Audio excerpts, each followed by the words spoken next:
Well, welcome to Leiria and the 2024 European Throwing Cup. Well, we've got an exciting 2 days of action coming to you. We're going to be both at the National Throwing Centre on the outskirts of Leiria and also at the Dr. Magalhães Pessoa Stadium in the very centre of Leiria, which is often the home to the UD Leiria Football Club. They're in the second flight of Portuguese football, one of the very first places where Jose Mourinho managed. But on this occasion, the attention will be on the throws. This is the Winter Throwing Cup, as it used to be called, and it's the shot put, discus, hammer, and javelin. As you can see, rather overcast clouds. We're going to be getting showers all the way through the next 2 days, but this is the programme ahead of us. And we start off very shortly with the men's and women's under 23 hammer and javelin, respectively. Alongside me, and my name's Phil Minchell, Alex Seftel. Good morning to you, Alex. Once again, we're together. Yes, a very good morning, and looking forward to an exciting 2 days full programme, as you say, under 23 and senior events, and I guess a chance to watch those names that we'll see during the outdoor season at the European Championships in Rome, and I'm sure also at the Paris Olympic Games after that. So many opening up their season, but interesting that plenty, I guess you'd say as usual, have already competed this year in the long throws. You know, many in February, some setting personal bests indeed, which is particularly impressive and a sign of a good strong winter's training. This is the lineup then for the men's hammer throw. This is the under 23 group that we'll see. So includes a few names that you might have seen at some of the age group championships over the last few years. Primarily, really, obviously you've got the European under 20s from last year. Some people now stepping up towards the under 23 age group. Otherwise, the one 2 years before that in Tallinn in 2020, David Pilat, who we're expected to see here, he won the title. And then last year we were in Espoo in Finland, and the title was won by Max Lampinen on home soil, and he was also on that start list. And also the World Under 20 Championships, if you caught any of those, or at least picked up any names off the back of them, then we will have some competitors who did well there, including Jan Dolojalek. Two, obviously, back-to-back, those World Under 20s in Nairobi and in Cali in Colombia. So, the athletes all being introduced here, under 23 competitors at the National Throwing Centre. So, coming through one by one in throwing order: Kaliau, Relyan, Hutchison, Hulse. And this is Elina Tzengko of Ukraine, 64-metre thrower. On to Torben Schaefer of Germany. So one of those who set a personal best throw this year, 65.55. Juan Jimenez of Spain. This is Emre Çiftçi of Turkey. He was 7th in that World Under 20 Championships 2022. Jan Embasic of Slovenia and Lars Wolfisberg of Switzerland, reigning Swiss senior champion. Milos Čeko of Hungary. So he won the bronze medal at the European Under 20s last year in Espoo. Davide Costa of Italy. And then Max Lampinen of Finland. On that title on home soil ahead of Czechia, Josip Kasidis of Cyprus, Jan Dolojalek of the Czech Republic. So a lot of nations right across Europe represented here. Greece, plenty of representation right across the throws events. The rest is the Tusakis we saw there, Valentin Andreev, personal best this year 72.62, and David Pilat. Well, just having looked down the entry list, I noticed we've got 18 competitors in this opening event, the men's under 23 hammer, from 18 different nations as well. So, as you were saying, really representatives from the length and breadth of Europe. Of course, the European Throwing Cup, bringing together representatives right the way through from Iceland to Azerbaijan, west to east, and then from Sweden to Spain, from Scandinavia to Iberia. So yes, very much a representation of the throwers from around Europe. So first into the circle, Francisco Calao. Yes, so personal best of 58.56, as ever in the all green, a bit of red and white for good measure. So, as we mentioned, conditions looking a little bit windy at the moment. Certainly, you can tell by the cage that is the case as he steps into the circle. But for the moment, certainly, it does look reasonably dry out there. Maybe could have done it with an extra safety pin on that back bib, but doesn't matter too much at this stage. Francisco Calao establishing that that rhythm, that balance, that control over the throw, rotating and over-rotating just slightly into the cage. Unfortunately for him. But yes, on home soil here in Leiria for Calao. And as Phil was saying, Leiria has been a great host of this event. Because we also had the European Throwing Cup in Split in the last few years. But this becoming almost a semi-permanent host. Yes, most of the events will actually take place in the National Throwing Centre, but as I say, the javelins in particular will be nearby in the Dr. Megales Passoa Stadium. The javelins perhaps doing a bit less damage to the turf, although I did notice that UD Leiria did play last night, so they've got a week for them to repair all the divots. Yes, that's a good point. Yes, I like your mention of Jose Mourinho as well at the top of the show, because it's a bit of a pointless answer, as you might say, in the fact that if you ask people to name clubs that Jose Mourinho has been at, they probably wouldn't name the local club. So. Well, the only reason I remember it, Alex, I know we're digressing very slightly here, is when we were in Leiria for one of the European Cup meetings, going back about 15 years, I was with a group of English journalists who took the Friday to disappear off and interview the former president of the club who employed Jose Mourinho, so I remember it well from that respect. I would have been hard put to remember it otherwise. All right. This is Ala Reljan of Estonia. Got to be careful of those English journalists. So, Reljan here, 62.17 new PB this year. You see, keeping those knees agile, bending as he turns. And out of the circle cleanly. Just have to try and get line of sight of exactly what the white marks in the sector are.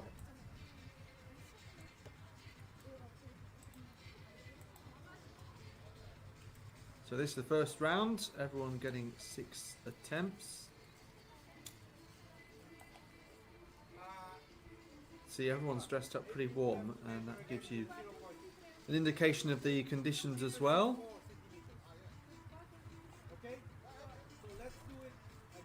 Waiting very patiently and politely with his hands behind his back. Ala Reljan. 18 competitors in this through the rounds. So thumbs up for 61.36. So not too far away from that recent personal best. This is Nico Vesper Hottesen of Denmark, 62.53. This is his first competition of the year. So one of 4 athletes, I make it, for whom that is the case. Camera just needed maybe a last minute wipe. Yeah. Yes. Maybe it is starting to spot with rain there. Yes, in which case very sensible.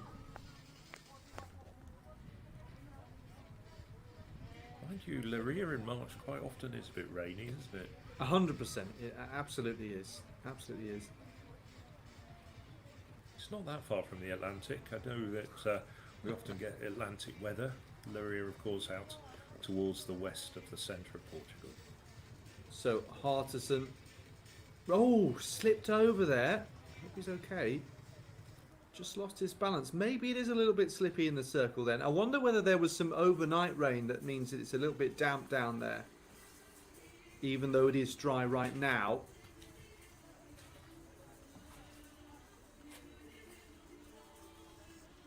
Well, to some extent, he would just be glad if he isn't hurt by that.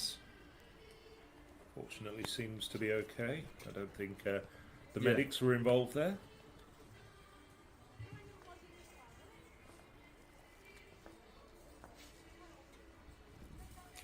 I think the technical delegate just having a look, the official. Does look a little bit damp on ground there. Hutterson was just veering a little bit to that left-hand side. And slipped in an unfortunate moment. This is Alfons Hals of Sweden.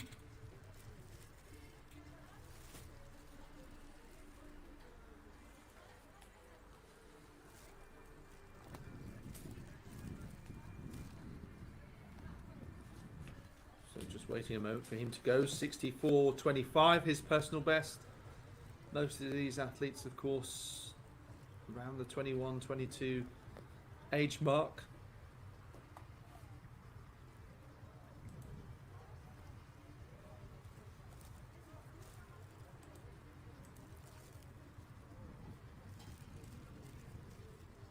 Obviously, we had a European Under-23 Championships last year, as I already talked about the Under-21 edition. Under-23 was in Espoo. And Mihailo Kokan, who's going to be in the senior group, won that. Two Germans were also on the podium, Merlin Hummel and Soren Klose. Kokan, of course, winning the under-23 competition here in Leiria when he threw 75.80 last year. Of course, that was even better than the senior mark on that occasion. Glad to see him competing with the big boys, and that'll come a bit later on in this cup competition. So Alfons Hals. Really nice clean throw there. You can see rotating from the other side, his turns anti-clockwise there. Sweden winning a medal at the previous edition of the European Under-23s through Ragnar Karlsson, who took bronze behind Kokan, winning those two consecutive titles in Tallinn and in Espoo.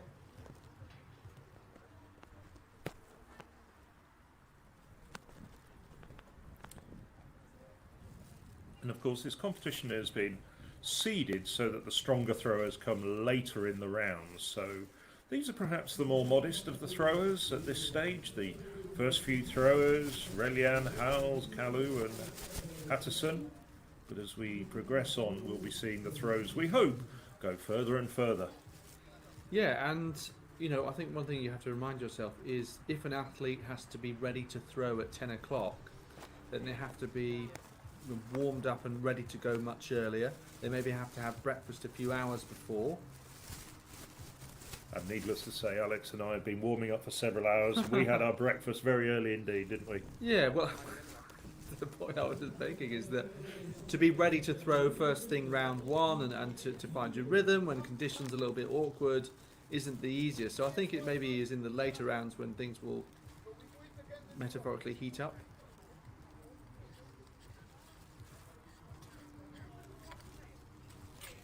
So once again, yeah, just establishing that balance.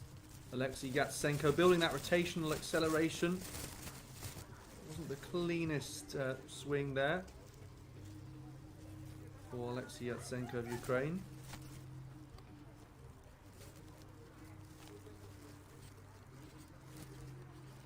Comes in with a personal best of 64.36.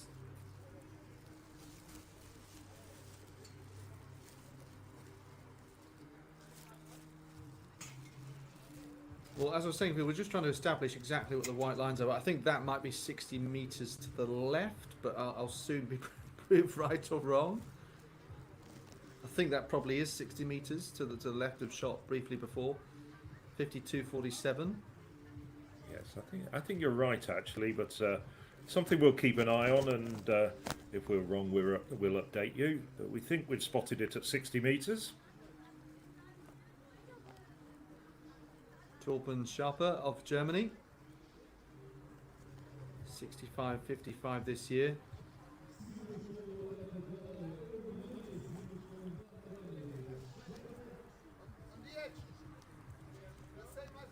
So the circle becomes his stage.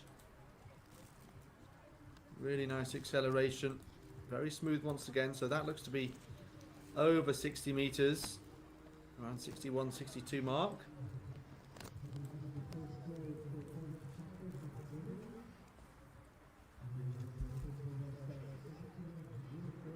So Germany getting the silver and the bronze behind Kokan at last year's European Under-23s in Espoo with Merlin Hummel and Søren Klose.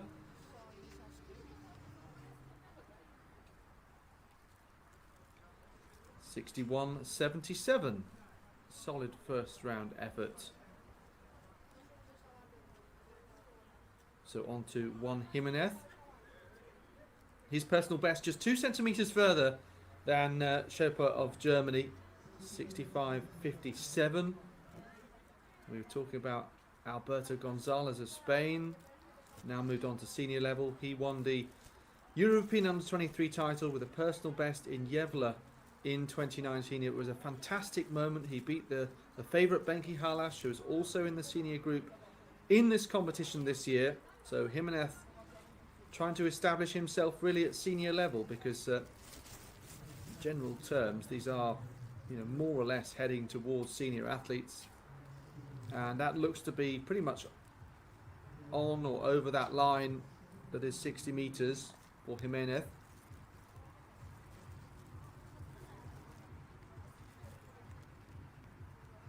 There's something quite special, Phil, about, you know, because obviously normally in track and field we see a race and we see a throw, but you actually see that the whole process, walking into the circle, and the kind of individualism whereby that becomes your moment, that becomes your stage, and taking that opportunity. You know, it's something quite special, quite pure about watching throw by throw by throw. Yes, there is, and it's also quite nice. It's a sequential way of looking at things as well. Obviously, you're going down the throwing order, and then you go from rounds 1 all the way to 6. As we look at Emre Çiftçi of Turkey go into the circle. Of course, Turkey over the years, not a huge number of top throwers, but 1 or 2 men who've shone over the time. Apak, of course, we remember, taking Olympic medals back in 2004. Yeah, he'd be the standout name, really. A couple on the women's side as well. So 66.96 new personal best for him. 7th at the World Under-20 Championships, coming up to 2 years ago this summer. So hammer in hand. Once again, looks to be anti-clockwise there, just brushing the cage though. So perhaps slightly off with timing.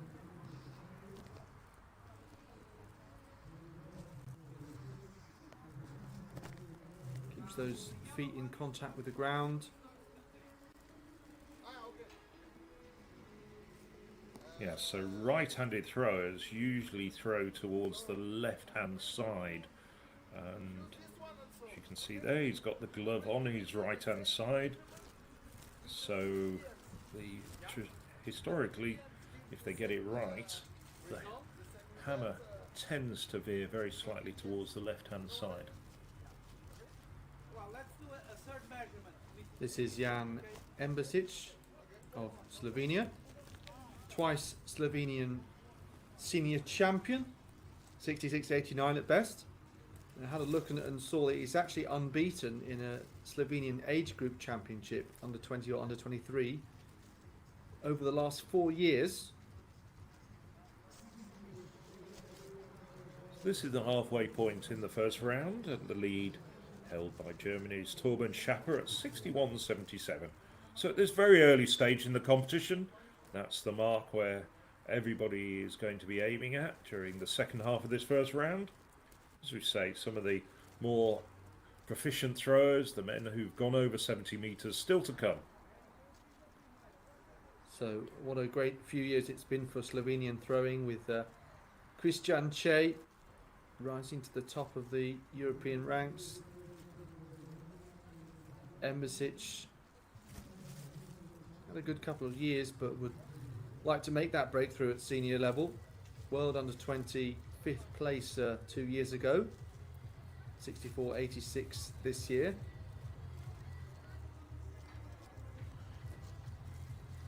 Another who's got the extra layers on, 64.49. So yeah, quite a significant margin. He goes into the lead by.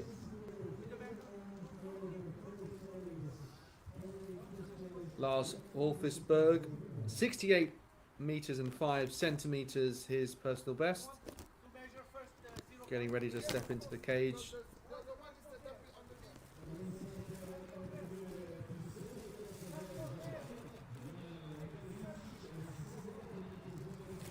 Just having some adjustments made, just opening the door briefly here. Yeah, they're swapping it around between the right and the left-handed throwers, as you can see. So 2 throws ago, Siftership was a right-handed thrower as well, and so is this man Wolfenberg. That's why they're shifting the cage around. The majority of throwers, I haven't seen any analytics about this. I'm sure there's people who do seem to be left-handed throwers though.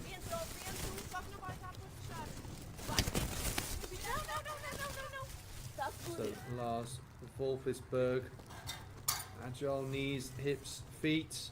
That was really good speed through the turns there, and it does result in a pretty good throw. So don't forget, we've just seen that one effort over 64 meters, but yeah, as Phil was saying, I think with this lead is going to be eclipsed quite a few times momentarily, which is actually quite an exciting way of doing it. Reminds me of downhill skiing, where the next person is the faster person takes off another tenth or a second.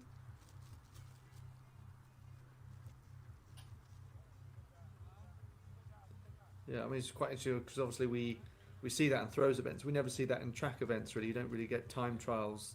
And it was really during the pandemic that people suggested, why don't we do a singular time trial where we just see people running based on split times.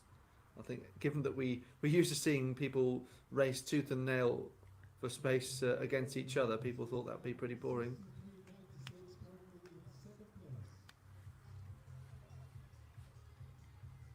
Here's Miklos Cheko of Hungary then. Oh, that's frustrating. Over rotation for him. But I'm sure there'll be more to come. So actually, Wolfisberg's throw was just short of Embasic, 64.49 for the Slovenian, and then Wolfisberg, 63.96. 5 men over 60 meters. This is the 4th foul, if you like, that we've seen, or no throw. 11 to have been in the circle so far. 12th man is Davide Costa of Italy next. And just while Costa's going into the circle, I'll periodically remind you all that you can actually look at all the results, live results, on the European Athletics website, www.european-athletics.com. And everything's there that you could want to know about this European Throwing Cup. Very nice. I shall take a look. So Davide Costa, 69.72 at best. Top 8 at the World Under-20s in 2021. The first of the two, so that was in Nairobi.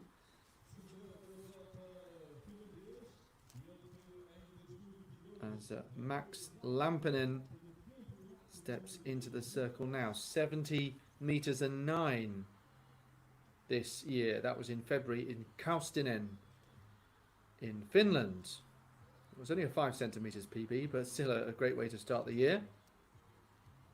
79.72 to win the European Under-20 title. Of course, that's with a lighter hammer. Interestingly, there are a couple of athletes here who had a great generally great junior career, I meant to say, whereby they set national under-20 records with the lighter hammer that they still hold. Jan Dolajalek and David Pilar, two of those. Lampinen was also world under-20 silver medalist in Cali, Colombia 2 years ago.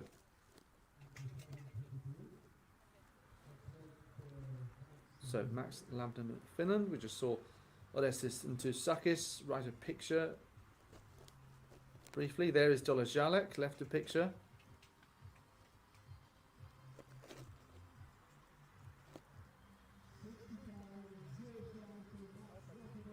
Quite a few extra layers. Joseph Casidis, well, from a distance they almost looked like suit trousers. I thought he was dressed up very smart there. Can you just imagine though if he only had shorts and he think, well, I've only got my smart trousers. The word that springs to mind is goosebumps.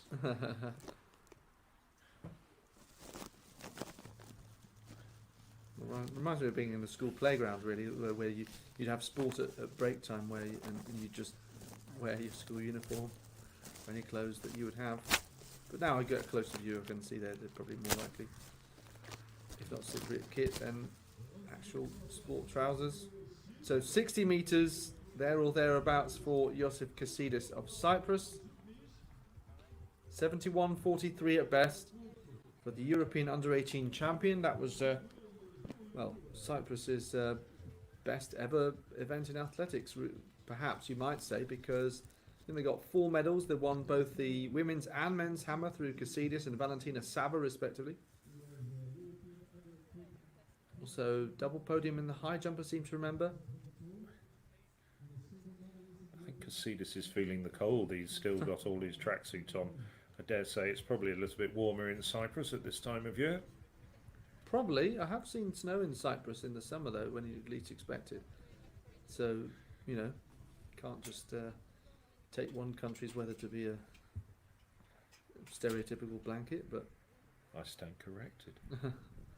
Snow in Cyprus, I'd have never imagined, to be honest. Yeah, well, it was a little bit high up from sea level, but yes. Jan Dolajalek. So expecting something decent from him. Just looked a little bit laboured on the release. And lands what we think is just over 60 metres. Casidis 68.53 from Lampinen 65.05 and 64.49. Results on the European Athletics website in full. I think the handle just pinged the cage there as it exited, and that will of course have impeded its flight a bit. 59.47 for Dolajalek. Comes up as the season's best, which I guess it is, but it's also his first throw of the year. For the World Under-20 champion from 2021. Okay, on to Restis Tusakis. Beaten by Dolajalek in Nairobi 3 years ago. Personal best, though, in Heraklion in February, 73.25. Nearly 2 metres improvement on his best from last year, and another great effort here. So that was towards 70 metres.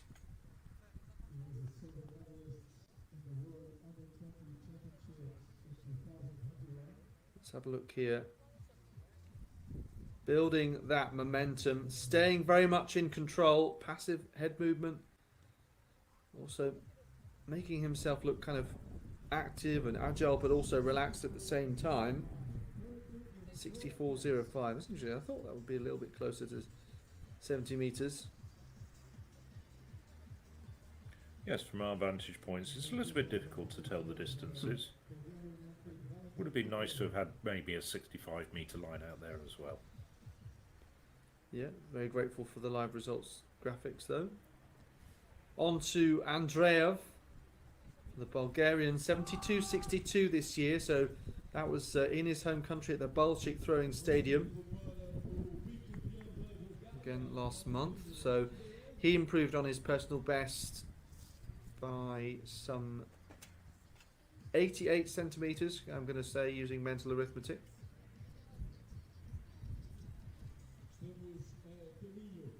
Again, really nice in terms of staying in control throughout that throw. Rewarded with jumping up to second place, 67.82.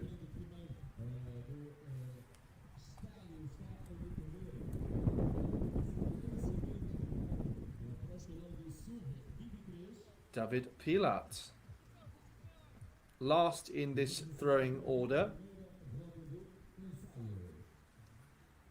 And Tousakis' recent personal best meant that he is actually 2 centimetres better in terms of PB, but Pilat 73.23, very close back.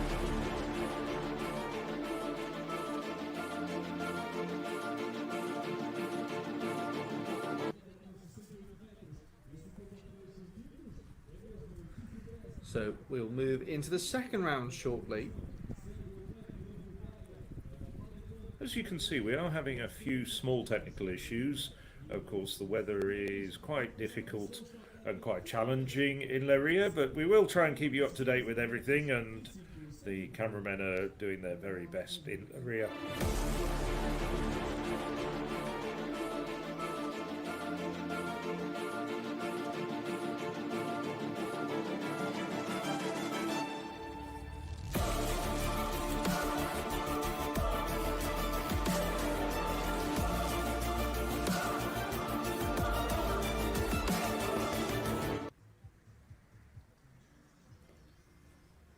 Second round with Calhau of Portugal. It was no throw for Pilat at the end of the first. So 12 athletes have a measurement so far, 18 in total. All of them will get 6 efforts.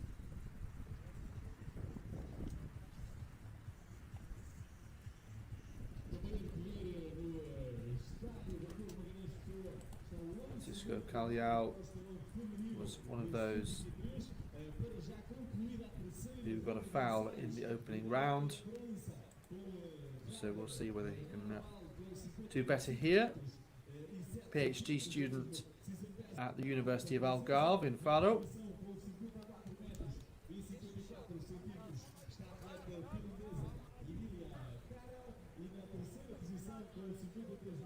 Actually still an under 20 athlete, still 18 years of age.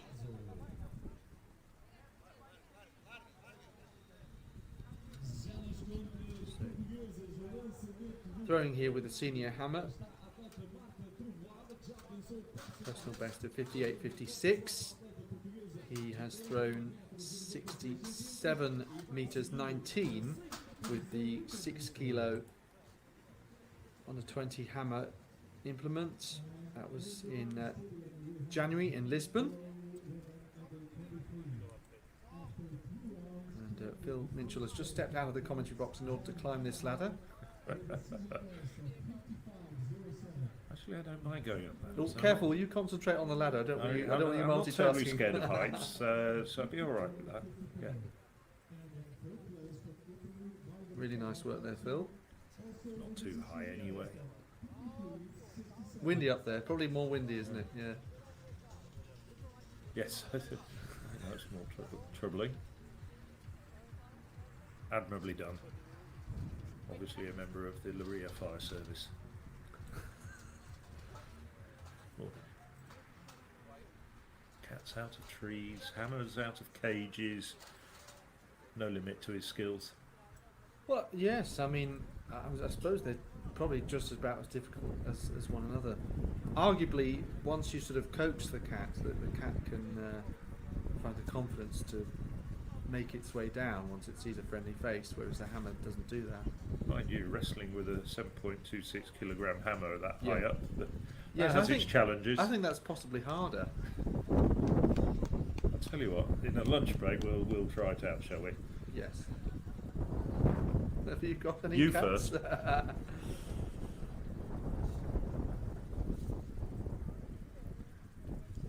So this is Calhau's second year in which he has had attempts with the senior hammer, 7.26 kilos. So So PB from last year was actually set here in the summer in Leiria. When I say here, it's actually inside the stadium, I believe, the main stadium that we mentioned, Dr. Magalia's Pishoa.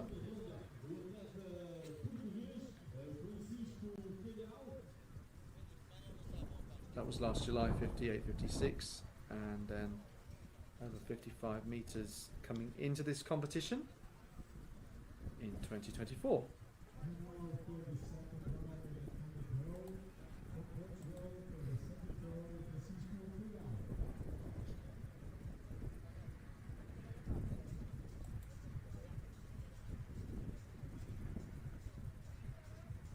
So that personal best was set in winning the Portuguese Under-23 Championships.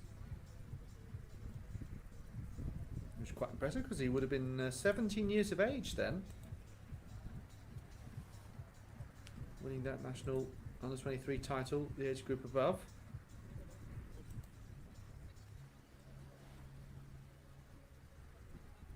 Unsurprisingly, therefore, he also won the Portuguese Under-20 Winter Throwing Championships this year. 63.89. This is actually his 5th competition of the year so far, which is quite unusual for a hammer thrower. I think a few technical problems here, though. That's gone into the cage once again. Yes, I guess fortunate, therefore, that he will have more than just one round to try and get a mark in. Yes, European Throwing Cup has special rules, and because the idea is, of course, this being a development event, an early season event, all throwers in all competitions do get 6 throws. So there's none of the usual championship rules of qualifying rounds or being eliminated after 3 throws and only the top 8 going forward. Everybody gets 6 throws here to make the trip to Leiria very much more worthwhile. Alarelion of Estonia, 136 so far, puts him in 8th place for the 19-year-old.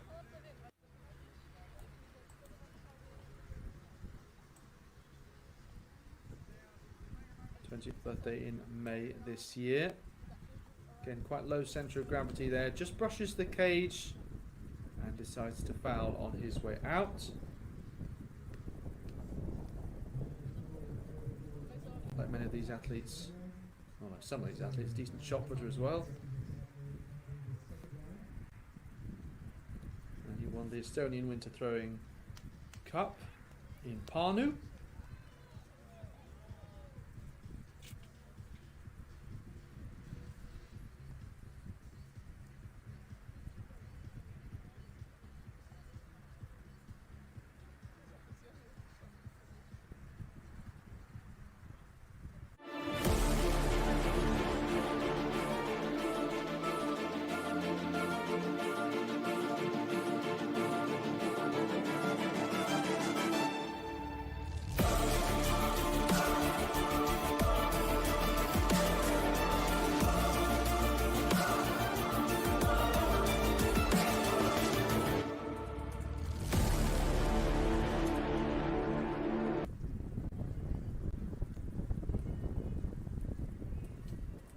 Nico Vespo Hotterson we saw just then.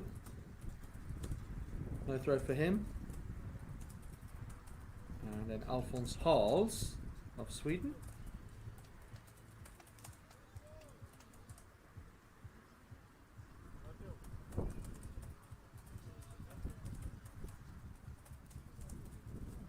Competes for the Västerås club.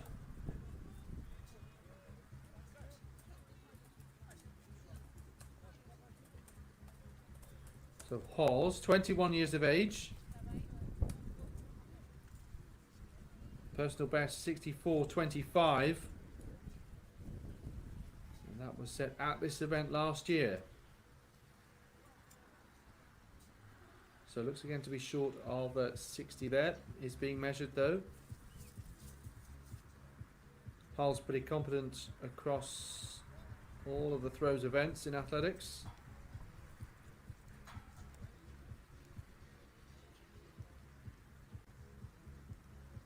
This is his fifth comp of the year. Actually, has competed at a, if you like, a warm-up event at this stadium, or in this arena, last weekend.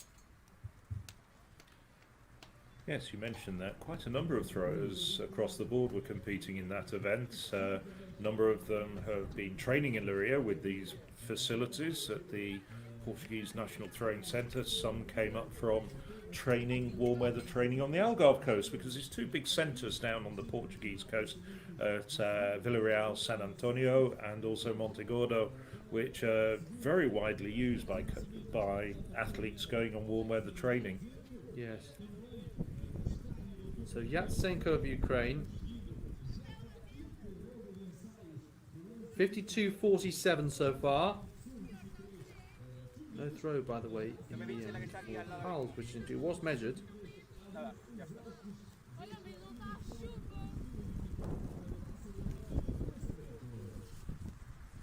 Really nice rotational acceleration there for Maria Andrejczyk. Let's see what this measurement is and whether it's closer to 55 meters or more. Yes, 54.91 for Tzengko. Well, Schaefer was our leader previously. Torvald Schaefer, 61.77. I'm sure there's more to come from him, but it was a good solid effort to start him off.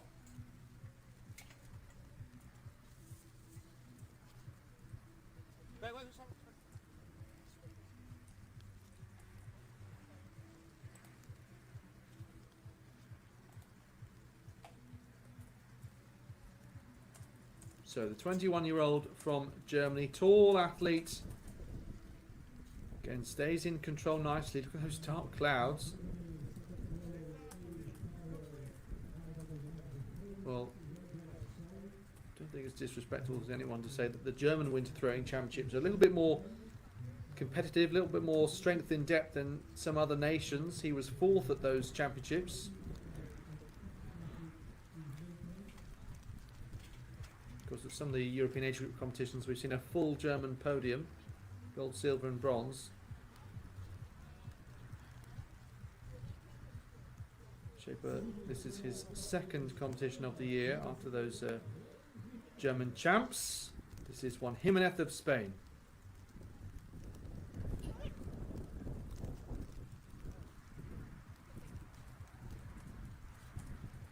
So 60.39 for 9th place so far. 61.36 needed for the top 8. So let's have a look here. She swings the hammer quite hard initially.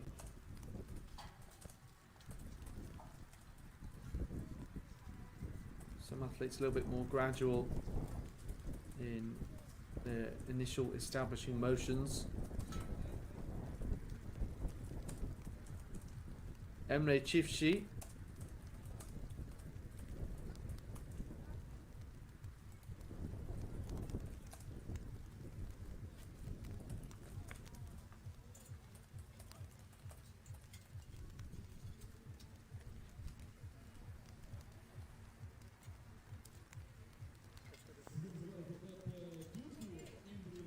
So another who's still a teenager, 19 years of age. The Turkish Winter Throwing Championship, which is held in Mersin. I think we may see a bit of rain before too long here. Keep an eye out for that. So Çiftçi, what can he do? Trying to get a measurement in here. Little off balance, but well, I'm not sure there is a but in the end because that landed well short. Just keeping an eye out, Phil, to see whether it is actually starting to rain, because you just get the sense the conditions are deteriorating slightly within the last few minutes. Yes, fortunately the wind isn't picking up, but just looking at those dark storm clouds coming overhead, and I think the fact that a few of the officials and a few of the athletes have pulled up their hoods on their rain jackets or perhaps their hoodies suggests that yes, it is spitting in the centre of the National Throwing Centre in Leiria. It's not because they don't want to be seen. Then they're not hiding anything. Well, it could be that as well, but you know, really can't discern people's motives sometimes. Yeah. But maybe they are hiding Yeah. something. Maybe they don't feel that they look Maybe at they their don't best. want anybody seeing the sandwiches or something like that. Jan Embasic, 64.49. Maybe they haven't told anyone they're going to be on TV. I'll tell you a little story about that in a minute. So Embasic, started off well in the first round with 64.49. 37 centimetres off his season's best. Really consistent through those turns as well. Yes, obviously these athletes have got this selection opportunity.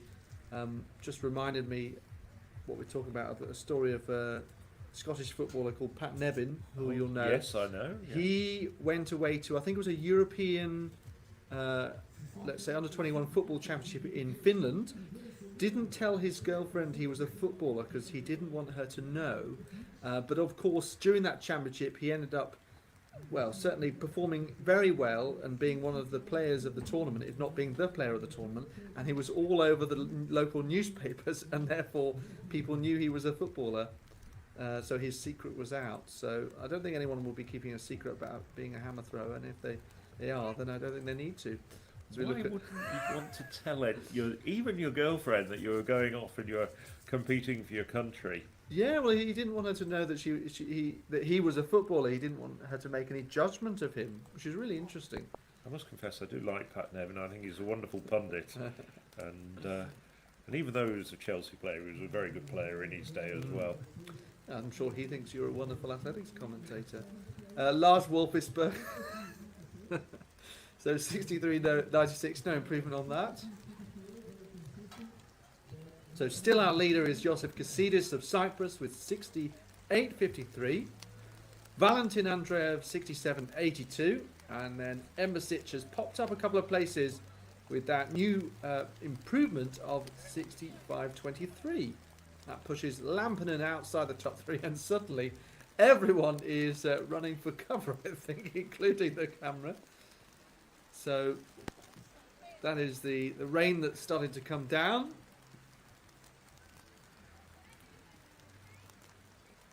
Miklos Tzengko. See, he's the one with the shorts on. Interestingly, Heavens above, he's tough, isn't he? Yeah, Look at he is. and the weather conditions, I have to say, without a doubt, are deteriorating in Leiria at the moment. It undoubtedly will affect this competition as it goes on. That is becoming a very wet circle.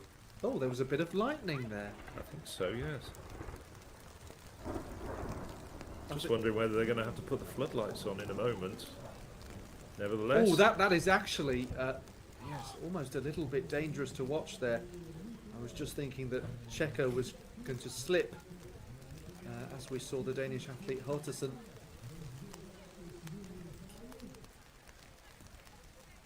Just digressing very slightly, I was just looking up the qualifying standards for the European Athletics Championships coming up in Rome between the 7th and the 12th of June. And if you're enjoying this European Athletics live stream, myself, Phil Minchell, and Alex Seftel will be commentating, and we've got a couple of other guests as well coming in during those championships. And the qualifying standard for the hammer is 76.50. Now, none of these men, nobody in the field has so far achieved that mark. Plenty, of course, in the senior competition that's be coming up later in the Cup have. But there's probably about half a dozen of these men who've thrown over 70 metres who will have ambitions of trying to get there further in the season and making that trip to Rome. Yeah, 100%. And it's interesting to see thereby whether anyone might achieve that mark today, because it's a reasonable opportunity to do that. We sometimes see that people improve 2-3 metres in a season. Any more than that is pretty spectacular, I think you'd have to say. So, right up from maybe Kassidis 71.43, Dolajalek 71.77, potentially. And of course, by not achieving the standard, of course, maybe still be an opportunity. Absolutely. Well, all those people you've mentioned and a couple of others, I think at some point this season could be throwing towards that standard of 76.50. I have to say, I thought at the start of this competition we might see somebody getting close to that mark, but with this weather, I'm afraid this is going to make that circle very slippery, even though the officials are doing sterling work at the moment. And I think that's going to mitigate slightly with the distances. There's a few rather, I would never want to say miserable, but they don't look as though they're too happy, do they? I think this is a real shame because, of course, I think we have to talk about it. The fact that the weather has really, if you'll pardon the pun, put a dampener on this competition. I think they've put on bigger smiles. That's yes, Okay. I'll be quite sure of that.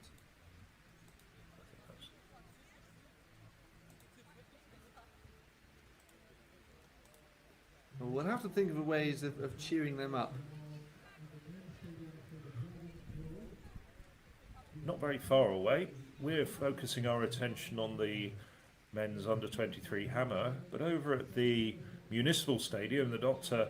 Magalas Pessoa Stadium, the women's under-23 javelin's going on, and I hope we'll be able to show you highlights of that later on during this live stream, but just to keep you up to date with it, they're coming into the last round. Jade Marabal of France is leading the way with 55.07, and you can follow all the live results from every single event on the European Athletics website.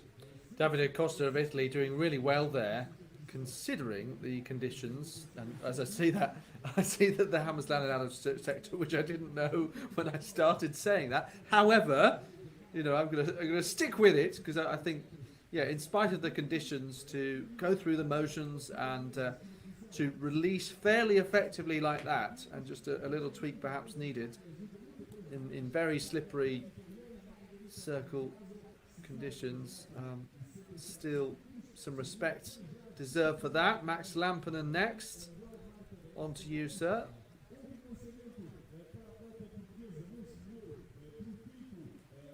Well, delightful moment for him to win the European age group title last year. Of course, Finland tend to expect it in the javelin, where they're also really hoping to bring through a talent who can be a big contender at senior level. Feel a lot of pressure on people's shoulders. Of course, last year a medal in Munich.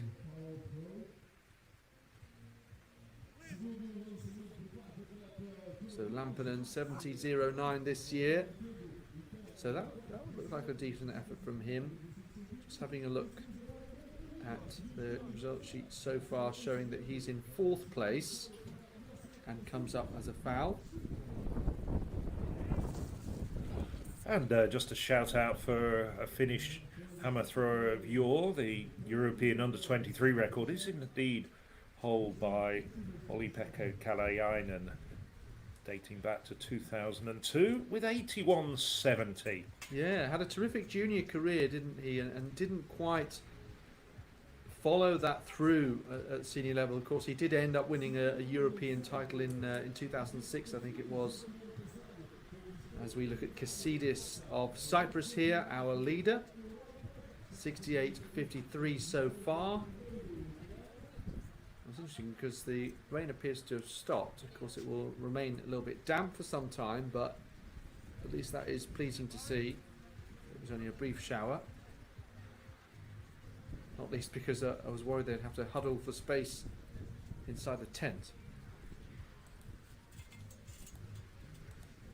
67.89 showing up there for Kasidis of Cyprus. Dolajalek.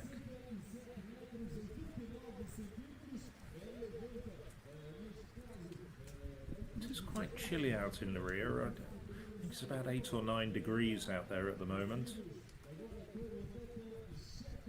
So not ideal conditions for hammer throwing, I think it's fair to say. No, not ideal. Some sort of sun peeping through though. Dolajalek in 11th place.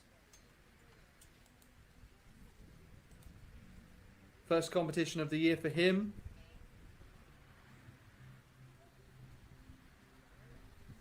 was 5th at this event last year.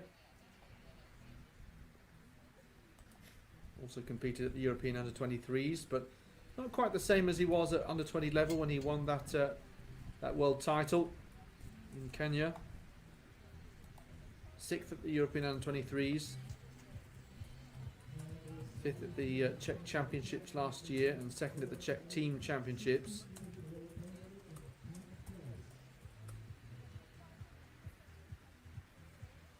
.60.84 moved him up 1 place. Orestis and Tzoutzakis of Greece. 64.05, good enough for 6th at this point. Needs 64.33 to move back ahead of Lampanen up into 5th.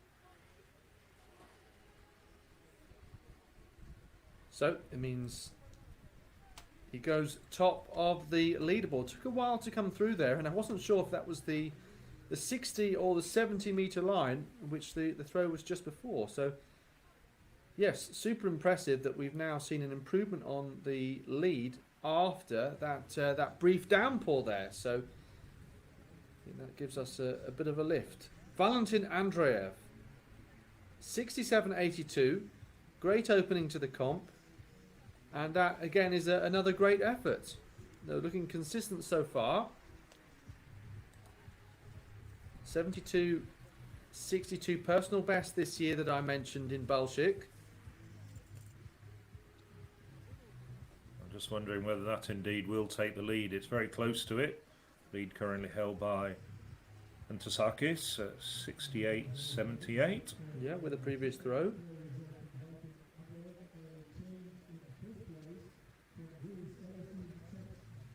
Not far.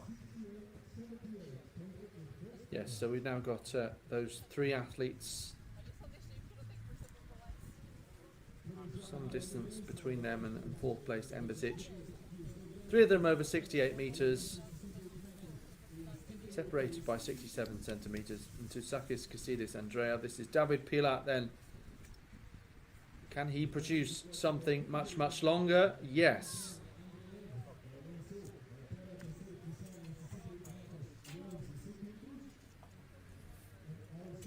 Foul in the first round, looking better, the 22-year-old.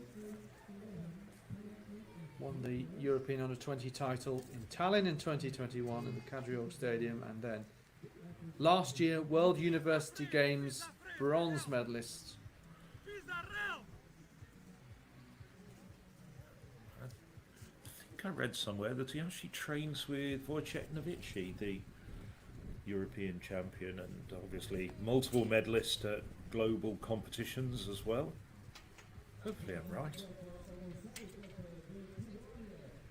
66.78 for Pilar. Again, his first competition of the year, so always going to be a season's best. I'd love to know the secret behind Polish hammer throwing, why they produce so many good hammer throwers, both men and women. And not all of them train in the same group. They do train in separate groups, some of them. Yes, I mean, maybe it's the sort of the gravitas and the forthrightness that leads you to be perfectly willing to take on a thief who's about to steal your car. Maybe it's just Polish porridge.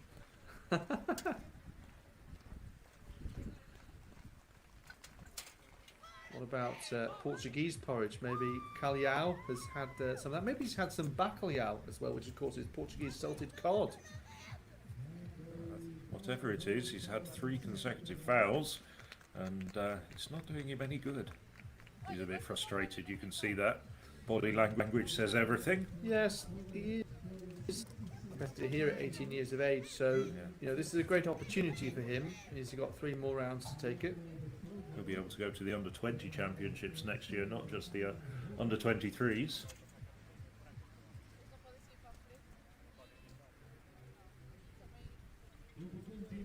Alex and I scratching our heads, trying to remember where the under-20 championships are next year. Tampere in Finland, yes. Oh, yes. And we both arrived at the same answer at the same time. Oh, well, I was trying to work out if that was definitely that he will be under 20 next year, but He will be. he will be. You know these things, yeah.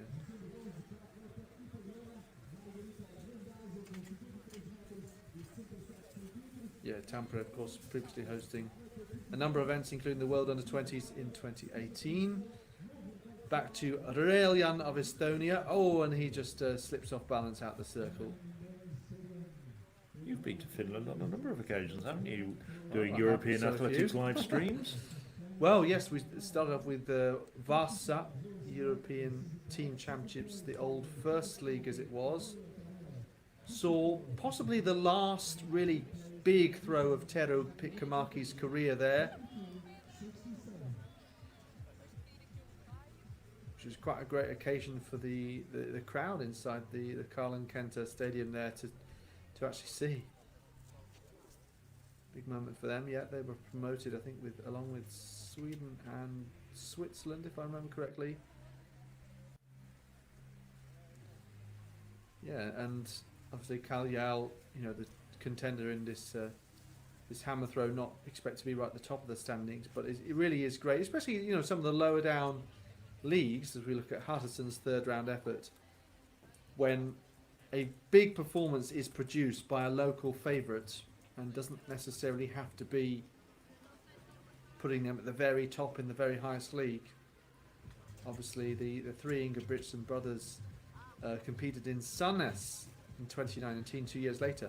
But in 2017, albeit they weren't the be-all and end-all of the Norwegian team back then, they actually missed their flight. I think this was Philip and Henrik at this stage. Jakob Ingebrigtsen brothers had some travel issues, I shall say, and as a result, it affected the Norwegian team a little bit. So Alfons Hals of Sweden, 12th place.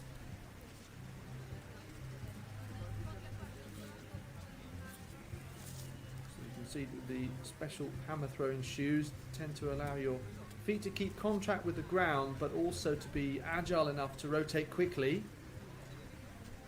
One of the skills that's often underestimated, agility with your feet. Probably because we're looking at the hammer, really. We don't tend to be looking directly at the feet and what they're doing and how quickly they're moving through.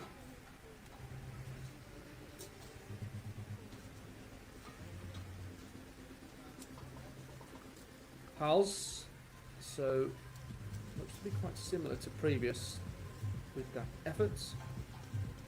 61.36 needed for the top 10 at the moment. 59.96. Just looking up, the Swedish hammer record has been on the books for almost 35 years. 80-14 to Tore Gustafsson, dating back to 1989. So, well, he's a little bit away from that at the moment. So is Roger Karlsson as well, the current Swedish number one. But they're getting closer and closer to that very long-standing mark.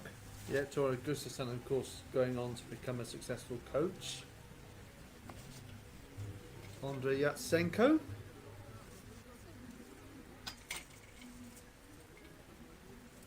Probably got about as many layers as you could possibly throw in.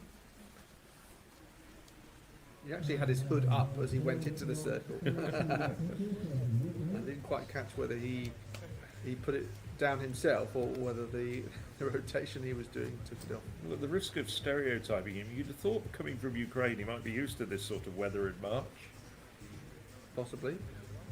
However, or maybe he's used to it and that's why he's dressed like that. Very wise. 55.57 for Yatsenko. Torben Schaffer of Germany. Attempt number 3 for him.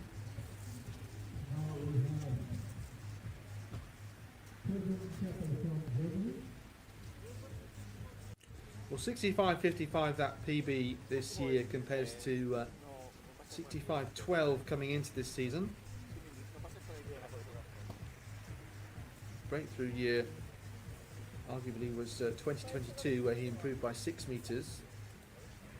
But obviously, stepping up to a senior implement naturally does mean more improvement. It's likely. Get used to using it. And indeed have more competitions where you actually do throw with it.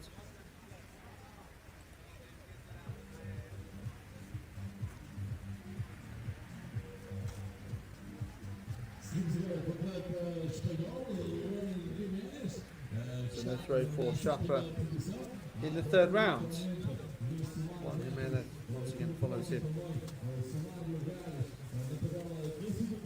So establishes that foot connection with the circle. Build through these turns. Winding his way through. And making that release look nice and effortless. A decent throw there. Not sure if that is just over 60 metres, I think. So 64.33 so far, of course.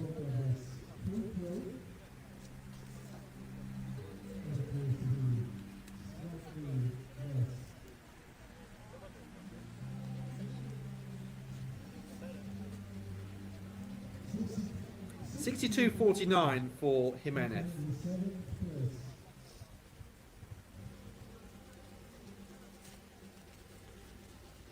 Well, Phil, one of the things that we notice about hammer competitions is that the athletes try and establish something in early rounds, and then third, fourth round particularly really try and go for it, maybe take some risks, particularly given the conditions. Yes, I mean that would certainly apply to the championship situation where, of course, you only usually have the best 8 going through to the final 3 throws, but certainly as far as this is concerned as well, it sets down a mark hugely, you would say, the mental advantage over your rivals.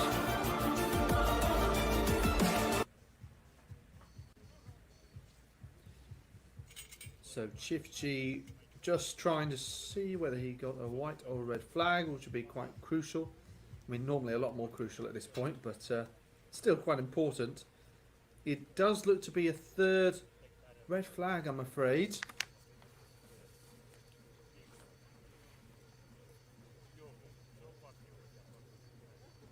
So similar to Kalyao.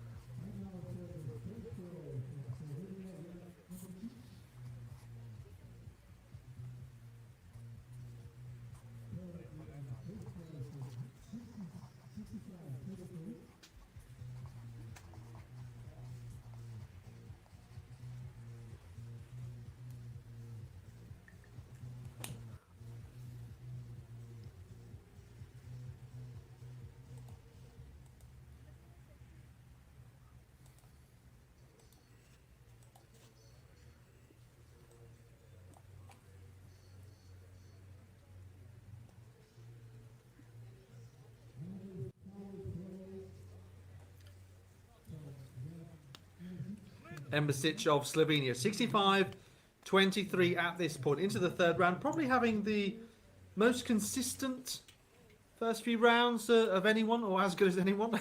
Just as I say that, he fouls.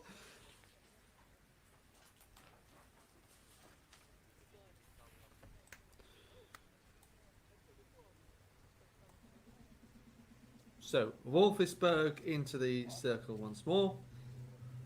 63.96 from the first round. He's in the top 8.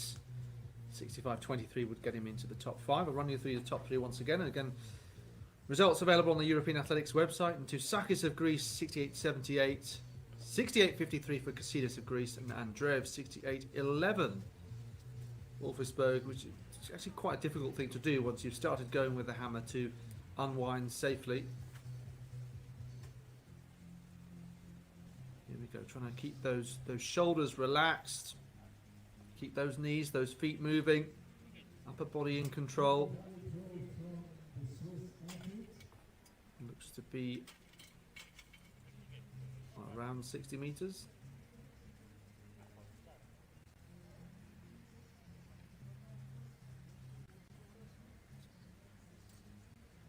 It's really interesting when you watch these throw more and more, and you do sort of focus on what's happening that's different with various parts of the body, how much of the athlete's feet are in contact with the ground, whether they do look relatively relaxed, whether they do look making it look quite easy or effortless, and whether the hammer is accelerating as they go through the turns, or whether it's not quite building up speed, whether the timing is right and it's released at the right point, or over rotates and goes slightly off to one side. And as Phil was saying, whether that actually does affect the distance or does actually work out quite well. So Tzengko.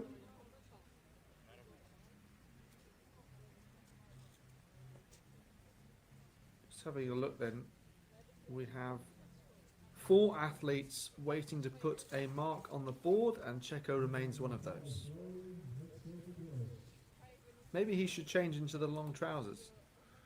It's just not happening for Tzengko today, is it? As you say, there's a few men who are having some technical difficulties.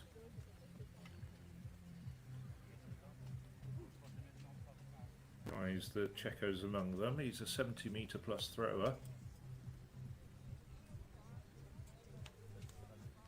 Hungary, of course, over the years, a very fine tradition of hammer throwers, going back even to the 1950s.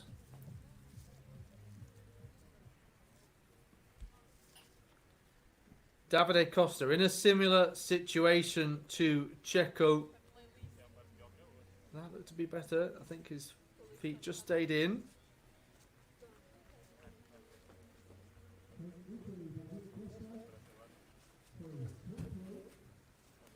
So let's see how high Costa can get himself up this leaderboard.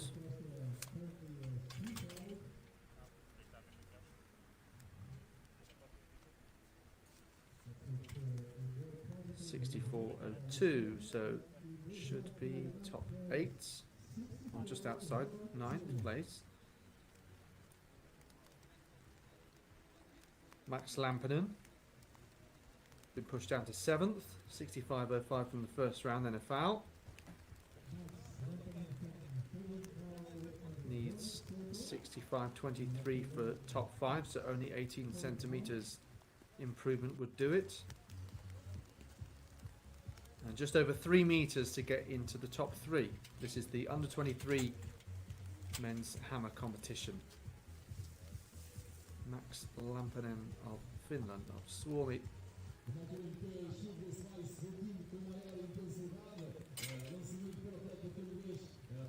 Release made to look particularly simple there.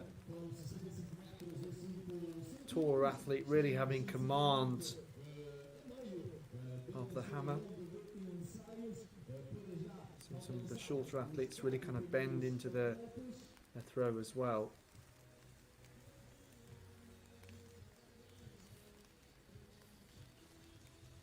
And then, of course, throughout all of the long throws we do see variations in style, but still proving just as effective. Lampinen 63.21, stays in 7th place. Well, you and I saw Lampinen in action in Jerusalem last year when he won the European Under-20 title, and we were very impressed what we saw with this young man. He's struggling a little bit to find those sort of distances. Of course, the Under-20 hammer, 6 kilograms, now they're throwing the 7.26 senior implement. So maybe needs a little bit more time just to adapt to the slightly heavier implement. So Kassidis of Cyprus, 2nd in the leaderboard, and he's not far off at all, 25 centimetres off into Sakis.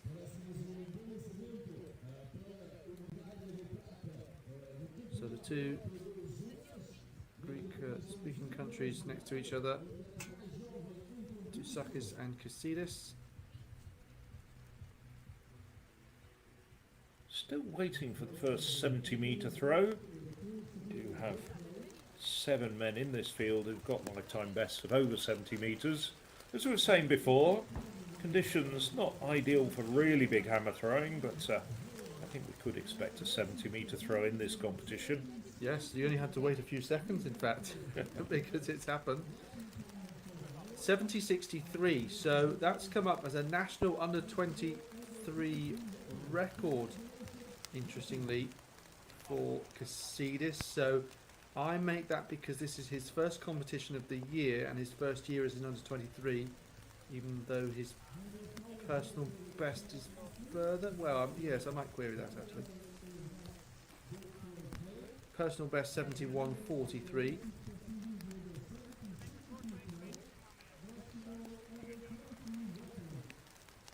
I'm just wondering because Yeah. he has thrown over 70 metres with the senior implement in the past, even though he's still only 18 years of age. So I'm not sure that's correct. Yes, I'm not sure about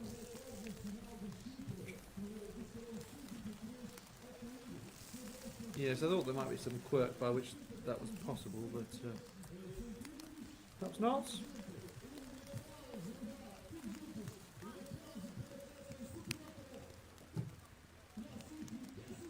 So last few in this throwing order with potential for more 70-metre throws, but with worsening conditions again.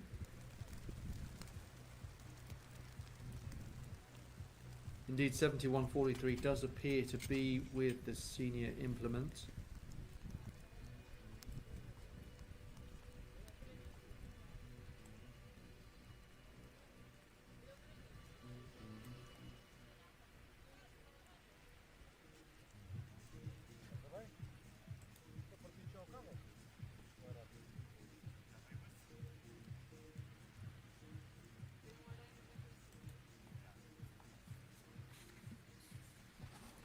I think the rain's starting to come down again.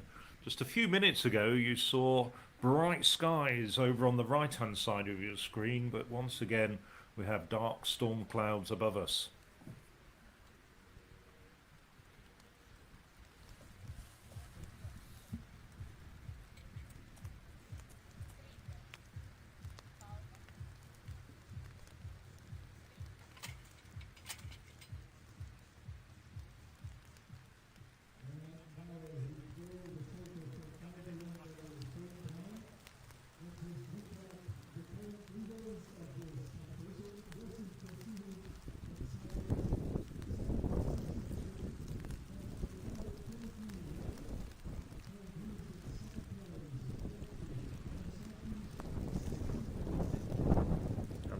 Double checking now.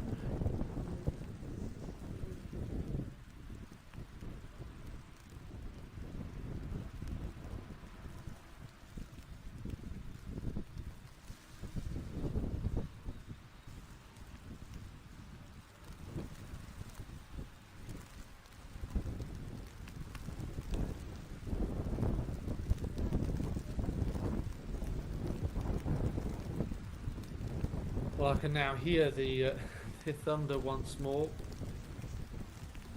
The National Throwing Centre. Gosh, yes, it's quite obvious, isn't it? I think there's a temporary hiatus in the competition as they go back and huddle in the tents again.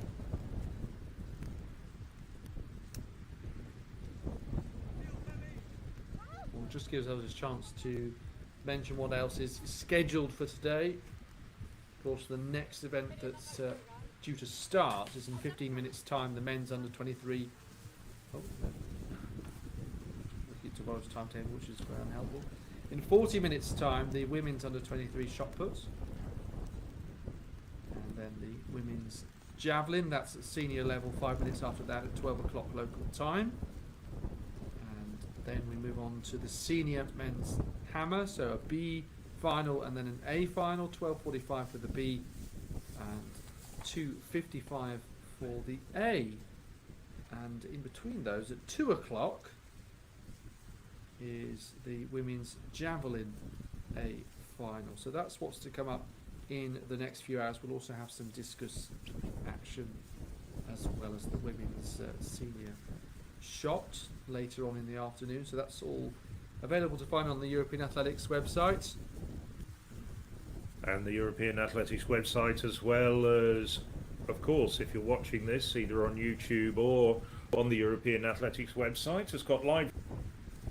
It's also got portals to all our social media activities, and there's plenty of coverage of the European Throwing Cup and all the other news from European athletics events and about European athletes on our Twitter, Facebook, Instagram and TikTok channels. So do go and enjoy all that content that a really experienced and educated and very, very knowledgeable social media team are putting up there. Of course, we do have things coming up in the summer, in the not too distant future. Well, of course, we'll be having many programs still to be confirmed. It's continental tour, and then we go on to the European ships at the very end of May. They come to you from Annecy in France, and then, as I mentioned, of course, on several occasions, the European Athletics Championships coming to you from Rome between the 7th and the 12th of June, and every minute of that fantastic championships, the main continental event, will be covered on the European Athletics live stream. And once that's all done and dusted and 49 European champions have been crowned, we'll move on to the under-18 championships in Slovakia in the middle of July. So there's plenty to come as far as European Athletics live stream is concerned. Keep logging into the European Athletics website, www.european-athletics.com, for all the latest news and updates on the programming. Well, as you can see, the competition is delayed, so Alex and I are just going to take a very brief break from commentary, and we'll be back with you as soon as the competition commences. We're halfway through the third round. We've still got more than 3 rounds of exciting under-23 men's hammer throwing to come.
So competition resumes after that brief weather delay, but Sakis smacks into the cage with that hammer in second place.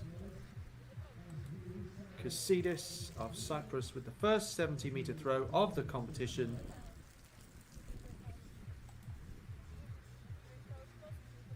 As we're saying, we think for technical reasons it has showed up as an under 23 record, but effectively he has thrown further, albeit he was under 20 then. It's still really the under 23 record and the under 20 record. And indeed, if it had eclipsed the senior record, it would also be a senior record, even though he isn't typically a senior athlete, or wouldn't have been when he was an under 20, if he was throwing a senior implement. So red flag there for Andreev of Bulgaria, 68.11. So still quite a short gap between Andrejczyk and Andreev of 67 centimetres. 68.78 for the Greek, and the Bulgarian has 68.11. But now we have a lead for Kasidis of nearly 2 metres. I think it's 1 metre 85. Again, putting my primary school maths to good effect. David Pilat then, 66.78 thus far in a very slippy, slidey circle. Still really good rotation and nearly hit a bird there. It was a very agile bit of manoeuvring from that. I think it probably was a seagull. We're not that far from the Atlantic. You never know what you might see in the sky. Certainly, I was commentating on the English National Under 20 Under 23 Championships, and there was an air display, a load of Chinooks and red arrows, I believe, and that was to do with the King's, if not a coronation, then it's kind of an event leading up to that. But for a hammer to come into contact with a bird, well, it's just an unfortunate path, really. Hope the bird's okay. It appears to continue flight, as did the hammer. 71.52, a new lead mark.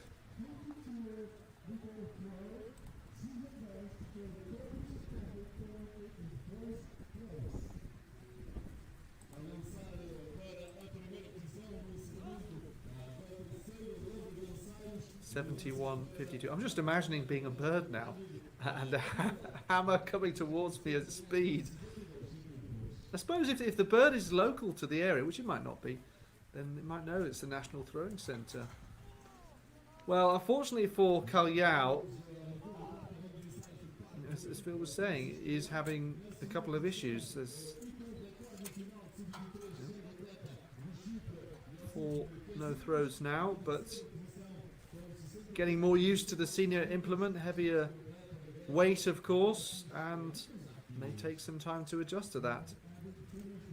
Nevertheless, despite his technical issues, there's an awful lot of Portuguese viewers on this live stream. We'd just like to give a big shout out to the home audience as well, in particular, and their athletes are well represented in this men's under 23 hammer.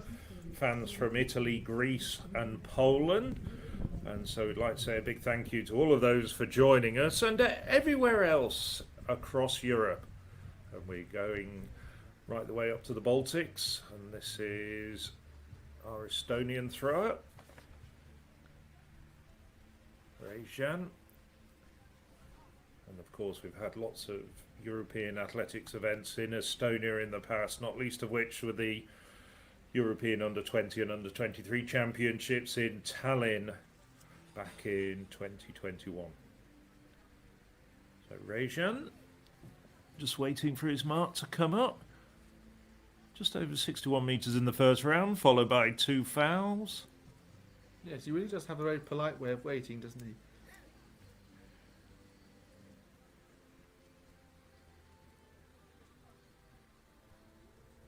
$61.52. He nods his head as if to say, "I'll take that."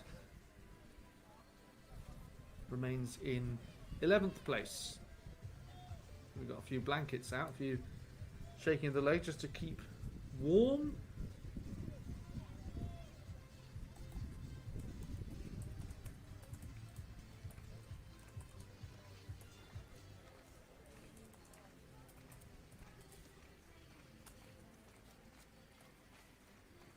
Hotterson of Denmark here. Again, really could do with some improvement. And that may well be closer to 60 metres. You're watching the European Athletics Throwing Cup here from Leiria, the National Throwing Centre. This is the men's under 23 hammer competition. And we're in round number 4. We have started to see throws over 70 metres now, with David Pilat leading the way of Poland. 71.52. Josif Kasidis of Cyprus. It's Intosakis of Greece who's in 3rd place, behind the Cypriot with 68.78. So it means that Pilat's lead is just under a metre. Pilat, Kasidis and Intosakis. Behind them is Valentin Andreev of Bulgaria, 68.11, and then Jan Embesic of Slovenia, 65.23. Alfons Hals of Sweden, anti-clockwise rotation. You could tell that he was just leaning a little bit off balance there. Sometimes that still produces a very effective throw, but not on this occasion.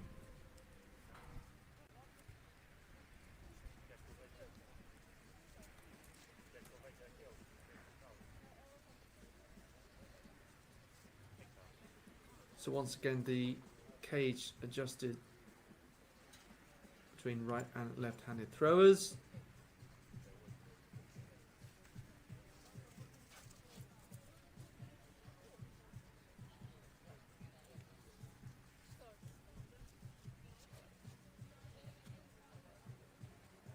This is Andriya Tzengko of Ukraine. So 55-57 so far. Quite liked your term from earlier, and we've become quite good at doing this. The more modest throwers, you said. So he's the most modest thrower so far, with that 55-57. Has indeed registered 3 efforts that have all been measured, and only 3 other athletes, I think, can say that.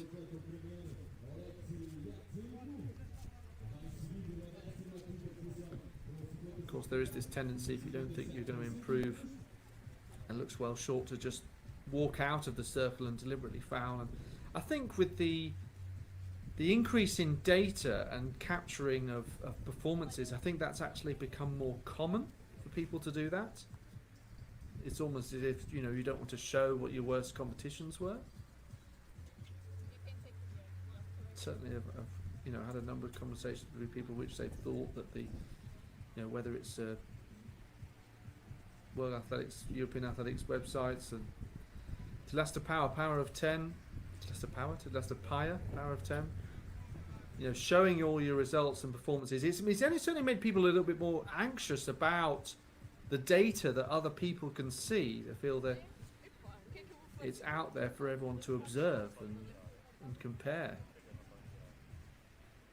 Yes, that's certainly been the advent since the growth of online statistics in the last 20 years.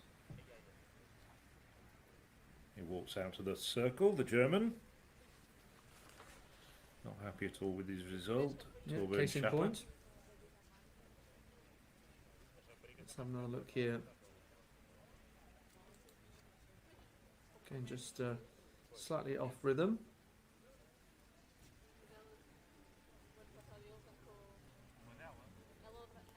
Inside the top 10 by 25 centimetres. Juan Jimenez of Spain needs 72 centimetres to improve. Lampinen placed above him. We are nearly halfway through this 4th round of the under-23 men's hammer competition here. Nice building speed with each turn. Jimenez right down the centre as well. So could end up with 4 throws solidly over 60 metres here. Still Pilat, Kasidis and Intosakis the top 3. Everyone ahead of Jimenez is over 65 metres, and the top 12 back to Dolejalik are over 60. So 61.94. Becomes the second athlete to have 4 valid throws.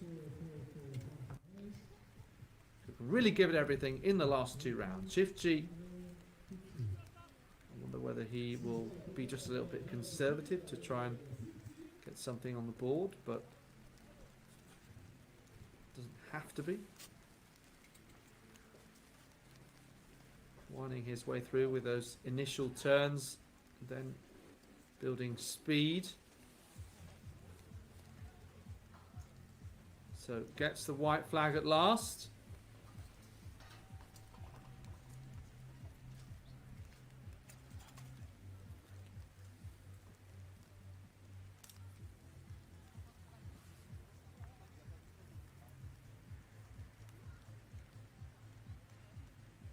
So Çiftçi, Turkish under-20 champion last year, competed at the European under-20s in Jerusalem.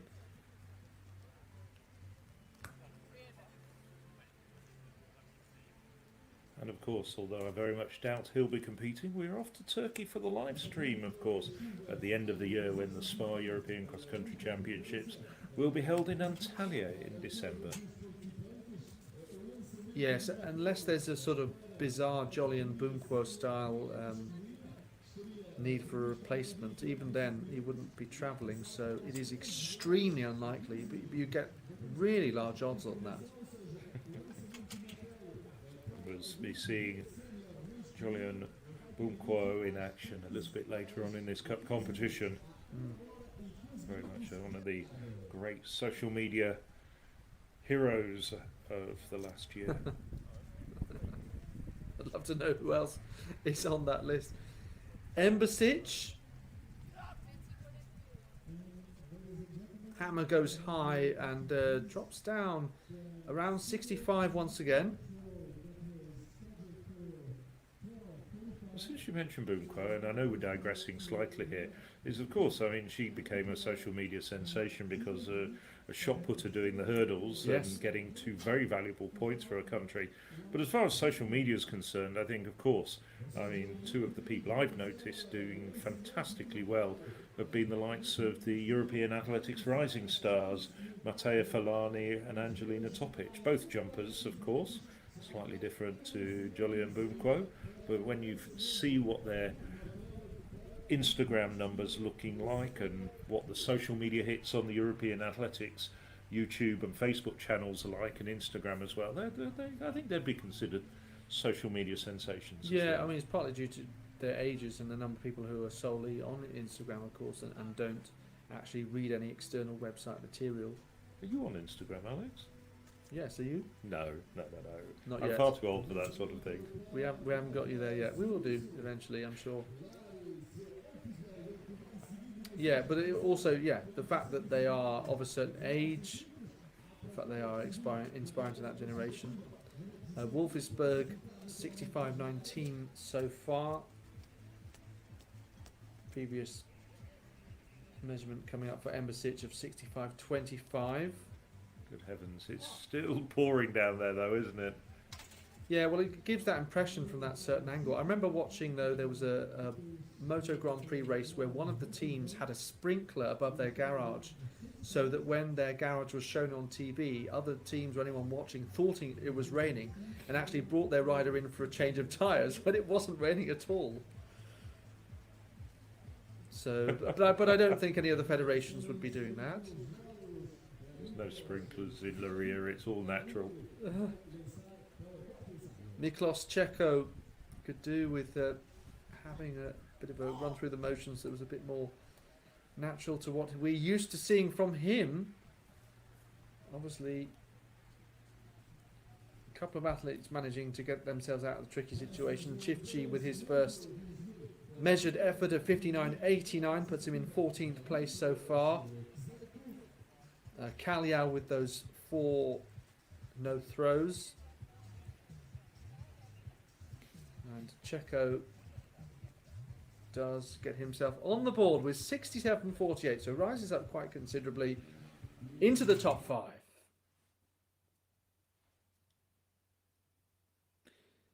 Well, the weather obviously having a bit of an impact here, so we will endeavour to sort one or two issues and be back with you very soon. Of course, we're watching the under-23 men's hammer competition.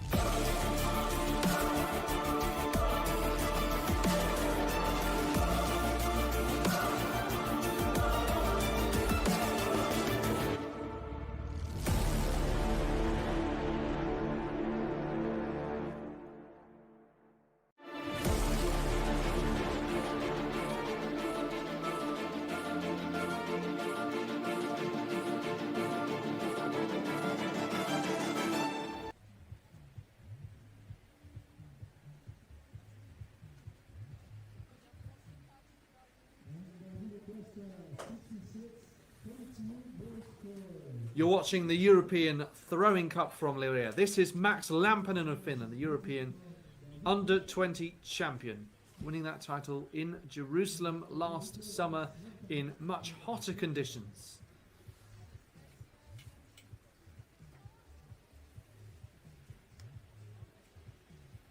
So, Lampinen looking for strength, balance, momentum, agility through this circle. Not at this moment. And if you just joined us, you may not be aware that it's extremely slippery out there.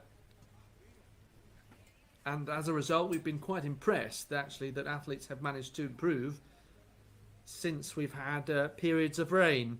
One of those who has done that superbly has been Josef Kasidis of Cyprus. 70.63, that puts him up to second place, having briefly been in the lead. And that's because David Pilat of Poland has thrown 71.52.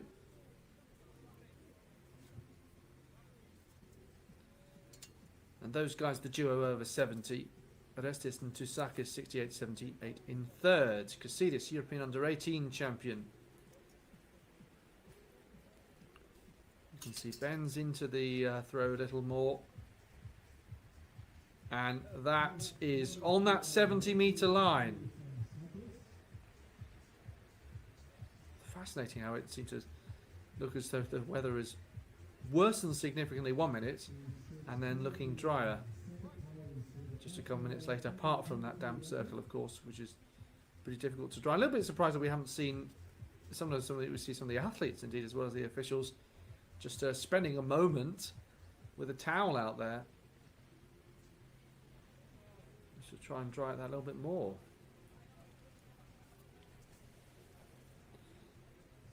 Tousakis and Andreev Pilat we'll all see shortly.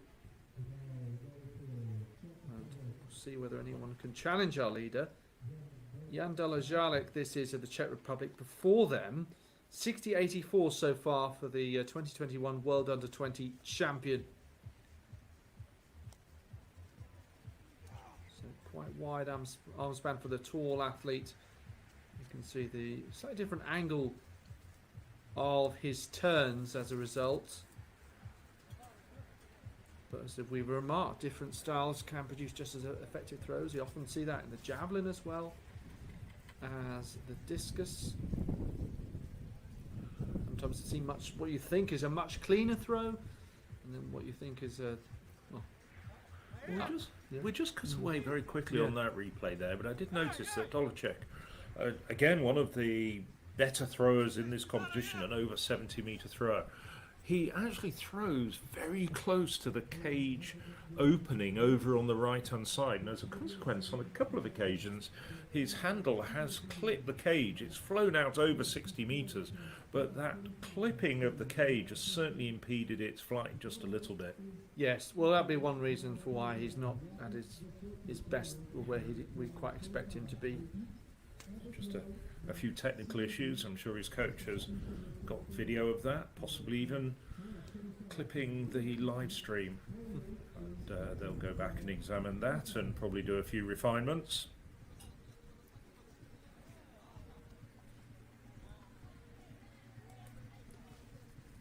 awaiting this fourth round measurement for Dolezalek of the Czech Republic. Orestis and Tzoutzakis of Greece will be next to go in. Signs there for Federação Portuguesa Atletismo, Portuguese Federation. Don't need to be fluent to translate that. I think it was last year that they had their centenary. They're just over 100 years old. Congratulations.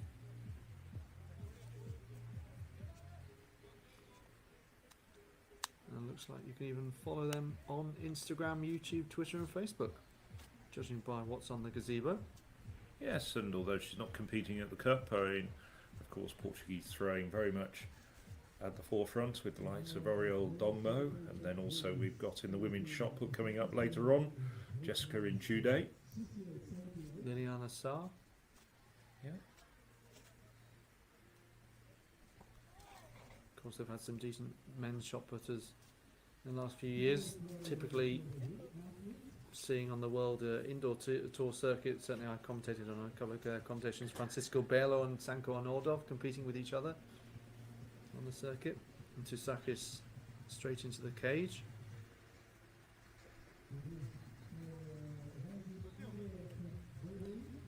Valentin Andreev of Bulgaria next.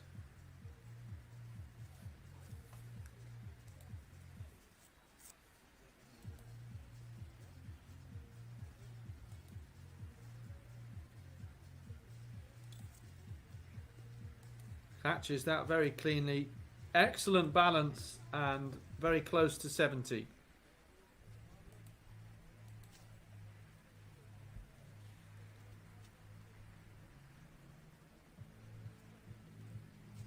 So one throw left to go in this fourth round. David Pilat, our leader.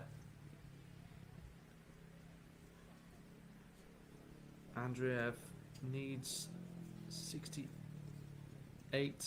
78 to move up into third place. And he has at least narrowed that gap to 20 centimetres.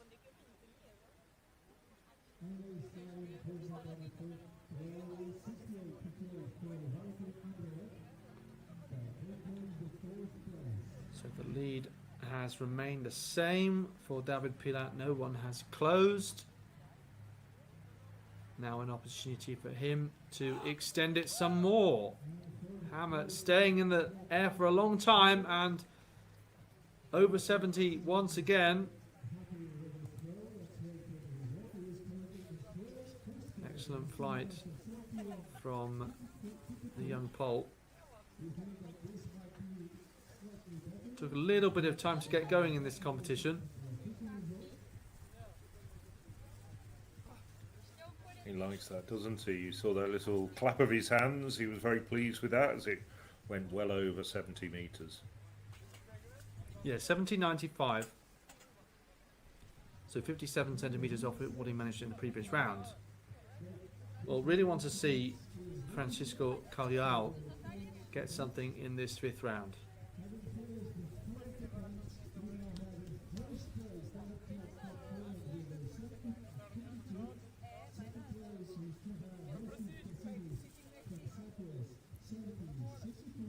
So the 18-year-old personal best 58.56. With the junior hammer has thrown 67.19 so far. Fortunately, it's going to be a fifth foul there into the cage. Was a little off balance towards the end there.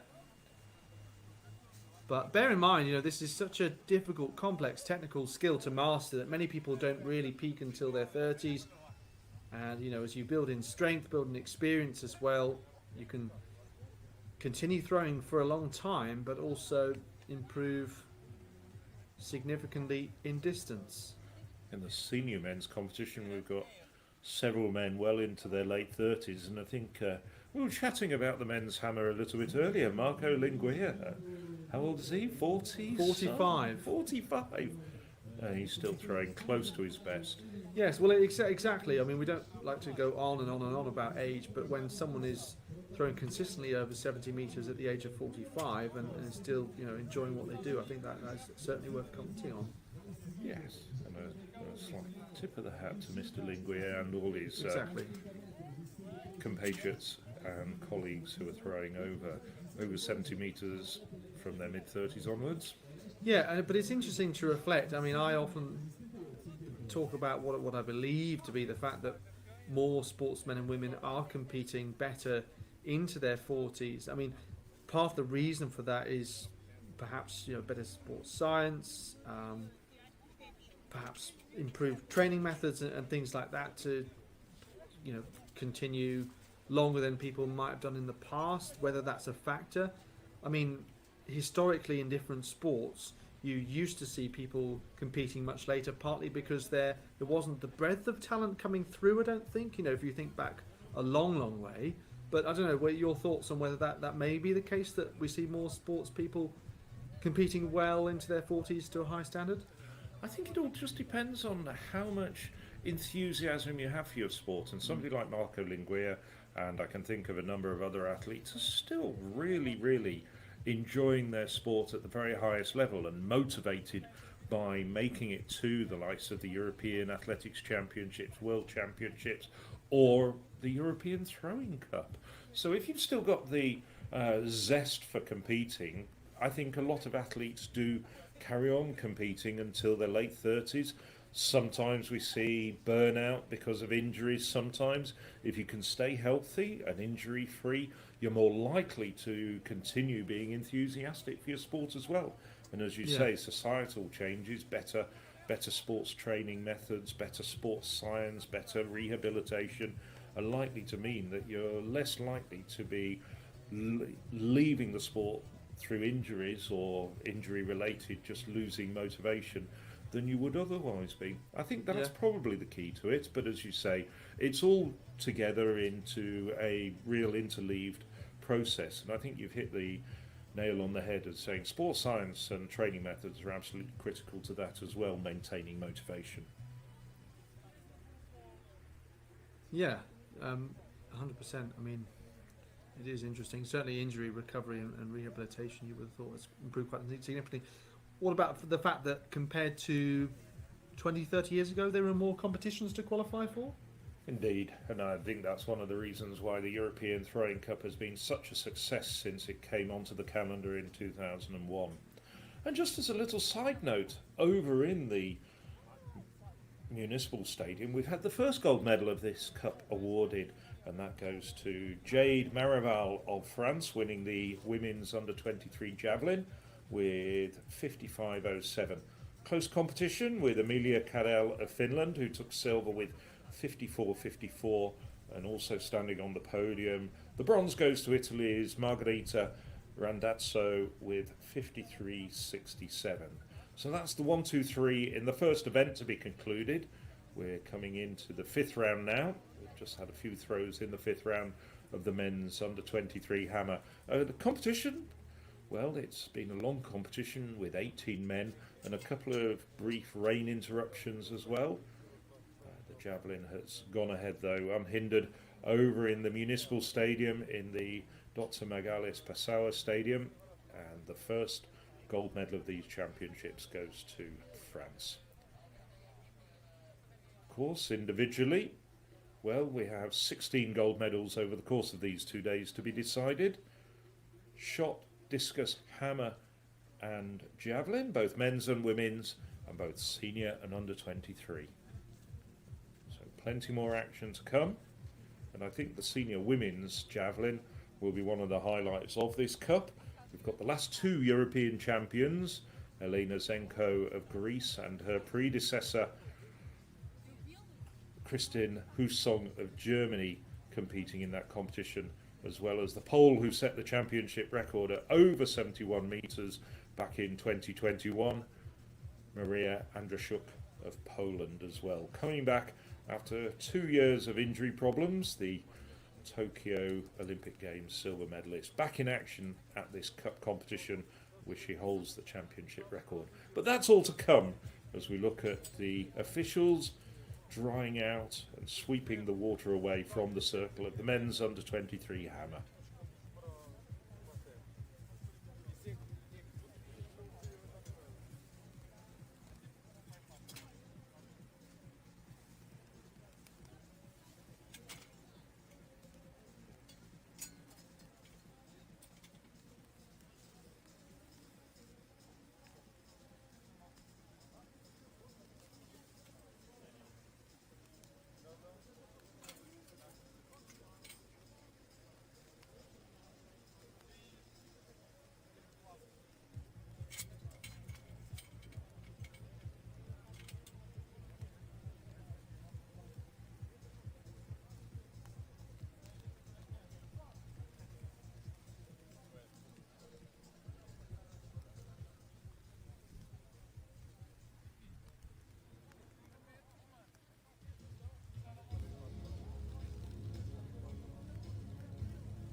Apresentação do lançamento do peso feminino do escalão sub-23, o grupo A. Now for the shot order for the final A.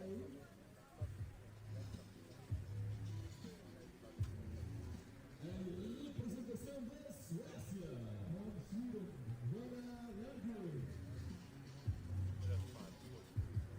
Pelos cores da Polónia, from Poland,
Well, as we pan away from the hammer, just to remind you, the officials have been struggling to extricate that hammer that belongs to Francisco Calao for some time now. Calao sending his hammer into the cage at the start of the 5th round. We join the women's under-23 shot, which has been divided into 2 fields. And the first, the A group, is of 6 women, and the B group will be of 5 women. Before we pick up the competition, just to remind you, we'll be back with the hammer later. It's currently being led by Poland's David Pilat with 71.52, and Josef Kasidis is also over 70 metres with 70.63. The 2 women's shot put circles are to the right of the men's hammer, side by side, here at the National Throwing Centre. This is the A group.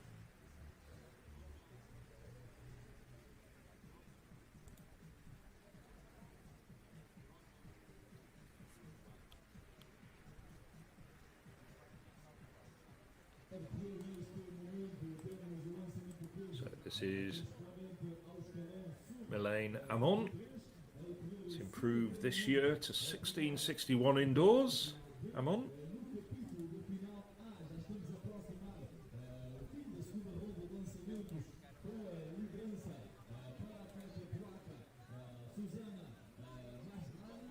Currently down in 4th place though at the moment with 14.99. Competition being led, and we're coming to the end of the 2nd round with Amon's effort by Zuzana Maslana at 16.47. Maslana very much the woman on form at the moment, but Amon improving to 15.89 there.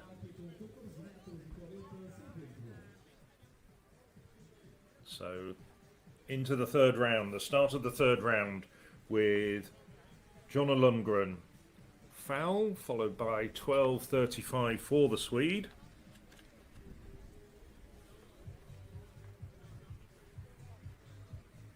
Lundgren has a best which is set indoors in Vashko back in January of 15.04.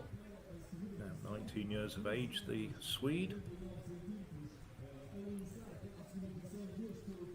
Let's wait for the mark to come up.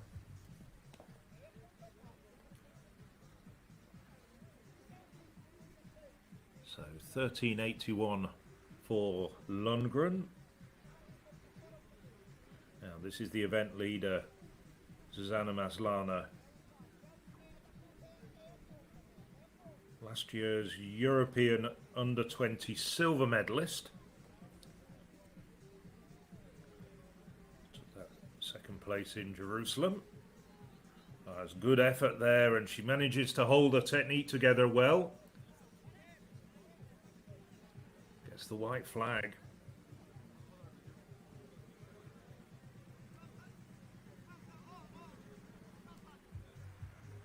Just waiting for confirmation of Maslana's result. Results coming up quite quickly, although obviously in these conditions there's a few technical challenges. Maslana will be followed into the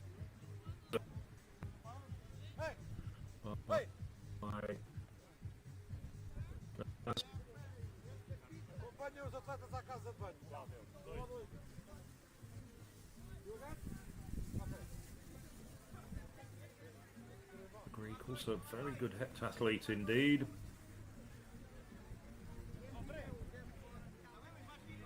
Thrown over 15 metres last month. That's not over 15 metres though, more or less on the line. Just to update you though with Maslana's distance of 16.36, so just 11 centimetres short of her mark in the 2nd round, which leads this competition.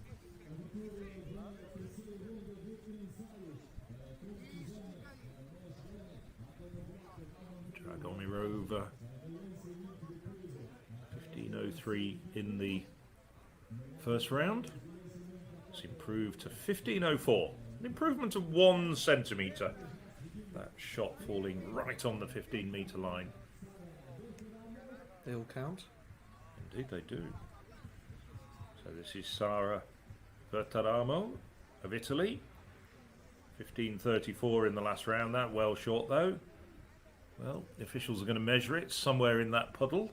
Quite difficult to measure where the shot finished there. No, she walked out in the end. I think she knew just as long as when it came down, probably short of 14 metres, it wasn't any better than her two previous efforts, which had both gone over 15 metres. 15.03, 15.34, followed by that foul for Verteramo. So it's now the turn of Martina Mazurova.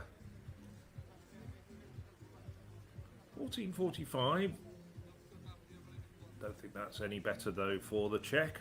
I think she's walked out as well. Yes. Shot putters tendency to do that once they've got in a couple of good throws. If it doesn't quite work, then it falls short. A smile there from Mazurova.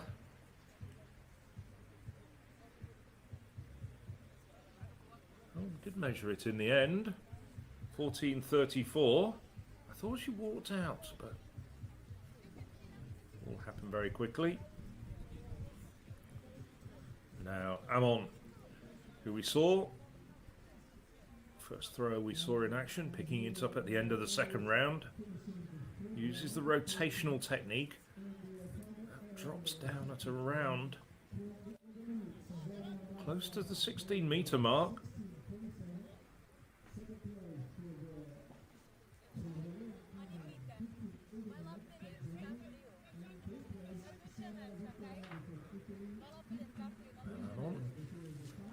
Watching European Athletics live stream, she was in action a couple of weeks ago in the Czech field event, specialist field event competition in Novici. 16.01 for Amon, so an improvement for her. Now two women over 16 metres in this competition. This is Lundgren. Lundgren struggling a little bit. She's a 15-metre putter at best. Last round went to 13.81 and that fell short of 15 metres again. Fell well short.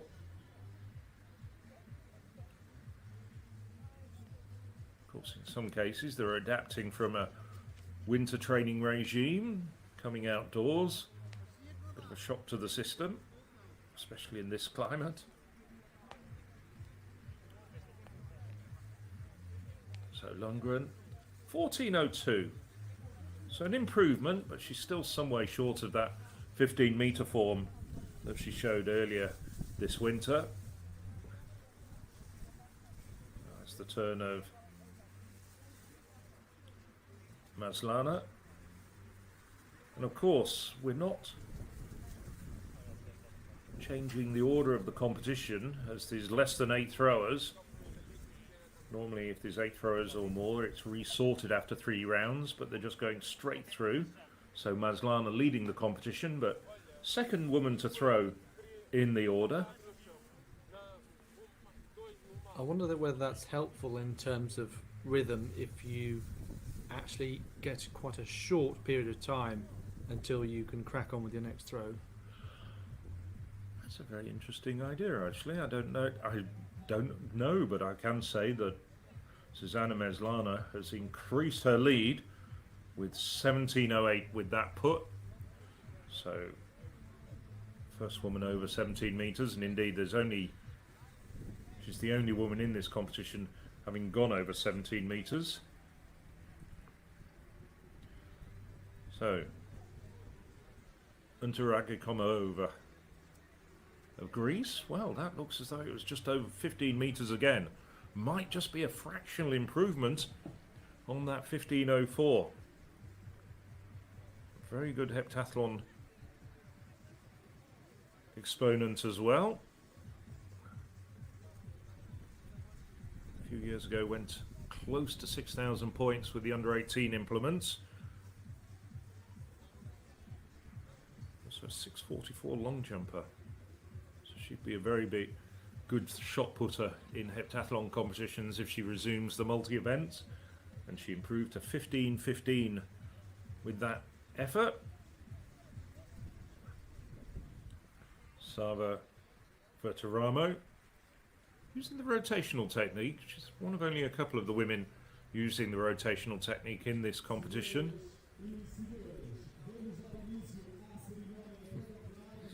Unpacking the technical issues. She's in third place at the moment with 15:34.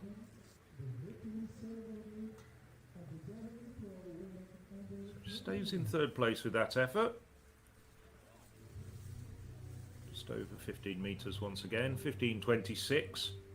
Just 8 centimetres shy of her best. Mazurova down in 5th place, 14:45, but consistent. All three of her put so far within a 11 centimetre range.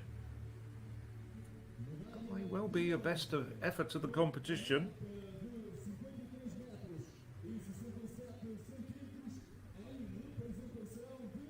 Mazurova,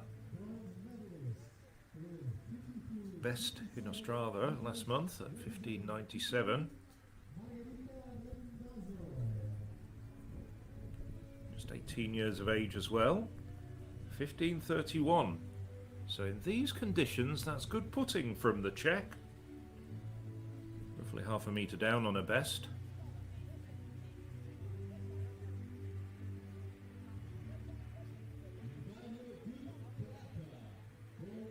We come to the end of the 4th round with Mylène Amon.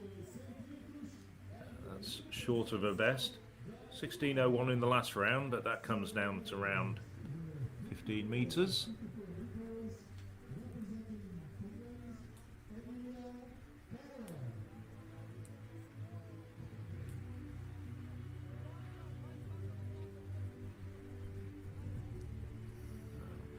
See the coach there unpacking. So she did walk out in the end. We didn't see the red flag, but she did walk out of the front of the circle, so that's classified as a foul.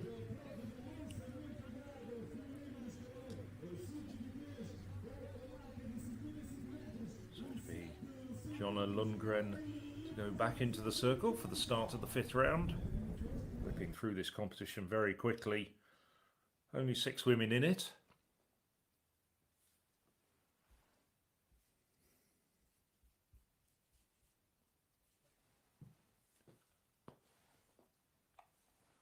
Got the B competition going on as well, side by side. Just to bring you up to date with the B competition.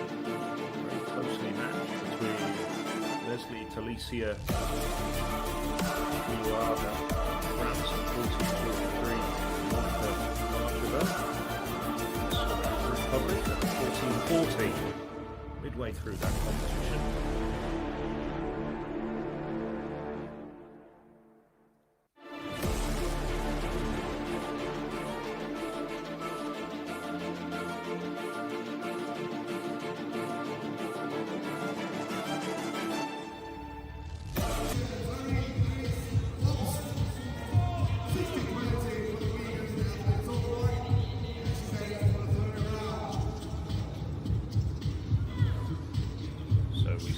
To the main stadium in Leiria, the municipal stadium, as you can see, rather splendidly decked out with all the flags of participating nations.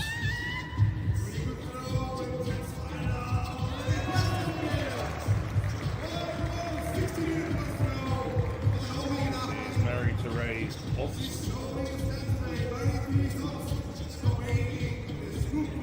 senior javelin getting underway.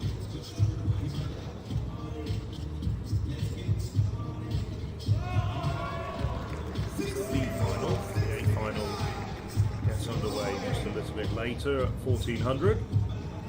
So senior javelins taking place in the municipal stadium. A bit less damage to the turf.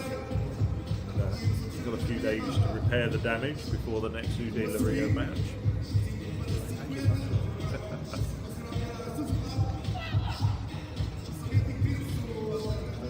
Here from Portugal, Pereira.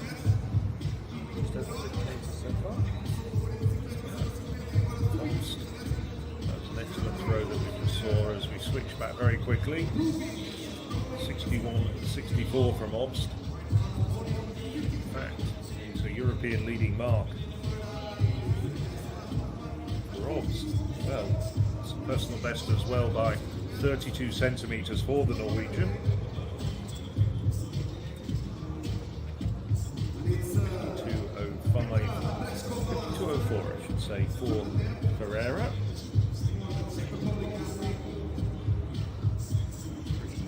3.5 metres short of her best. This is Andrejczyk. More modest throwers in this competition. Of course, it's another Czech, Barbara Spatakova, who holds the European and indeed the world record at 72.28. Set in Stuttgart back in 2008. I was lucky enough to be in the stadium when that happened and commentating on it.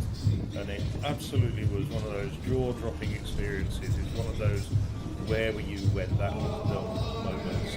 Just to see the Javelin fly across the sky in Stuttgart in the, what was the old Gottlieb Daimler Stadium. Andrejczyk, 44.86, and here's Paola Padavan of Italy, 49.80 with the last, in the last round. Just going back to Spatakova and that day, was it expected that day, do you think? Or was it something that you could have foreseen at the time? I just struggle to remember, to be honest. That's 16 years ago, but that's an excellent question. I think we were expecting something good. She was in great form. Were we expecting a throw over 72 metres? Probably not.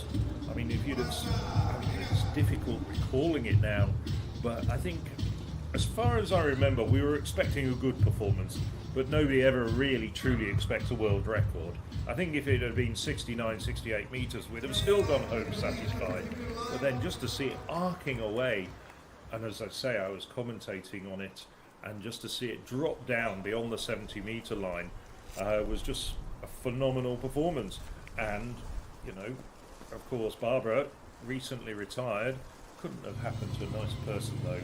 I can tell you, I certainly, I'm sure in the Czech Republic there is a Barbara Spatakova fan club, and I'm certainly shall we say, an unofficial member of it. But this competition carries on. And we've just seen Arantxa Moreno throw 48.98, the Spaniard.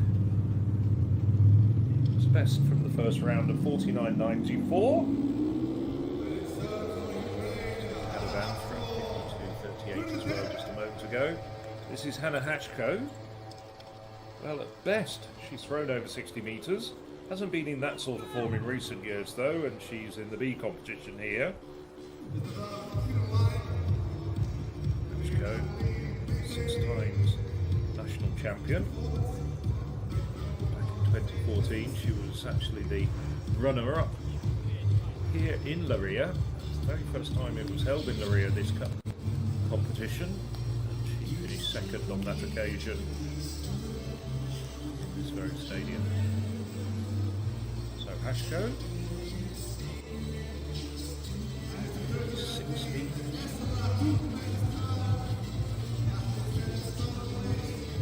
Change of position though. Keeps her in 7th place in this Senior B competition. Now, Ezra Turkmen, 53.39 for the Turk. Turkmen, World Under 20 finalist.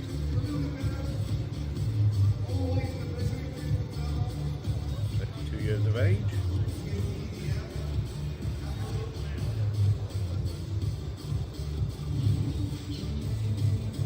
Let's set to go.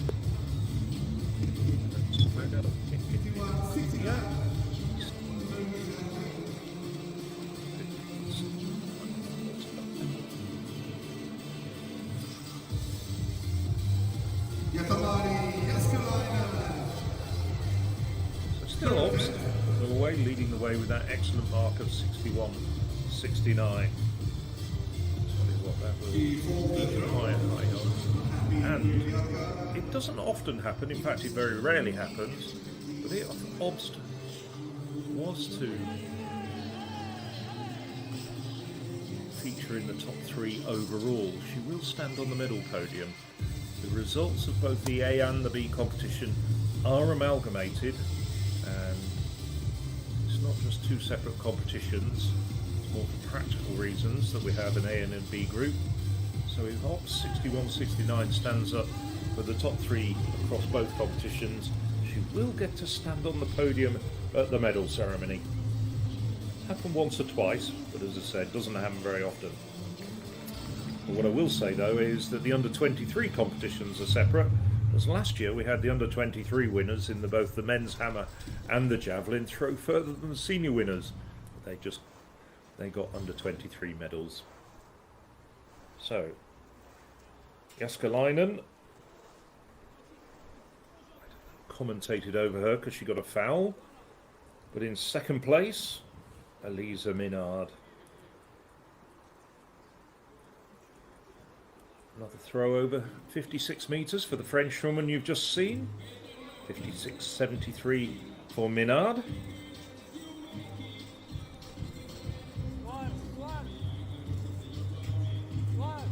Slovena's Eva Vivod.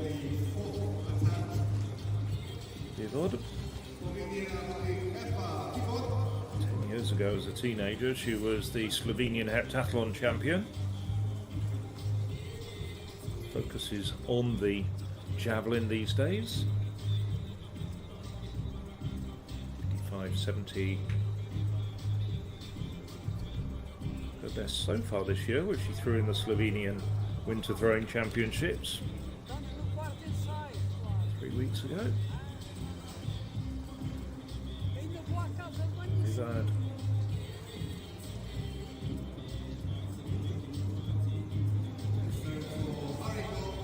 Just wondering whether it was an improvement on a third round of 49.06, and it is by 4 centimetres. Her best moves up to 48.13.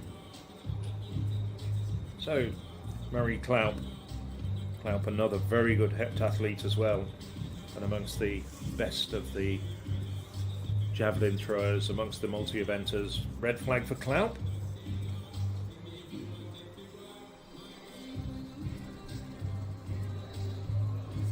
But in multi-events competitions, she does get lots of points from this particular discipline.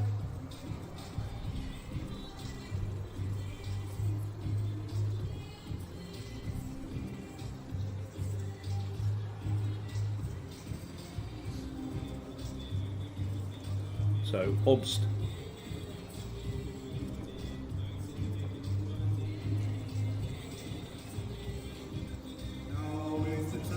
Obst, graduate of the University of Georgia in the United States.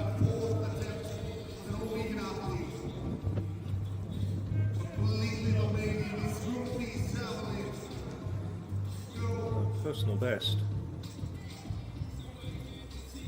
2 centimetres to her career best, which has been on the books since 2021.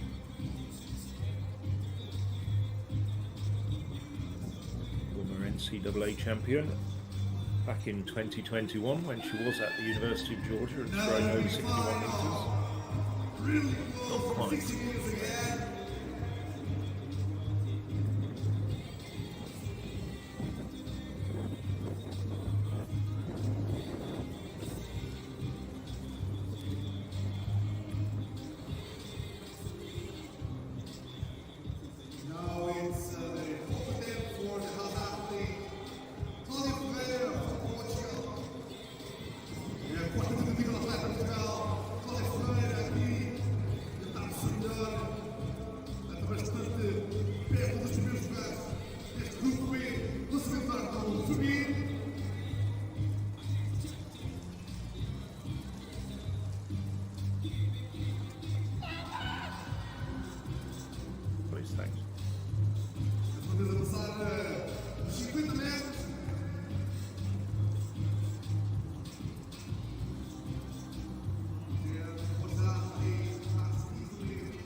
Just picking it up as we watch Claudio Ferreira, the local athlete. She threw 51.97. Just a moment or two ago, there was no improvement for Obst. As we saw, it came down shy of the 60-metre line after that season's best, a little bit, I should say personal best a little bit earlier, of 61.69. Obst throwing 57.98 as we now look at Petra Andrejczyk. 45.16. She lies at the bottom of the 11 women throwing in this competition.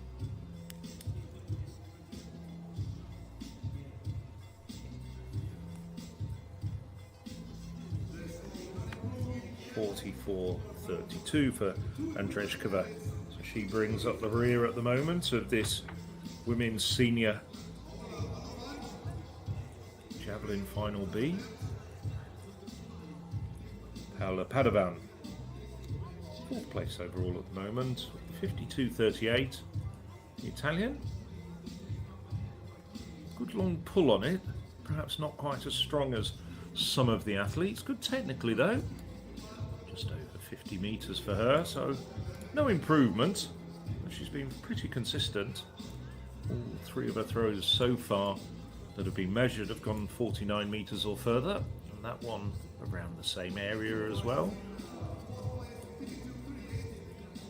So 51.09 for Padovan.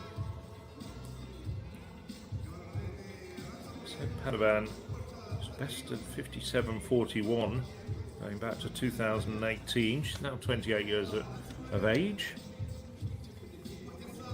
We look at Arantxa Moreno. Moreno, now 29 years of age, 5 times national javelin champion every year since 2019, but a red flag for the Spaniard.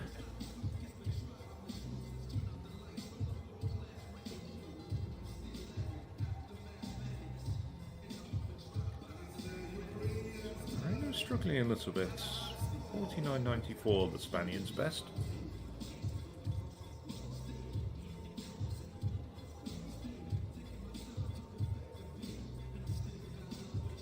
Anna Hatchko, 33 years of age now. Going back to 2014, that year when she finished 2nd in this stadium in the European Throwing Cup. She did throw over 67 metres.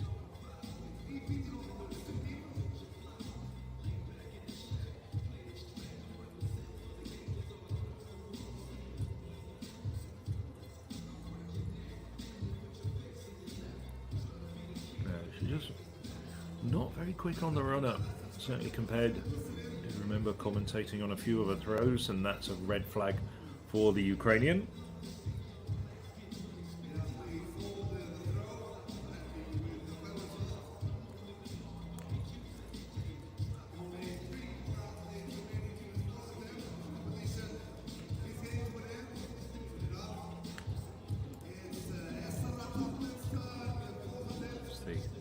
Turn of Ezra Turkmen, 53.39, her best in the 2nd round. Certainly a thrower who's capable of going much further.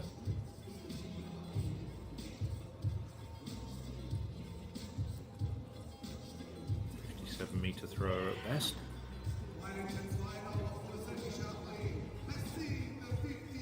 That's a pretty decent effort from Turkmen. In front of her is Elise Mignard, 56.73. Probably not quite as far as that, but it looks like it might be quite an improvement for Turkmen. Just waiting for the mark to come up. 54.13, her best throw of the morning for Ezra Turkmen. And it is Elise Mignard.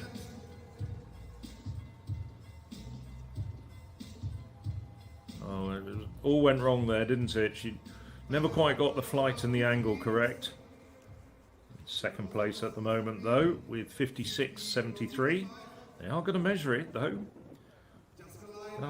just bringing you a little bit of news. We do believe that the leader of this B final, Marie-Thérèse Obst, has actually decided to retire. She did get that personal best in the third round of 61.69, which at this very early stage of the season, with just a few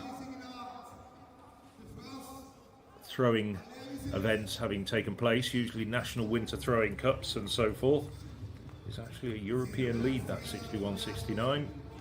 She's got almost 5 meters advantage over Minard, who's just throwing here. That's better.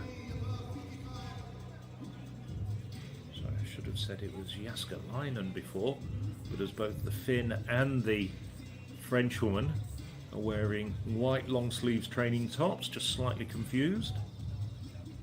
So it was Javelin throwing before, now it's Minard as we wait to see the result come up. 54.57. Javelin did leapfrog into third place with that 54.50 from a few minutes ago, overtaking Turkey.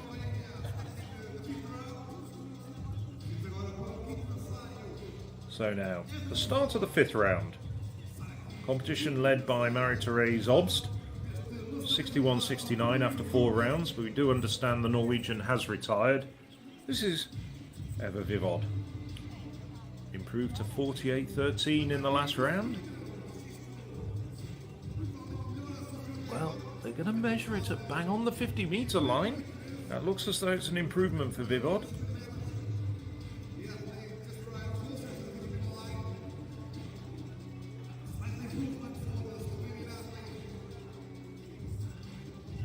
Vivod's already thrown over 55 meters this year. Well, as you can see on your screen, in the lower left-hand side, 49.83 for Vivod. Now, Mary Clout. Last 2 efforts were fouls. Best of 50.31 in the first round for the Estonian. It looks as though it's there or thereabouts, just slightly before the 50-meter line, but she decides, well, with 50 meters plus in the bank, she'll just walk over, and it's marked as a foul. Gets a red flag. As you can see there, she just waits and sees where it lands, but no improvement for her, and saves the judges the effort of measuring it. Well, we've switched away from the women's under-23 shot put to stay with this javelin competition, the senior B final. To say, some very good throws coming in this competition. But if you want to catch up with all the results, please do go to the European Athletics website, www.european-athletics.com. Live results on there, all the results from the competitions earlier this morning. We had several under-23 competitions in the National Throwing Centre nearby this municipal stadium, the Dr. Magalas Passour Stadium, including the men's under-23 hammer and the women's under-23 shot put. So, Claudia Ferreira, not quite an improvement on her third round 52.04, but 51.39. So, useful throw from the Portuguese thrower. Currently the Portuguese number 1.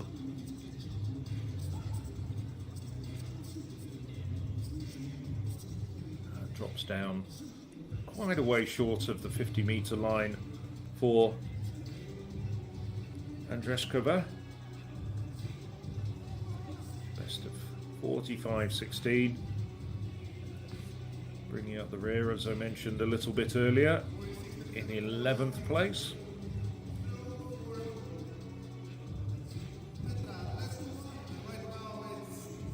That is an improvement though. 46.27 for the Czech thrower. Palavan, consistent Italian, looking to try and improve on that third round, 52.38.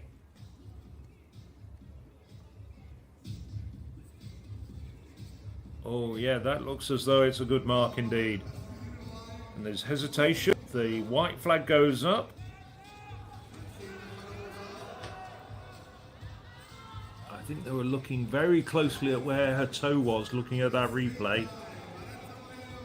It was bang on the line, but it was good technically from Padovan.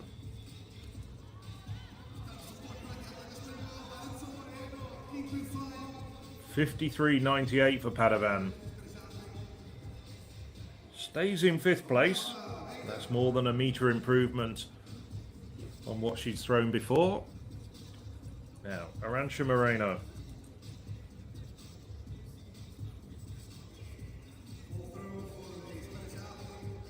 Short of 50 metres, and she can't hold on to a technique, goes over the line. It is quite slippery and greasy out there. Yes, you can see there. Her left foot comes down, straddles the line, and that's a red flag. No doubt at all about it.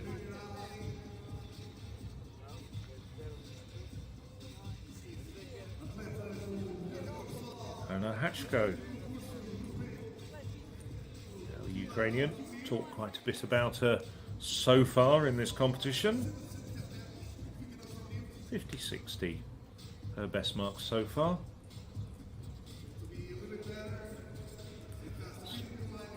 Possibly a very slight improvement. Looks as though it went over the 650 metre line.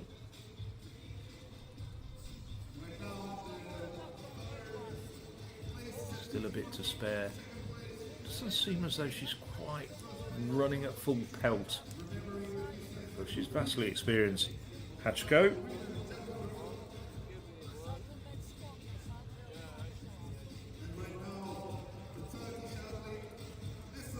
Been to a number of major global championships. So, Ezra Turkmen improved in the last round to 54-13. The Turk.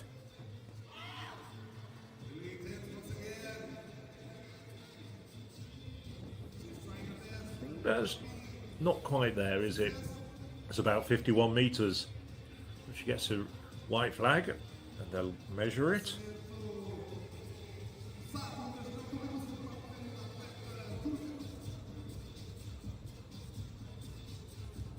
Turkmen having recently thrown 57.46. Well, she's got one more throw, and I think she'll be looking to really go all out and try and get close to that personal best recently set in Konya. So Jääskeläinen improved to 54.50 in the last round. That's a foul though. So one more throw for Jääskeläinen as well.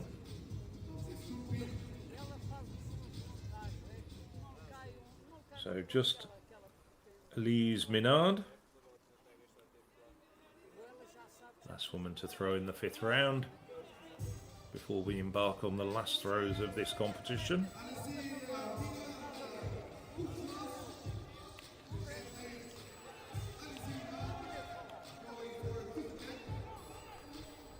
Minard.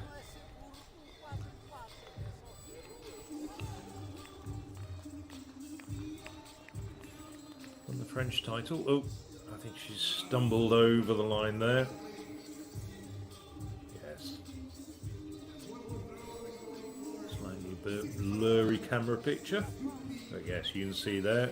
Just couldn't hold it all together when she just ambled over the line, and it's a red flag.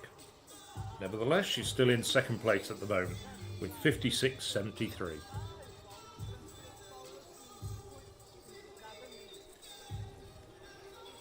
So we're just about to get underway with the 6th and final round of this women's Javelin B final. Emma Vivod improved to 49.83 with her last throw. She's in 10th place overall at the moment.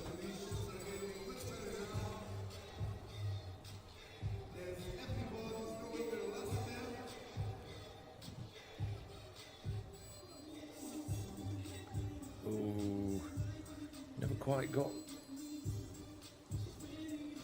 Well, it seemed to have a high arc, but it did come down at around the 50-metre mark.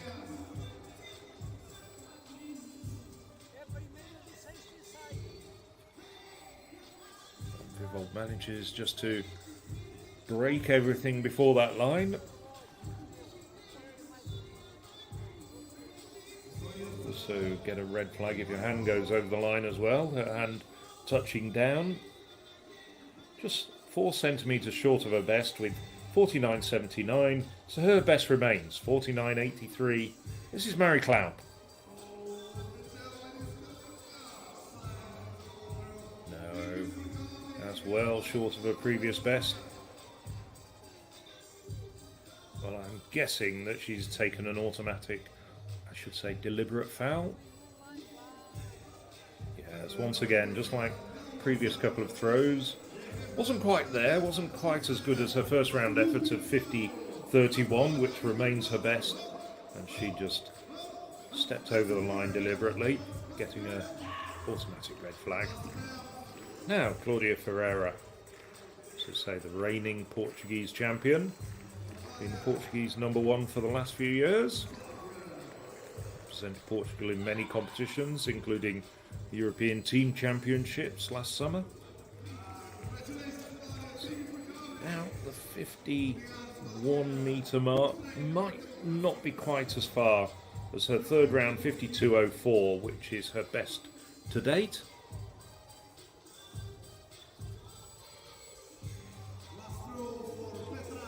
.51.46. So she stays in 6th place in this competition. Petra Andrejczyk.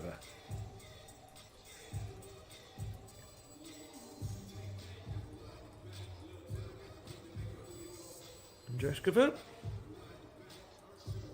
was actually the national champion back in 2014, 2013. I think that might have been one of the years Barbara Spataka took off for a baby break.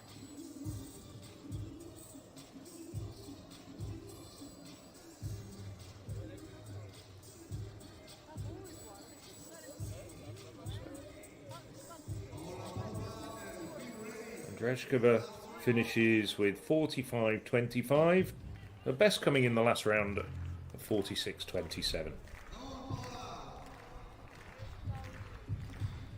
Now, Paola Padovan.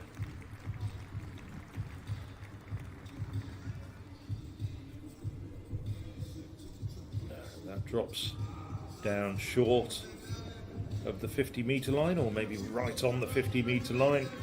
Not going to be an improvement from her over her 5th round, 53.98. But she does get a white flag. It will be measured.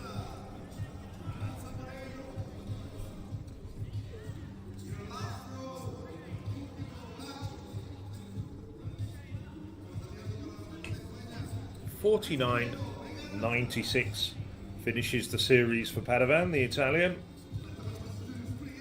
5th place at the moment with that 53.98 in the previous round. Arantxa Moreno struggling a little bit. Moreno want to finish off with a good jump, of course. Good jump, good throw even. Personal best close to 60 metres coming in 2018 of 59.89. It's already thrown over 51 metres this year, but not today. Falls short of the 50-metre line. So a little bit disappointing, the series from Moreno. Don't think that's going to be an improvement on her first round 49.94. No, 47.35. I will say though, encouragingly, the sun does seem to be coming out over Leiria, and as you can see there, if you've been watching over the last 20 minutes or so, the track at the Dr. Magalhães Pessoa Stadium is quite quickly drying out. Still a little bit of a sheen on the surface there, but I can tell you conditions quickly improving from those that we saw earlier, when rain interrupted that men's under-23 hammer competition on several occasions. So, Hannah Hatchko.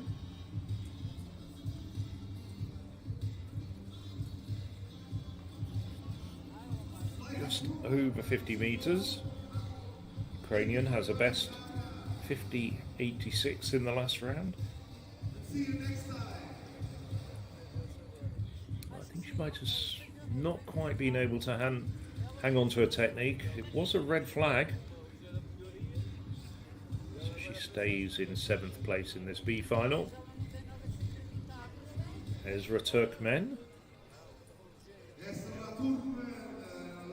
3 athletes to come.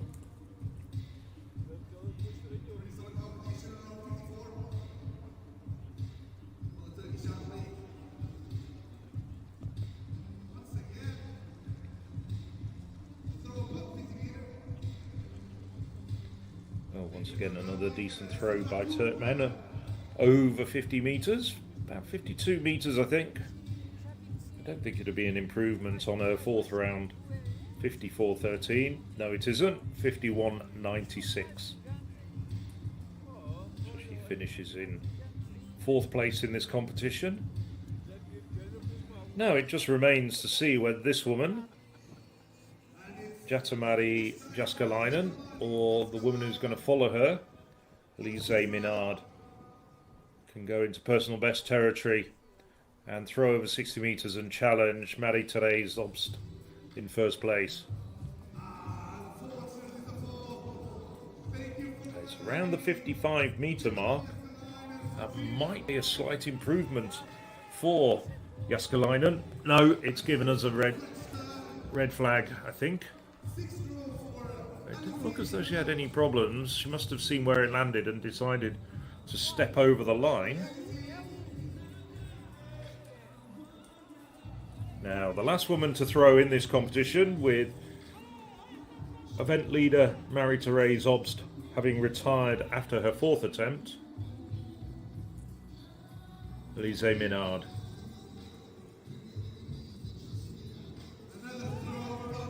That's around 55 metres. Just waiting, yes. It is a legal effort.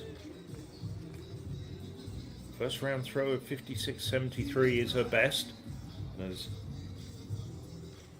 kept her in 2nd place throughout this competition. Marie-Therese Obst, 2 throws over 60 metres, so 54.68 for Minard, and she finishes 2nd with her first round effort of 56.73. And there's the full results indeed. Marie-Therese Obst confirmed as the winner with 61.69. Minard of France 2nd, 56.73. And Jaskalainen 3rd with 54.50. There's the full results. All the 11 women who competed in this Javelin Women's B final. The A final just coming up a little bit later on this afternoon. Yeah, quite impressive that from Marie-Therese Obst to be over 61 metres. And interesting, of course, Sigrid Borger had a bit of a breakthrough last year in throwing over 66 metres, and then, yeah, the interesting is she threw that earlier in the year and then didn't quite reproduce that form later. So interesting to see. Of course, sometimes javelin competitions can be a little bit unpredictable like that in terms of who arrives, what the conditions are like, and what the distances are. So we'll keep our eyes across all of that. So live results on the European Athletics website, and there obviously you can see the schedule too, and you can see who's on the start list for all the competitions as well, and what their various personal bests are, and who's going to be pitted against one another. So just looking at the timetable now as we come up to 1 o'clock local time. Women's javelin coming to a close there, and we saw previously the women's under-23 shot put, of course, quite a small contingent bring to a close as well. So it means we now have, what's that, Phil, 3 sets of medalists crowned. I think there was a bit of a delay, a significant delay with the first event that we saw, the under-23 men's hammer. Yes, just 2 sets so far, just to bring you up to date with the women's under-23 shot.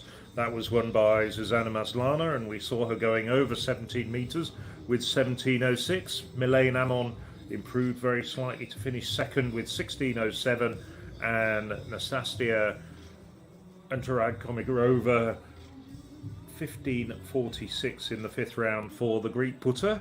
So they were the 1, 2, 3 in the women's under 23 shot. Just to bring you up to date though, with that with the men's under 23 hammer, the competition, the hammer cage has unfortunately been damaged after that incident with the Portuguese hammer throwers going into the cage. I understand that they're actually repairing it now. We are due to have the men's hammer throw B final get underway in just over 15 minutes, in fact. But we will be taking a break because I do understand that they're trying to get the hammer cage sorted out. We're probably going to have to finish off the men's under 23 final and then get on to the hammer throw from the B final in the men's event. But for the moment, Alex and I are just going to take about a 15-minute break from commentary. Join us again about 1:15 and we'll give you an update on the latest of whatever's happening in the men's hammer, both under 23 and B final.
medalist with 16.07 meters, representing Javelin, Elina Tzengko.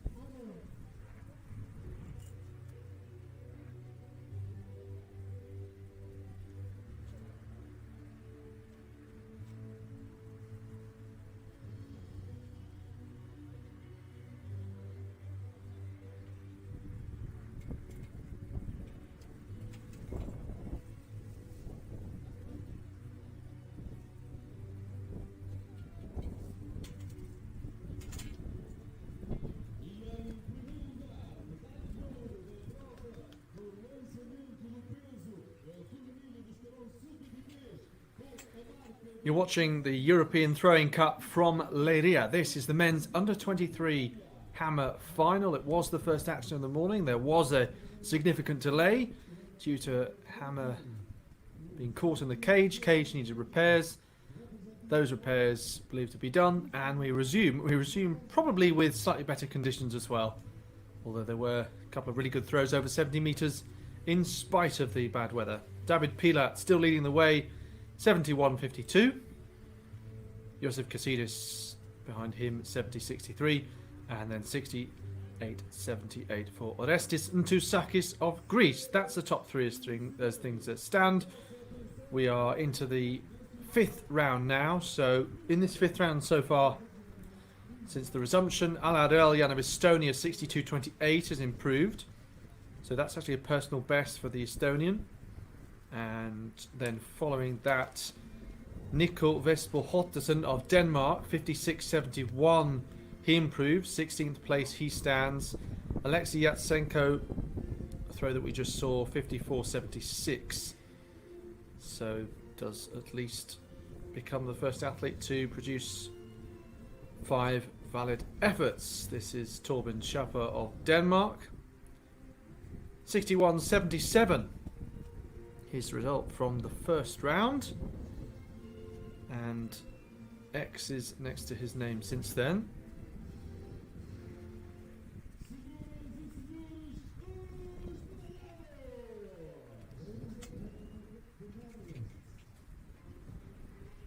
So don't forget we have the senior hammer also today to watch out for.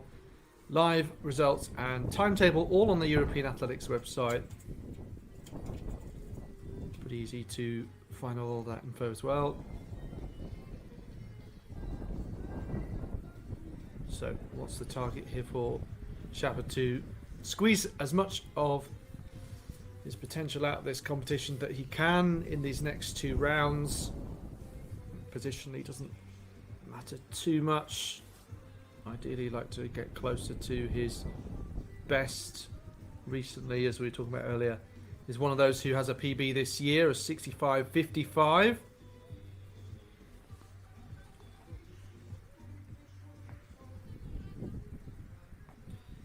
$64.33. Be nice to get into the top 10. That's the mark needed for that.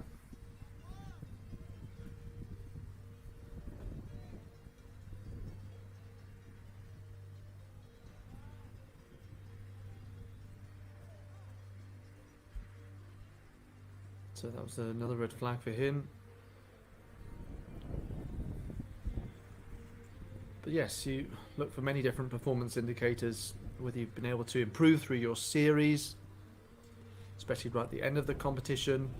And another is, like we said, with Yatsenko and potentially here with Jimenez, just to continually put together reasonable, consistent rounds. And he's certainly done that.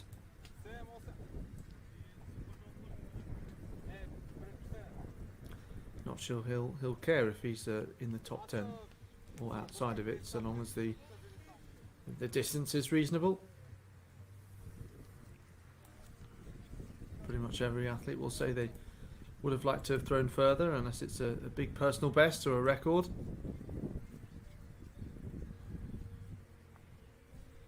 $62.81 for Jimenez. So the athletes are going through the throwing order that they were given at the start of the competition. 18 competitors involved in this under-23 men's hammer. Emre Çiftçi, Turkey, 59.89 for 15th place so far. Again, a little off balance. Oh, goodness me. Did everything to try and stay in.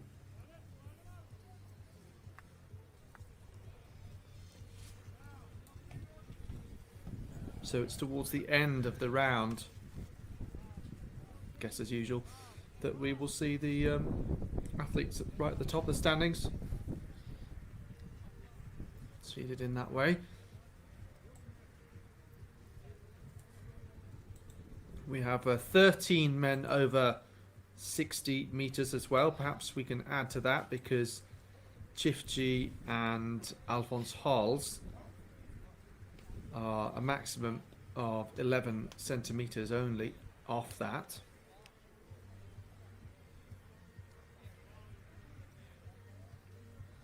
(61.25), so make that 14 men now. Çiftçi moves up one place.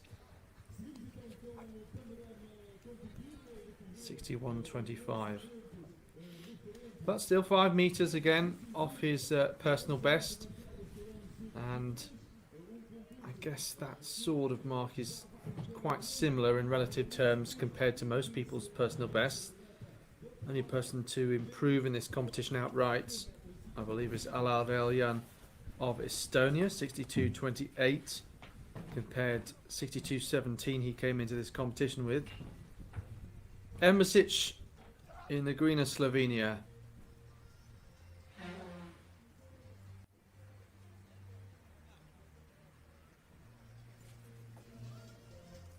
So that could be 63, 64 sort of measurement.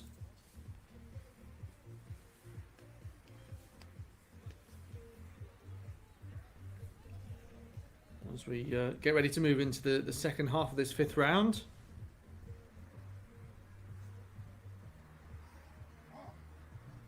Good thing there's plenty of space inside those tents,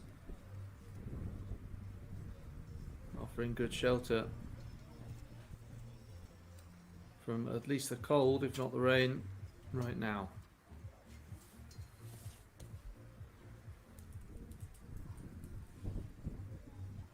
Lars Wolfsberg is the reigning Swiss senior champion. Fantastic acceleration there as he rotates. Still looks a little bit disappointed.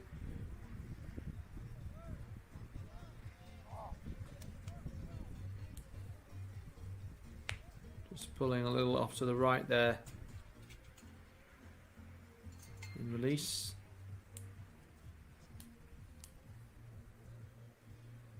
Stays in 8th place for the time being.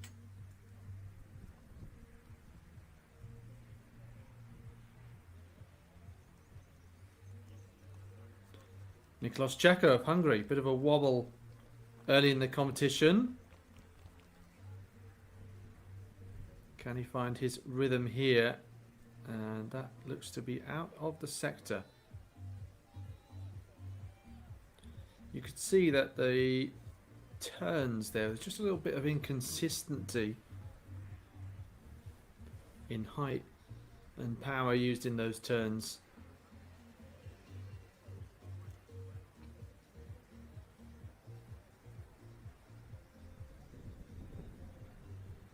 On we go to Davide Costa. So to climb a place, Czecho it is above him, he would need 1 meter 16 centimeters improvement. Again, looks to be off to the left. It's just like the camera's trying to search for where it is and presumably hoping not to be struck. Definitely hoping not to be struck.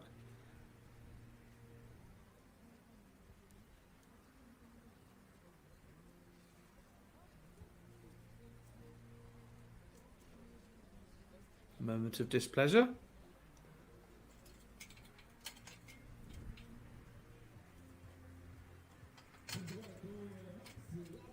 There we go. There's someone with a towel.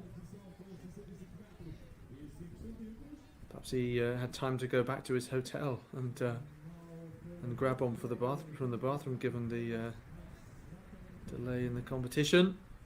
Max Lampinen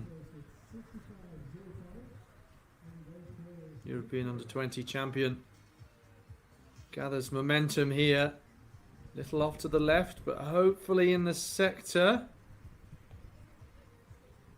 Yes.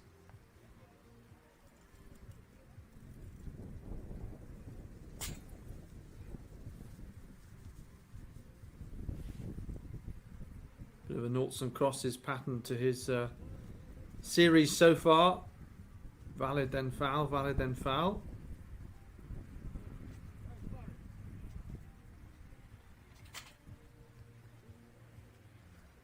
Staring intently. Waiting to see the numbers on the board.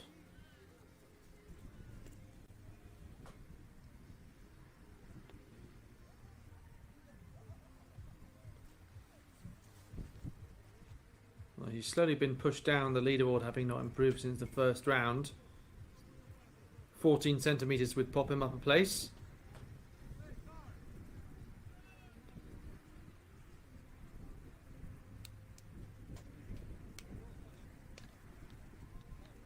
So those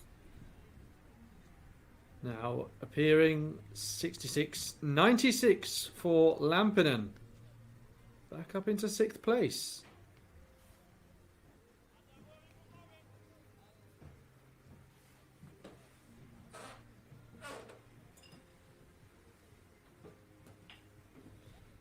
This is Josif Kosidis, the Cypriot. 70.63 so far. David Pilat, the only man ahead of him, 71.52. High with the initial turn. Looking for more speed. Out the wrong side of the circle, though. Oh, we do have actually now a number indicator there by the 70 line.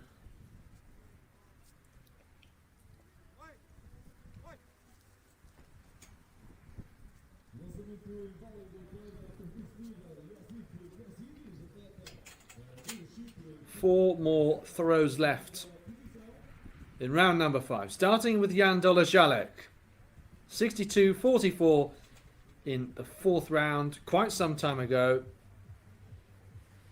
64.33, quite a gap to 10th place in front of him. Little off his best today, and yeah, once again, the handle seems to be catching that side of the cage.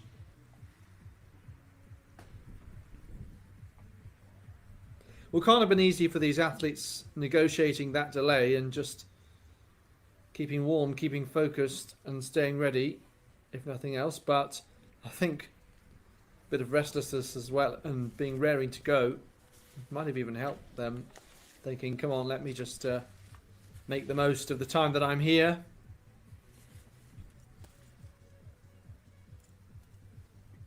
Of course, a number of competitors also taking part last weekend here at the National Throwing Centre in Leiria.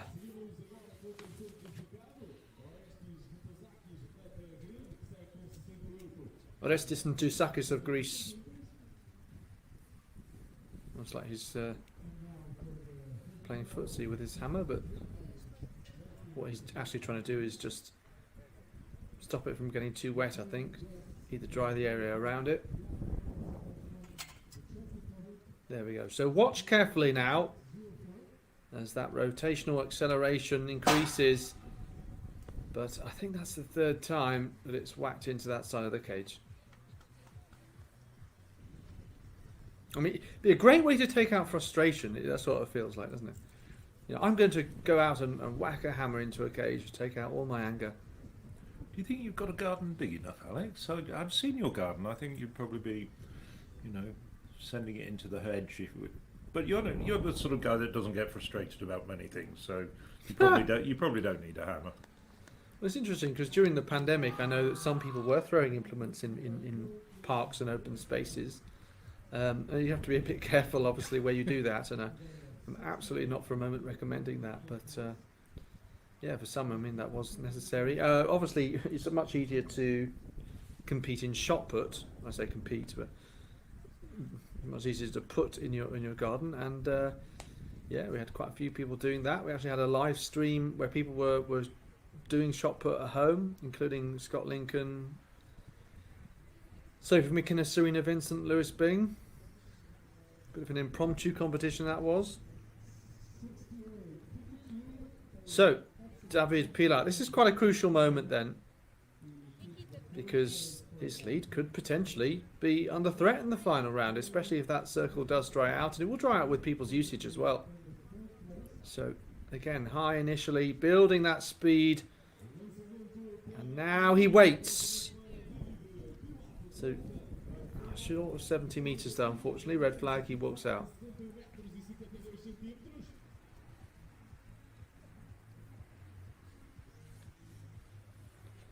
Well, still exciting to see if anyone can challenge with their last go. And, of course, that'd be a mark of a great athlete as well. And if something like that was achieved here, they might remember it perhaps at the European Championships in Rome or another circumstance and think, yeah, it was in the final round where I managed to dig everything out and I recalled everything that my coach had told me and I remembered what I'd got wrong previously and made some technical adjustments. Well, I'm surprised they've let this man back into the circle after he caused all the problems. And once again, oh dear. He gets another red flag. Very unfortunate for Francisco Callejon. Of course, got to remember he is only 18 years of age, and he has got this great opportunity to have a go at throwing in this home arena, which is a great facility, and I'm sure that he will return to this competition more experienced athlete.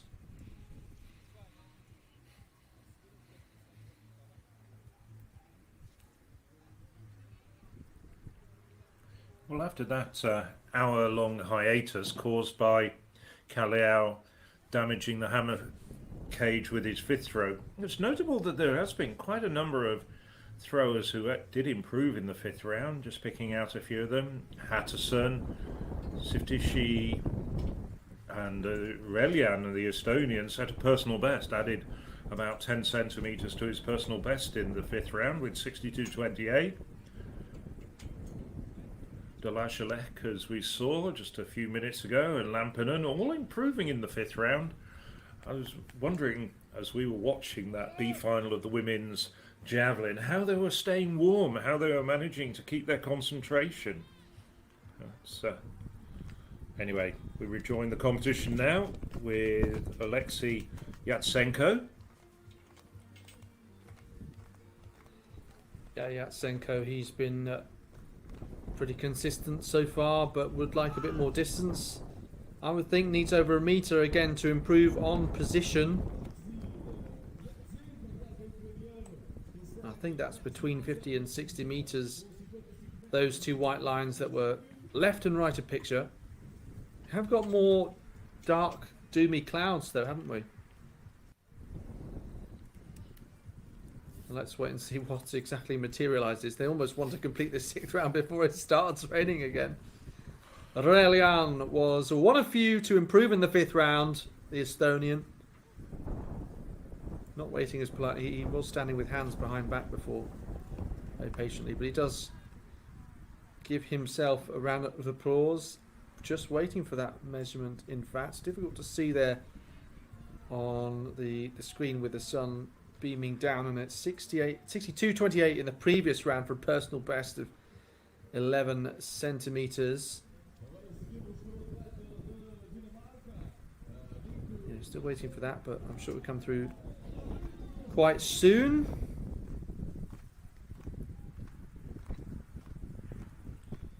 So next in the order, Juan Jimenez of Spain. Little off balance there and actually did well to get a clean throw. Just going to drop short of 60 metres.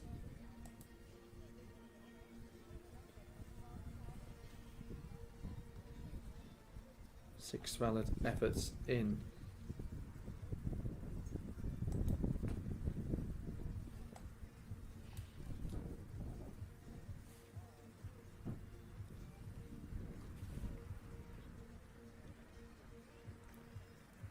So Alphonse Hals of Sweden next. 59.96, so he'd love to get over 60 metres, being just 4 centimetres off it.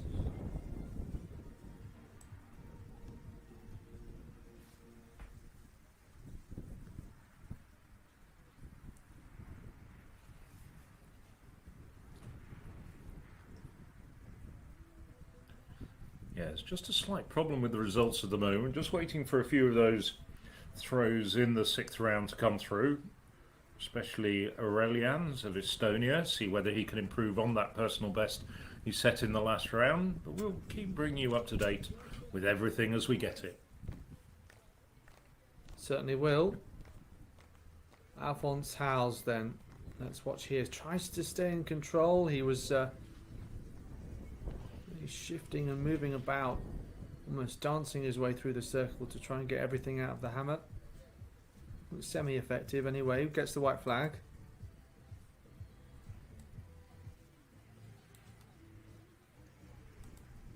Definitely is brightening up a little bit, which the hammer throwers will be pleased by, as I'm sure will be the drivers in the rather busy looking road that we've been able to see in the background throughout this hammer competition.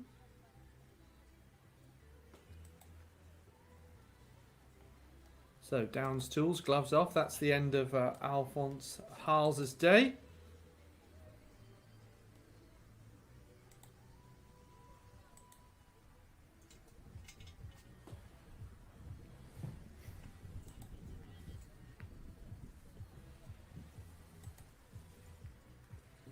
Alexei Yatsenko.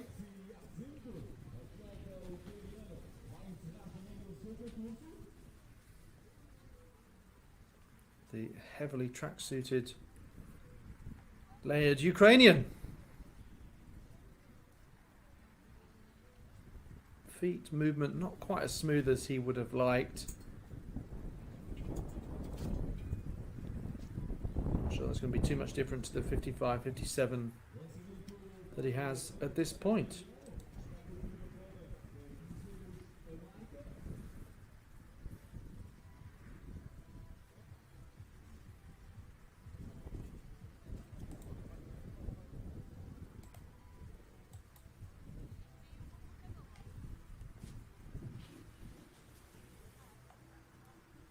So Yatsenko of Ukraine,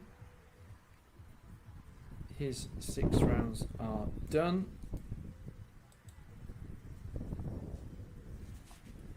Schapper of Germany to come next. Again, hasn't been able to add distance since that first round, so this the last go.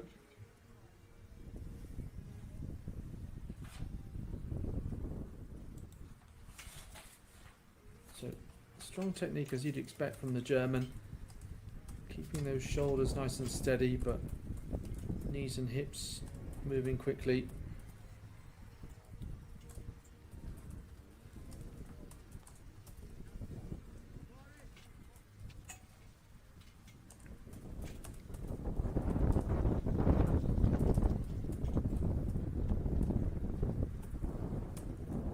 Actually hear the wind as we could the thunder earlier.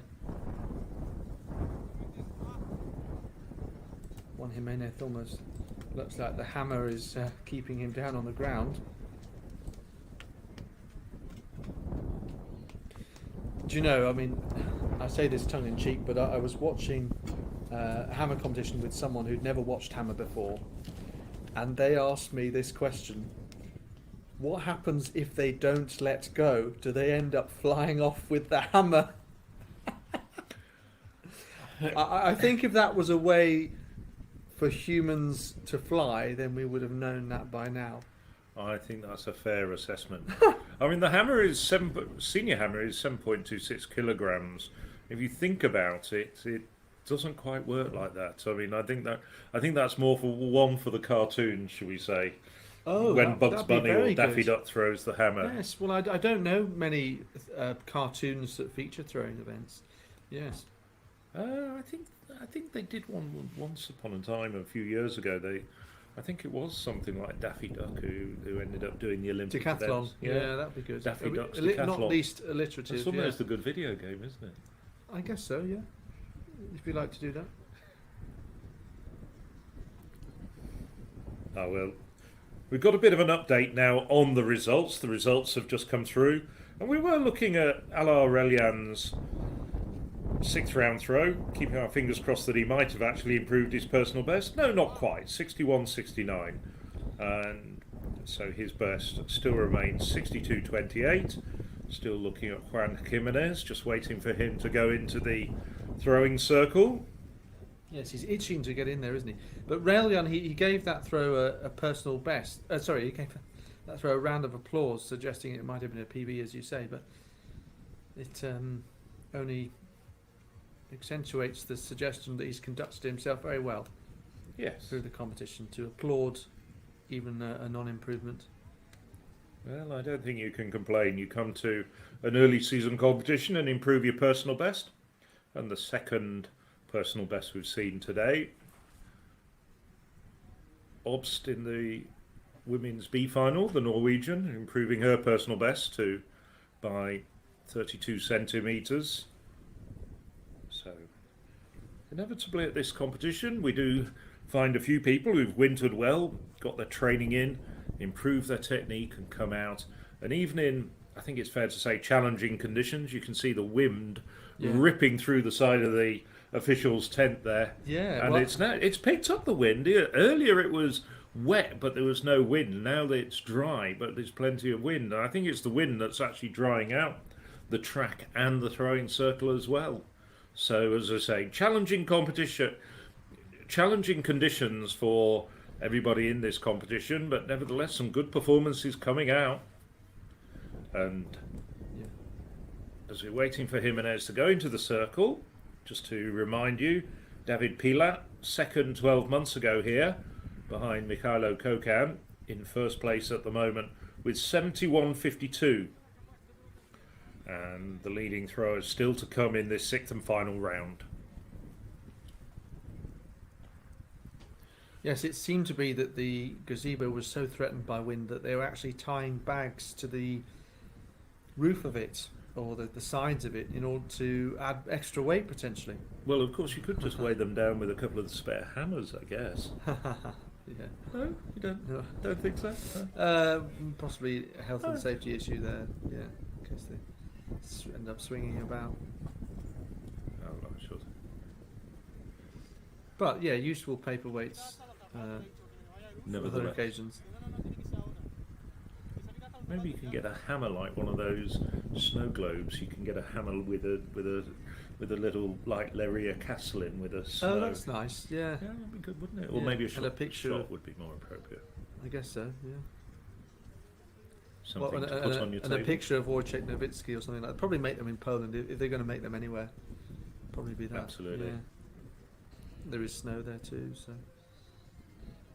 What do you call them? Snow globes. That's it. Yeah, isn't I it? think so. That's what you said. Yeah. You were correct. Thanks.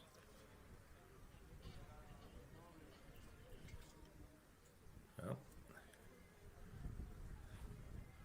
officials in Leiria discussing more than snow globes from the looks of things. Yes, well, probably not this time of year in any case. Shaper of Germany. He's ready to go.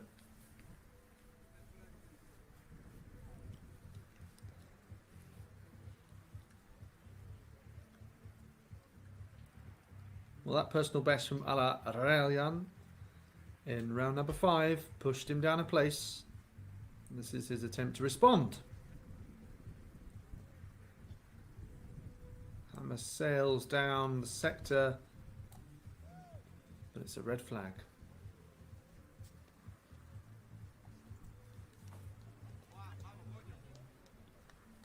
See that he was just trying to eke out as much as he could from that final throw. In doing so, yeah, another who wasn't fully consistent with each of those turns in building that rhythm and maintaining full balance and control. Juan Jimenez. Previously said it was him before, but it was actually Nico Holtersen of Denmark. So it was a camera shot like this where you quite see close up enough. He really is a mere shadow at the moment in the corner of the cage.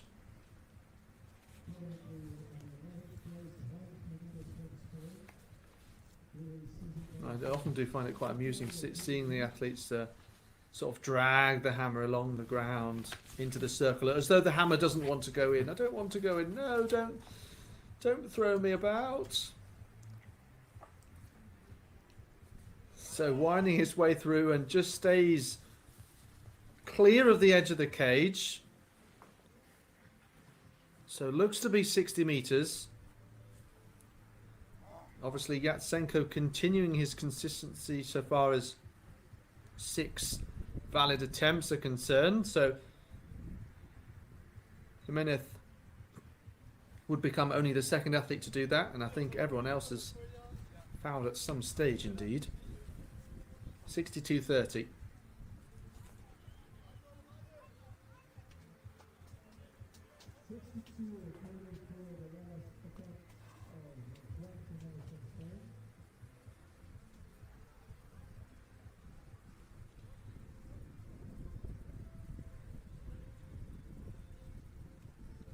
So, Shiftji the Turk needs 52 centimeters to go up 1 place.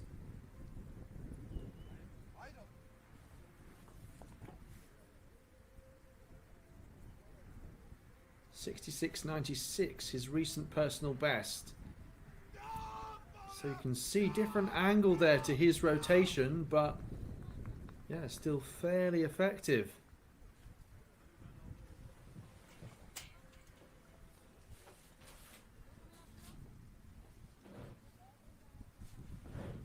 I think that could actually be an improvement here. Let's have another look then. See, using pretty much all of his upper body to try and get the most from that throw. 61.78 for Shiftji. And he does move up 1 place by 1 centimeter. Puts Schaffer down into 14th. Okay. Well, let's see who's most hungry to squeeze the most out of this final round. Jan Embasic, we said that he is undefeated in Slovenian age group competition since 2020. What about when the whole of Europe is involved?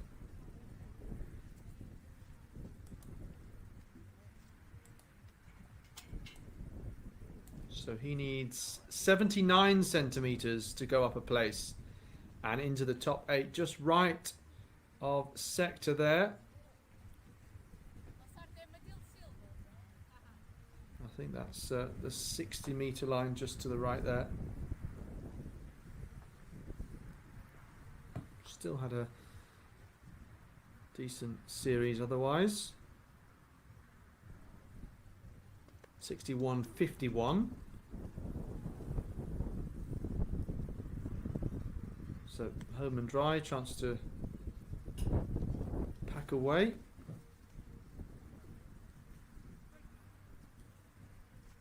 Not for Lars Wolfersberg though for another moment.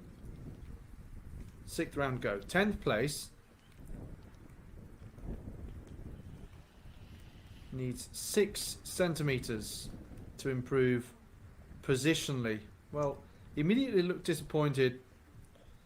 Guess because that's not going to improve on 65.19.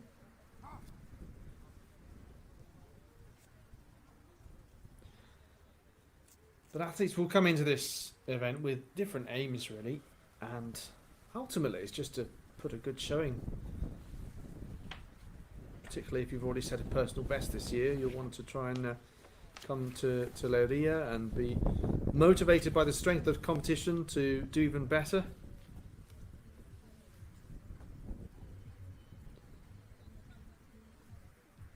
Very few athletes will realistically kind of directly qualify for anything from this as a result, but it's more about sort of the caliber of the event and of the competition to produce good form and then building towards things like national championships and other big events, you know, winding your way towards the European Athletics Championships in Rome and Paris Olympic Games. And then, of course, the chance to get on the podium as well and get a top 3 finish. And particularly for hammer throwers as well, if you think about it, to really establish yourself as an athlete worthy of selection, and so you're not forgotten about. You know, that's particularly the case with some nations more than others, of course, not the case in Hungary, nearly. Really? Don't think hammer throwers are ever forgotten about there. Of course, great facilities that they have, the National Centre for Hammer Throwing in Szombathely. And of course somebody like Tzengko, who turns 20 just later this month. He's got also, as we talked about earlier in the programme, the European Athletics Under-23 Championships next year in Bergen to look forward to. So 66.81 for Tzengko. Davide Costa.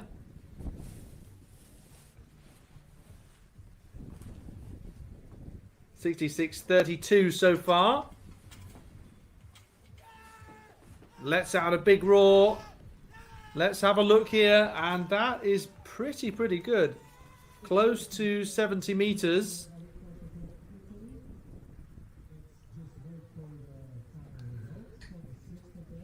So 67.48 is Tzengko's best effort, and that's what you need for the top 5.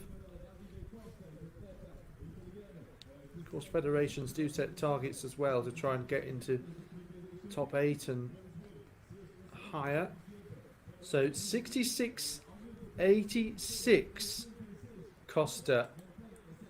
7th place is where he'll finish, unless Jan Dolezalek can improve in a moment. Max Lampanen's 1 place ahead of Costa and 1 place behind Tzengko. So Lampanen needs 52 centimetres. That's the gap in front of him to 5th place Tzengko. What about getting on the podium? Would need 68.78 position of Entousakis. Lampanen a little off balance, but very smooth nonetheless in release.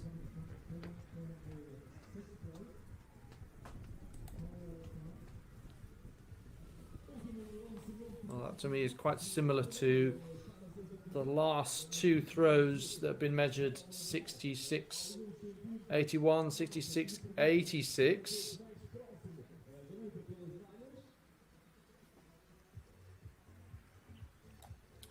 I feel like he was also a little bit lower as he turned there, a little bit more bend into the rotation. I think Lampanen was coming to this competition hoping for a little bit more than he got today. Of course, he is the European Under-20 champion from Jerusalem last summer. Through 70.09 with the senior implement 3 weeks ago in the Finnish Winter Throwing Championships, so he was probably looking maybe even for an improvement on that senior best. Kasidis of Cyprus then. This is one last chance to take the lead. Not today, I'm afraid, but still 5 valid throws, it looks to me, and all over 67 meters. And on a day when only 2 athletes are over 70, then I suppose you have to take that into consideration in relative terms. That is pretty successful. Jan Dolezalek. Well, we've commented that he's not quite at his best at the moment. I think he'd agree with that assessment and that he'd know that. Hammer's just been brushing against the cage on at least 3 occasions. Let's see if he can make an adjustment. That is a good adjustment to his credit, and that ends up being a better throw. Well, again, it's going to be around the 66 meter mark that everyone seems to be attracting at the moment.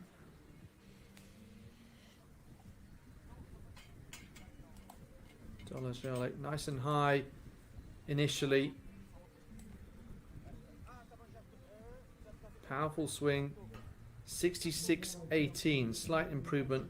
Again, not positionally, but in terms of distance, and that's probably more what he cares about.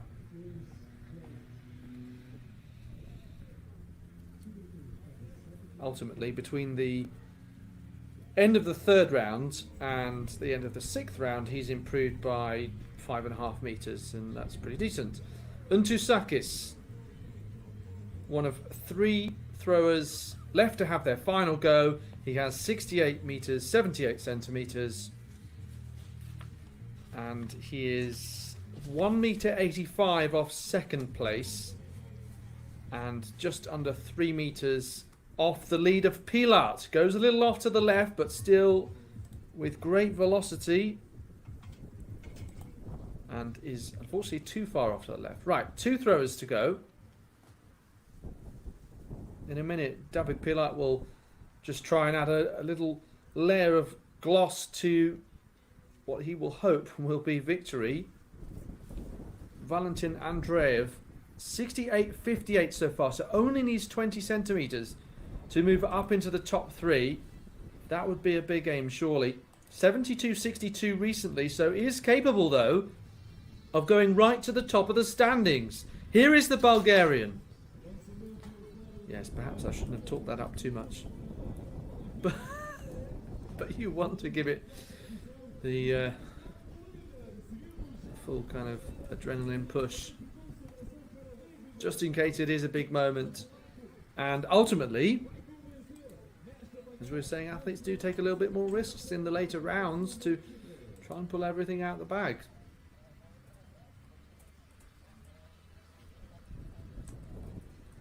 So that means that David Pilat wins the under-23 men's hammer throw competition. No one else can take this off him now. It's just whether a case of if he can add any more distance to this throw 71.52 that he's achieved. 73.23 his personal best. This is his first competition of the year. So the 22-year-old European under-20 champion 3 years ago, World University Games bronze medalist, unwinds, resets to go again. So here goes the hammer flying through the air. Looks pretty pleased with that. It is around the 70-meter mark. I think that caps off a good day's work. Yes, I only threw 72.24 last year for second place behind Mihailo Kokan, so he's close to that mark and in significantly more difficult conditions, it has to be said. Pilat, I think, could well have ambitions of getting over that European qualifier of 76.50 and perhaps going as part of the Polish team to Rome. No doubt going along with Paweł Fajdek and Wojciech Nowitzki. Well, the third place on the Polish team is very much up for grabs, and it might be something that he's got ambitions of being part of.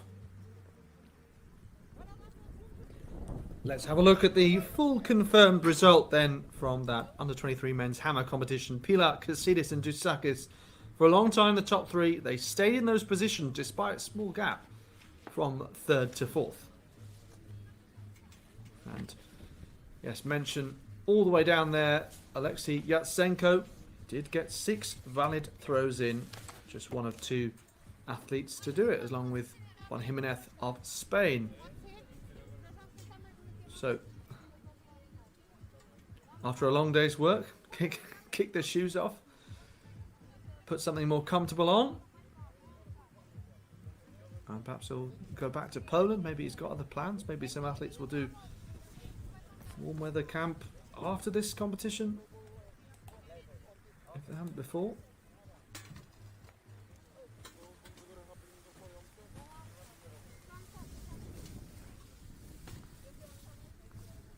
I wonder whether they'll be able to pack up before the rain returns. I'm not too sure.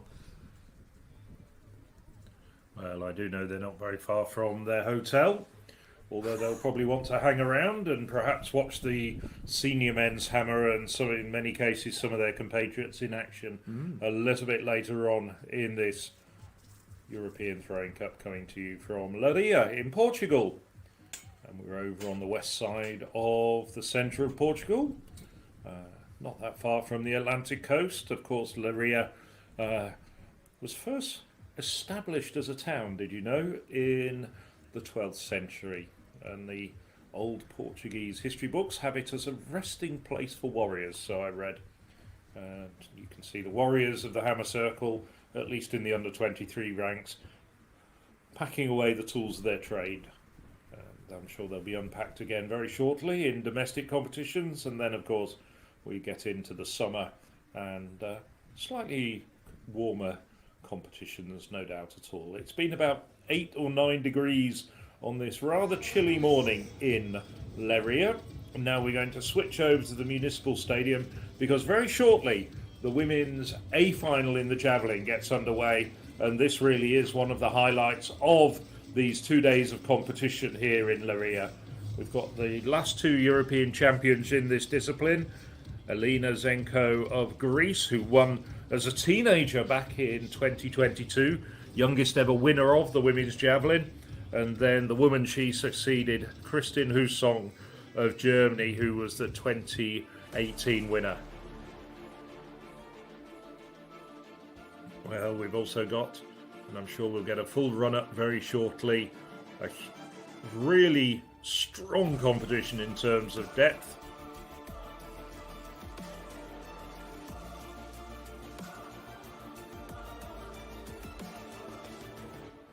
Also includes the likes of Maria Andrejczyk, who threw 71.40 to set the cup record in this competition in Split back in 2021.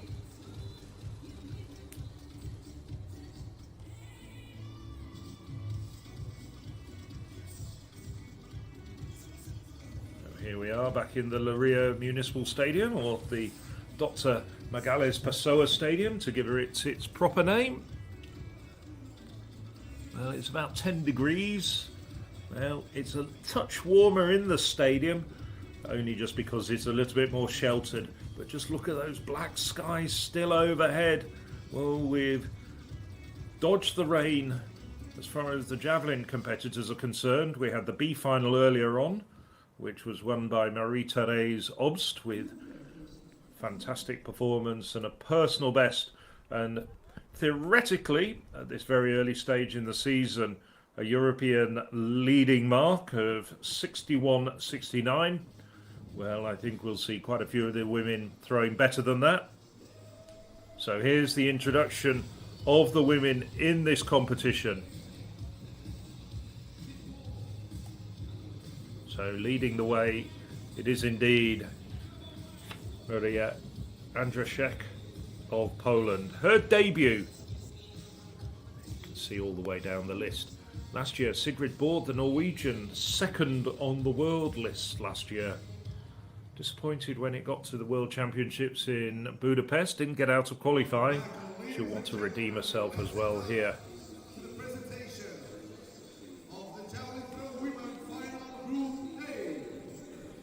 Waiting to be introduced.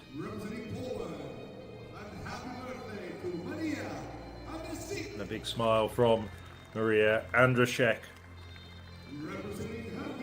Following her, Annabella Bogdan from Hungary.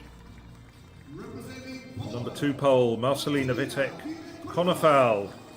Best of 66.53. Jana-Marie Lovka. Hasn't thrown over 60 metres in her career. This will be a wonderful opportunity to do so. The Hungarian Reka Shilaski. I think we might be missing the Turkish thrower, Eda Tuzgoz. That was Petka Sikakova, Sigrid Borg.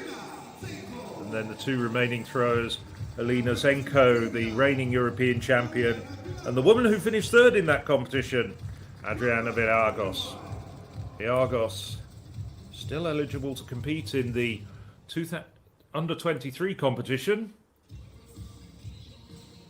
Vilagos with a 2004 birthday, and so she will be eligible to compete in the European under-23 championships, but the Serbian, a very fine thrower, regardless of the age group.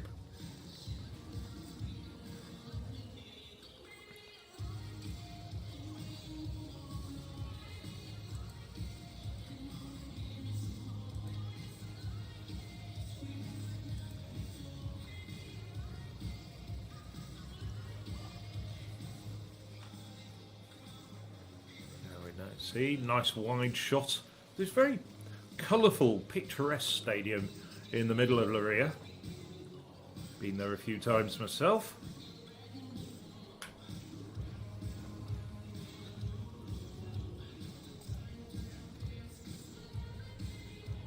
And it is Andrejczyk to get proceedings underway.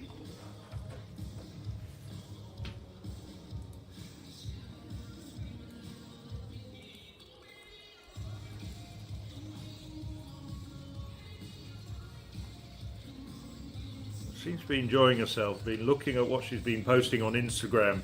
She's really been working hard and improving her fitness and coming back from the injuries that have bedeviled her over the last 2 years. Has only had 4 competitions in 2022 and 2023. She did get the Olympic silver medal though back in 2021, that halcyon year, and as I said, she's zoomed up the all-time list with that 71.40 in split at this very cup competition.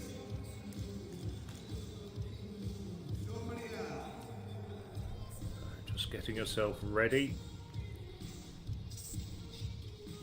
She's been having a lot of shoulder problems in the past, but now back to fitness. Now that was more of a test throw off a very short rudder, but she's very strong indeed. That drops down at around the 60-meter mark.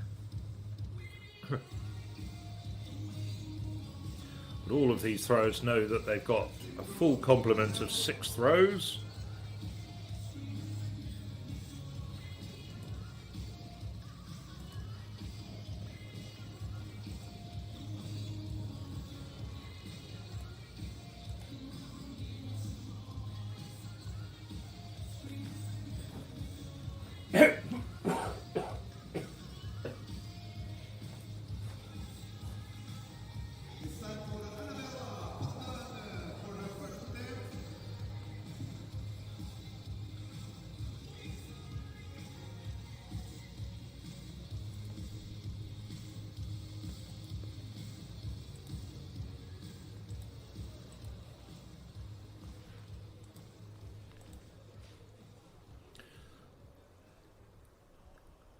It looks as though the lines out there are at 55 metres, because Andrejczyk off that very short run up through 55.04.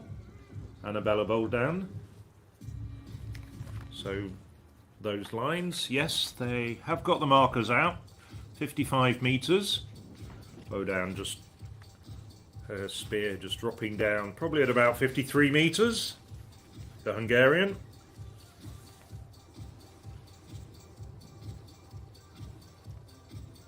Boldan,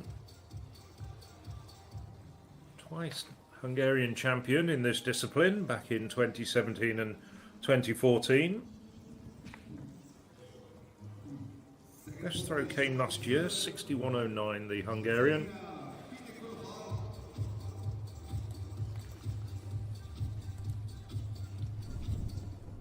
Just waiting for the Hungarian's mark to come up, even though we're looking at Marcelina Vitek.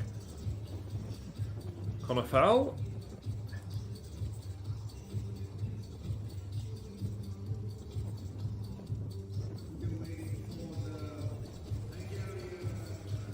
The 1 minute timer hasn't started yet, the one that you can see on the right hand side of your screen. Each thrower gets 1 minute to get themselves organised and move into position.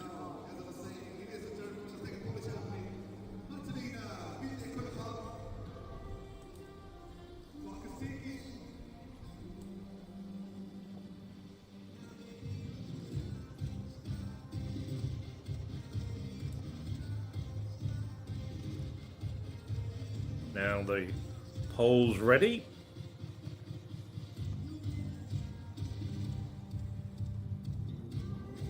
Best of 66.53 set back in 2018. Last year didn't quite reach 60 metres, 58.97. And I think her expression tells you everything. Just flaps her hands in disgust and dismay slightly.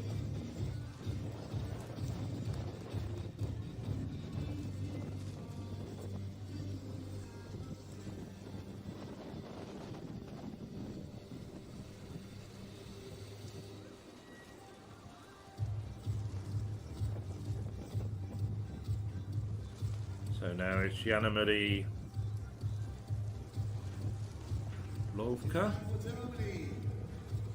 She was fourth last year in Leiria, 58.89 on that occasion, the German.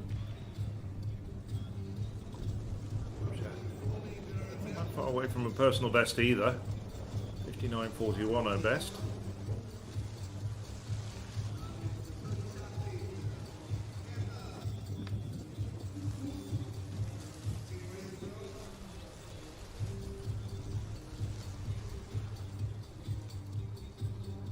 Foul for Lovka, getting proceedings underway.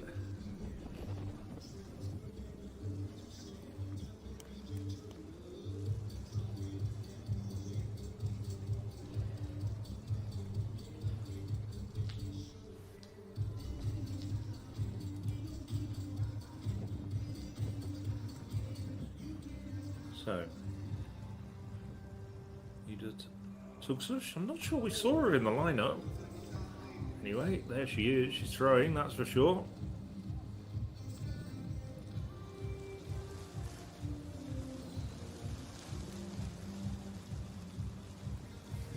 Turk,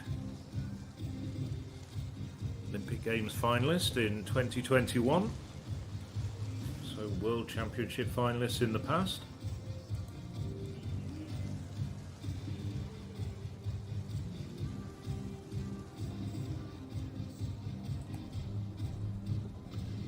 She had to give second place in the Turkish rankings to Eda Turkmen, who we saw in the B final, but historically the better of the two throwers, and she's been seeded into the A final.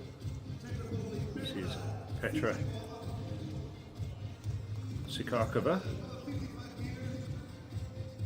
Sikarkova gets a white flag after two fouls from Lovka and Tugsush.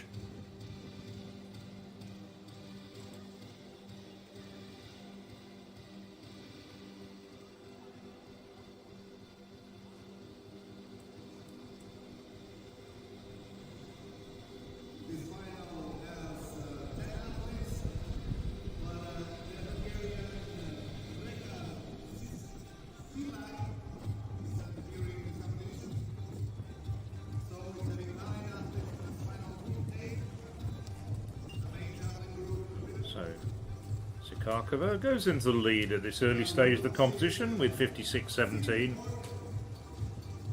Sigrid Borg. Well, Borg over 66 metres last year. That's somewhat short of that mark. Yes, it drifts out to the right side of the sector and it's given a red flag. Well, Borg got a personal best of 66.50 in the famous German throwing competition in Halle.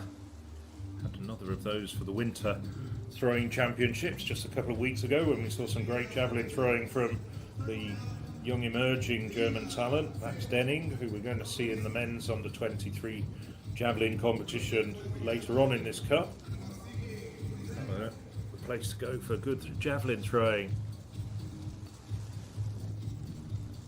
So this is Tzengko, it's not Sikarkova.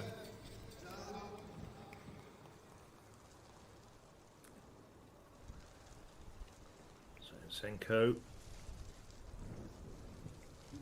European Athletics Rising Star of the Year 2 years ago in 2022.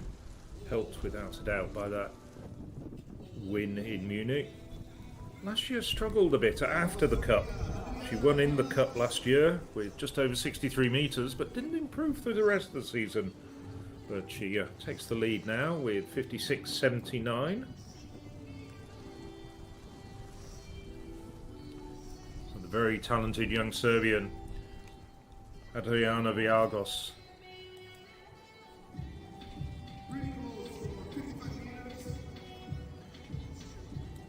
Last year she was number 8 on the European rankings with a 61.87, which she did in the Diamond League in Lausanne towards the end of the season.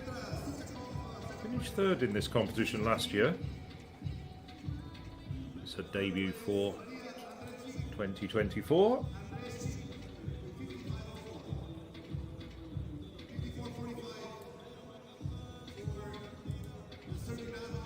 Vilagos 54.45. And now the very last thrower.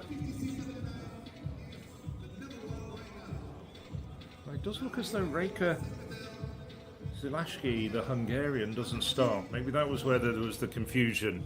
I thought it was the Hungarian in the lineup. It might have been Tugsush. I do apologise to both women concerned.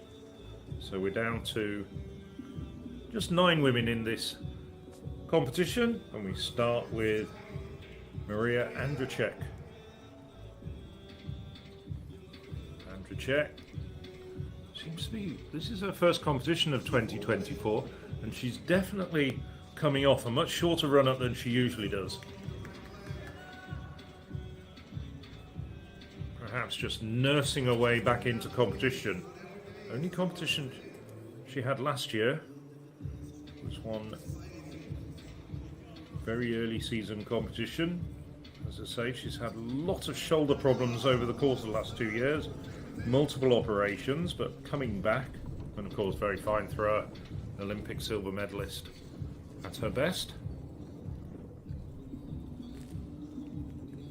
So a foul for Andrejczyk. Now Annabella Bodan. It's around the 55-metre mark, so an improvement for Bodan, the Hungarian.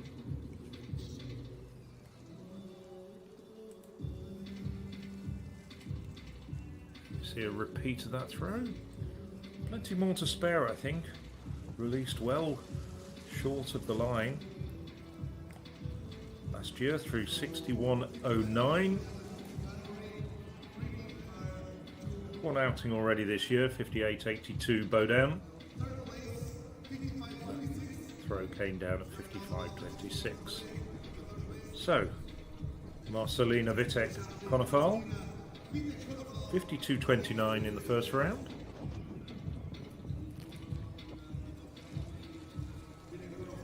Back in 2017, won the World University Games. That's her biggest accolade to date. Just over, just on the 55-metre line.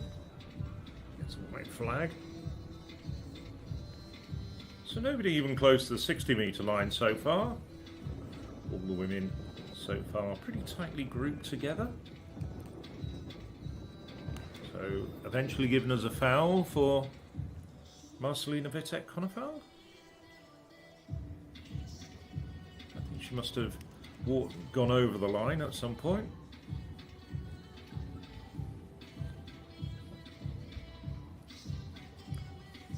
So there's a foul in the first round for Jana Marie Lovka.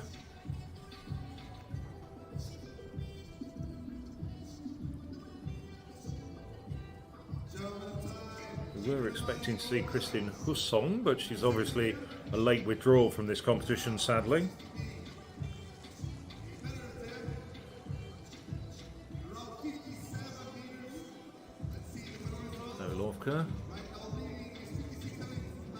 Walked away, clearly not terribly happy with her effort.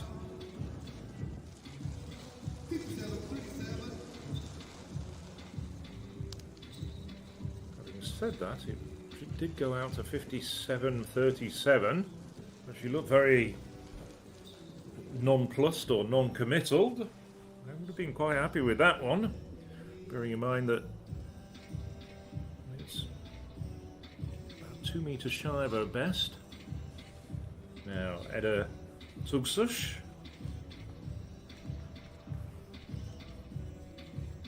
drops down over the 55-meter mark for the Turk.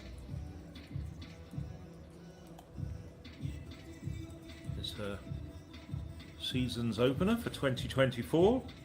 Was 4th at the Olympic Games and 5th at the World Championships in 2017. Last year, highlight of the year, winning the World University Games.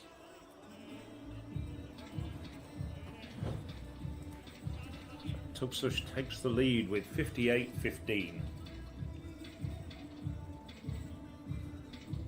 Now, Petra Sikakova.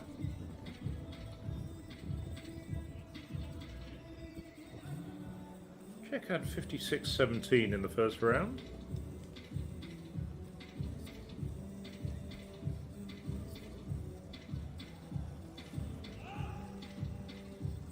That's over 55 meters, just. Possibly just slightly short of her first round effort.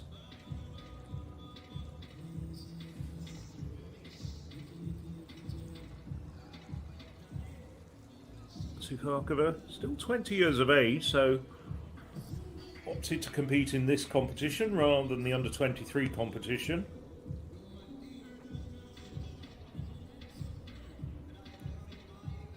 She'll be eligible to compete in the European under-23s next year when we're off to Bergen in Norway. Speaking of Norway, here's Sigrid Borg. Foul in the first round for the Norwegian. Thrown over 66 meters though at her best. She seems to be struggling a little bit with the technique. She seems to be very tentative on her run-up and with her throwing. Not really getting a significant pull on it. Yeah, it's not the Sigrid Borg that we saw early in last year.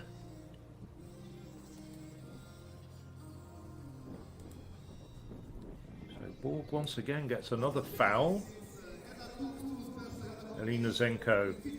Oh, and you can just see the difference there between Tzengko and Borg. Tzengko flies in, really committed to throwing.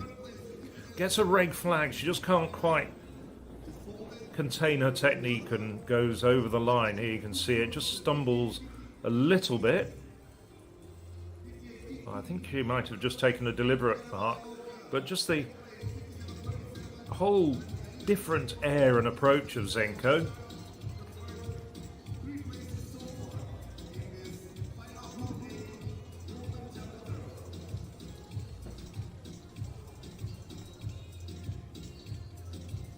Now, Adriana Vilagos bringing this second round to a close. Stuttering run-up and then two or three long strides at the end, but it's effective. It takes her quite a long way over the 55-meter line. It's probably close to about the 58.15 that currently leads the competition from Elina Tzengko. Just bringing you up to date. I do understand that the pole and the cup record holder Maria Andrejczyk has actually decided to retire from the competition. So we're down to just 8 women in this competition. Had a few people retire or decide not to come that were on the original entry list, which is a huge pity, but it's still a really good competition. 61.17 for Adriana Vilagos, European under-23 lead, although this competition is still being led by the B winner, Marie-Thérèse Obst. And that's a really good mark now. It's starting to look as though that's a very strong mark indeed for Obst. So, Annabella Bodan skipping Andrejczyk, who's retired from the competition, and second to throw is the Hungarian. Down in 6th place at the moment with 55.26.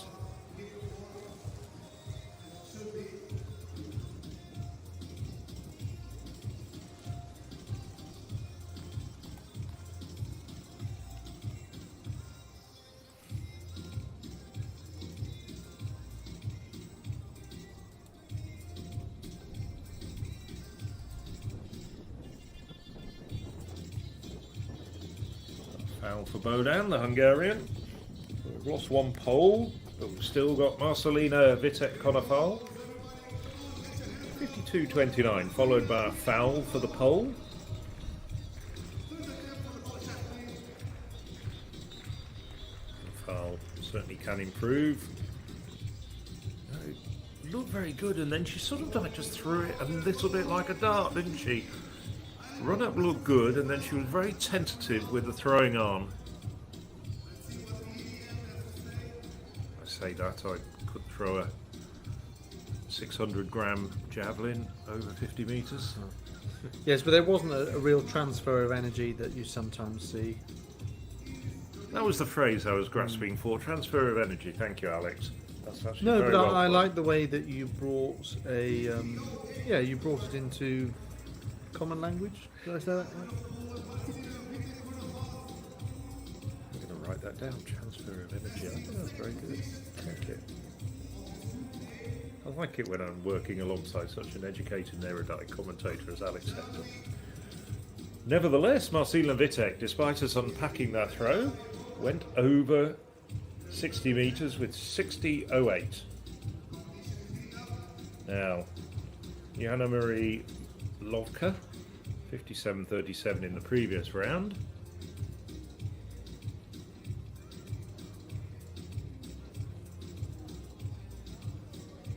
Let's have a look at that again from Lovka, the German. Gets in and starts a throw very quickly. It's another foul for Lovka, as she had in the first round.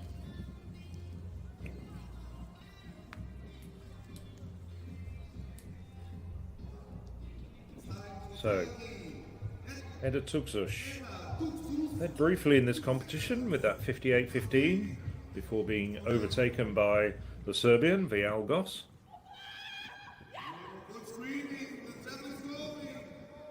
Oh, that's a good throw as well. Probably not quite 60 metres, but might be a bit of an improvement for Tugzus.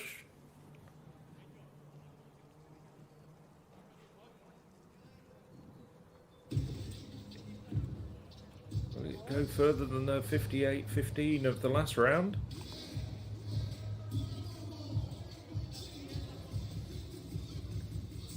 Just waiting to see.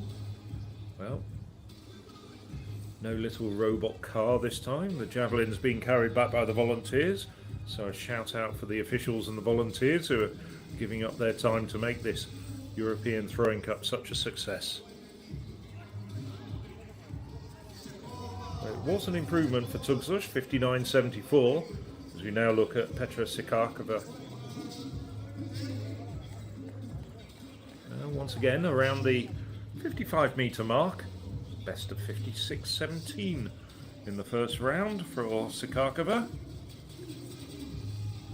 reigning national champion, and another of the women in this field who could potentially have competed in the under-23 competition, but decided to go for something a little bit more challenging in terms of the overall competition. So Sikarkova 54.19. Now Sigrid Borg. Well, she's been disappointment so far. She's only had 2 fouls. Just waiting for something better from the Norwegian. As I say, was number 2 on the world list last year and the leading European with that 66.50.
go.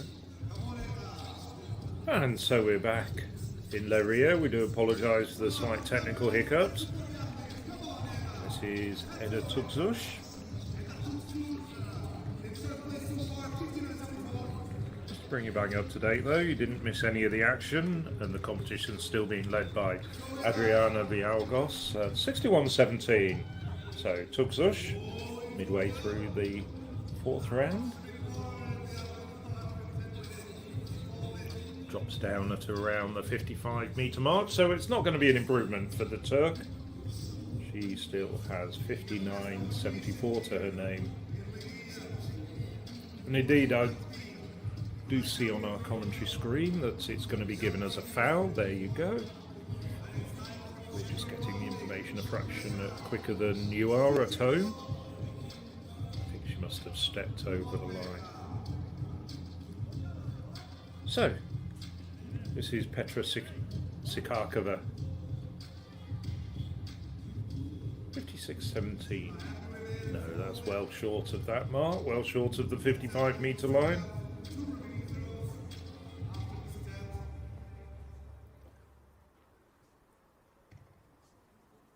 And she walks over as well, a deliberate foul.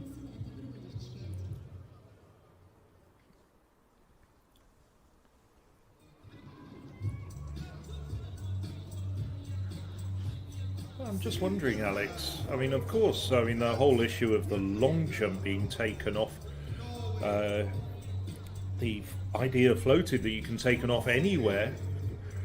What do you think? Could it work with the javelin? I don't know. I have my doubts about the long jump, but I'm interested to see that the subject's been raised. Well, I mean, arguably, it sort of is the case that you have a takeoff zone. You just have to come to a stop. Well, Sigrid Borg, she's struggling in this competition. That's her 3rd foul. She did get in a valid jump in the last round at 53.56, but it's just not quite there for the Norwegian when you compare what she was doing last year and throwing over 66 metres, although her year did tail out and she didn't reach the final in Budapest at the World Championships. Yeah, it was really curious how that year kind of changed towards the end of it, as you say. But yeah, you could in theory have a javelin where you didn't need to stop, but the throw was measured from the line, so thereby you would have that takeoff zone and you'd throw the javelin, but you could continue if you needed to, just so that the throw would be measured back from that line. But just not the way that we've always done it. We'll explore that further. It'll be interesting to see what people think about that. Well, we just saw Elina Tzengko, rather lacklustre 51.11 for the reigning European Throwing Cup champion last year. She threw over 63 metres, it has to be remembered. Now we're looking at Adriana Vilagos, 3rd 12 months ago, but leading here with 61.17. That's another good throw. That's a good throw. It just thought it was going to go flying closer to the 60-metre mark. It just dipped down at the end of its flight. But it's still a very good throw indeed from Vilagos. Waiting to see what the market is. It's in the lead in this competition by over a metre, 58.85. As I said, it's got to be remembered that Marie-Therese Obst is leading overall at the moment with that B competition win in a personal best of 61.69. So that's the target for Vilagos and everybody else over the final 2 rounds, which get underway with this woman, Annabella Bodan of Hungary.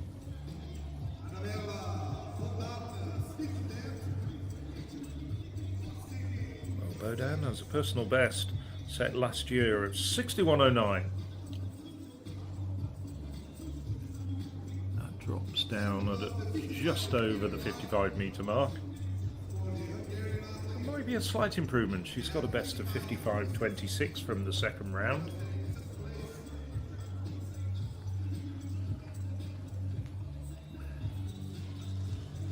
It's still quite cold there, even though we've gone past the middle of the day. 56.06 we're reading off the infield scoreboard, and now it's translated onto our screens as well. So an improvement for Bodan, but she doesn't actually improve her position, and she's still in 7th place.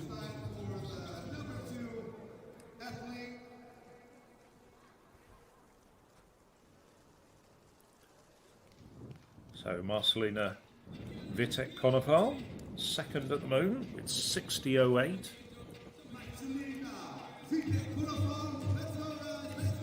She's getting the crowd behind her.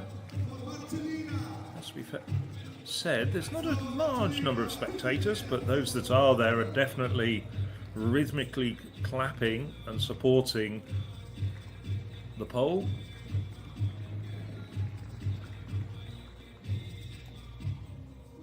So Vitek-Konopal, it's just about 56 meters.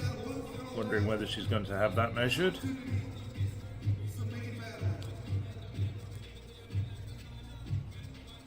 to be about 4 meters shy of her best. Yes, it does get measured. 56.66. We're moving away very quickly from the throwers as they release the javelin, so sometimes we're not quite sure whether they've actually taken a deliberate foul in some cases. In some cases, they might well want to get their throws measured, and that was the situation with Vitek-Konopal with that throw. So, Jana Maria Lovka, just one valid throw, her second round 57.37. That's just over 55 meters. So the German, she was 4th 12 months ago, and she's 4th this year in Leiria.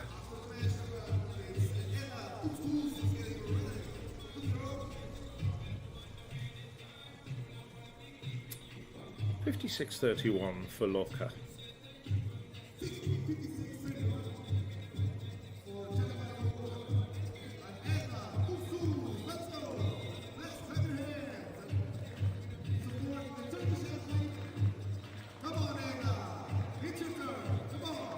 On Edda Tugsush, 59.79, 59.74 I should say, correct to myself, in the 3rd round. Well, you can hear the groans from the infield announcer. He thinks that's gone over 60 meters, and so do I. She looks just very quietly pleased with that throw. Not very demonstrative, but nevertheless I did detect a smile. Indeed, it does go over 60 meters, 60.50. She overtakes Vitek-Konopal and goes into 2nd place. Tugsush, as I say, the World University Games champion from last year.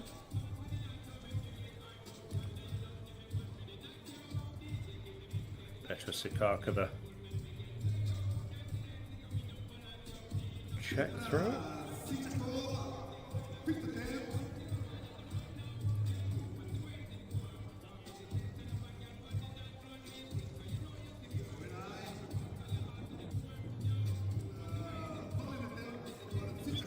Just over 55 meters for Sikarkova.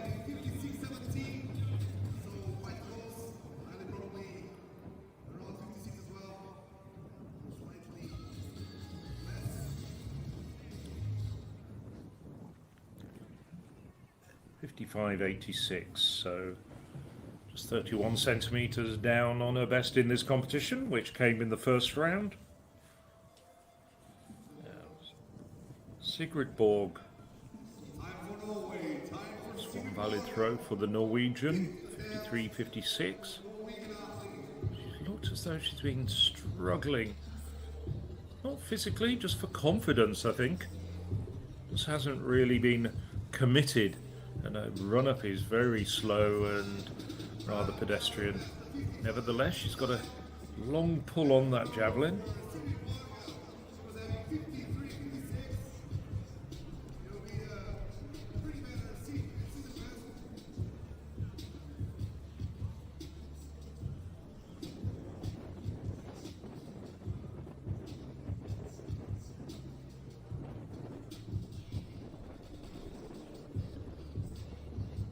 While we wait for Borg's mark to come up.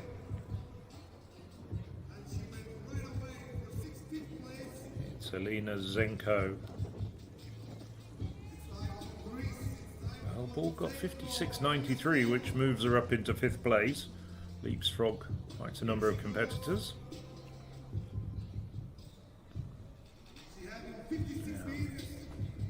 Tzengko struggling to find a good form in this competition. That's about 55 metres.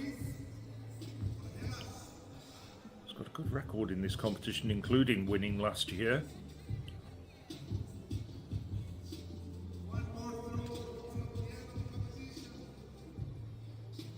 55.71 for Tzengko. Now, a woman that Tzengko is very familiar with. They've followed each other through the ranks. Tzengko being a couple of years older than Vilagos, the Serbian. Bronze medalist at the European Championships in 2022.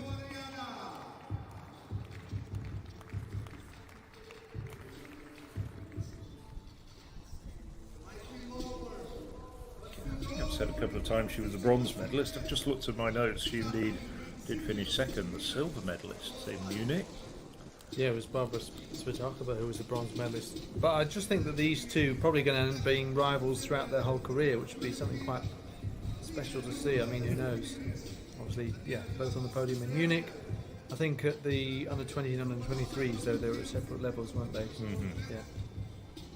Yeah, Zenko's a couple of years older than Vilagos. And Vilagos gets 58.49. She's still in the lead at the moment with that 61.17 in the second round. So the 6th and final round, and it's Annabella Boldan to start proceedings. She's in 8th place at the moment, improved in the last round to 56.06. Wants a good throw just to finish things off with.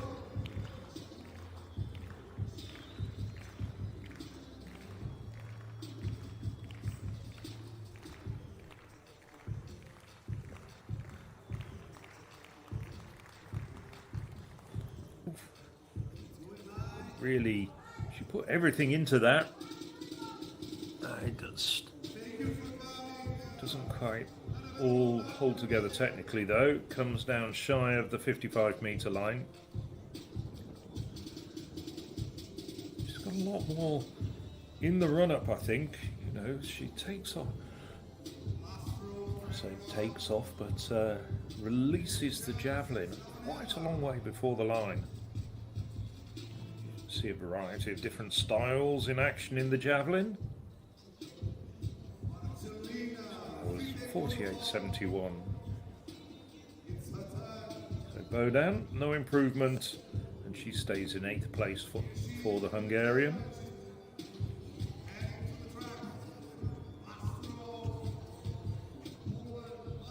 So Vitek Konofal, 60.08. She's in 3rd place at the moment, one of 3 women to have gone over 60 metres. 60.08 coming in the 3rd round for the pole.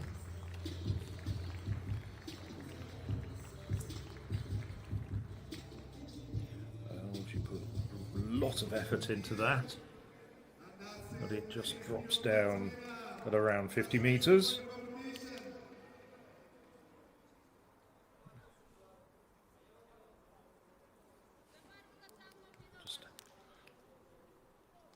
Very high angle, and I think that explains why the javelin came down very short of the 55-metre line, and indeed she did walk over the line. Just getting confirmation of that, and it's a foul for the pole. There's still 6 women to go in this competition, but the pole's lying in 3rd place at the moment. Here's one woman who can overtake her, Jana Marie Lovka.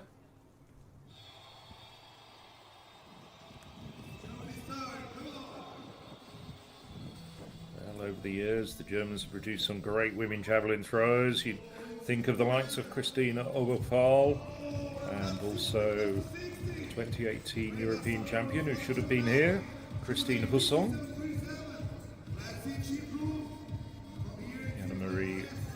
marker at the moment. One of the leading German javelin throwers.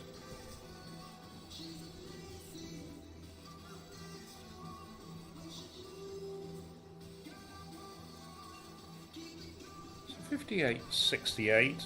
That's the best throw of her afternoon. Finishes well.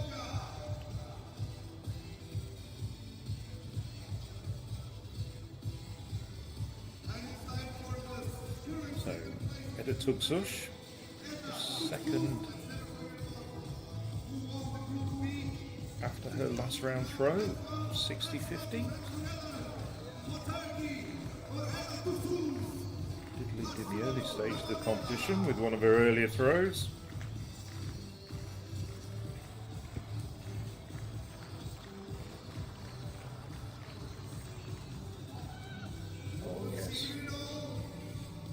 All goes a little bit wrong with the angle of delivery. Javelin delivered very flat, so just over 55 meters. That's not going to be an improvement for Tugsush. 56.86 to finish off her series for Edda Tugsush of Turkey. So she'll stay in second place at the moment. Still a few women to go who are behind her and are very capable of improving.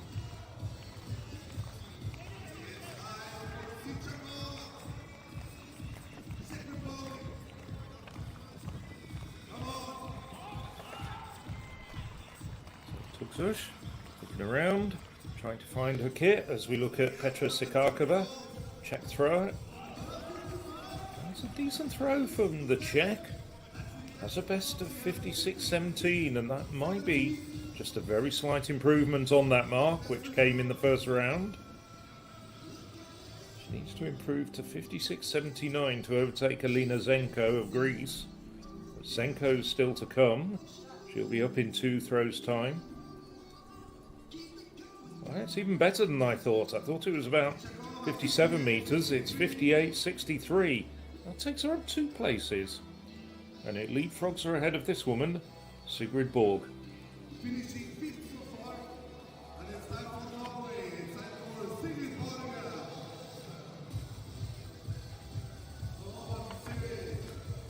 So Borg, 56.93 in the last round, but in fairness she struggled throughout this competition.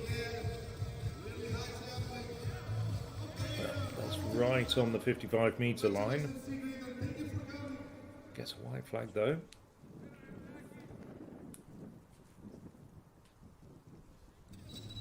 Never seems to pull really hard on the javelin. Almost seems somewhat lackadaisical, the release.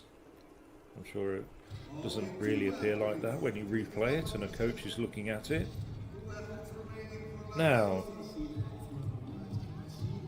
after that 55-20 throw from Sigrid Borg, it's the reigning European champion, the reigning European Cup throwing champion,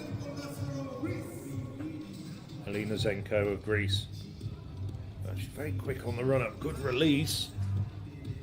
Well, that's a good effort from Tzengko, but I don't think it's enough to take the lead. It might be close to 60 meters though. I'm sure that's an improvement on her 56.79 in the first round.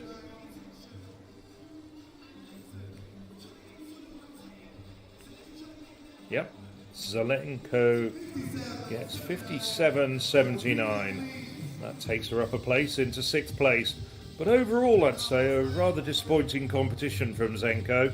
We're expecting more from her, not least because she threw over 63 meters to win in Leiria 12 months ago.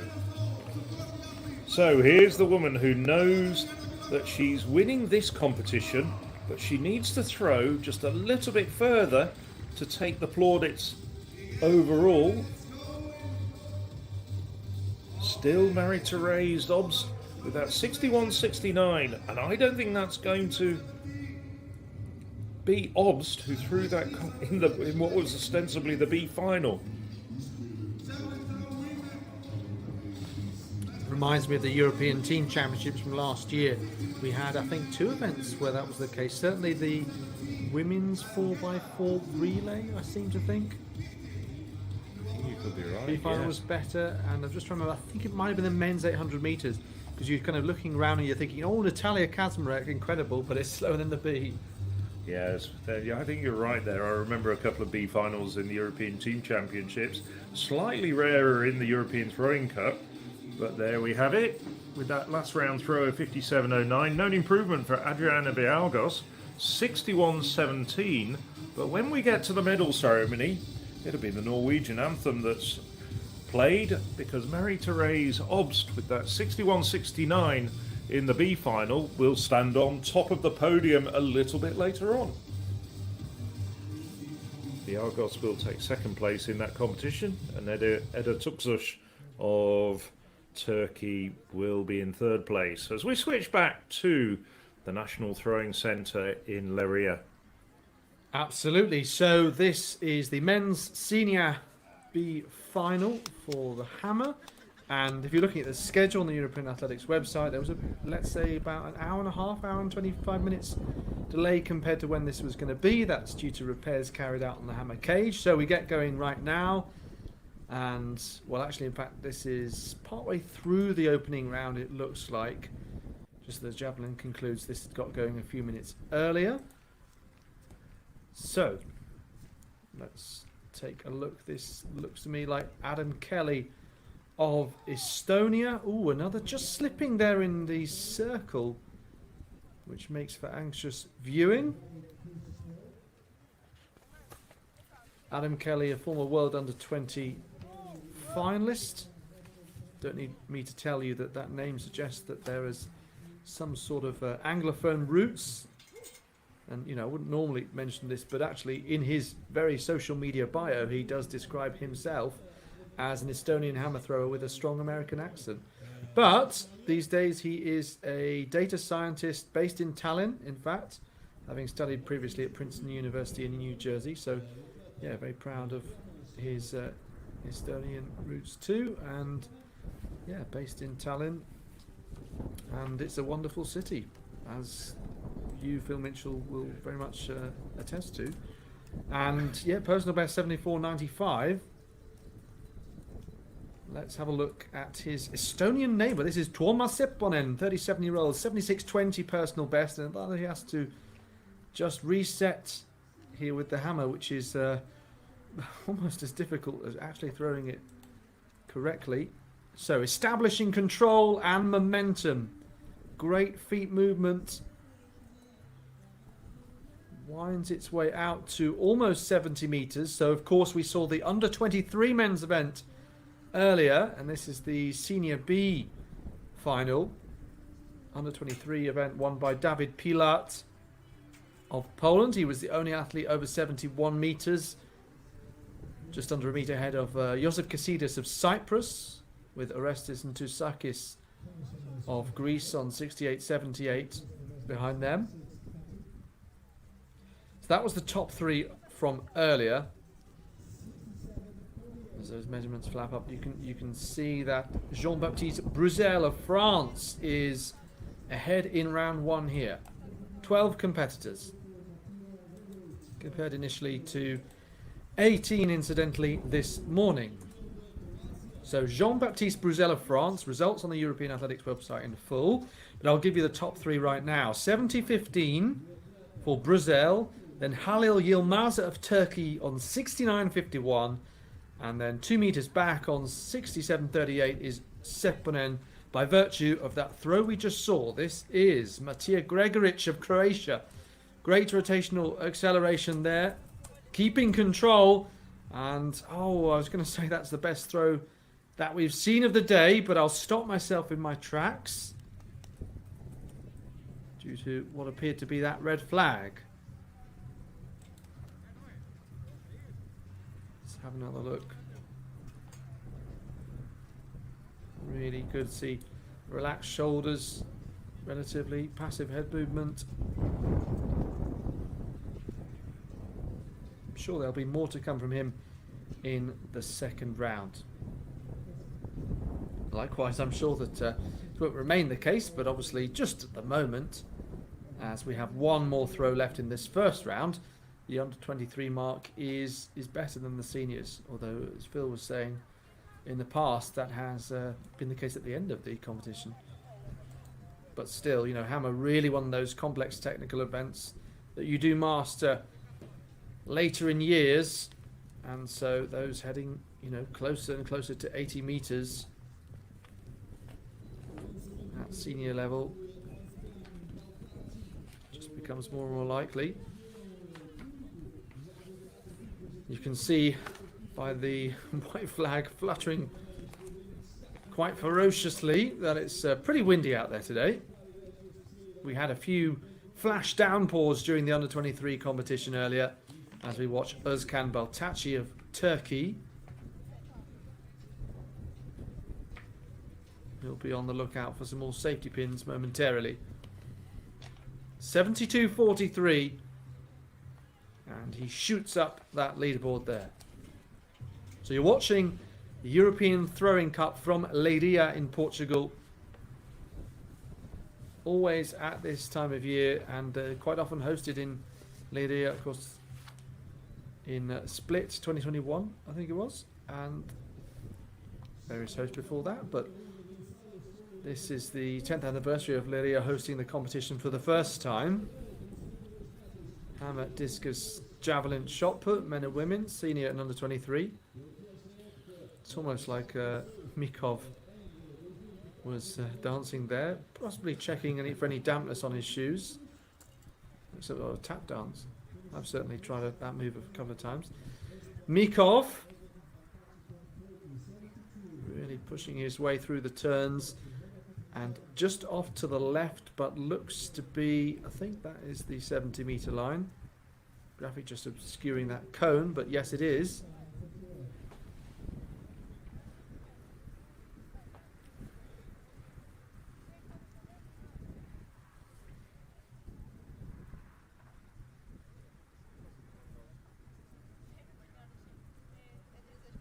Was working hard through the circle there, Mikov. Try and keep up that momentum.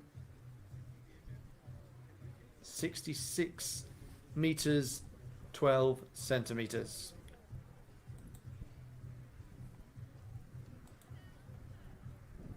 So this is Dragos Ionut Nikolici of Romania.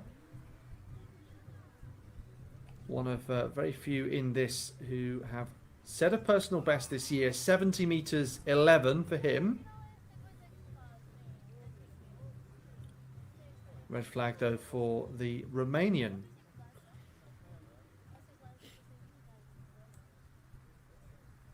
So he nearly stumbles his way out the cage. I like how there's a carpet for the hammer throws. Not a red one that we brought out, but a blue one. Red for royalty, blue for throwers perhaps. On to Tomasz Ratajczuk. The pole. Previous European under-18 bronze medalist. That was 6 years ago when those championships were in Yor in Hungary. Made the under-23 final then last year. So just off to the left-hand side, but still a proficient technique. In fact, I say just, way off and out of bounds.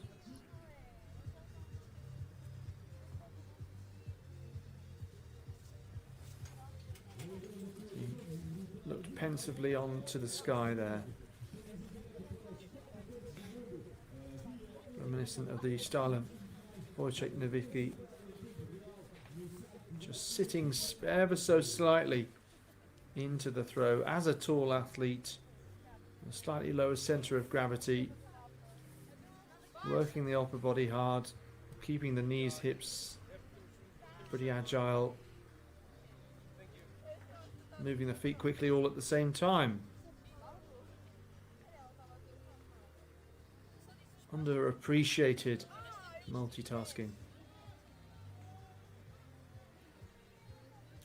Might have had a little sip of coffee there, just to keep himself warm and energized.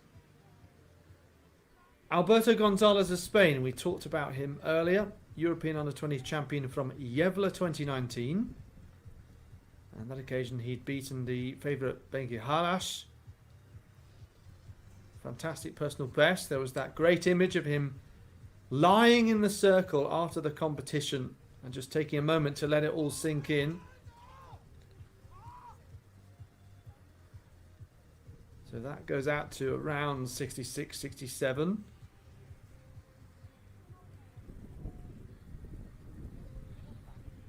Yeah, but interesting when you look at the data and see that actually 2019 remains his best season, and just waiting for a bit more of a breakthrough at senior level. Maybe he will get that this year.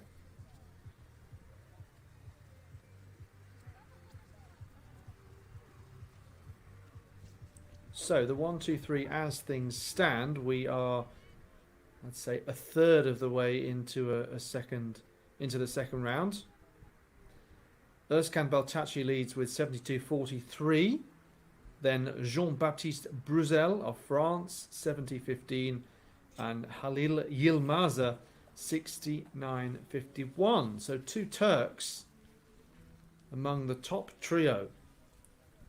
This is a man for whom the European Throwing Cup is well, a place where he's very much in his element. Marco Lingua has the full set of medals from this comp, the former weightlifter. I understand he was a bit of a TV personality as well in Italy. Personal best of 79.97, but I'll be polite and I won't tell you which year that dates back to, but we're saying that he, deserves great credit for throwing consistently over 70 meters at the age of 45, and it's something that simply deserves a mention out of respect. Absolutely. I think throwers around Europe just tip their hats to Marco Lingua. He's still very, very competitive and probably looking at a place in the Italian team in front of family and friends for Rome coming up this summer. 66.51 so far. Yeah, it'd be quite special if you could make it. Halil Yilmaza, as I say, stands in third place right now and stands in the circle ready for go number 2. 22-year-old was 7th at the European Under-23s last year. So wide, long arm span with these turns. Drops down quickly just before 70.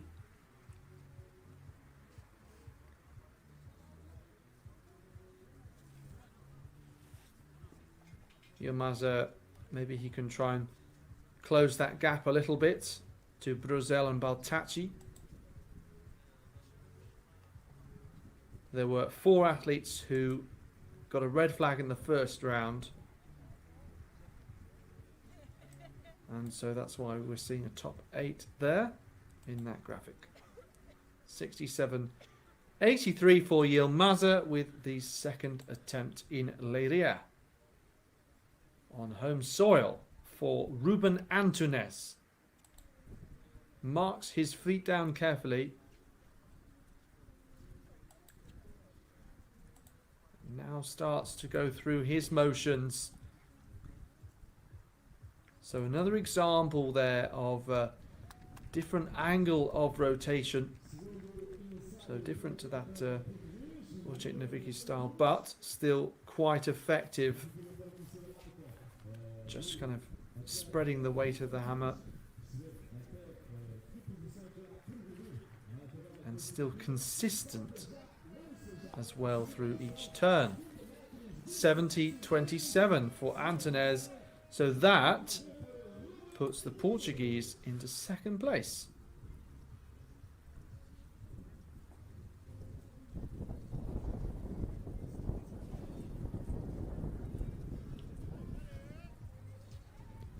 Bruzel. So he's been pushed down by 1. And here's his chance to respond to that.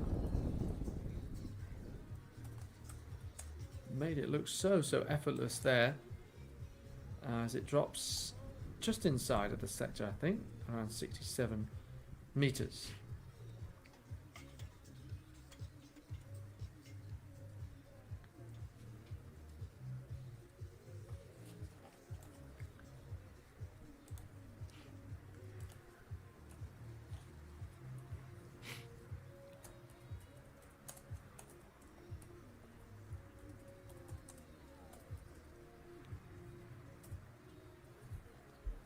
Back to Adam Kelly of Estonia.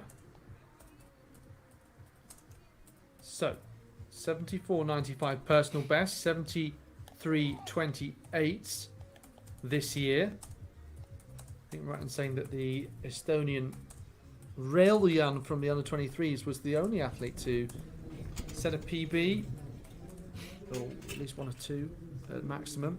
Yeah, Yeah. Phil's Yep. nodding, yeah. He was very pleased with that, wasn't he? So maybe that confidence will spread through the Estonian team.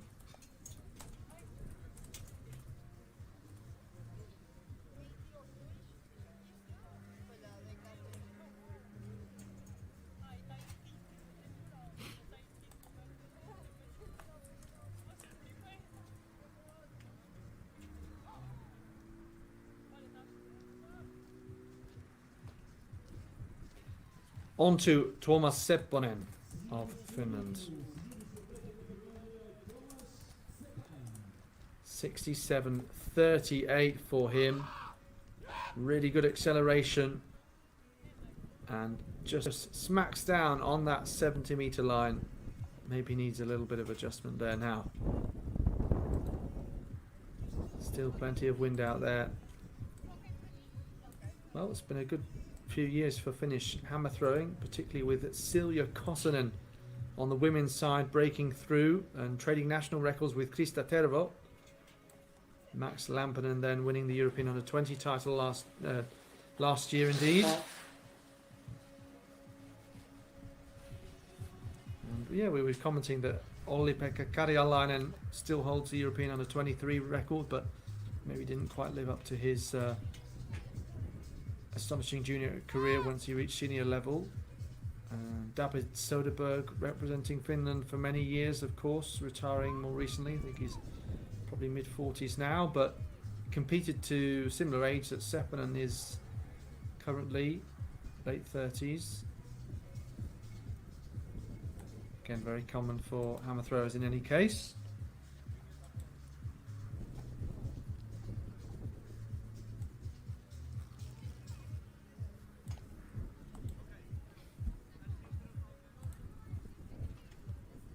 $69.99.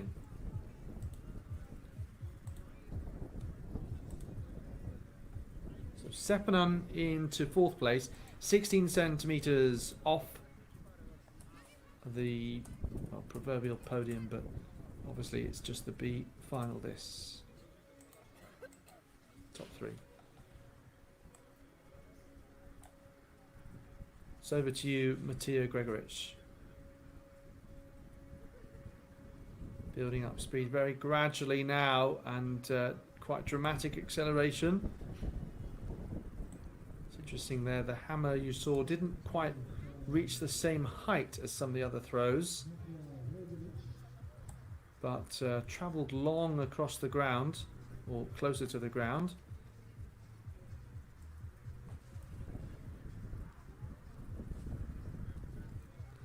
Comes up quickly there by the cage side if you like, 69.86.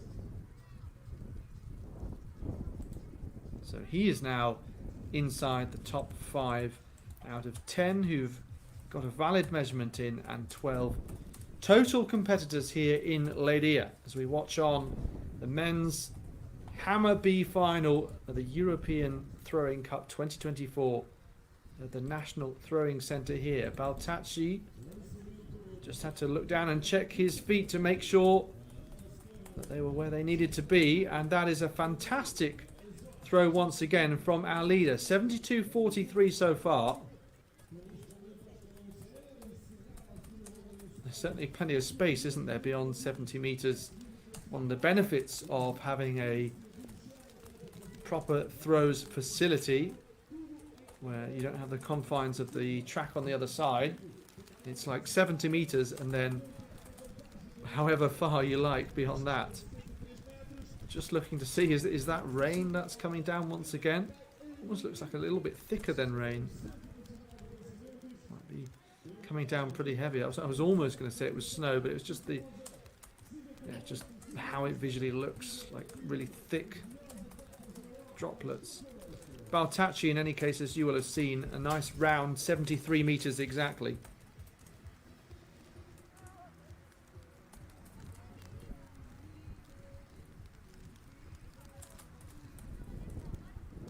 So really difficult for Mikov to suddenly adapt to a much damper circle than it was a moment ago. But this has been the case that we've seen through the morning in terms of the weather.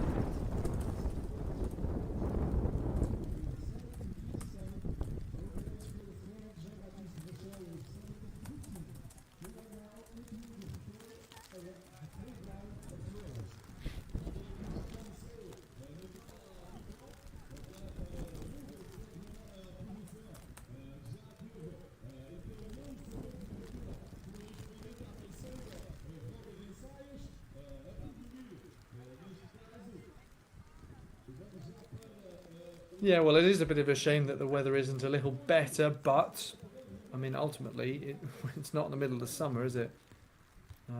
Previously called the European Winter Throwing Cup. Indeed, as pretty much every country around Europe has had its own national winter throwing championships. Back to Nica Ricci of Romania, and you know, once again, I'm going to say it makes pretty anxious viewing seeing the circle be that slippery. But yeah, all credit to the athletes for being very professional in still trying to do the exact same thing pretty much. And yeah, I was commenting that maybe no one's trying to dry the circle, but I guess if the rain's falling that fast, then it's almost futile actually trying to dry it with a towel, because it's just going to mean you end up with a wet, dirty towel and just a damp circle. Wonder how Thomas Ratajczuk will deal with this. Moving those feet quickly. Of course, the shoes are designed for grip to the surface, but also to be able to move quickly while maintaining some contact with the ground. Unfortunately, it's a third failure for Ratajczuk, but he obviously continues in the competition because you are able to get in the full 6 throws. I think, to be honest, that's one reason among other why this competition is so popular, because it's not kind of close the door after 3 rounds, after 3 goes, which, you know, to come out to Portugal, for example, or wherever, means quite a short competition on occasion. No, I mean, but talking to throwers and jumpers as well, generally tend to understand that that is just the nature of the sport, and are happy with that. Seems to be the consensus. Off to the left somewhat, but Gonzalez shouldn't be too disappointed with that, although he does seem to be. 67.96.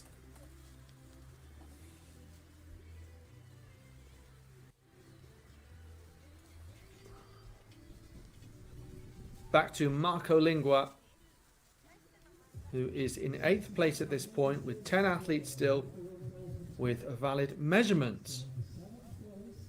So this is the National Throwing Centre, pretty close to the arena that we saw the Javelin in, the Estadio Dr. Magalhães Pessoa, the home of the União Leiria football team.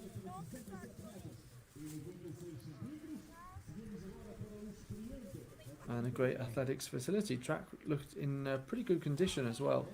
For the angles we saw, is that going to be outside the sector? That would be a yes.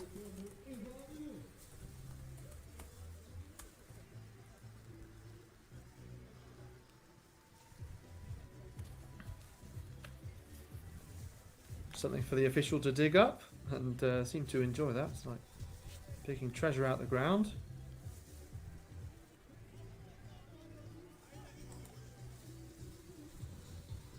Halil Yilmaza was in 3rd, you may remember when I gave you that top 3. He's in 6th place right now, like a shooting star, carrying off into the distance. It's great to watch from the back of the circle like that.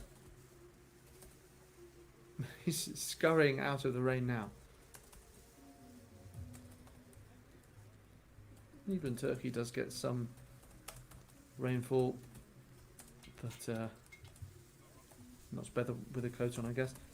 Look at that, 70-45 though. It's a Turkish one too. Is this the moment to say something about Turkish delight? Not yet. No, Okay. I don't think so. Fair enough. So, Antunes in third place.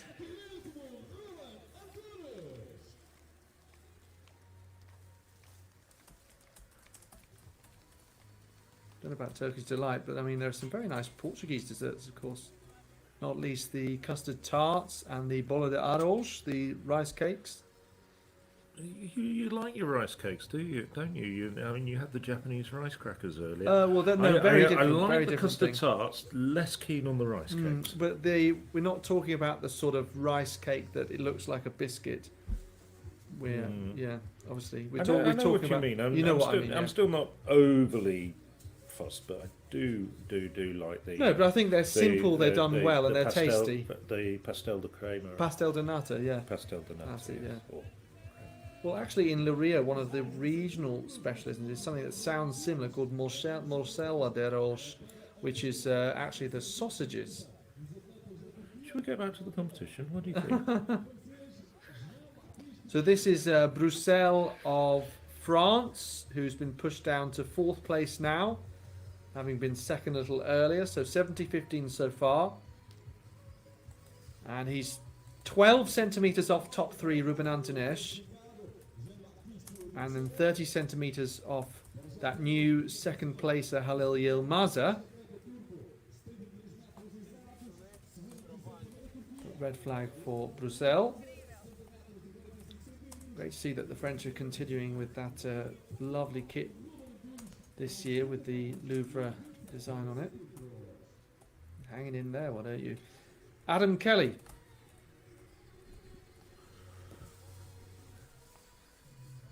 Thomas Ratachuk came in with 2 fouls. And same in the third round. What about Kelly? And of course, his sister Annika has competed at European age group level as well for Estonia.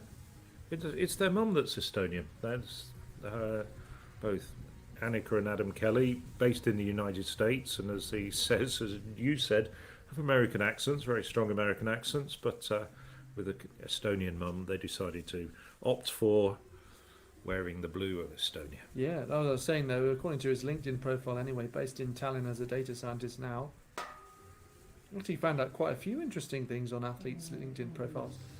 Maybe it's the fact that hammer throwers may be slightly more likely to also have other professions too than some of the top-end track athletes in certain events anyway. I think that's reasonably fair to say. As a result, some quite interesting information. But quite a few athletes, maybe in later years than you'd expect, sort of mid to late 20s, actually competing in university championships that we've seen. Although Pavel Fajdek, he won the World University Games not so long ago, you know, and let's say, I don't think you'll mind me saying that he was older than sort of 19, 20, 21 age group that you normally associate with university. So maybe that's a sort of thing where it's quite popular to do PhDs and such.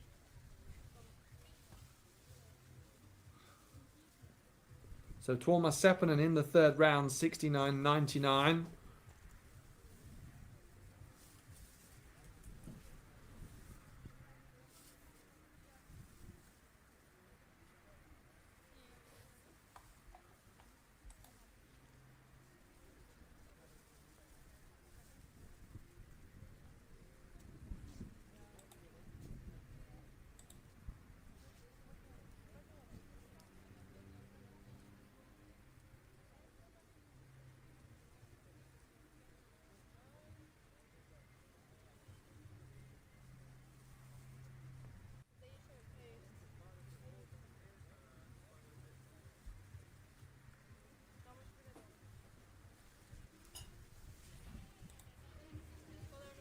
So let's just do a reassessment of the top three. Özkan Baltashi, 73 metres, but he's yet to have his third round go. Adam Kelly has gone up to 72.37 with that throw that we've just seen.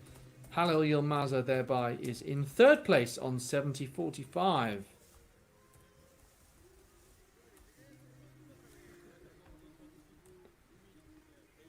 Matija Gregoric, the Croatian, 14 centimetres off that magical 70 mark.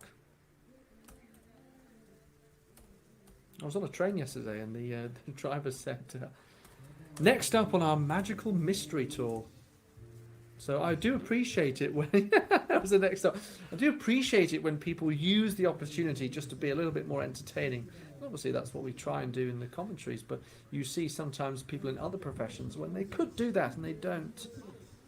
But he was doing that. Anyway, Gregoric, 74.06. He is our new leader. Even he is almost lamenting as if to say he could have thrown further, I think. But sometimes you shouldn't read too carefully into athletes' reactions. 74.90 is his new personal best this year. So in these conditions, to do that, really super impressive. Baltacci just a little off balance right at the end there.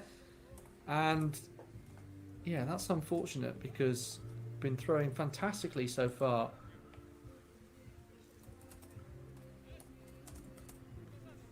And we've been hoping for an instant response.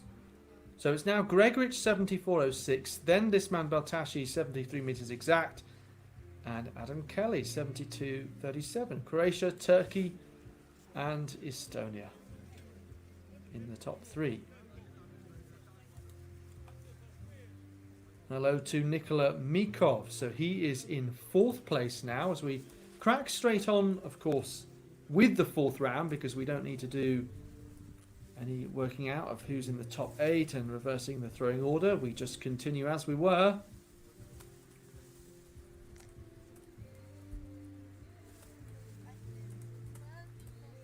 Not quite the element of fatigue that requires a half-time break in any case. No oranges handed out, I wouldn't have thought. Nikola Mikov, 66.12 from round number 2.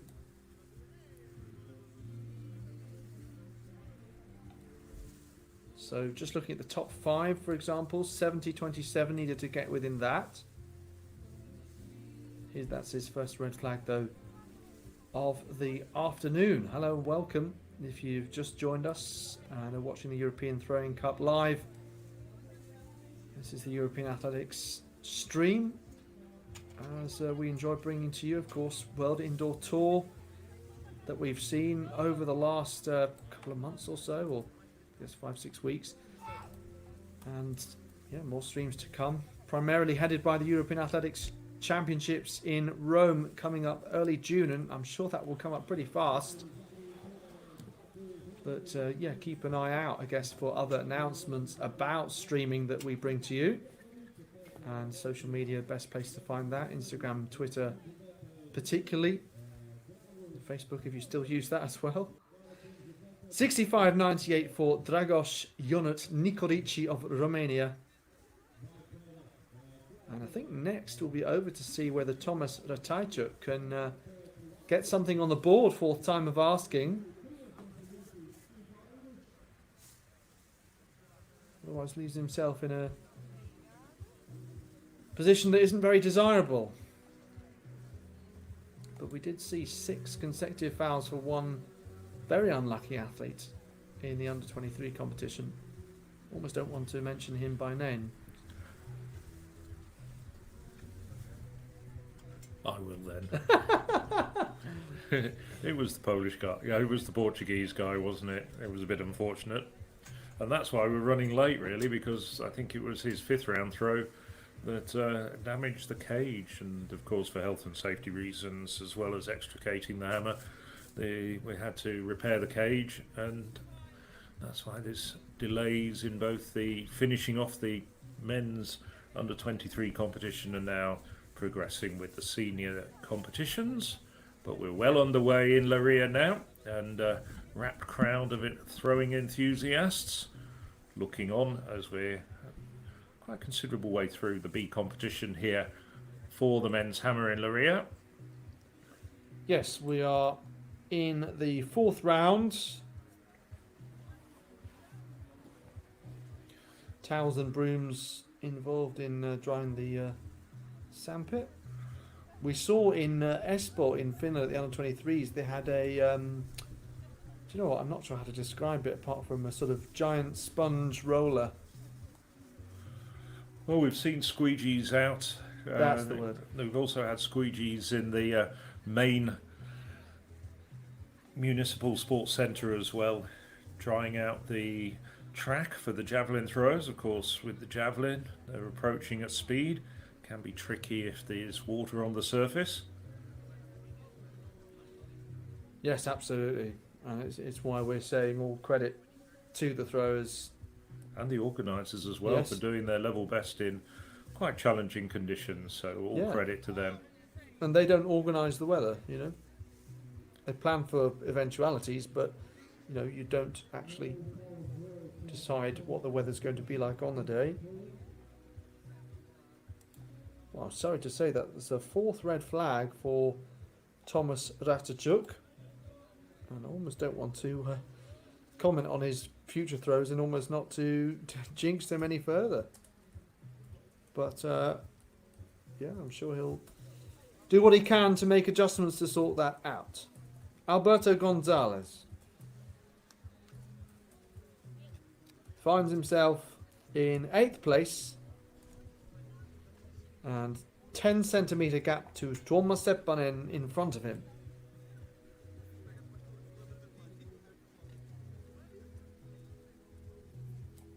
So almost like a pendulum given a push, starts swinging slowly, then quickly, and then just a tiny brush of the cage off to the right hand side there.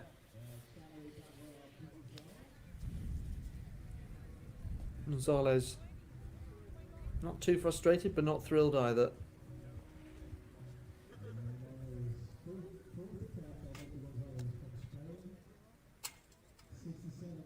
Yes, okay, maybe slightly more to the frustrated side. 67.76.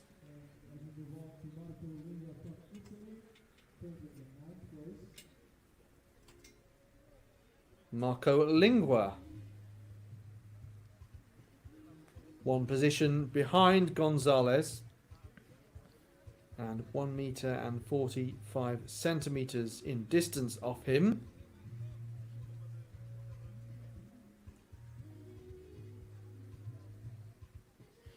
Yeah, well, remarkable really, if you think that he was throwing roughly the same distances, around 70 metres in his kind of mid-20s and right up until early 40s as well. Incredibly consistent career, nearly 80 metres at best. What can he produce here?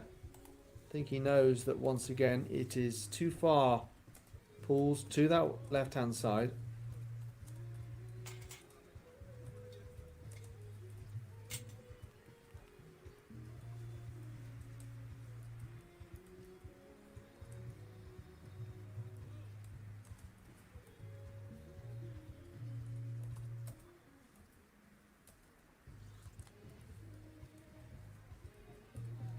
So Halil Yilmaza in 4th place and is just under 2 metres off the top 3 in this B final. And the gloomy mass of grey cloud almost looks like it's descending on the circle into a thick fog.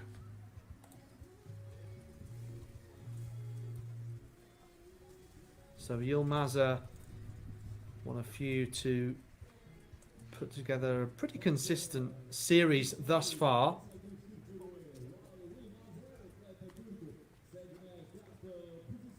Three valid attempts to this point and make that 4. 70-73, so cuts that big gap between 3rd and 4th places. So as we continue with this second half of this competition, let's just enjoy going through round by round and, as we were saying, the kind of purity that comes with that. No interruptions, no distractions. Ruben Antunes carefully places his feet down, establishes his balance and momentum, trying to accelerate with each turn. And just right on the 70-meter line once again, so quite possibly he'll have 3 throws within less than 1 meter of another. I'm glad I said quite possibly, because he won't.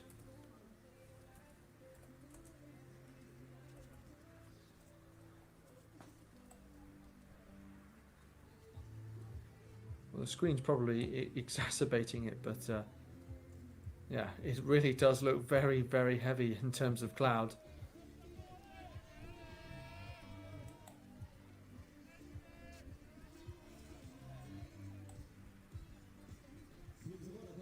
Jean-Baptiste Bruzel next. Well, it's quite packed around the 70-meter mark because you've got Yilmaza in 4th, Seppanen in 7th, all on 70 meters. 70.73 down to 70.06.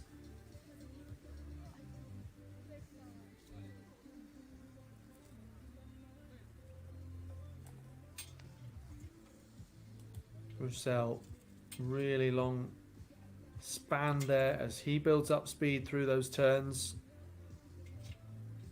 And 71 meters 10 centimeters moves up into 4th place. Again, the gap to the top 3 is cut. Adam Kelly is in that 3rd position. Had a really nice buffer there after his first valid measurement in round number 3. And after 2 fouls, that was a really good first valid throw. So watch him bring this angle more straight and then release powerfully, but out of bounds again. Well, it's not impossible that the wind having an effect there.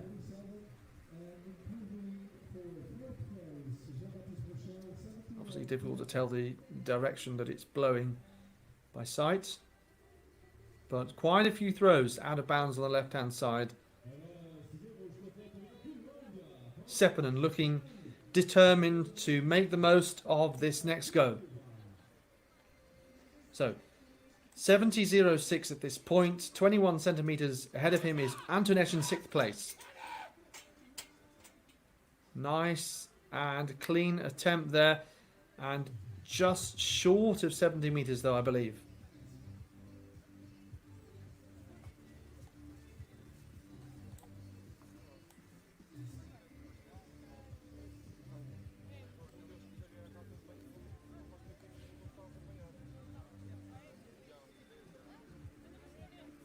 So the under-23 men's hammer started us off this morning.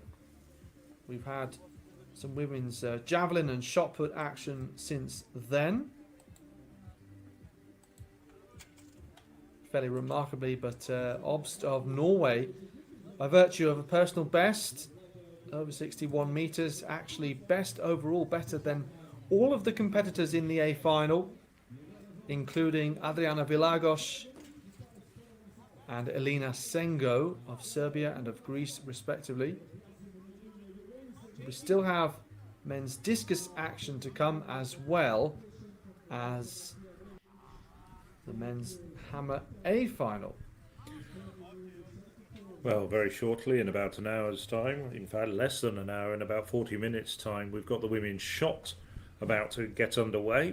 And as you saw this morning, when you saw the women's under-23 shot, it's to the right-hand side as you look at it head-on of the hammer circle, and that'll include, well, a whole series of very strong names, not least of which is Jessica Injude, who won last year, 12 months ago, the Portuguese athlete, winning on home soil in front of family and friends. Nice speed there from Gregoric. Does well to hold on to balance and almost like a gymnast, try to style out a one-step clean land. 74.06, of course, putting him into the lead in the previous round by just over 1 metre. 72.78 next. So just looking at things, apart from Baltashi's best throw, 73 metres exact, that is the third best throw that the competition has seen across all competitors.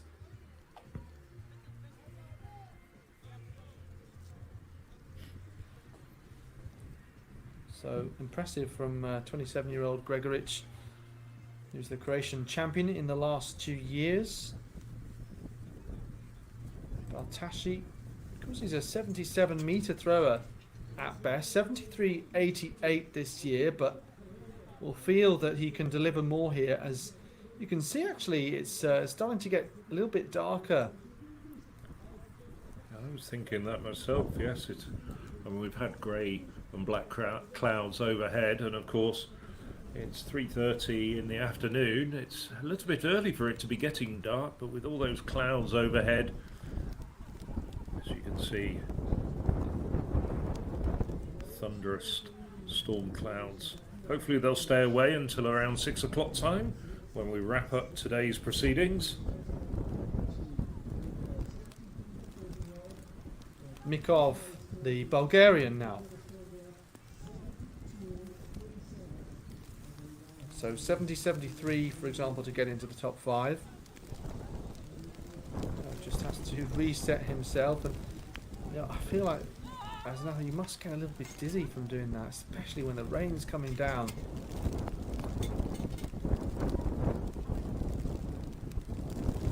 Must be picking up spray, and no, didn't execute. We have seen a couple of really tricky situations for some of these athletes, and fantastic competition to be part of, but really finding it difficult out there. And lightning as well. I've used the word frequently, and I think I'm being diplomatic. It's very challenging conditions out there. In fact, I think it's treacherous now. I'm just waiting to see. It does look like there is a temporary hiatus once again in the competition owing to rain and thunder and lightning coming down on the National Throwing Centre in Leiria. Yes, it's funny, when we saw lightning previously, it almost was reminiscent of our European Athletics promo video where we show you all the track and field action, because that has kind of flashing lights and colours in it.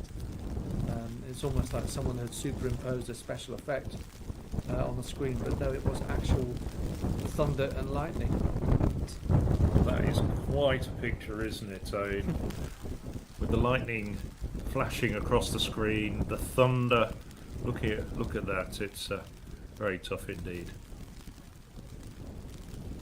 Yeah, it certainly is. I mean, with those wide shots, though, you do get a sense of the specialist nature, though, of the National Throwing Centre. If you've not had a chance to visit, I mean, like other special throwing venues around the world, such as Halle, the meeting that they have in Germany, which is near Leipzig, and just trying to think of others as well. Jena as well. Jena is just for javelin, really. Yeah, well, still a specialist throwing venue, which is what I was categorising, yeah. But an excellent venue for javelin with specialist run-ups. Szombathely, which is the Hungarian hammer throwing, and then we've got Kuortane in Finland. Yeah. And I'm just thinking of the European ones. Of course, I'm sure there's other specialist throwing centres or development centres around the world. Oh, I'm not interested in those. I'm only interested in Europe. Of course we are. Of course we are. Because this is the European Throwing Cup. But as you can see, the competition is delayed. And so Alex and myself will just take a very brief pause from commentary, and we'll rejoin you once that competition does resume. We're in the 5th round of the men's hammer throw B final. Please join us very shortly. Go off, make a cup of tea, get yourself a bit of cake, but keep the European Athletics live stream running.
que moverse.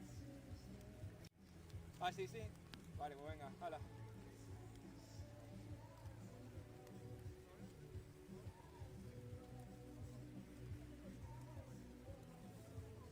Claro. Vale, estoy tomando yo, venga, pero no sé. Buah, tío, esto se cambia bien. Vale, te lo he iniciado también.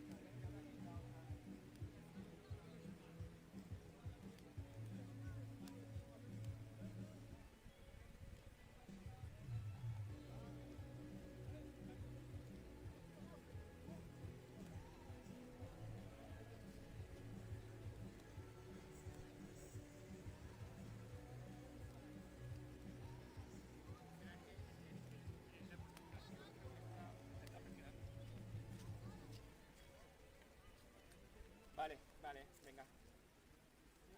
Me voy a la...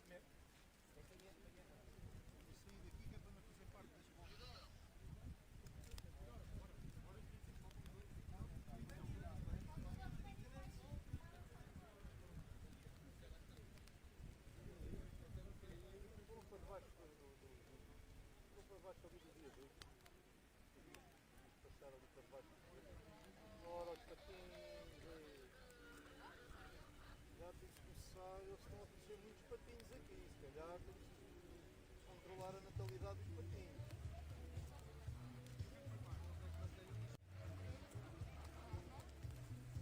Sair deles, vá, vamos lá tomar. Andam aí, vai começar? Espera aí, não tem que ir para lá.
So Thomas Ratajczuk in this fifth round, having a bit of a sorry competition, you'd have to say, for the pole. And he's trudging back to the shelter area as a result. Alberto Gonzalez, so in 8th place. This is his 5th round go.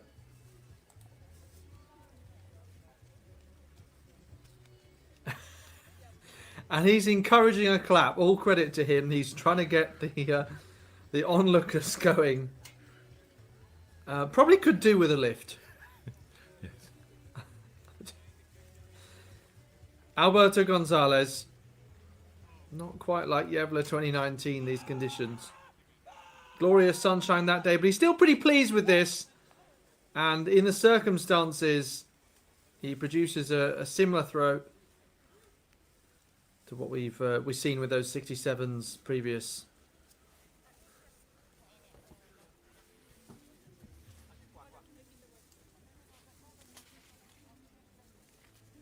And resuming the competition after this heavy rainfall. Start spelling out Roberto Gonzalez. E finalizando equipando Gonzalez.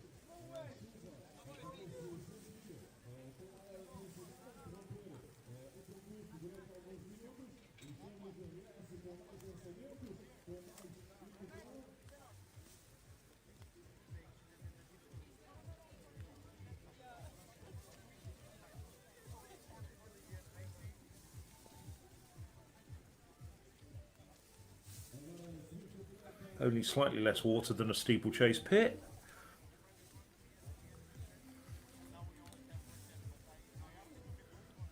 Nothing can dampen Marco Linguia's enthusiasm for this sport, though. More than 20 years as an Italian international.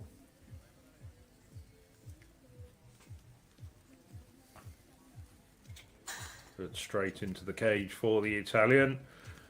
Very tricky conditions, as you've seen, but nevertheless, we're back in action in this competition, this B final. Just to recap at the moment, it's Gregoric of Croatia still leading with 74.06, which came in the third round, and Baltaci of Turkey very close, 73 metres.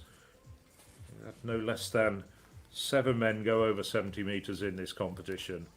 And indeed, mentioning Baltaci, it's his compatriot Halil Ilzamar who goes into the circle having thrown 70.73 just a short while ago, just before the downpour. And that looks as though it's on the 70-metre line as well, just shy of it. Of course, the line out there has taken a bit of a battering as well, but all credit to everybody still doing their level best to make a competition of this European Throwing Cup Hammer B final.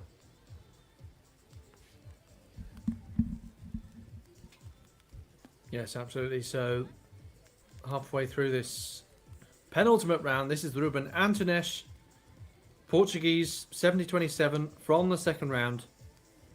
72.37 for the top three needed. Adam Kelly in that spot.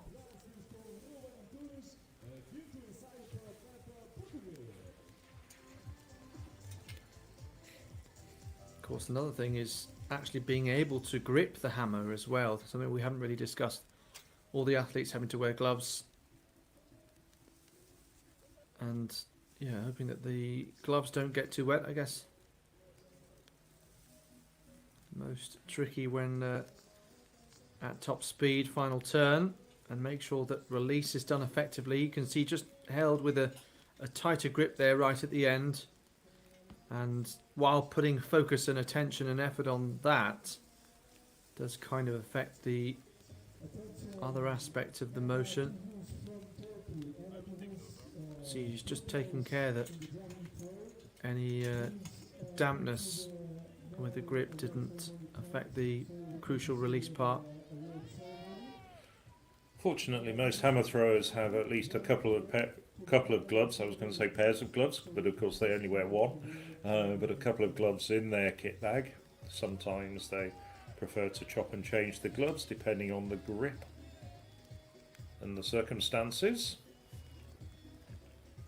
As Jean-Baptiste Broussel goes into the circle.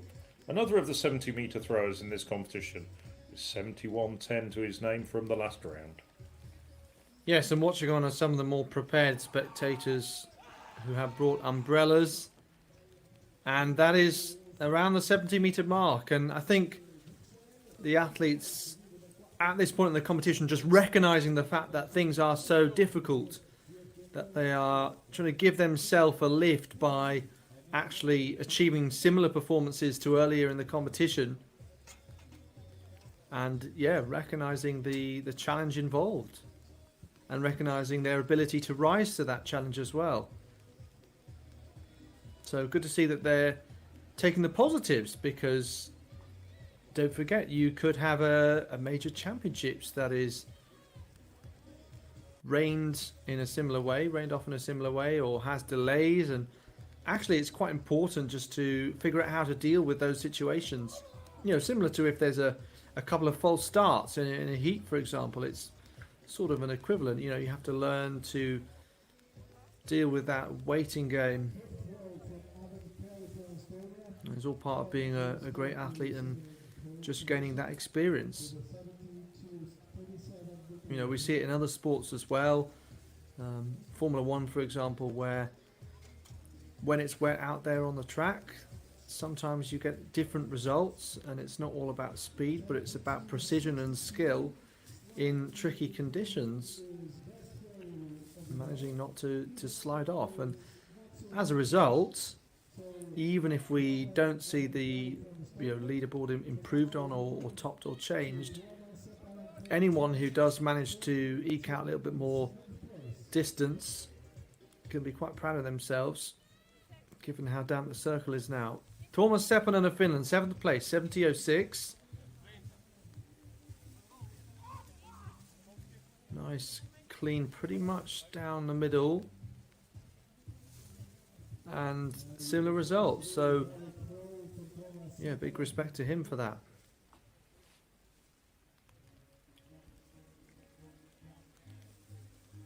Well, several of the hammer throwers, as we were saying, obviously would prefer different conditions, but battling admirably.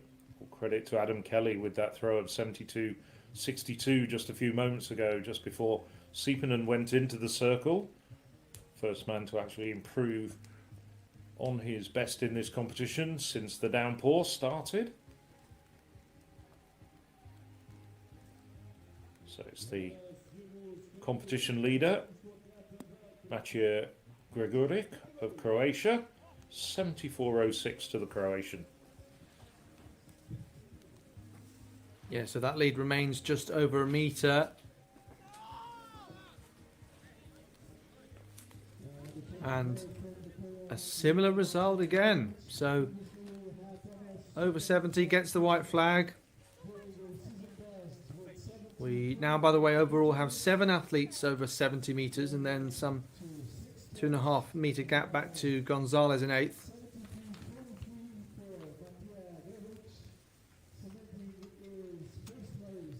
.73.43 for Gregoric.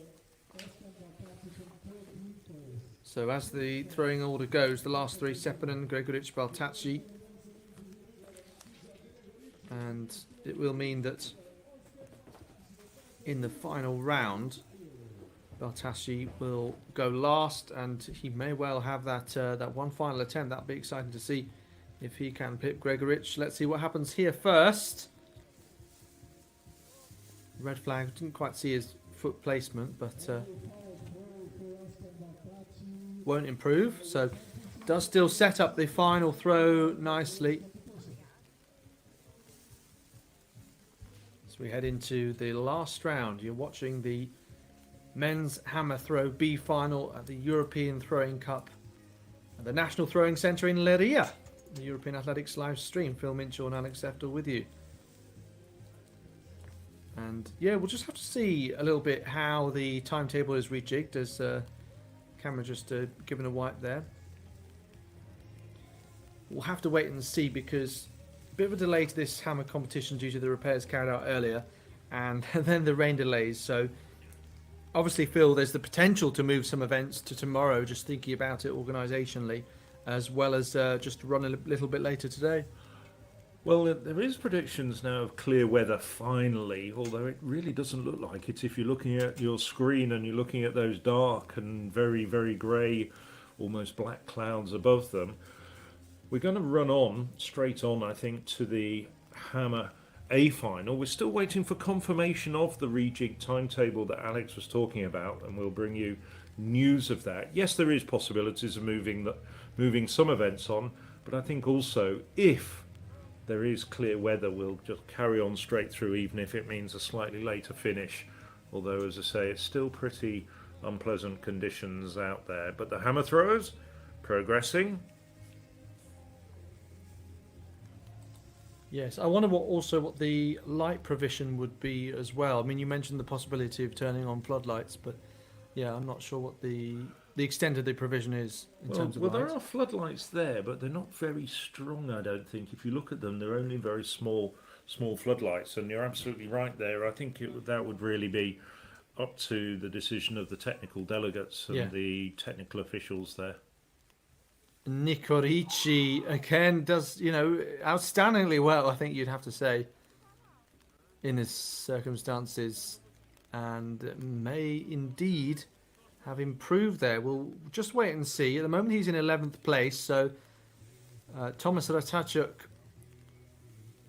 is kind of 12th of all at the moment, but he hasn't got a mark in at this point. Nick Karici, another man who could do with a safety pin or two.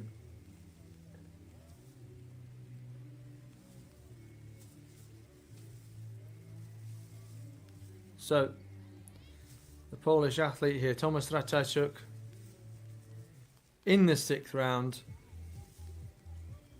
And you can see that paints a difficult picture, that scorecard so far.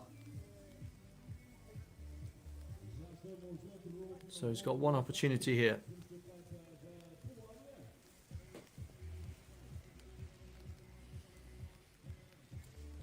So this is quite a sizable task in any case. You can see just slips there. I would like to see a white flag here. I think we all would. And there you got it. Yes, I Finally. mean, yes, I'm not going to sigh in relief because that would be a strange sound to hear on the commentary, but believe me, I think we're all breathing a sigh of relief for his sake. You can see the body language. 66.31. He goes up into 10th place.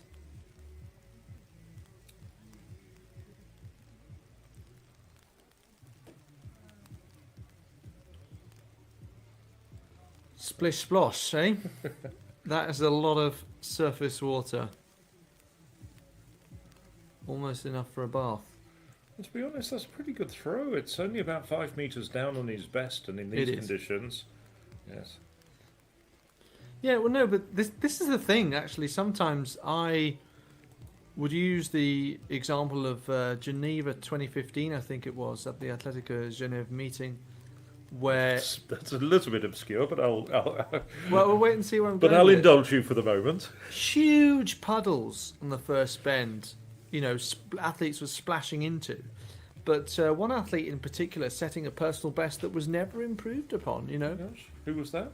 Seren Bundy Davis. So, actually sometimes, in spite of weather conditions, people do put in fantastic performances.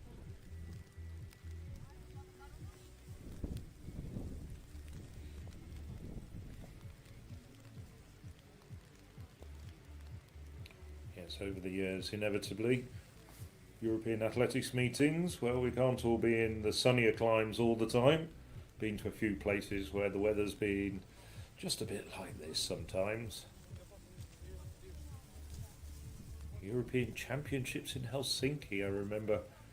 The World Athletics Championships, I should say. The European Athletics Championships in Helsinki in 2012 went from one day being blisteringly hot to another day being absolutely freezing. It really did go from one extreme to another. And the World Athletics Championships in Helsinki had several days when there was rain interrupting the competition. On one occasion we had to abandon the commentary there because of lightning coming down. As we look at Alberto Gonzalez. Yeah, so one last chance for Gonzalez to improve, but as I say, 2.5 meters, the gap between him and Antunes.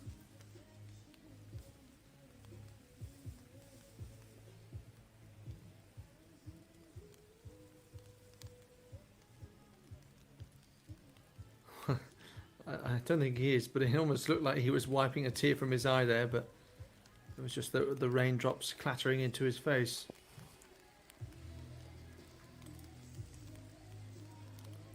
Marco Lingua looks like a man in a hurry. He's pushing that hammer along.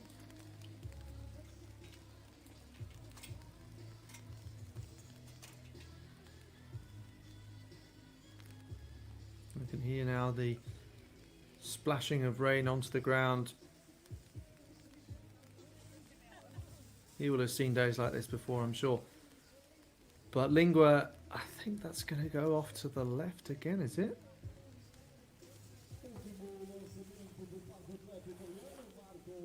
Well, it doesn't look like there's any rush to measure, so I think that's the case. I think he wants to get in and get dry.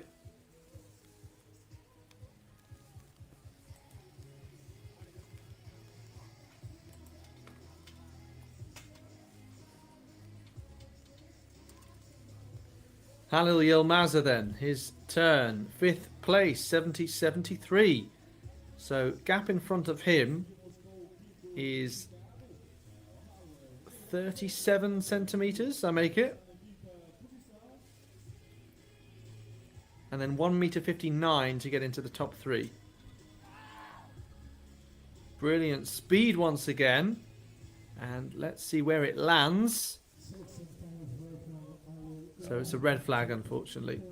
So won't matter. That was a shame because, yeah, put together one of the best series so far. Had Halil Yilmaz'a.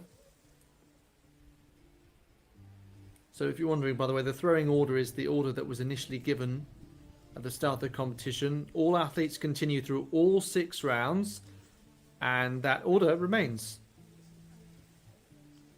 So next to go will be Antunes, then Brussel, then Kelly, Sepponen, Gregorich, Baltashi. So they were in a seeded order to go later in the comp. So as a result, kind of worked out because we've got the top 4 and then 6th and 7th still to go. Ruben Antunes is in 7th, 70.27. Gap in front of him to Sepponen is 21 centimeters. Final go. So Hammer does go high there, drops down quite quickly just on that 70 line that's been blown about. Some of those officials' coats are going to go straight in the washing machine, aren't they? One of those where you've got to wipe your shoes on your way in.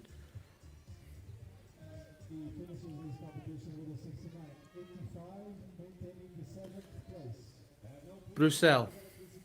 Some of the athletes might have trouble drying some of their kit before they fly home. Oof. You've been there before. You've used it. You've actually found some laundry situations where actually you can sort it out before you go home. And sometimes I've been at cross-country meetings. Yes. Even in places which were supposed to be sunny in the south of Spain. I've got back to the hotel absolutely soaked from head to toe, and everything's just gone in a plastic bag. And unfortunately, I've usually had a change of clothing with me, so that's obviated that situation. And I'm sure these athletes have as well, let's be honest. Brussels, unfortunately, we just saw their red flag for him.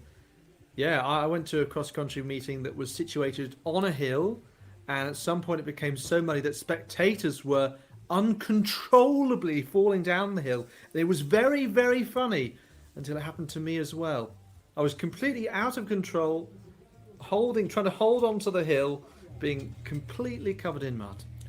I'm sure somewhere that video's floating around. Oh, no videos of that. The social media channels.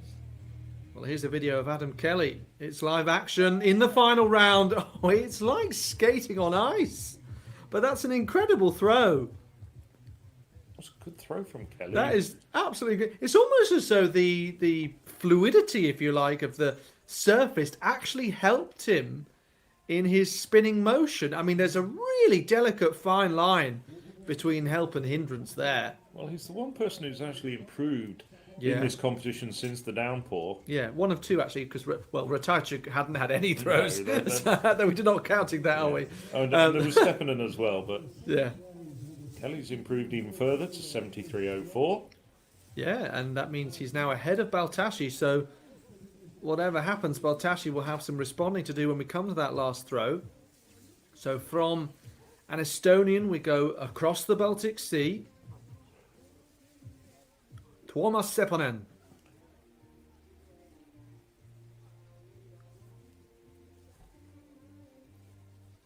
So rotational acceleration once more, high and slightly to the right. He's pumping his fists at a similar kind of measurement.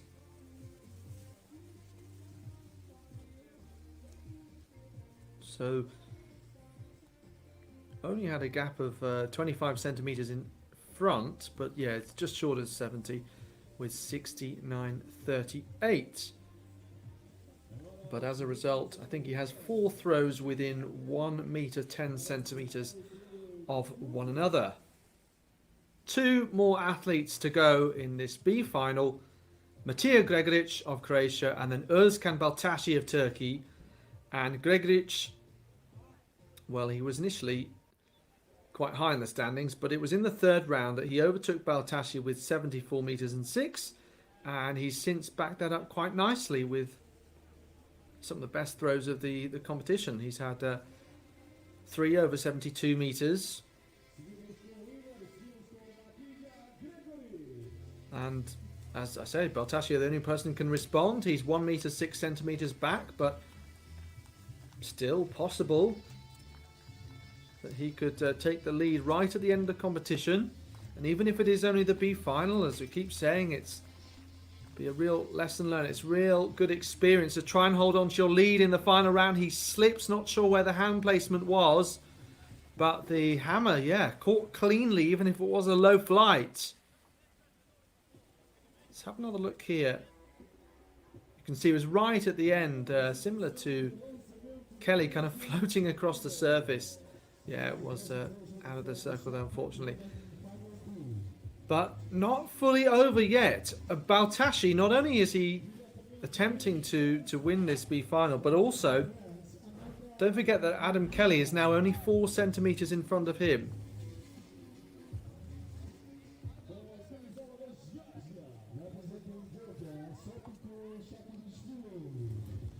Just looking to see that second best attempts, Kelly is better than Baltashi, so he needs 5 centimeters for second place. Let's see what he can do. No. Out of bounds. There's been a few divots flying up there on that left-hand side. And perhaps taking note the official's not standing right on that left edge.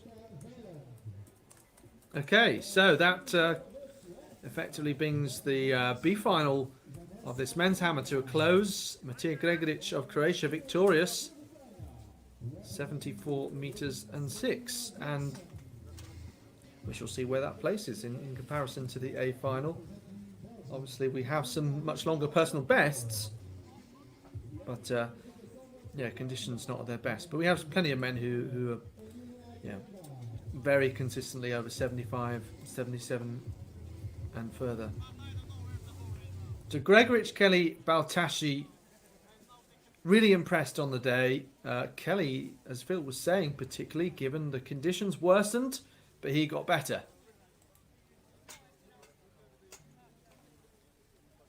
So you're watching live coverage of the European Throwing Cup, and still to come, men's hammer A final. Obviously, yeah, that delay with the repairs carried out to the cage earlier means we're about an hour and a half. Eventually, I think it will be behind, maybe an hour, 20 minutes. And we still expect to have some discus action. And that covers both men's senior and women's under 23. And also women's shot put, I believe, as well. And I think we'll be seeing the women's shot put next. So, of course, that's a very strong event with the European champion, Jessica Schilder, and, of course, the reigning European Throwing Cup winner from 2023, Jessica Inchude, several other women who were also in that World Athletics Indoor Championships final last weekend in Glasgow. So an exciting women's shot put competition about to commence. We'll be staying in the National Throwing Centre in Leiria in Portugal. And the weather conditions do appear to be, and everything's relative, getting better. We were told that some of those tents were starting to fly and leave the ground, and yes, it is very muddy and boggy there, but we will be switching over to the other side of the National Throwing Centre, and having the women's shot put very shortly.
Equipa do palpite e do carreira.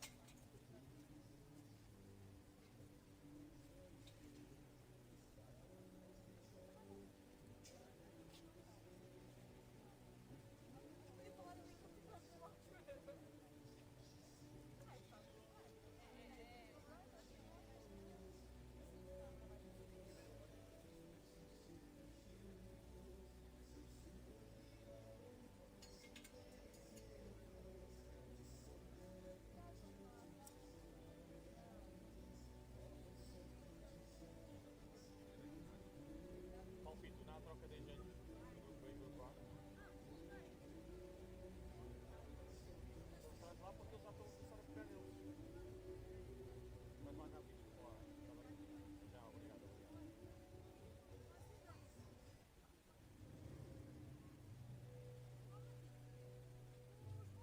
Senhoras e senhores, vamos dar início à cerimónia. Protocolo de entrega de prémios referente à prova do lançamento dado feminino. Ladies and gentlemen, the victory ceremony of the Javelin throw women. As medalhas serão entregues pelo membro do Conselho encarregado da organização da European Athletics, Frank Taylor. The medals will be presented by the European Athletics Council member and organizational delegate, Frank Taylor.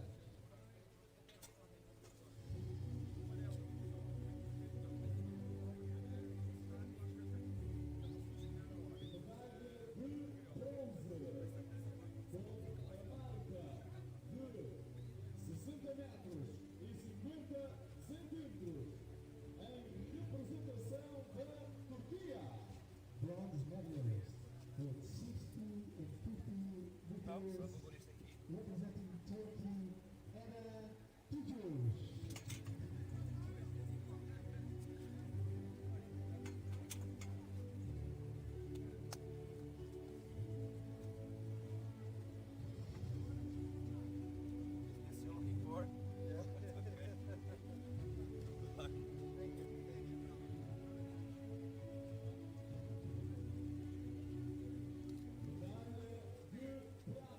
Pela marca de 61 metros e 17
Senhoras e senhores, a vossa atenção para o hino nacional da Noruega. Ladies and gentlemen, please rise for the national anthem of Norway.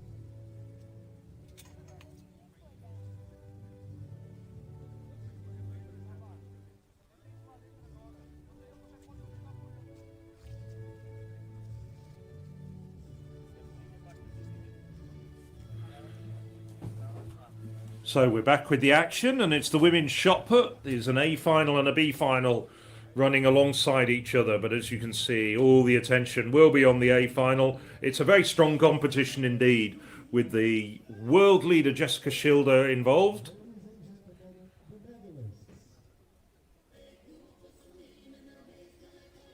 There we can see Emily Campbell. Campbell, of course, has been pretty active on the international circuit this year. Through in Nowitzki, was in the final of the World Athletics Indoor Championships shot put just a week ago. Amongst the others in there as well, of course, Jessica Inchude, who won last year here in Leiria. Her compatriot Elina Bandera finished 12th at the World Athletics Indoor Championships. Two very good Germans, Leah Riedel and Julia Ritter. Maria Belén Tomoel, Spanish record holder, indoors and out.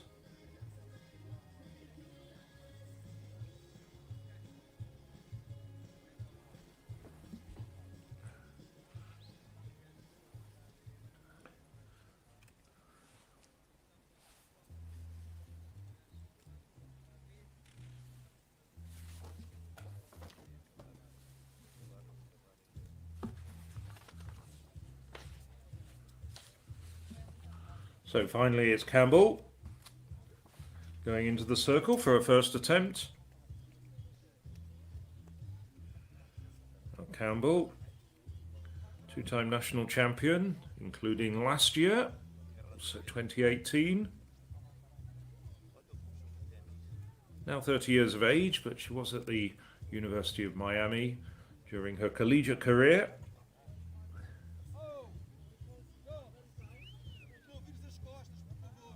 So 16:39 for Campbell, leading the way at the moment. We didn't see her, she was the first woman into the circle. Only had 4 throws, but the first woman to throw was Erna Soleil Gunnarsdottir, and she went out to 16:42. Now Elina Bandera. Bandera, at the moment, well, you could say that she's the number 3 Portuguese shot putter. Oriol Dongmo hasn't been competing indoors this year, but we do expect to see her very much in action once the summer starts. So Bandera, World University Games silver medalist last year, the 27-year-old.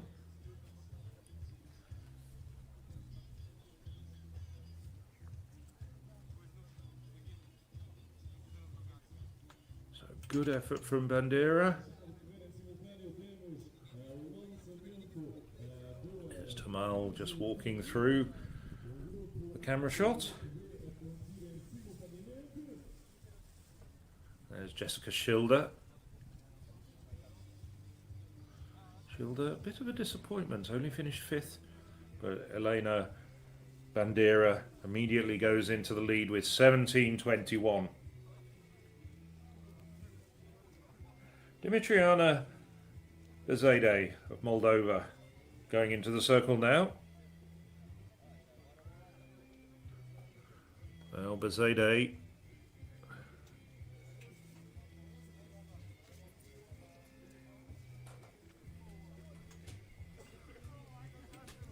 she's won no less than 13 national titles in the shot put.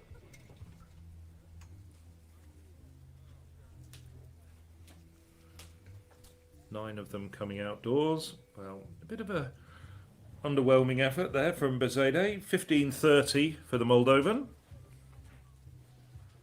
That's a personal best going back to 2017 of almost 19 metres, 18.83. She's been a bit short of that sort of form in recent times.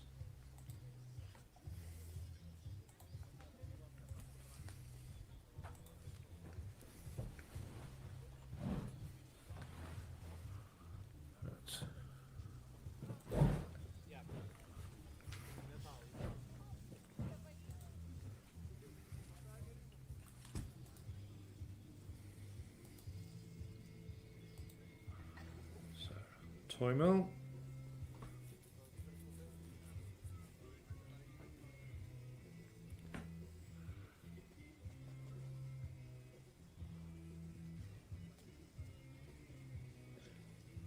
Comes from La Coruña, so she'll be quite used to these sort of conditions up there on the Atlantic coast, up in Galicia. I can tell you from my own experience, they get wet weather up there, that's for sure.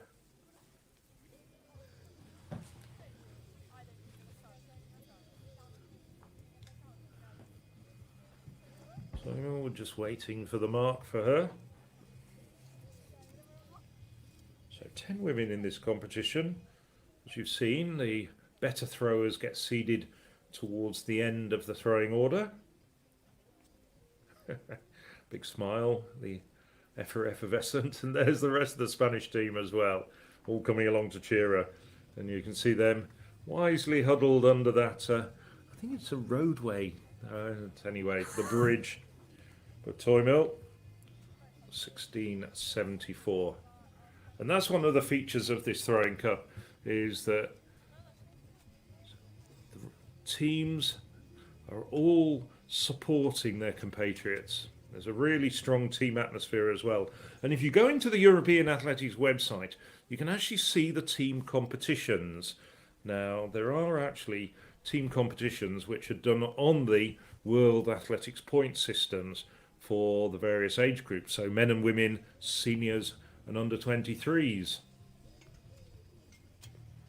We'll update you very much more on those team competitions tomorrow, because by that stage we'll have had, in most cases, 2 competitions in each of the categories, and we'll be able to give you a flavour of how those team competitions are unfolding. This is Julia Ritter, finished 3rd in the German Indoor Championships, was very unfortunate to miss out on selection for the World Athletics Indoor Championships. She improved in those championships to 1848, I think it was. Ritter here, point to prove, and she is in very good form at the moment.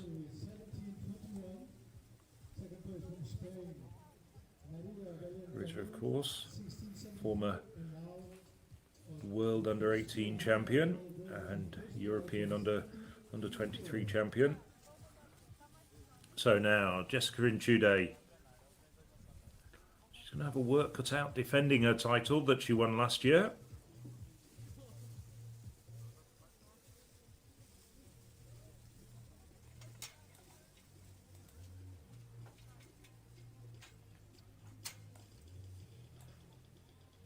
Inchude's already been very, very busy indeed.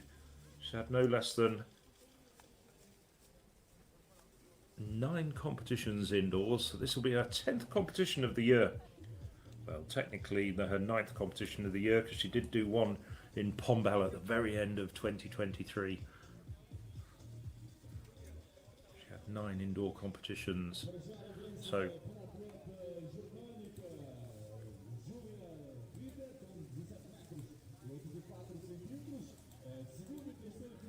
Tude moves up into second place behind that very good put from Ritters.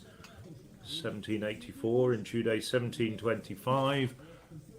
Well, that doesn't look a very good put indeed at all by Schilder, who's got all her warm weather gear on. She's got long sleeve training top. She's got her training tights on.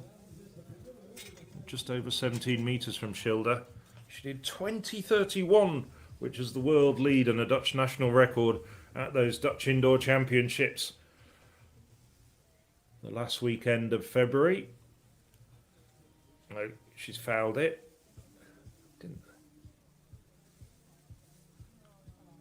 Gosh, look at that. It would be...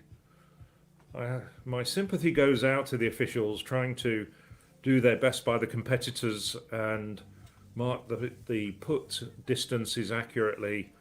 There's quite a few big puddles still in that throwing sector. It must be quite difficult to actually do the right thing. Anyway, start of the second round. Gunnarsdottir, 16.42. Gunnarsdottir at Rice University in the States.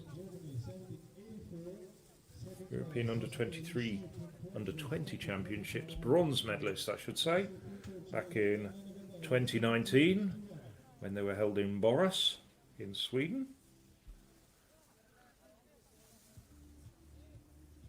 Lots of these women very familiar with each other.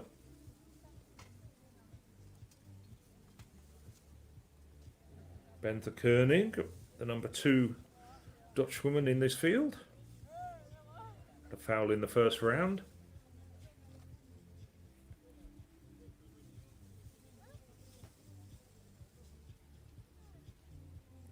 Koenig has a best of 18.21 outdoors from 2022.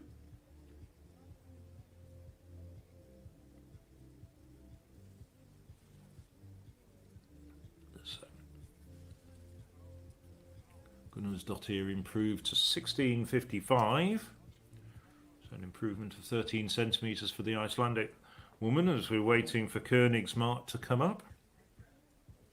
16.19 for Koenig.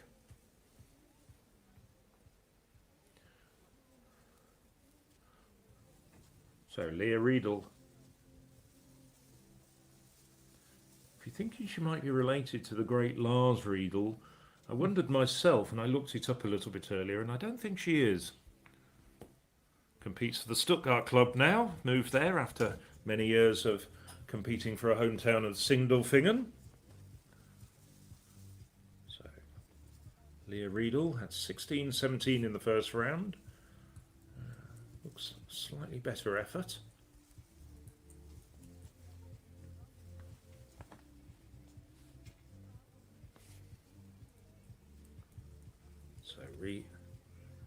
Riedel, 16.86. It is a much better effort by a bit more than half a metre. She moves up into fourth place. Now, Melia Campbell started off slowly, 16.39 in the first round. It's gone over 18 metres already indoors this year. Well, she's not totally happy with that.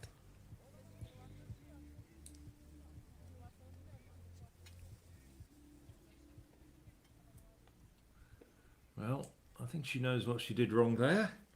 I'm not quite sure what it was. As I say, I'm not a high jump coach, I'm not a shot put coach even, let alone a high jump coach.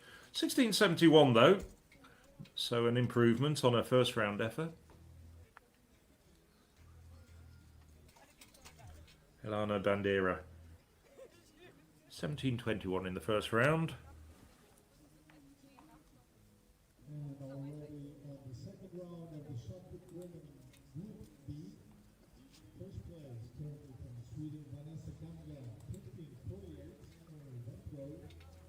The World University Games silver medalist last year. Went to the World Championships as well. Didn't get out of qualifying in Budapest.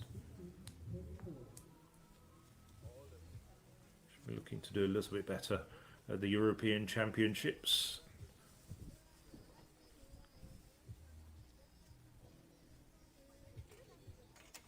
Just 12th at the European Indoor Championships as well last year. So she's taken her time getting into the shot put circle.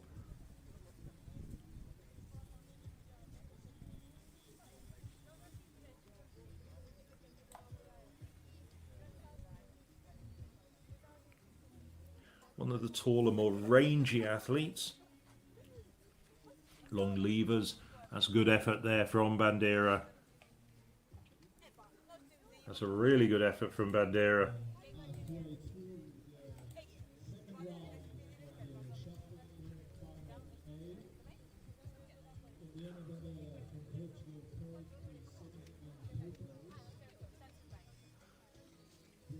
Just quickly getting that warm weather jacket on. 17.60. So she doesn't quite overtake Julia Ritter in first place with 17.84, but closes the gap between her and the German who's leading the way at the moment.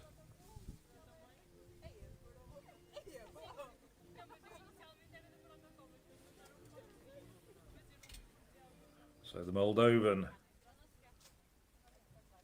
Bezede next into the circle. 15.30 with her first effort. Rather lackluster effort from the Moldovan.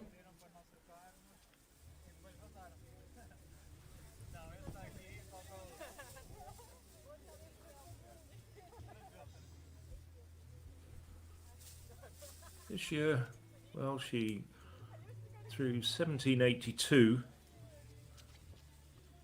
in Istanbul at the Balkan Indoor Championships back in February.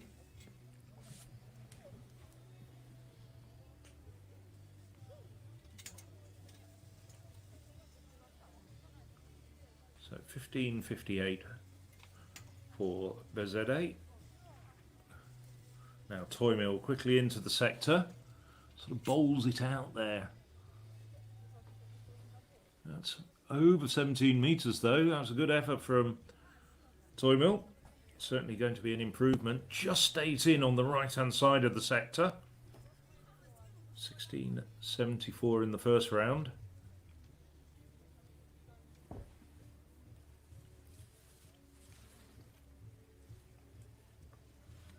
(17.52). So she moves up into third place. Toymil with that very good second effort from her. Now the event leader Julia Ritter has gone well over 18 metres this year indoors. It's her first outdoor competition of the year, as you could imagine.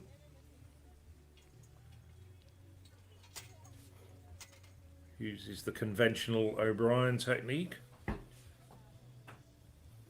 That's close to 18 metres, I think. I'm just wondering whether it's quite as far as her first round effort. Looked a bit shy of that, but still a good effort without a doubt.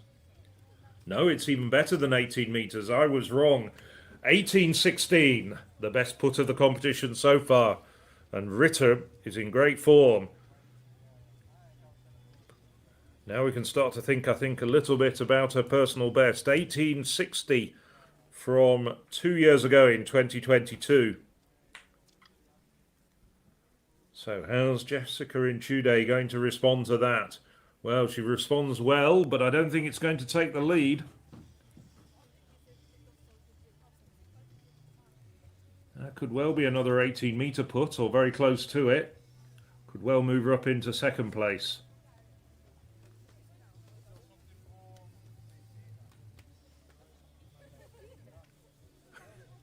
Trading very gingerly.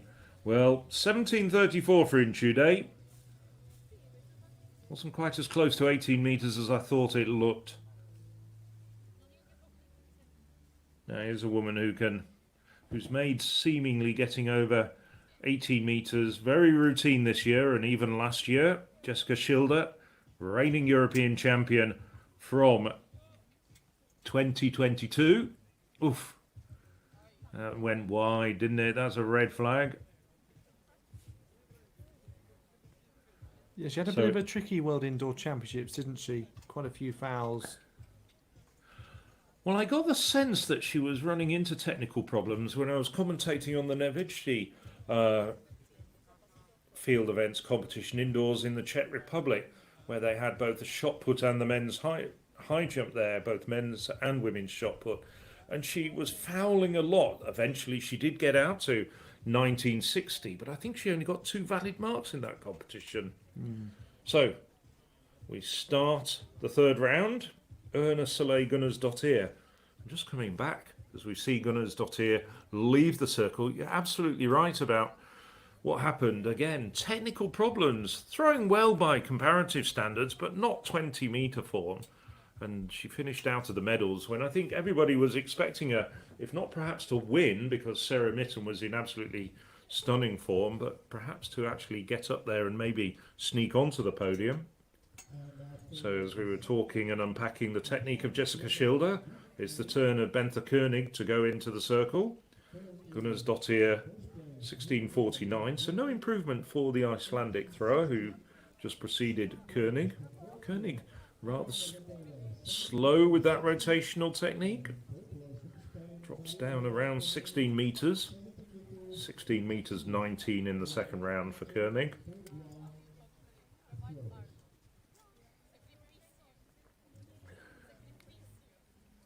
Yes, they are treading rather gingerly. I think there's a lot of water outside of the circle as well. Yeah, there's some sort of matting they put down that's Yeah. got puddles in it as well. And rather soggy and unpleasant. 16.15 for Koenig, 4 centimetres shy of her best in this competition.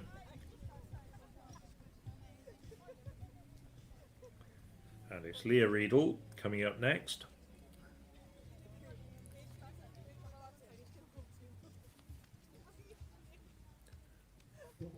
Leah Riedel, 3 years ago, was the European Under-23 silver medalist in Tallinn.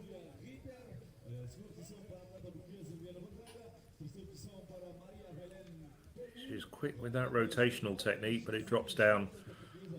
I think she's just walked out. Yes, it'll get the red flag. That's a foul. Just see that to the very left-hand side of your screen as the shot put descended at around the, probably 15.5 metres. Now, Amelia Campbell improved with her first and second efforts. Can she get over 17 metres with her third effort?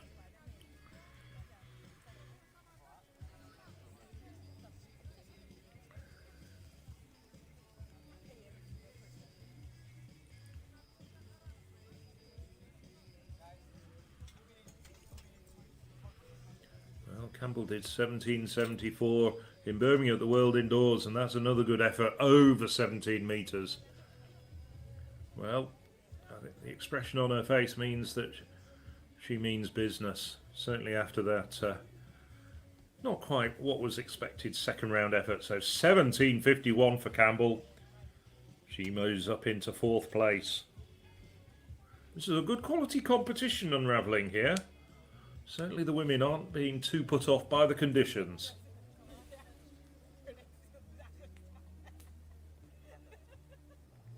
The lead still held by Julia Ritter, 18.16.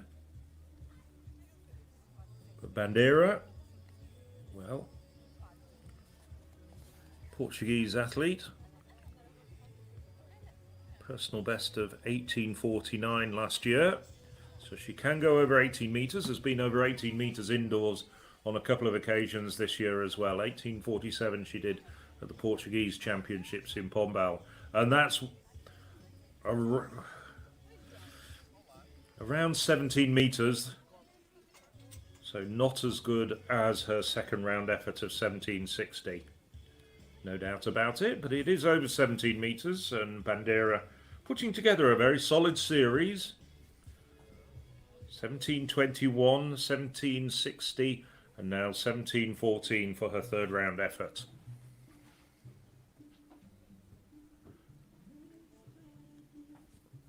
Still in second place, Bandeira. Now, Bezede struggling at the moment, without a doubt. 15.30 and 15.58. Not really brought her A game here to Leiria. Well, that's a lot better. That's about 1650, so it is an improvement for the Moldovan.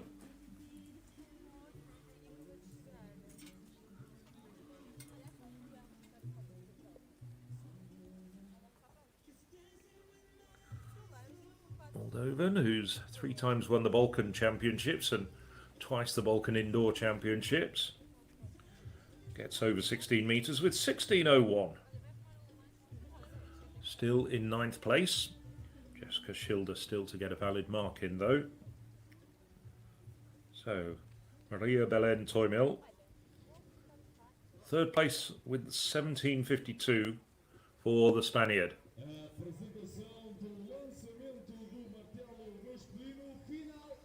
Stays quite upright through the rotational technique. Just over 17 metres for her. Gets a white flag. Not going to be an improvement on a 17.52, I don't think. Just a few centimetres over the white line that denotes 17 metres.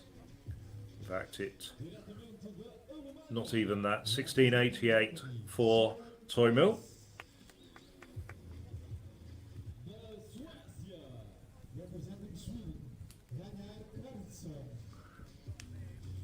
Of course, that 17-metre white line in these conditions, more of a guide rather than an exact mark. Wait. There you go. So now the competition leader, Julia Ritter, 18.16 in the last round.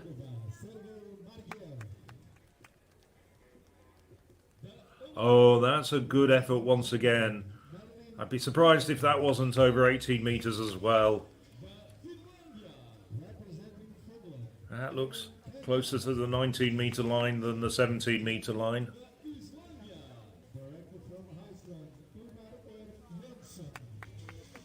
Well, 17.91, not quite 18 metres.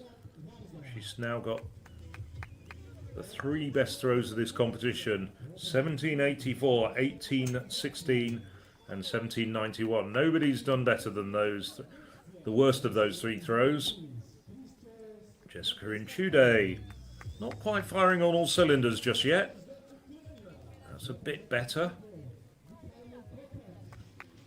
That's probably around the distance of a second round effort of 17.34. But she's struggling to find her 18-metre form. Just seems a little bit tired. Well, she's had a long season. She's competed very, very regularly. It's a slight improvement to 17.42, but she still remains down in 5th place. Remember, this was the woman who won last year.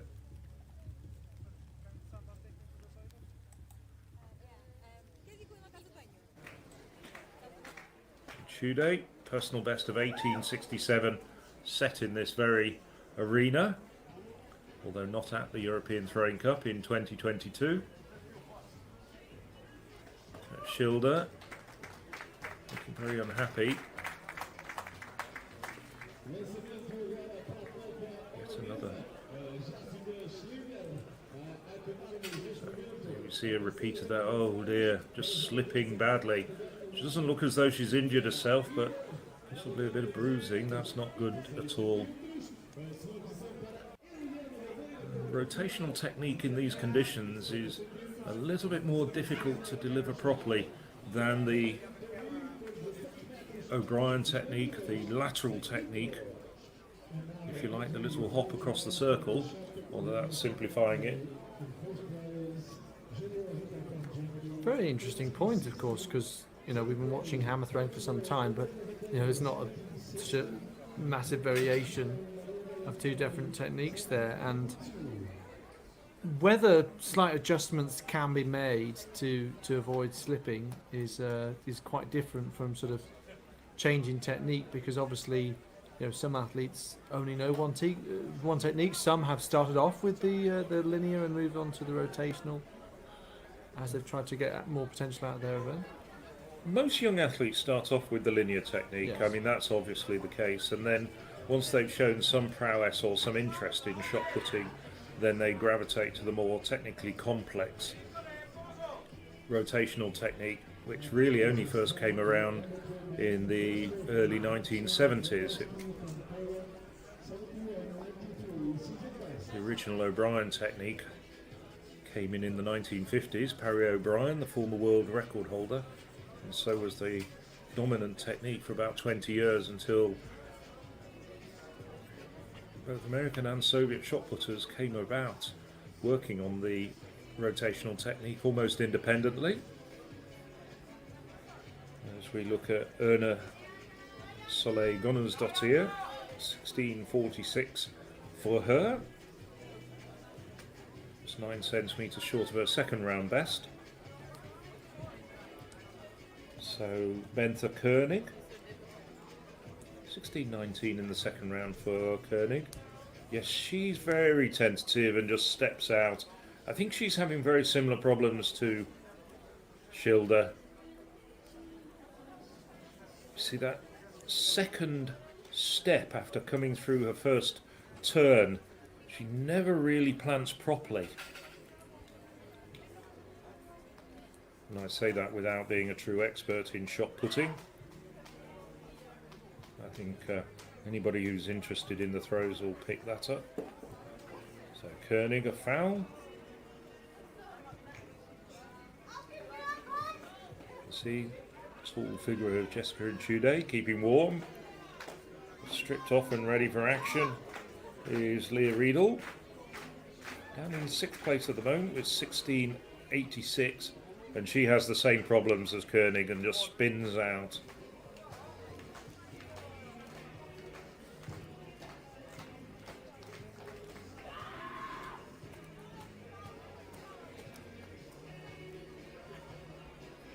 Her first turn takes her much closer to the board than Koenig. Certainly tried to give it everything with that put, but as I say, very slippery conditions. Well, Amelia Campbell looks as though she's nailed it though. Yeah, might be used to training in wet conditions in the UK, but she was really pleased actually to be at the World Indoor Championships, to have gained selection and to have had that opportunity, given that she's missed out on previous occasions. And yeah, at one point she was certainly looked as though placing the top 8 was in reach, finishing just outside it in Glasgow. Yes, well, that last effort, 17.05, so her best remains 17.51, and the Briton still in 4th place at the moment. As we look at the woman in 2nd place, Lana Bandera, going into the circle, 17.60 to her name, doing their best to try and remove the water from the circle.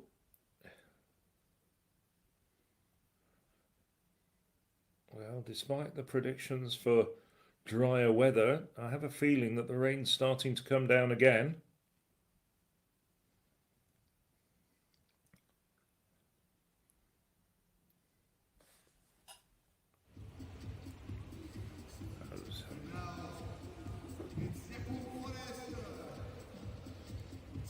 So, of course, across the 2 days of action, javelin, shot put, hammer and discus. Let's check in to see how this men's discus B final is getting on. The first discus action that we have seen today. This is Jakub Foret, the Czech athlete, best of 53.34 so far. We are seemingly in the 4th round in the main stadium here. Omer Şahin of Turkey, another good performance from a Turkish athlete. 58.72 leads the way from Yorgos Konyarakis of Cyprus. Could say the same about another Cypriot athlete. Yosef Kasidis of Cyprus was the second, I seem to recall, in the hammer under 23 that was this morning. 57.20 his best, and then Tom Rowe of France, 55.63, and that's a top trio as things stand. So also in this, Shaquille Emanuelsson of the Netherlands, Ola Stunes Isena of Norway, 4 that we've just seen, Edu Jose Sousa Lima of Portugal, Timuri Abalashvili of Georgia, Malta's Bradley Mifsud, and Manukyan of Armenia, and Jan Vetterli of Switzerland.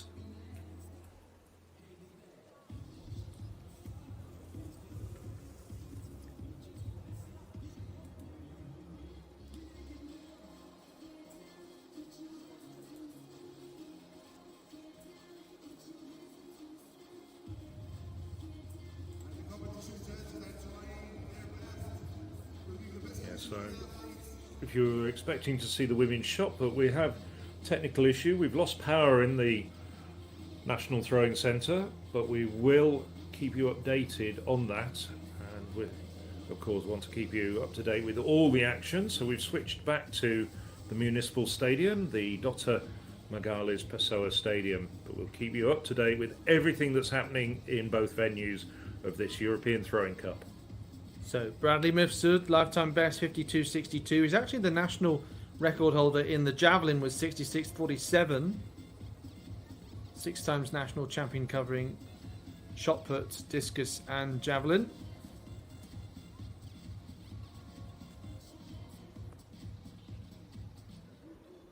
So you can see the conditions dictating the fact that we are a little down on distance, but yeah, as we pointed out, somewhat character building this sort of competition, and it's pretty much equal for everyone.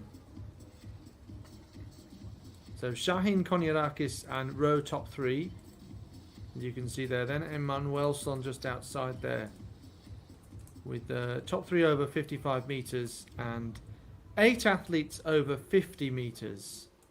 Jan Vetterli, the only athlete not to have registered a mark so far, and he'll have 2 more attempts to do it, will the Swiss athlete.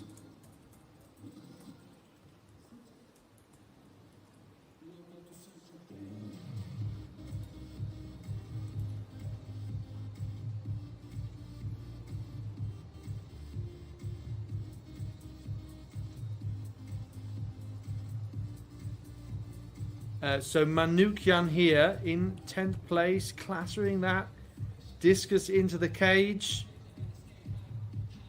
Really is tough out there for the athletes, but also, yeah, for the officials as well, trying to keep the competition going when I guess would have seen the weather forecast, but possibly worse than predicted as well. And the knock-on effect is that, yeah, where you've put something down on the ground to maybe stop it getting too muddy, that has also filled up with puddles and all sorts. It's very difficult to clear the surface water in the circle, for example. So Jan Vetterli in the situation that Cagliao was in the hammer. And obviously we saw the Polish athlete a moment ago in the Hammer B final, Tomasz Ratajczyk, 5 consecutive fouls. Vetterli has 4. Can't quite see the foot placement there at the end of that throw. But looks like it is being measured. I say keeping fingers crossed. Anything else? Okay, so we obviously know that this is the A final of the shot put. It's a really, really high strength competition, so didn't want to cut away from it. Unfortunately, we did lose power briefly, but we're pleased to say we're back at the National Throwing Centre with the shot put. Indeed we are. And it's Erna Salai Gunnarsdottir going into the circle for the first time. Let me just update you though on what's been happening, because the shot put competition carried on even though we weren't able to show it temporarily, and Jessica Schilder has finally got in a valid put, 17.91, but the lead is still held by Julia Ritter with 18.16. Ritter in the 4th round going out to 17.84. So now under pressure from Schilder, Erna Salai Gunnarsdottir improves to 16.74 with that 5th round effort. And as I said, you know, of course we are really battling with the elements here in Leiria. But if you want to keep up with all the live results, go to the European Athletics website. You probably know this already if you're following this competition, whether it's looking at this stream on the European Athletics website, you'll certainly know about the live results. But if you're following us on YouTube, you can see all the live results on www.european-athletics.com, and there's lots more besides on that website. So, this is Bentha Koenig. Had a foul in the last round, but now 15.90. So she's still now down in 9th place with 16.19, but one more effort still to come for Koenig, the number 2 Dutch woman in this competition. In the B competition, we're in the 5th round as well. Amanda Gundu Ntube, the French woman, has just thrown 16.06. So, unlike the women's javelin, that's not going to affect the main overall results. There's Leah Riedel. Gets a red flag. She's spun out once again. 16.86 for Riedel.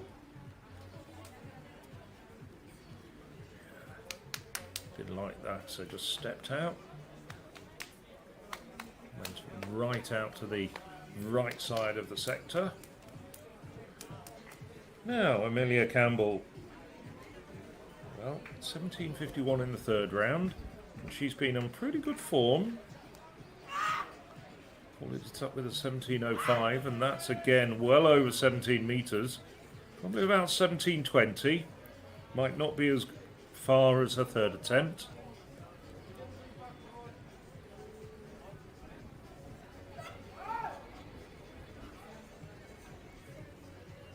I have to say a very big thank you to the officials for doing such a sterling job in this tricky environment with the rain coming down. 17.13 to Amelia Campbell. I'm sure all the competitors will be offering handshakes and thanks at the end of the competition as well, but their focus at the moment is on just getting that 4 kilogram shot as far away from them as possible. So Ilana Bandera just seen herself relegated from 2nd to 3rd with Schilder's 4th round put. Has a best of 17.60, but all 4 of her efforts have gone over 17 metres.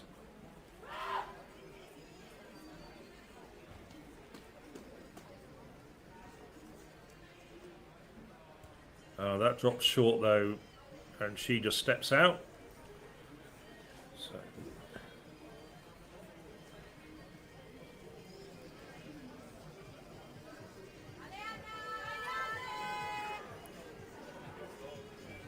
just wasn't there on this occasion, but she's still in 3rd place at the moment with 17.60. So she's just under a metre down on her best, and I think that's representative of the conditions, but it's still a very competitive competition, and she's only 8 centimetres in front of Maria Belen Toimel, who's still to come in this 5th round. Going into the circle now, it's Dimitriana Bezede of Moldova. Not having a terribly good competition, the Moldovan. Got over 16 metres with 16.01 in the 3rd round.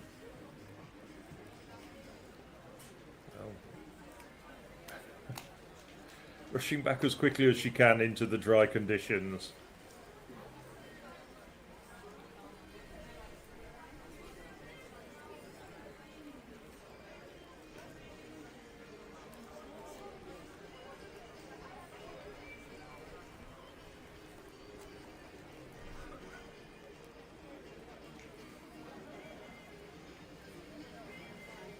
Just waiting for it to come up. 15.60 for Bezede. There's Toimil. Well, Bandera's just 8 centimetres in front of her. Can she get into a podium position? Spanish record holder. She's quite slow compared to some of the other rotational putters, and that's short of 17 metres, so she steps out as well. She doesn't want to see that one measured. No need to have that on her account. She's already got a couple of efforts over 17 metres.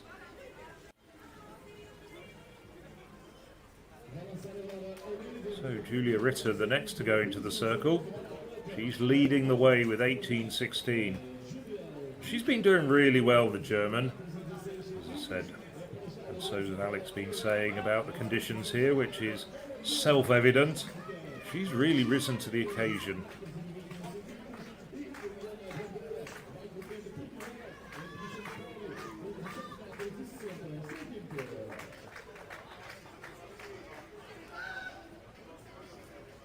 Oh, that's another good effort once again.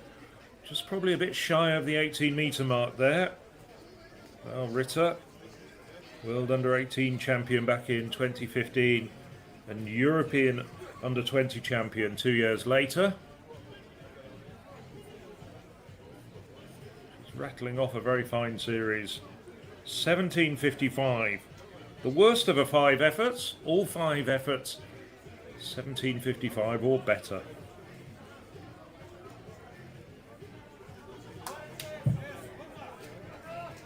So, Jessica Nchude, rather uncharacteristically modest competition from the 2023 winner. 17.42 her best at the moment.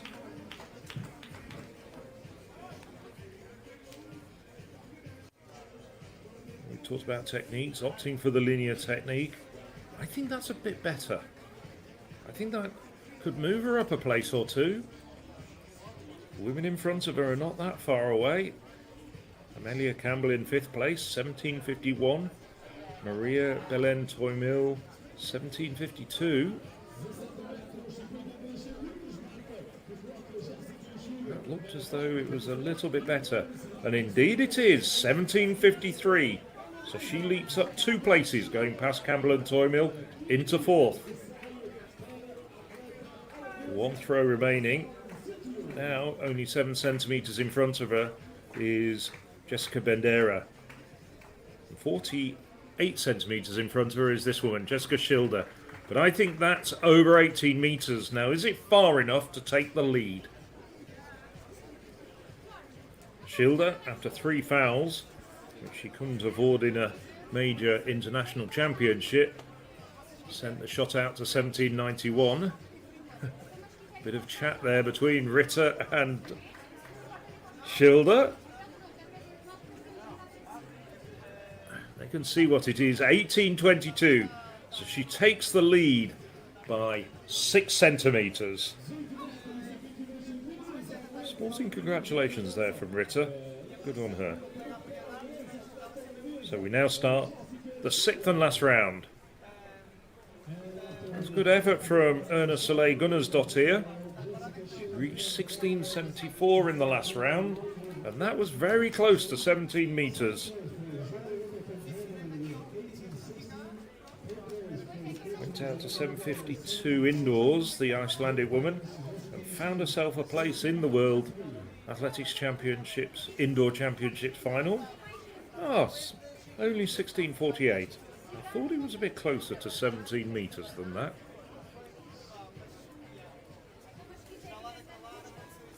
Benthe Koenig, 16.19 in the second round.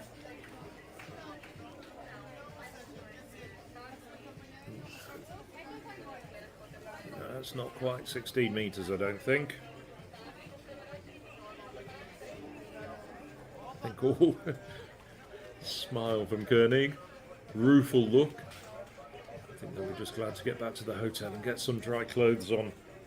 16.07 was at just over 16 metres, but not the best put of a competition. She ends the day with 16.19.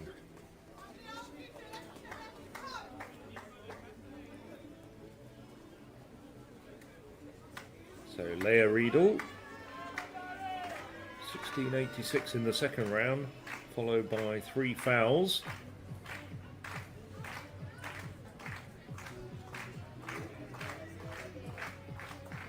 Riedel last year, World University Games bronze medalist.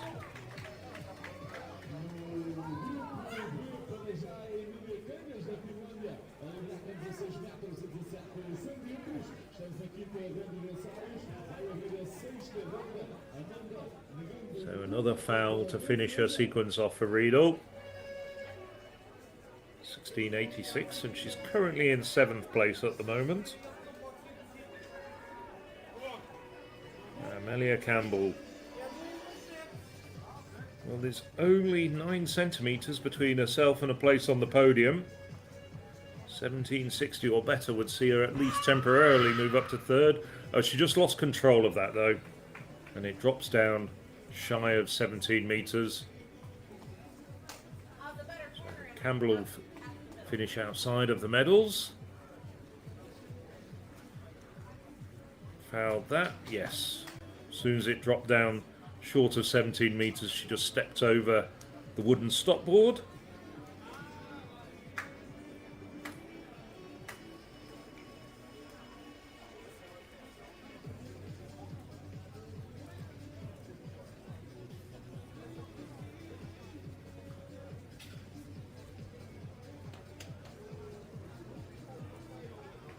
Attention for all athletes and coaches. Discus men with a change of start time and venue. Due to the ongoing severe weather conditions and for overall safety reasons, So, Elina Bandera, currently in 3rd place, 17.60. So, good result from Bandera. She remains very competitive in this competition. Oh, that looked like a very slow, lethargic effort. Having said that, it went a long way. Over 17 metres. Won't be an improvement. Her best will remain 17.60. She was a bit slow and controlled there. I think she was adapting to the conditions.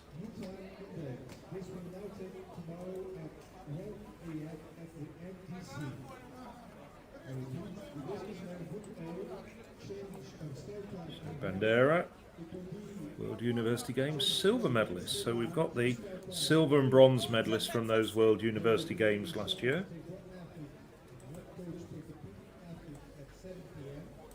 And they're held in Chengdu in China.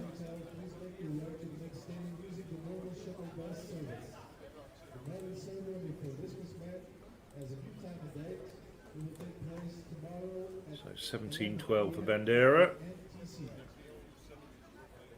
Dimitriano Bezede currently bringing up the rear in 10th place at the moment, the Moldovan, with 16.01.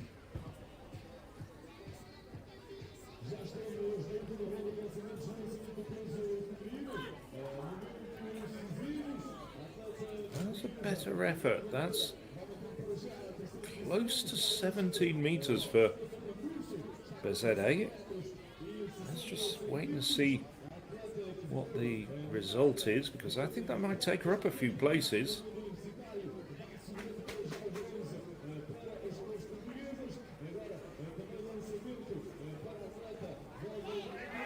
It is an improvement.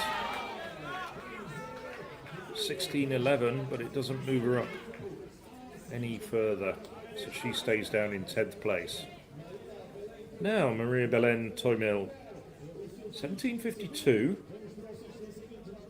If she can get to 17.60 or better, that gets her up into the medal positions, but no, that's not going to be any better. It's just over 17 metres for the Spaniard.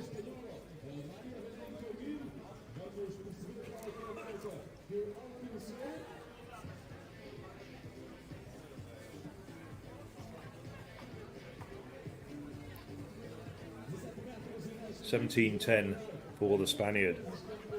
So she stays in 5th place overall in this competition. Only women in front of her still to throw, including this woman who is the long-time leader through the first 4 rounds, Julia Ritter. 18.16 her best in the second round. That sufficed for first place until Jessica Schilder put it 18.22 just a few minutes ago with her 5th effort.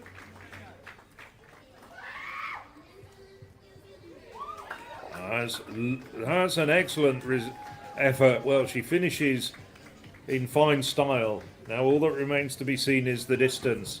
I think it's possible she's overtaken Schilder, but Schilder's still to throw.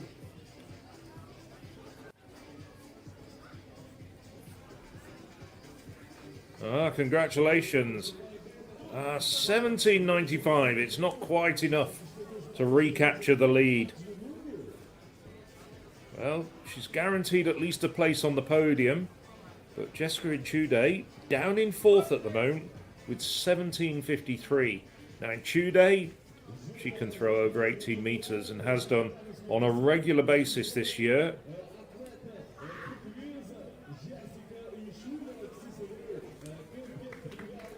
Well, gets the white flag.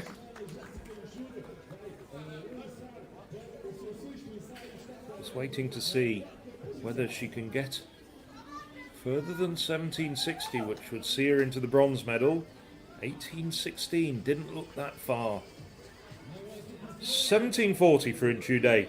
So the 2023 winner settles for fourth on this occasion and out of the medals. Now, this is a valedictory effort from Jessica Schilder. This hasn't been the best competition of her life by a long way. Throw more than 2 metres further at the Dutch Indoor Championships this year, but she's got the title and got the gold in Leiria. Well, it's a red flag for Schilder, but she takes the title at the European Throwing Cup. She's the women's senior winner, and she'll stand on top of the podium and have the Dutch national anthem played in her honour. 18.22 for Jessica Schilder, clinches the title in Leiria.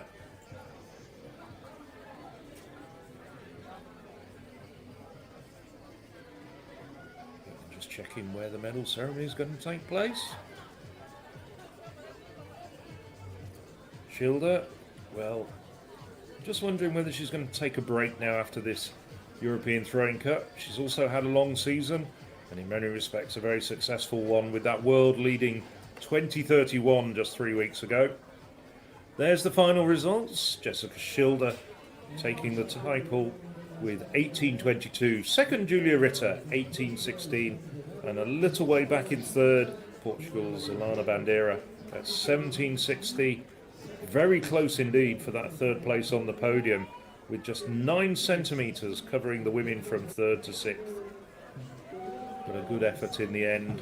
Schilder took her time getting into her groove. Fourth round after 3 fouls of 17.91 and then 18.22 to take first place here in Leiria. All the way down to Dimitriana Bezebe in 10th place with 16.11. Top 3 in the women's shot B final: Emilia Kangas, Finland; Serena Vincent, Great Britain; Amanda Ngannou and Tumba, France. So actually the top 2 from the European under-23s last year in that same order. And Kangas in the last round improving to 16.21, 1 centimetre ahead of Vincent. 16.08 Ngannou and Tumba. This is Konyarakis men's discus B final round. So this event happening in the stadium Dr. Magales Pessoa in Leiria. And as you can see, conditions nearby pretty similar as you'd expect. So actually this top 3 is the same as when we previously checked in around the 3rd or 4th round. Looked like pretty much everyone had been struggling a little, particularly in the 4th round, where out of the 11 athletes, 9 had no throws. And Konyarakis 55.97, no improvement. So that leaves us with, let me have a look, 3 throws left in this last round. So once again, if you're kind of just joining us, the athletes all get 6 attempts, and it's a throwing order that's seeded for the best till last, and that continues right throughout the competition in the 6th round. Emanuelson taking his discus out of a plastic bag, ensuring that it doesn't get too wet, but grip hugely important as the discus splashes in the ground. It really is like skimming stones. Emanuelson, 2 successful attempts so far. He picks up his plastic bag as though he's nipped to the supermarket.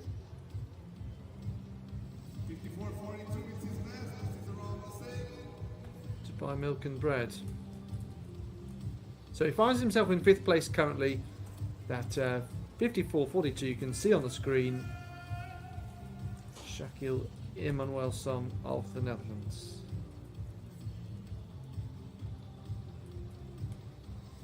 Personal best of 62.60, kind of demonstrating the effect of the conditions. That personal best in Belgium last year. He was second at the Dutch Championships last summer. Actually caught a reasonable flight there. So just waiting for that to come through.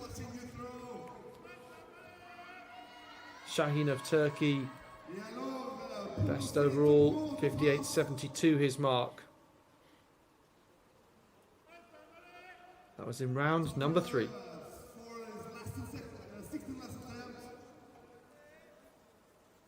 So Jacob Foret and Tom Rowe will complete this B final. And one else on that was a red flag. So Tom Rowe next to go.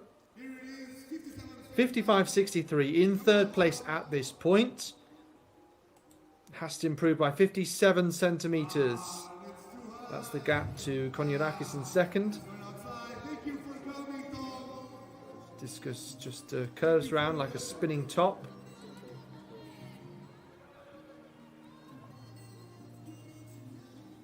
Red flag there, so just the final throw from Jakob Foret in a moment.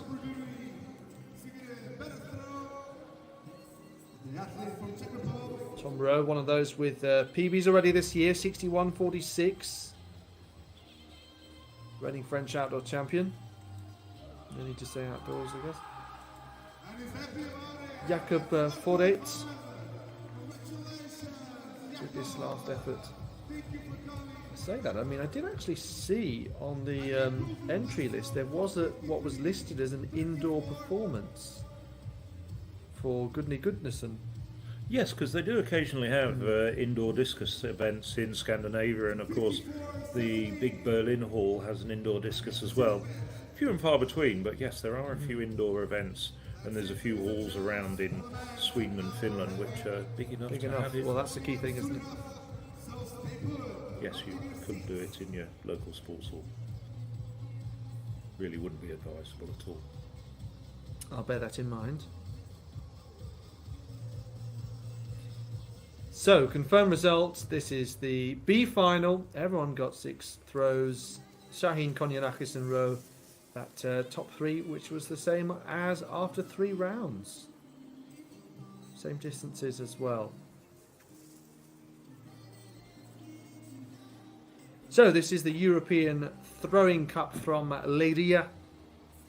The Estadio Dr. Magalesh Pessoa. And discus action expected along with the men's hammer A final. I believe there have been some changes to timings, leaving I think action to continue quite a bit later than planned. So yeah, just a case of keeping an eye out for the very latest, really, as I believe that the men's hammer should be next to the men's hammer A final. So that's actually just got underway, and we will bring you the next piece of action as soon as we can. As you can tell, I was filling for time. I was hoping that the camera will change, and right on cue it has. So yes, here we are, the men's hammer A final. I'm going to run you through everyone that's in this, all 13 competitors. So Mihailo Kokan is a name that you may well know and will have known for some years as well. Yeah, here's the start list. Okay, so yeah, you can see also got Ragnar Karlsson, someone we've already mentioned today as a previous European Under-23 medalist. Beki Halas, we've also talked about him. More the fact that he was beaten by Alberto Gonzalez of Spain at the 2019 European Under-23s. But yeah, since gone on to compete in 4 World Athletics Championships by the age of 26, which is no mean feat. This man here is Michael Anastasakis of Greece, 77-72 at best. He was 4th at the European Championships in 2016. and then 8th at Berlin 2018. Well, we've seen the B throwers, we've seen the under 23 throwers, and then we are being rewarded with the creme de la creme, the A contingent. So you're going to see more experience, hopefully, certainly the furthest throws that we've seen so far of the competition, but yeah, well, you never quite know with the uncertain weather conditions. In any case, I think we've done well to make it to this point, given the relative interruptions that we've seen. I think we've done well to make it to this point. Well, I meant we as a collective, you know, not just you and I. I think the organisers have done well. Okay, from one Greek to another. Christos Franziskakis of Greece, 78.20 at best. So Anastasakis was 72.12, and the Franziskakis just below that already, with the measurement you can see on screen, which is 6 centimetres back from that. So they're 6th and 7th respectively at this point. So once again, this is the men's hammer throw A final, 13 competitors. Let me continue to just run you through them. So Mihailo Kokan, of course, very interesting to see what he can do, but you'd kind of predict that he would be the favourite here. Halash of Hungary, as mentioned. Sergei Markiev, consistent on the international circuit. The Moldovan, shining a light for them. Donat Varga, another Hungarian. Of course, we saw Miklos Cheko earlier. Had a bit of an issue finding his rhythm. Jake Norris, the reigning British champion. The two Greeks that I have just talked about. Marcin Rotinski, the best Polish athlete here. Ragnar Karlsson, Hilmar Orn Jonsson, Sweden and of Iceland respectively. Aron Kangas of Finland, and then two German athletes are Soren Klose and Merlin Hummel. So Kokan has 76.46, you can see that. He's got the same grey tracksuit as his teammate who we saw a short while ago. Anyway, keeping nice and warm.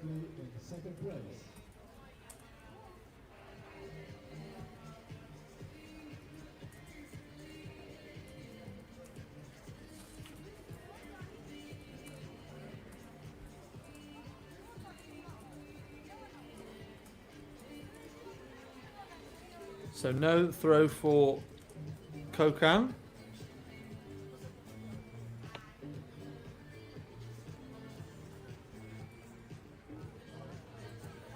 So when it obviously gets wet outside, it becomes a challenge, of course, keeping all the equipment dry, all the electrical equipment that's involved in athletics. And when broadcasting is concerned, that includes the camera equipment too. Teddy once was working on a live stream where it was torrential rain and the camera operator had to clean the lens, and because we thought it was really funny watching him clean the lens, we asked him to keep doing it just for an amusement after a while, which was particularly cruel. So Kokan, Halash, Markiev, the top three. So Ukraine, Hungary and Moldova represented at the very sharp end and looking for podium places. Out of interest earlier, 74 meters and 6, the best from Matija Gregoric of Croatia.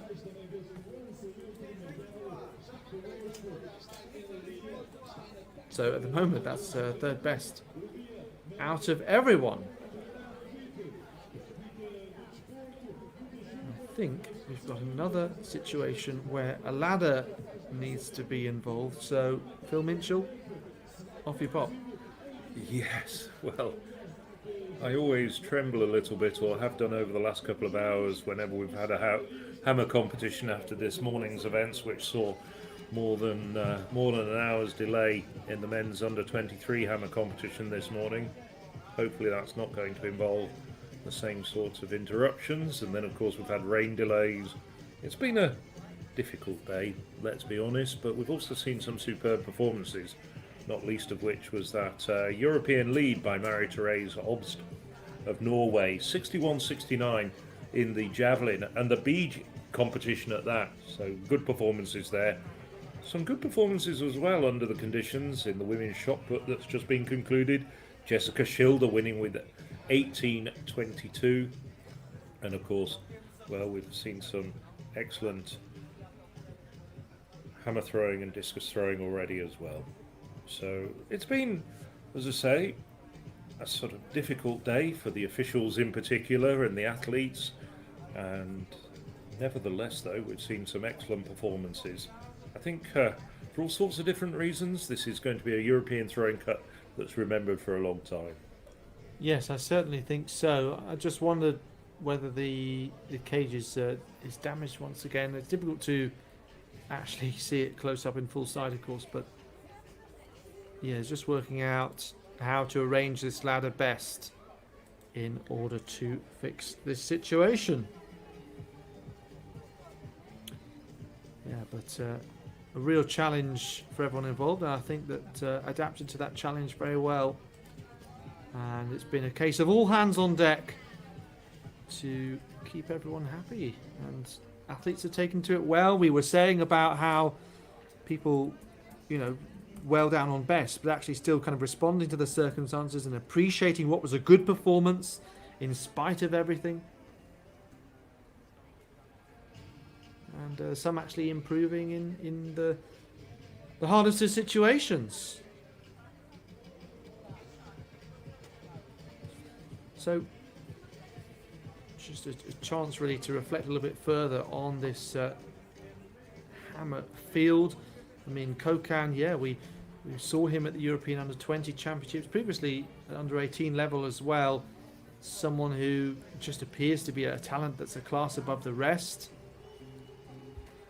And pretty much making a name for himself now at senior level. Very interesting to see what he's capable of in the next few years, but I guess you'd say that a little bit different to the high jump, where Yaroslav Mahuchik at the same kind of period has come through the age group championships, winning gold very quickly, because high jump tends to be an event where you do see some younger athletes peak earlier and reach higher heights. Certainly she's been very tall from a young age, whereas the hammer does tend to be one that with experience and strength as you go into later years, you do actually start to be a gold medal contender at senior level. In any case, it's why a huge amount of credit is deserving for Kokan, because he's mastered the hammer at a young age.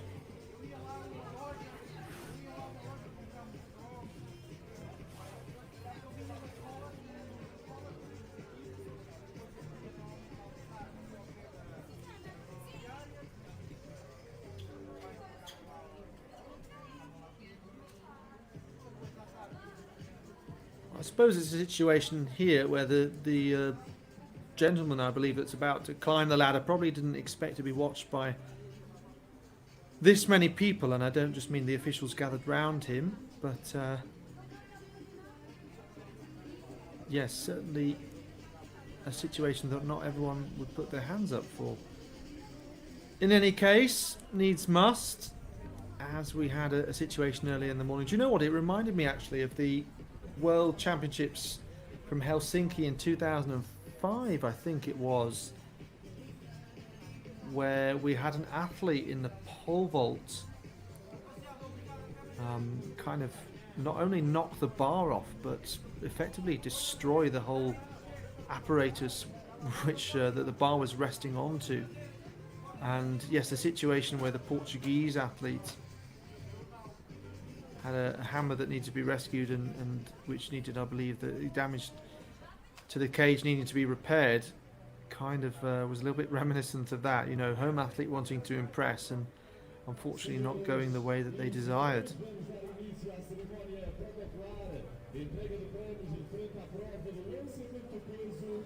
But I stick with my comment from earlier that I do think this is more difficult than trying to get a cat out of a tree, the question that was posed by Phil Minchell. But then I'm not fond of cats, you see.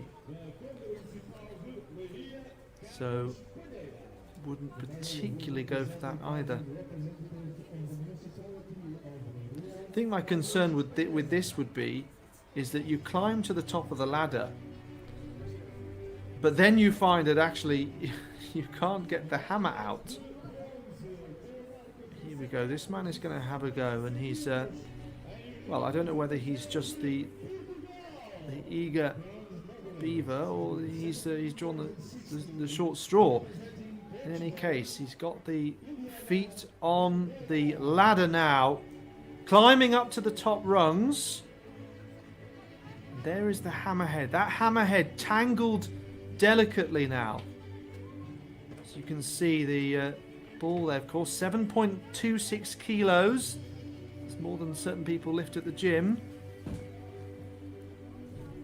going to try and untangle this from the cage netting. The cage reaching high into the grey clouds, almost blending into one another. Yes, and while this carries on, I think this is an appropriate time for myself and Alex just to take a brief break from commentary. Pictures will continue, and we'll resume commentary as soon as the competition does.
The medalists.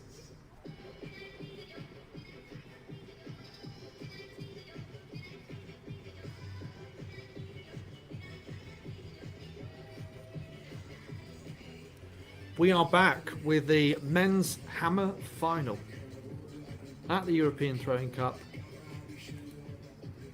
Halash in the circle, just enjoying his moment, just psyching himself up there in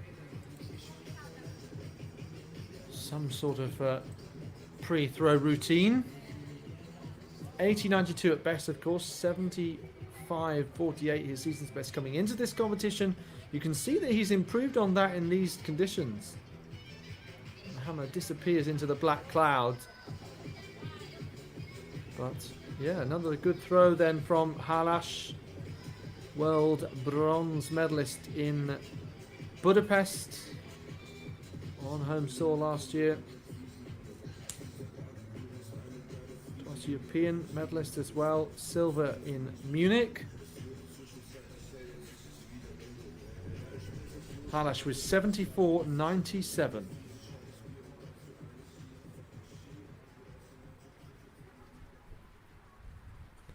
Well, that completes the second round. And it's still Kokan from Halash from Markiev. 76.46 for Kokan. Halash is exactly 30 centimeters off of that. And then Markiev with 73.03. So, 2 athletes over 76 meters and 9 athletes over 70. And the 2 Germans still haven't got a valid measurement in just yet. Soren Klose, Merlin Hummel. Over to Marcin Ratinski of Poland. Building that rotational acceleration, spinning off the top of the surface and out of the circle. That's the reason that that red flag is produced.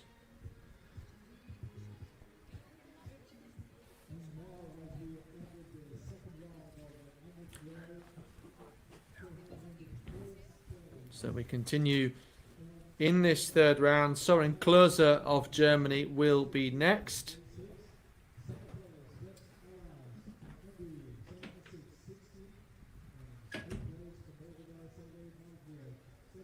So Klose trying to retain control of this throw. Unleashes like it has a turbo attached to it. And that is his first white flag of this competition.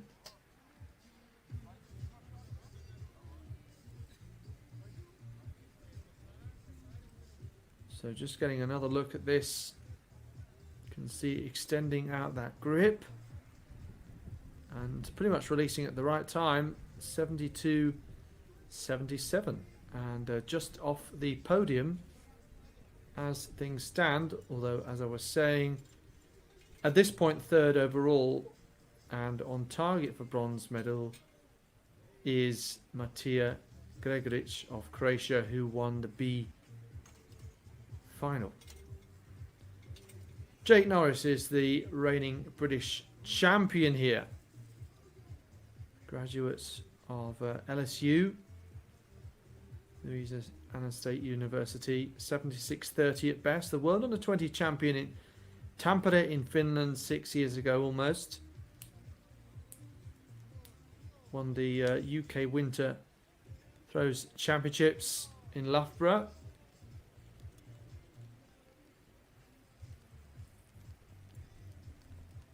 So, yeah, becoming the British #1. Although, of course, you got Kenny Akeji based in the US, who recently set a UK weight throw record. Of course, not often an event contested by those outside of the US or North America. And also winning the NCAA Indoors in the same event. Ragnar Karlsson of Sweden. Again, floating off that surface. And they did pretty well initially.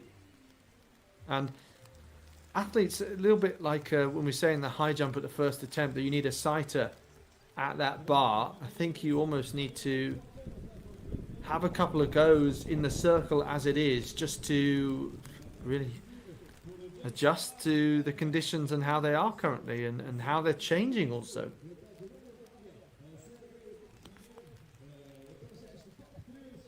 Particularly when you continue, like we are doing here, with a bigger field of 13 athletes throughout all 6 rounds, it may well be that this circle has changed between goes.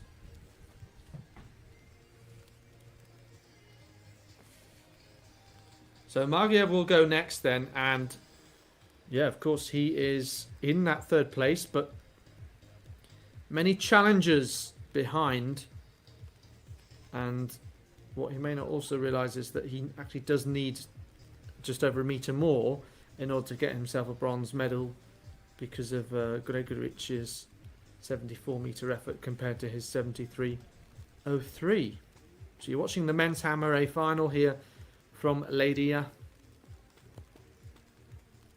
And just waiting for Margiev to have his moment. Wonder where he is.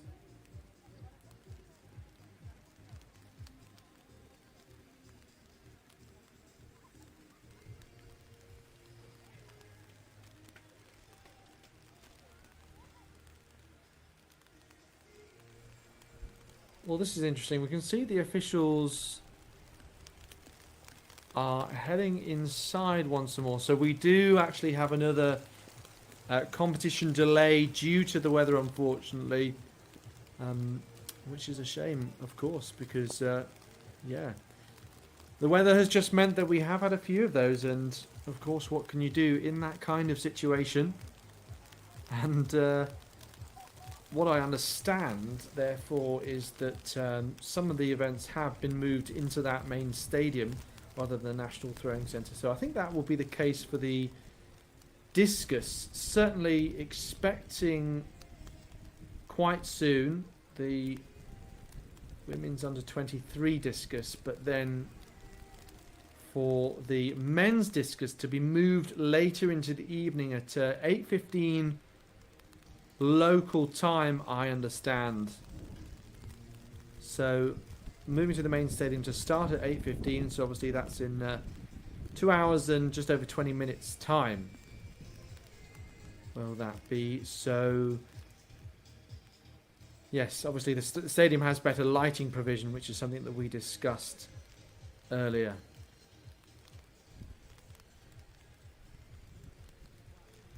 Well, as the competition has been delayed until further notice, we will take a little break from commentary and return when the action resumes.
Fala!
Well, after watching some brooming, sort of sweeping maybe is the right word, and some ducks grazing in a field, we are ready to resume with Sergei Markiev in the third round of the men's hammer.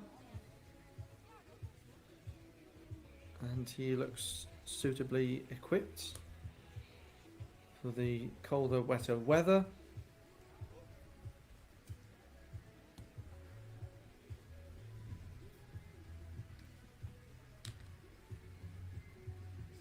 (72.40) in the third round.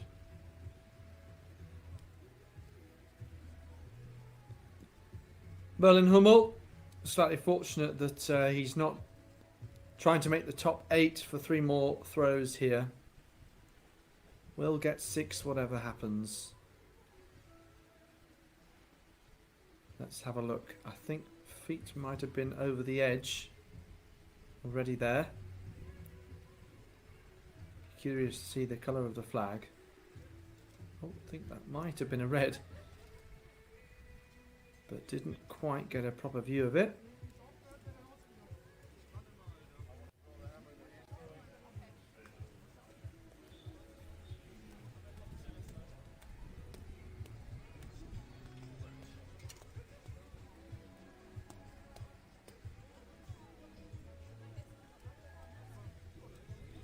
So, third red flag, unfortunately, for Merlin Hummel.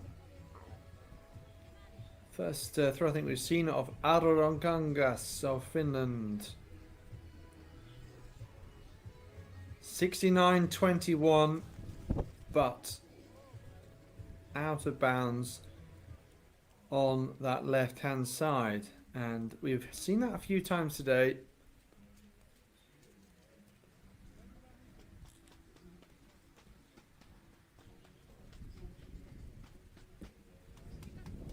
Kangas already coming in with a season's best. And just checking, yeah, that is indeed because he hadn't competed before today this year. Personal best 79.05. 2 times finished champion, including the reigning winner, having won last summer.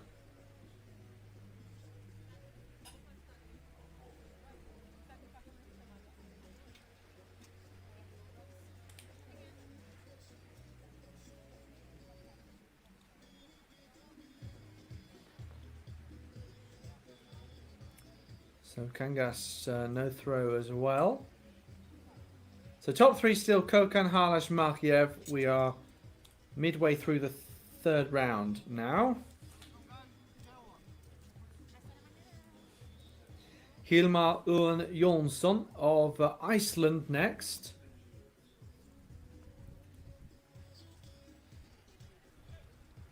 (77 meters and 10 at best). He's a finalist in Munich at the European Championships and has competed at the last 2 Worlds. Actually, both his parents were athletes. His dad, Bjorn Sigurd Jonsson, was a hammer thrower, and his mum, Gudbjörg Lilja Svonsdottir, was a high jumper.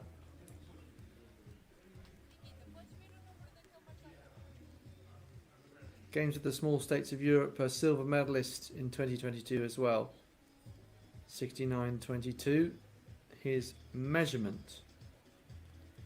75.79 so far this year coming into this.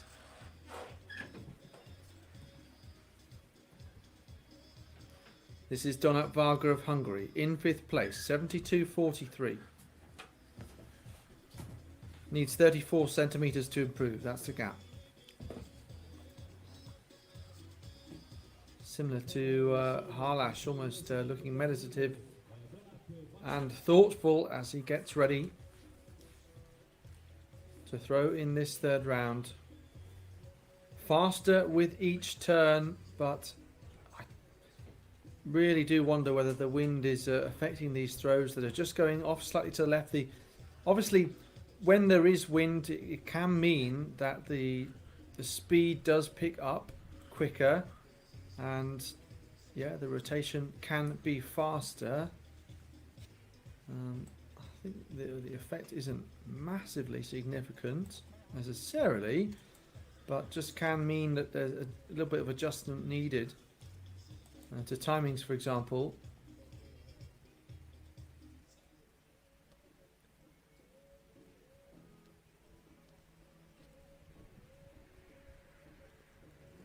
As we see, a slight bit of over rotation or release slightly late, hammer going ever so slightly faster, and it does go off to the left hand side once released.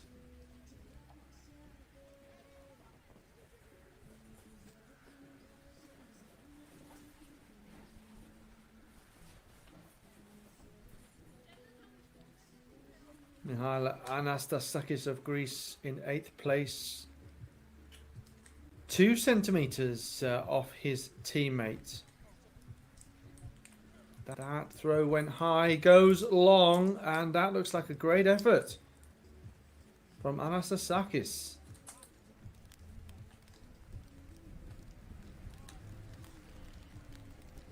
So we're going to have another look at the replay. You can see just veering towards that top right edge of the circle as we see it from that angle.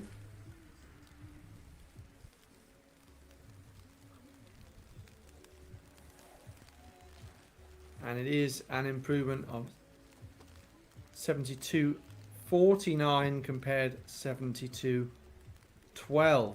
So goes up into 5th place.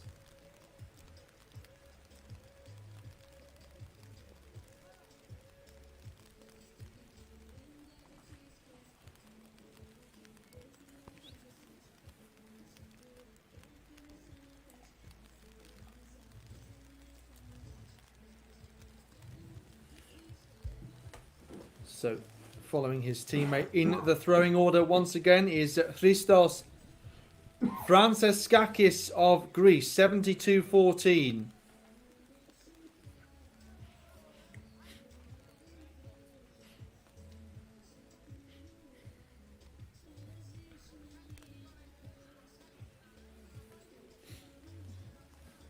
So, finds himself in 8th place.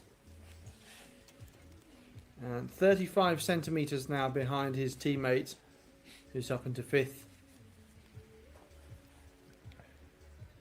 89 centimetres off a medal top 3. But, of course, I need to keep reminding myself and everyone else. Oh, no. I'll stop there in my tracks. I was going to say that the B final winner was 3rd overall just at this point, but Franceskakis usurping that, 74.96, and now the top 3 all from the A final. And of course, Gregorich competed early in the day, so can't change that. Kokan Halash, Franceskakis, new top 3.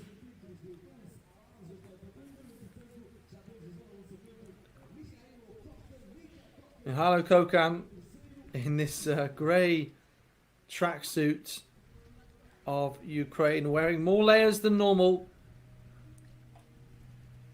Again, building that rotational acceleration superbly as you'd expect.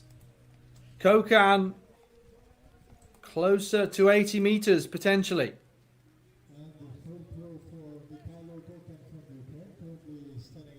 So hood is back on like a teenager at a corner shop.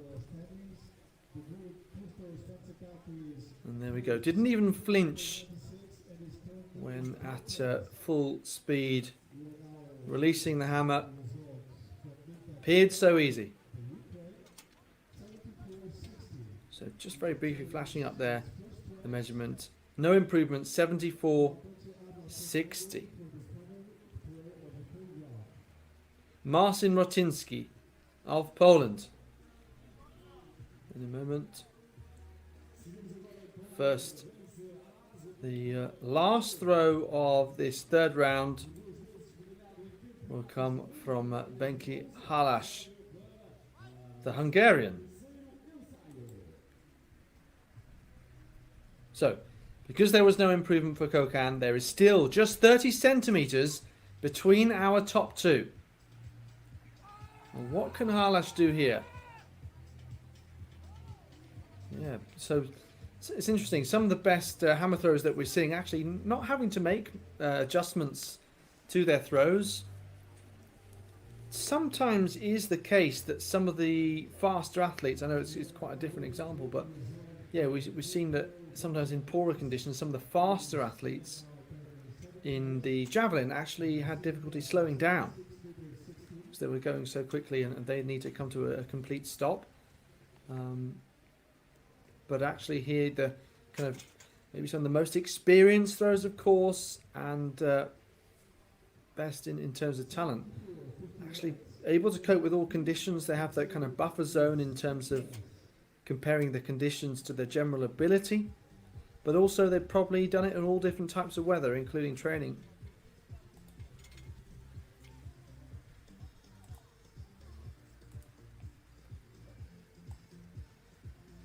I know that's often the approach in extremely hot weather when athletes are preparing to deal with that, just hoping that they'll be in great fitness so that if the conditions are tough in some way, that they do have that kind of buffer zone is often the word that's used,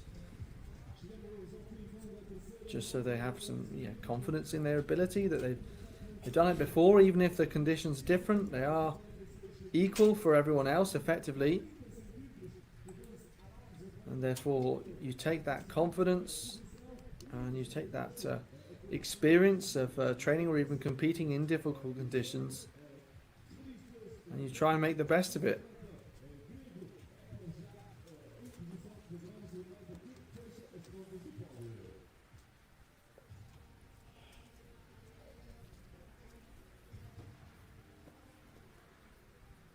Kokan, Halash, Francis remain our top three. Then Margiev, Kloster, Anastasakis, Varga, Norris, Ratinsky, Carlson, Jonsson, Kangas, and Hummel. Soren Kloster, fifth place, 72-77 for Germany. That one valid effort, taking the pressure off there in the third round. Oh, look at that! Is that a bit of sun? What a weird sight. We're getting towards dusk as the sun is going down over Leiria. What a weird time to show yourself, Mr. Sun. It has been there here and there, but it's been black clouds obscuring it all the time, really. Yes. Peeked through on the odd occasion. Well, I'm sure it's just a figure of my imagination, just obviously a mirage or the reflection of that Germany vest. 72-77. Not better then. It's 1 meter 60 shy of that. On to Jake Norris. Yeah, I was mentioning about his UK title and the fact that Kenny Keji, based in the US, doing terrifically well, but perhaps looking for some major competition experience. Yeah, maybe both of them are. Of course, Nick Miller for many years has been the British #1, or a few years, and hasn't competed for a while. I think not since Munich. And Taylor Campbell has had quite a few injuries stretching back to, well, almost as far as Tokyo Olympics, really. So, but that does happen. Happens in the javelin too. Quite explosive events, if you like, on the body, or at least demanding on the body. Do see quite a few injuries, but then you also see longevity of career a bit longer than some other events, giving time to recover from those injuries. 72-23 previous for Norris. 69.06, no improvement, 8th place. We are early on in the 4th round of this men's hammer throw final at the European Throwing Cup in Leiria, Portugal. Welcome along. Hope you're enjoying the coverage so far, and well, we have at least seen plenty of action, even if we have had some rain delays and a couple of issues due to the conditions. Ragnar Karlsson in 10th place, 71.34 for him thus far. So once again, let's pay close attention to this throw. Shoulders looking pretty relaxed. You can see just how he uses his lower body as well, his knees and his hips and his feet, all involved.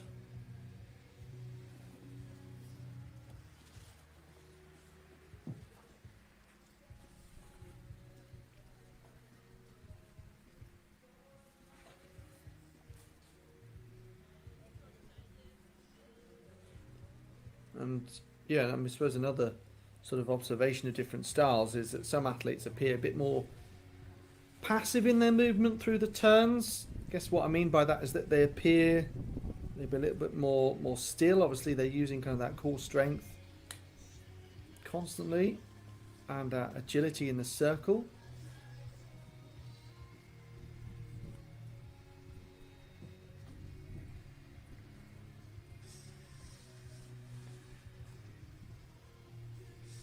Sergei Markiev, 72.40 in that third round. Best overall for him, 73.03.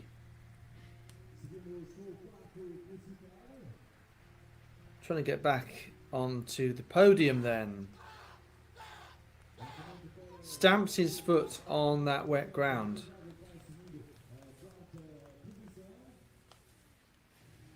And seemingly has thrown over 70 meters.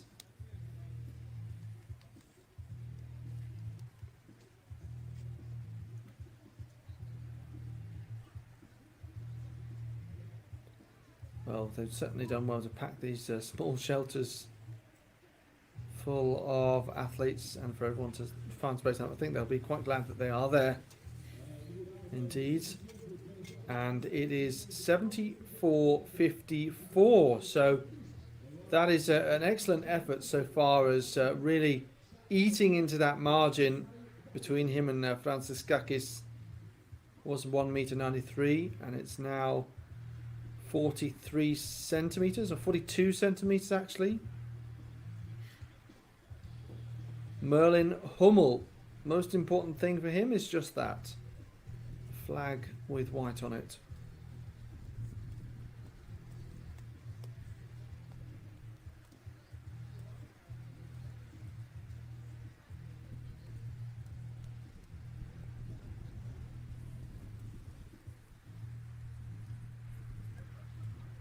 So now the question is, how high does he rise up? I think he will be 9th or 10th. It will be 10th place. Same distance as Rotinsky.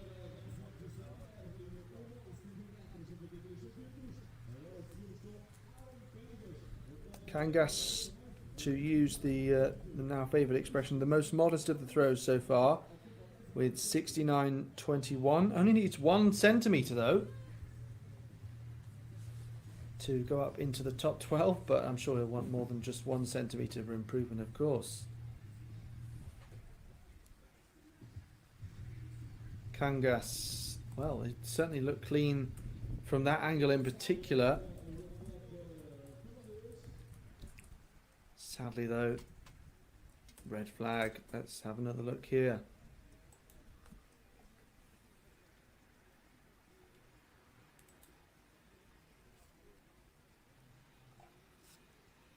So he will have 2 more attempts.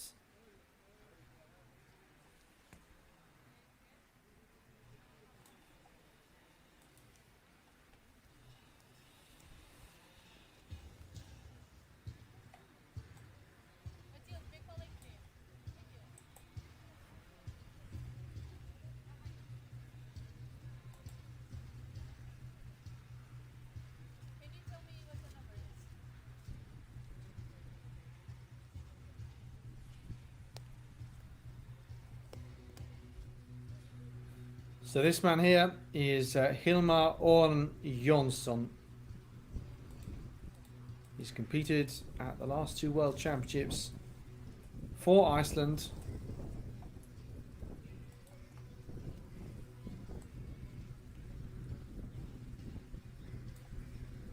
So here he comes with throw number 4.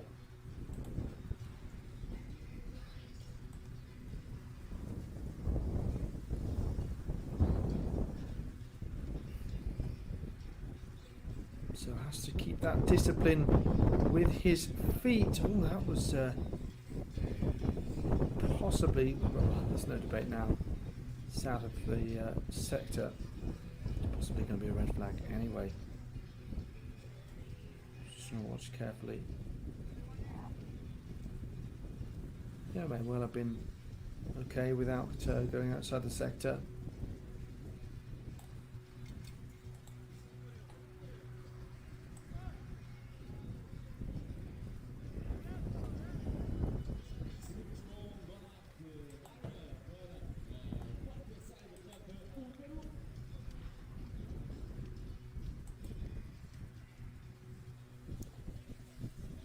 Donat Varga is in this this packed group of athletes whereby between 5th place and 11th place there is around 1.5 meters.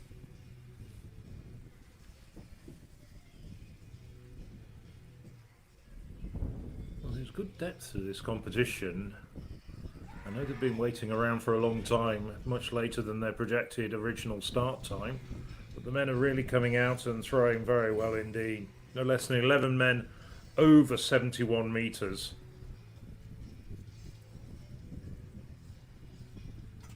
So Donat Varga doing well at this stage.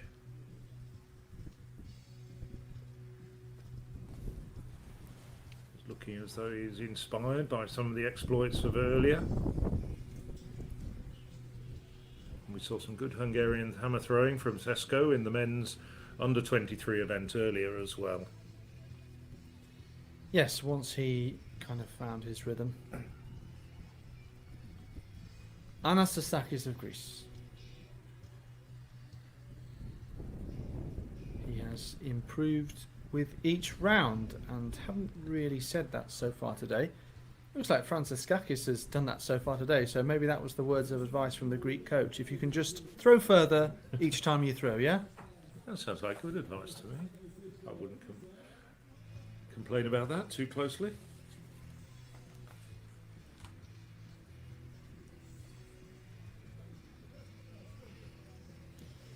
Well, yes, I mean, I sometimes wonder whether certain athletes who are so good that they can think about actually how they deliver their successful performance. I know it's the case, well, one example would be someone who knows, okay, I'm aware of what the championship record is. You know, let's say coming to the European Championships in Rome, someone, I don't know, throw or whatever, is way, way, way above it, and they think, oh, well, I want that championship record as well as the gold medal. You know, that would be an example, wouldn't it? There are athletes like that. You know, I want to make sure I win by a certain margin, or I get through the rounds, I win my heat and semi-final, I get the best draw. You know. And it's become ever more relevant with the introduction this year of the performance bonuses, with €500,000 up for offer for the very first time. European Athletics introducing performance bonuses, 10 for men, 10 for women, and it will be a quite significant amount of money that's actually once again sort of handed out to athletes. Of course, historically, European Athletics Championships haven't involved any performance money. Came in 1993 at the World Athletics Championships, so 31 years later, European Athletics, if you like, catching up. And of course, it will be different to the way World Athletics do it, which obviously money goes to the medalists and down to the first 6 as it was at the World Athletics Indoor Championships. On this occasion, it'll be cut across the disciplines, the different disciplines, and of course within those disciplines there will be performance bonuses rated on the World Athletics rankings. It's a little bit complex, but I do know there is a story. You can have to Google for it. €500,000 available on the European Athletics Championships, but it's there on the European Athletics website if you're interested. Hello, Kokan. He may well be interested. He may well be. That's a Yes. very good point, actually. He's He's not one be able to person who Google could right now. potentially be in the running for some serious money in Rome. Yes. So Kokan with a lead that is very much eclipsable, usurpable, and that was until a couple of moments ago. I mean, still the case, but extending it just at the right time, I think, just before Halash gets too many ideas. 76-72 for Mihailo Kokan. Halash's personal best 80-92, and he has a season's best already from this competition. Let's see what he can do. Certainly still very, very possible that he could win this competition.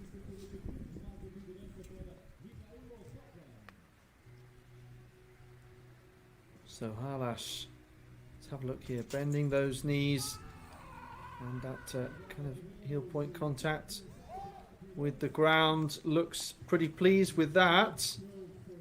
Gets the white flag crucially.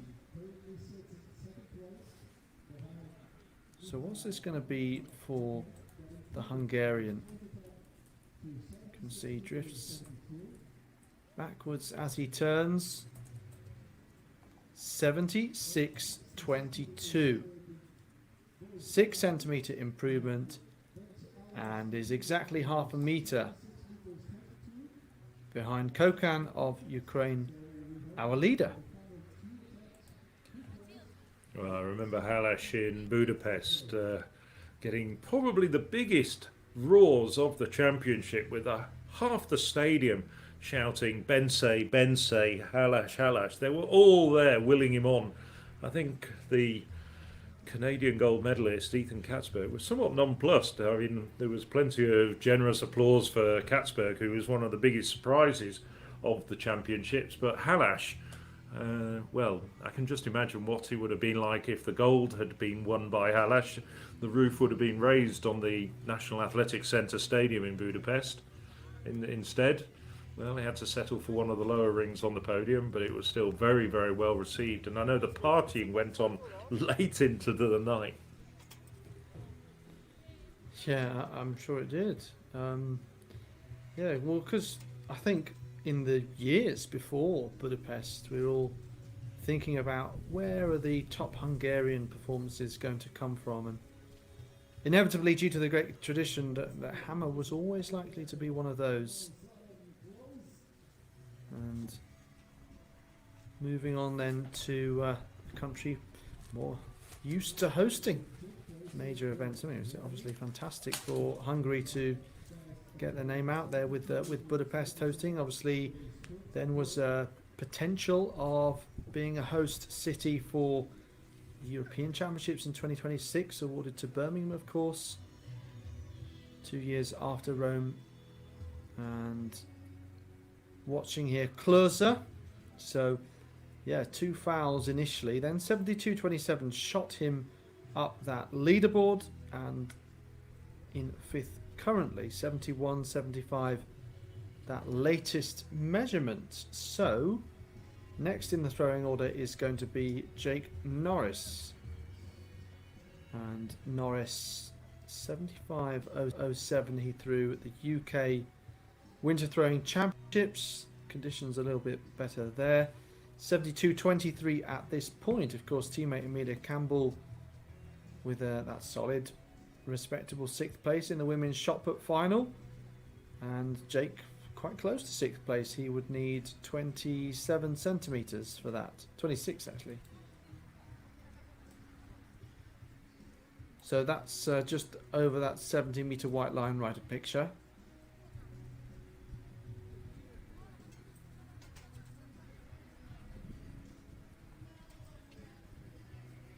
So as we move into the 5th round, can see that Norris and Halash have both registered valid throws throughout.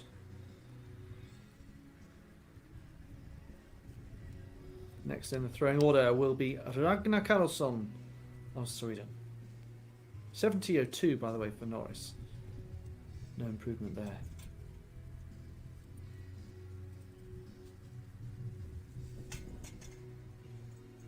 Well, as this is the European Throwing Cup, it was interesting because we talked about several different countries and their traditions, but I just wonder, Phil, whether you think that if you put the throws community together, whether producing a great athlete with big success in another throws event kind of inspires others within that group. You know, for example, you think about Daniel Stahl's success. Do you think that would inspire or really encourage the hammer throwing within in Sweden to think, oh, we can have that success too? That's a very good point, actually. I do know in Germany that is the case. That's happened because they do train together, and there's a lot of close-knit communication, and the overall throws community do often train together. So the shot putters are there. Certainly the heavy throwers, perhaps the javelin throwers, a little bit to one side. Certainly the heavy throwers, partly because they're always going to do, as far as their fitness training and physical training is concerned, very similar types of regimes, will often be working together, and it's motivating. Javelin throwers perhaps a little bit to one side, as it's a very different technique, it's a very different discipline. Of course, at grassroots level, quite often people, and Margiev we're looking at, he's a pretty competent shot putter and discus thrower as well, although his hammer is very much his best event, but he's a 16-metre shot putter, I think, and a 50-metre discus thrower as well. So in that respect, you're absolutely right, there's commonality, but I think it also depends on the coaching setup in those countries.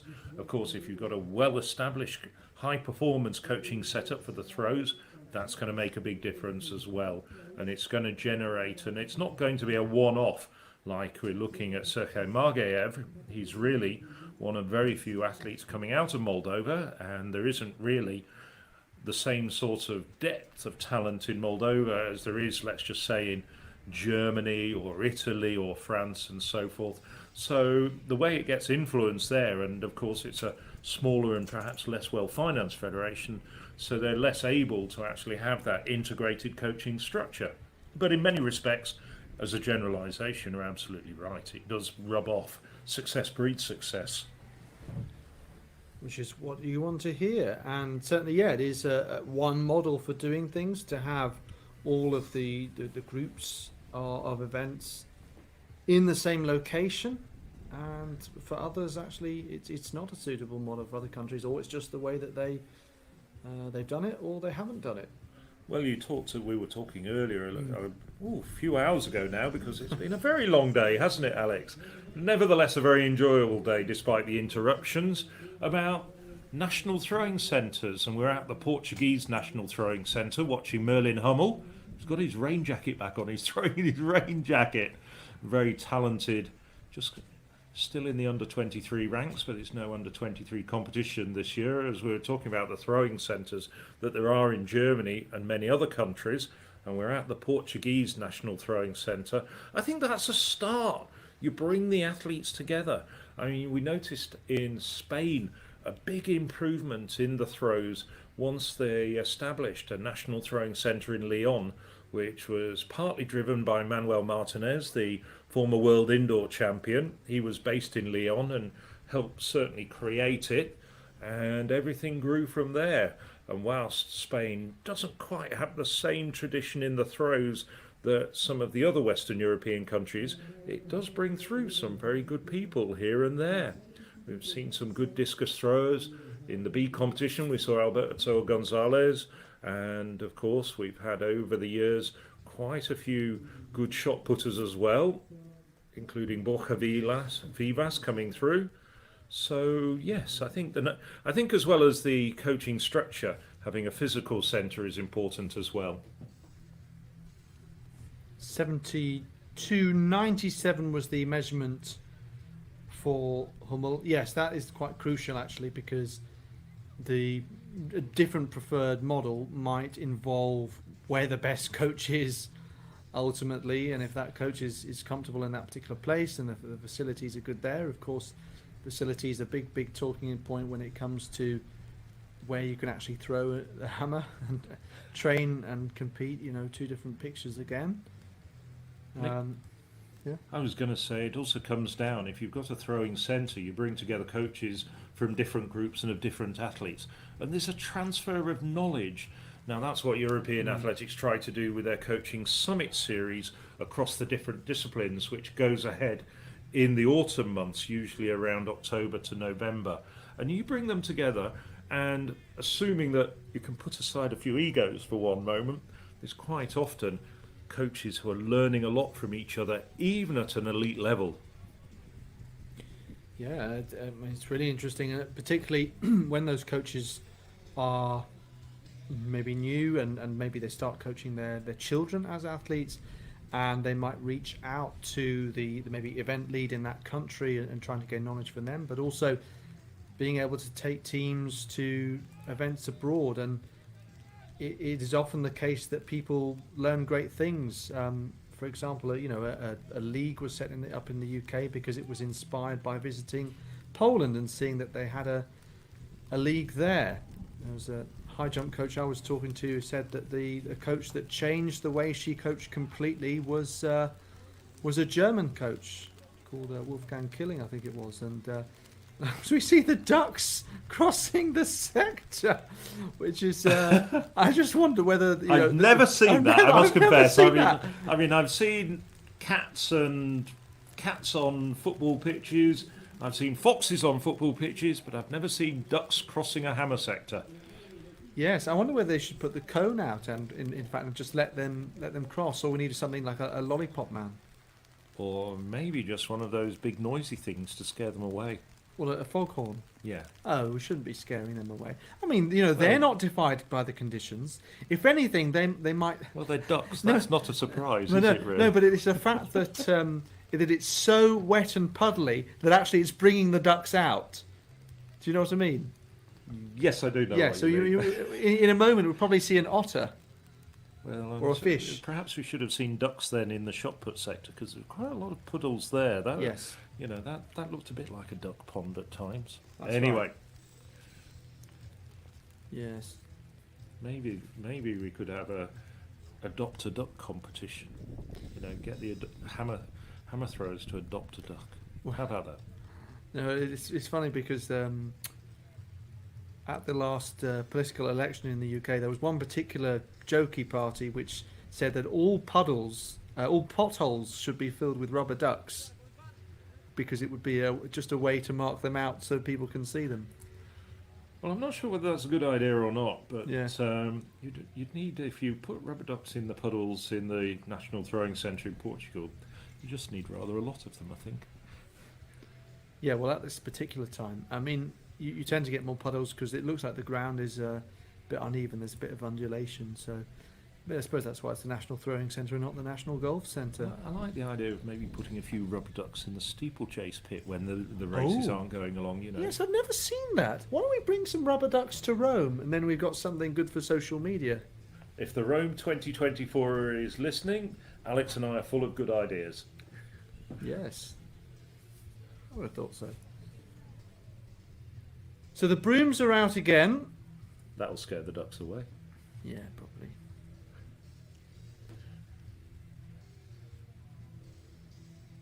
And just remember, we've got the women's under-23 discus coming very shortly.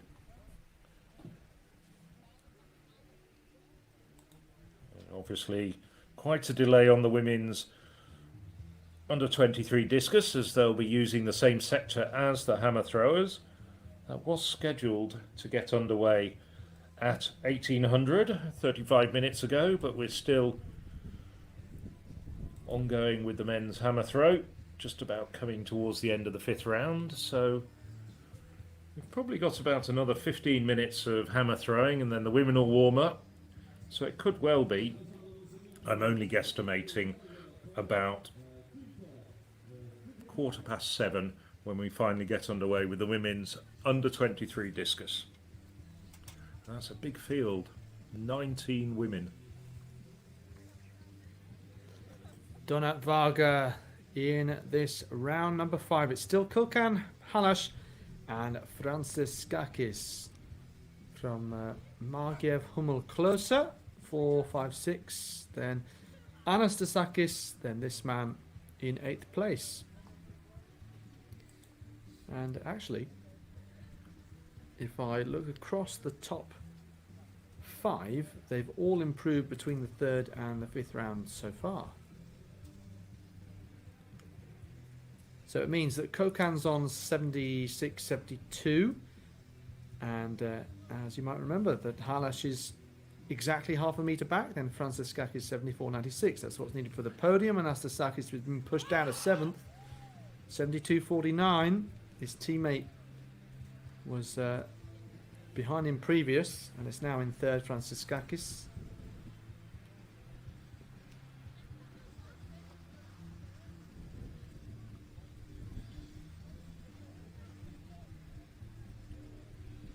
Yeah, again, fist pumping to that one, enjoying the occasion, or trying to extract as much enjoyment as possible.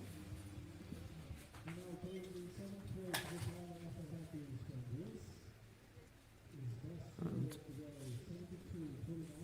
let's see what this measurement is going to be then. Just waiting for that to come on screen. 71.78, I believe. No improvement, and it means that we have 3 throws left in the final round, and on this occasion the last 3 in the order are also the top 3. So just to explain that one more time, that we have the seeded throwing order that is carried all the way throughout the competition, with every single athlete getting 6 throws. As a result, that order continues. It isn't reset at the end of the 3rd round, so because it was seeded, it has actually worked out that 11th, 12th and 13th in the order are 1st, 2nd and 3rd pretty much. So Franciscakis in 3rd place on 74.96, and decent gap it is in front of him to 76.22 to Halash. Quite a serious note, forgetting ducks for 1 minute. I would actually like to see the conventional championship rules applied in terms of actually reversing the order. I know it's seeded, as you say, but from a personal perspective, I think it would actually be quite a good idea to perhaps have the athletes competing in descending order, shall we say, with the best to come last over the 4th and 5th rounds, and then reordered again ahead of the 6th round. Yeah, because I think that would actually. I mean, this is a cup competition. Gold medals are being awarded, and I think in that respect, those championship rules, I do like the idea that everybody gets 6 throws, and of course that would have made a big difference in the shot put if Jessica Schilder would have been eliminated after 3 throws. But I think I'd like a review of perhaps to see the best throwers go last as the rounds progress. So the seeding works extremely well for the first 3 rounds, but then perhaps reorder in a more conventional way. And I think that is quite common to do it the way that you're proposing. I think that's quite common for, let's say non-championships. I mean, this really kind of looks like a training session in a way for Kokan, you know, the way that he's kind of, just maybe being a little bit careful of the conditions, and he's throwing a little bit within himself now, probably because he knows he's at the top of the standings, and he's just seeing what he can do in a rainy day, on a rainy day. I'm sure we're going to talk about this rainy day when we watch the long throws in Rome, and probably, I mean, hopefully to contrast. Oh yes, I do. I'm looking forward to some sunny, dry weather in Rome. I'm looking forward to some sunny, dry weather next week, in fact. But yes, there's not much we can do about the weather. But certainly, Michailo Kokan rising to the occasion with some very good throwing, and moving up from the 2023 under-23 champion to being the 2024 senior champion as things stand at the moment.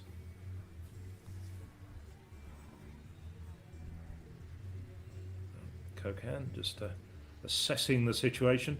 I did actually misguide you. If you Yes, I do apologise to everybody.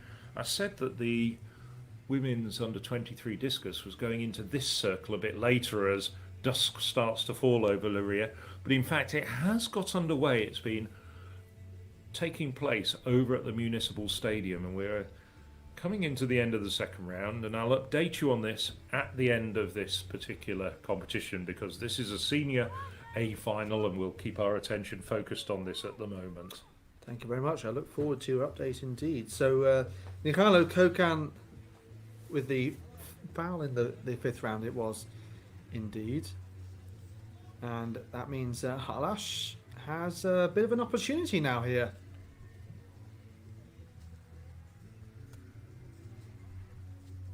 And I'm actually quite impressed with the way that the yeah, the light in the sky has actually, given that it was so dark earlier, that it has held to this extent. And I can say as well, and a big shout out to fans in Hungary and Ukraine, looking at Bence Halash here, and also Mihailo Kokan a little bit earlier. Obviously, huge interest in the men's hammer, because we've seen our audience figures just zoom up since the start of this men's competition. So stay with us and watch the other events as well. But we love you for joining us for the men's hammer. Yeah, got to keep a close eye on this, because it was a red flag, but first we saw was a decent throw. I think he steps out. He looked as though he was just about to step out there. Cameraman moved away a bit quickly, but let's just see what that was. You're absolutely right. Yeah, well, I mean, it may actually be the case that it's so kind of wet and damp on the turf that it's a little bit hard to see. Yeah. No, actually it where is the giving lines us a are. red. Yeah, no, it is. We saw the red flag, but it just looked like it was a decent throw. Rotinsky. So just seeing this this different view, observing from afar, and observing the hammer go outside the sector. Shall we head into the final round? Why not? Yes, That let's seems do like that. a sensible thing to do. Yes, I think we should. So we will kick off with Soren Klose next. That one best effort 72.77, and then has been a metre or so back from that since. So come on, Soren. Last opportunity here. Dips forward but stays upright.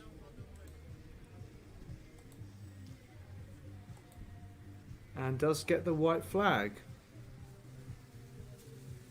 So early on, he and Merlin Hummel were languishing without a valid measurement at the bottom of the standings, and they're now in a respectable 5th and 6th. But is that going to change in the next few moments or so?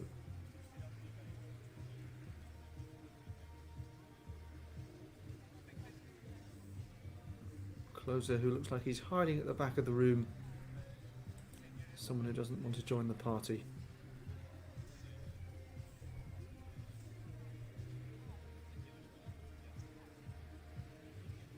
(73.41) does change. He's in front of his teammate. That's why he was hiding at the back. He doesn't want to incur the wrath of Merlin Hummel. He'll be seeking revenge in just a moment. Before that, Jake Norris means he's down in 9th place. 20 centimetres needed to go up 1 place into top 8. And is that just outside too? Looks that way.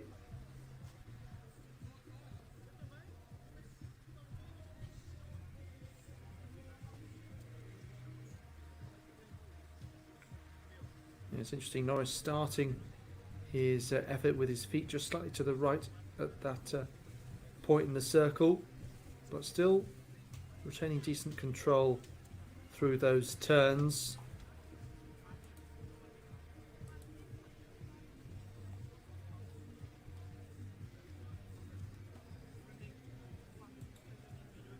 It'd be really interesting though to be party to some of these conversations that are going on to, well, I mean, they're not, you know, full debriefs, aren't they? But the kind of mutterings about how the athletes feel having dealt with these sorts of competitions, whether they would generally say that they struggled, or whether they would say, actually, you know, I train in this weather quite a lot.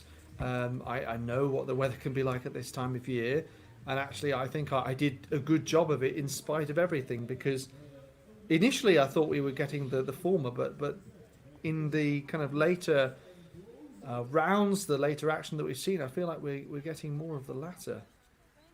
Yes, it's still been a very good competition. 5 men over 73 metres. And another 6 over 71 metres. Some, of course, like Ragnar Karlsson, perhaps expecting a little bit more when they came here. But nevertheless, Karlsson throwing well, 71.34 in the second round. Not as far this time around, just 68. I was just reading the board there, 66.92. So Karlsson, I don't think anybody should reproach themselves for underperforming in these conditions. I think we'll look at it as a glass half full and say that the men who have performed well should deserve an extra pat on the back. Yes, consider me giving them that metaphorical pat right now. So, Margiev, you can see there, 4th place. No one really wants to be 4th that badly. I'm just looking at the gap, as we've been continually doing. It's 74.96 of Francis. Very achievable if he can stay on his feet and styles it out nicely. And that looks pretty good. Gets the white flag. So, I think that is somewhere between the middle point, 70 to 80 meters. Let's have another look. I like how he clears his throat first before throwing. Yeah, I guess getting your breathing right and not clearing any cough is a good thing to start with. So, Mark, yeah, this will be interesting. 73.96. Okay, so needed exactly 1 meter more.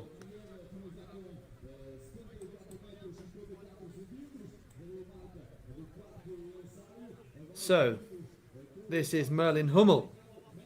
He's just been relegated 1 position by his teammate Søren Klose. And there is 44 centimeters between them now. And he's in 6th. Klose is in 5th. Oh, that looks quite distressing, really, having to wind his way back out of that.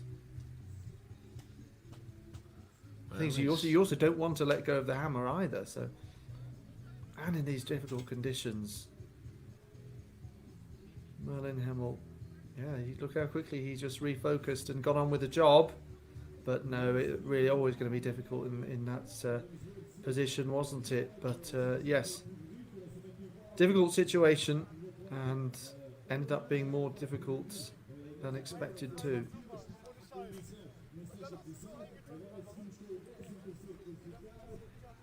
Well, this is the last event in the National Throwing Centre. It does have some floodlights, but they're not very strong. So the last 2 events are taking place in the Municipal Stadium in Leiria, the Dr. Magalas Pessoa Stadium, the ongoing women's under-23 discus, and then a little bit later on we'll have the final event, which has been moved to 2015 local time in Leiria. That's GMT. That's 1 hour ahead of Central European time. Just glancing at what Kangas of Finland's about to do. And they are taking place in the Municipal Stadium in the centre of Leiria. Just got better floodlighting, better lighting. Of course, the men's discus was supposed to take place much earlier, but now has been moved venue. Athletes who were over at the National Throwing Centre have all been piled onto a bus, and various advisories have gone out to athletes who are not there yet to make sure that they all appear at the Municipal Stadium very shortly. Yes, it's interesting because depending on the camera angle that we see, whether we actually kind of are influenced by the surrounding floodlights, it actually looks quite a bit darker or lighter. So yeah, when I said that the light had head up well, it might actually be that we've got kind of lights right by the camera which do help. Yeah, those obviously screens with the information pretty bright too. Anyway, Kangas didn't improve final round, 68.58. This is Hilmar on Jonsson, 8th out of 12th in the 8 out of 13 indeed in the throwing order.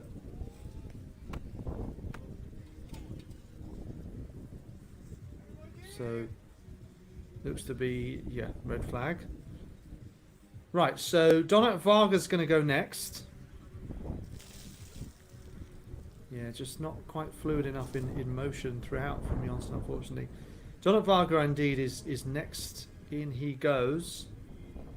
Not quite going with the shorts as Checo did, his teammate. By the way, maybe there was only one pair of shorts going in the Hungarian team, and Checo got there first. I highly doubt that's the case. Anastasakis after him, and then Franciskakis, Kokan Halash.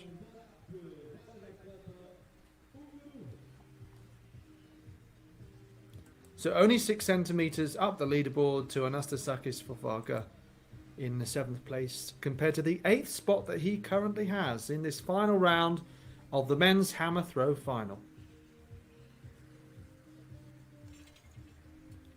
So once again, all about establishing this momentum, rotating, accelerating with each turn, but just falling out.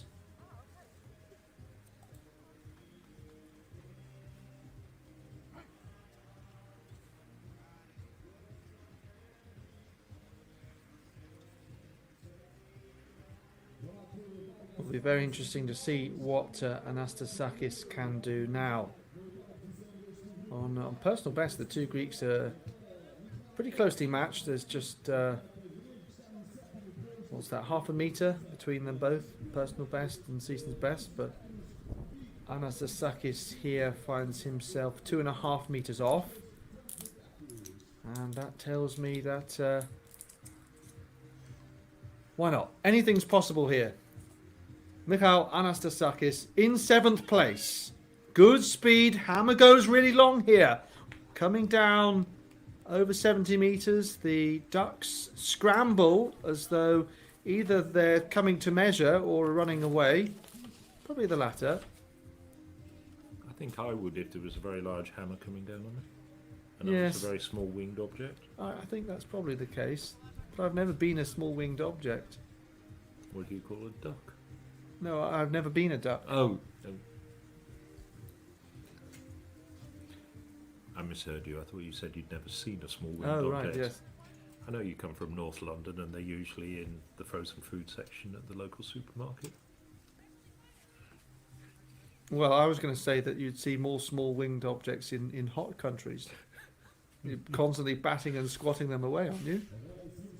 I'll have to think about that one. Are you not constantly squatting away small winged objects? Well, okay, yeah, Yes. You're absolutely right, little insects, yes. Exactly. Yes. Exactly. Yes. Okay. We'll pause there. You're too quick for me at this time of night. 72.83 for Anastasakis. So he does improve, and he does remain 7th, however. Merlin Hummel next.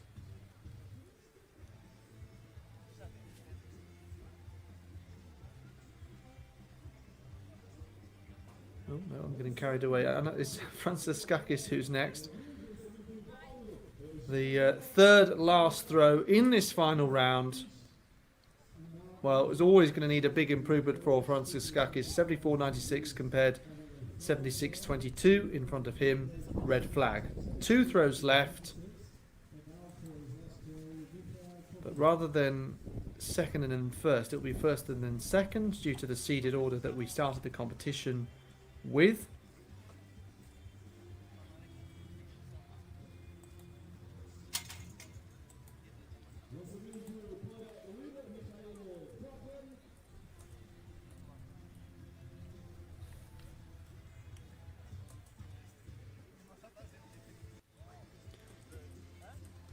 Well, ultimately, Halash seeded top, but you'd think it'd be a bit of an upset if he does beat Kokan. Maybe not. Certainly Kokan, you feel, was throwing a little bit within himself, but gives it all in the final round, and that could be a massive effort to end the competition. And he applauds the audience like an actor coming off stage. And no duck in sight. Saw how close it was coming to them and scooted off, but Kokan producing big in the final round. 78-13, a big season's best for the Ukrainian, and in these wet conditions that is pretty much a masterclass. And I guess now that does make it interesting to see whether Halash has any response. Was 50 centimeters the gap? It is now 9 centimeters short of 2 meters, so 191.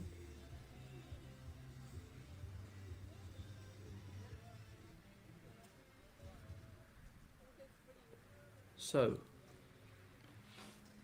powered by these floodlights, actually got quite a cinematic view, I'd say, of Benzi Halash's final throw.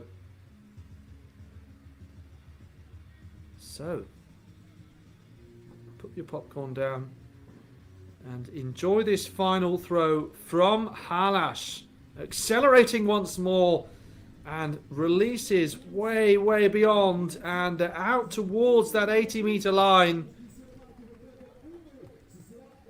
And I think that Kokan effort is still going to be good enough for gold. Halash, it almost looks like he's moving a little bit gingerly there, more so than would be for the case if it were a little bit slippy out on foot. 74.42. Indeed, that really was the icing on the cake from Mihailo Kokan, Phil. Yes, indeed. It was an absolutely superb way to finish this contest. Mihailo Kokan with the penultimate throw of the competition, throwing 78.13, which just confirmed his superiority in this contest.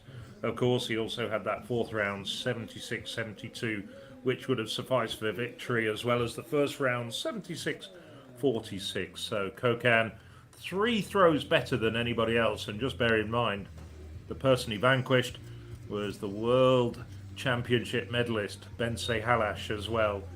So a superb competition from Kokan, who always seems to enjoy himself at these competitions at the European Throwing Cup.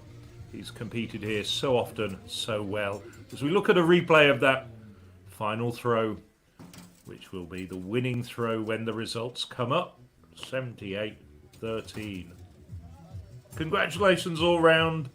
I think the rest of the throwers know what a superb competitor and what a great exponent of hammer throwing Benzi Halash is. But it's also a man who beats him really has to take the plaudits then. That's Mihailo Kokan. Big thumbs up from Kokan.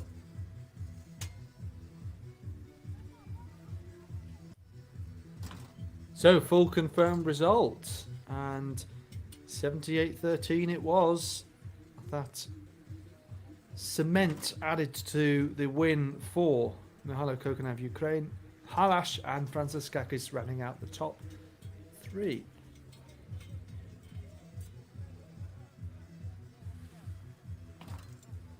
And there we are, 13 competitors in total, all getting 6 throws, and you can see right down to the latter places, just 1 centimetre between Jonsson and Kangas. Well, we saw there on that second result screen, Wojtnicki, the Pole, who's very much the third choice Pole at the moment behind Paweł Fajdek and Wojciech Nowicki, just throwing just over 71 metres, so perhaps a bit of a disappointing competition for him. He's under quite a lot of pressure for that third place in the Polish team going to the Rome 2024 European Athletics Championships. As we move to the Municipal Stadium, the Dr. Magales Pessoa Stadium, to pick up the women's under-23 discus. Well, at the moment, in the lead is Marie-Josée Bovely-Lenacher of France with 53.91. Just a little bit adrift of her with 52.34 in second place. Daniela Fernandez and Emily Conte of Italy with 51.52. They make up the top 3 at the moment.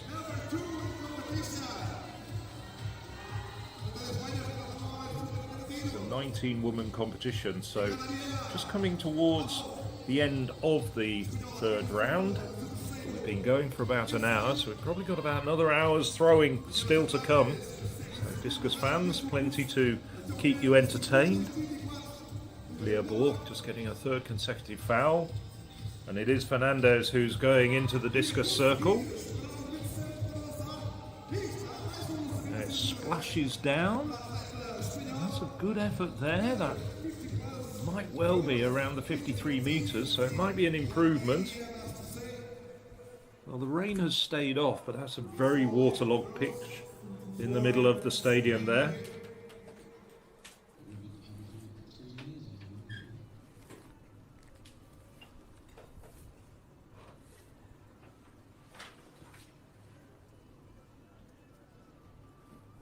So good floodlighting in the municipal stadium.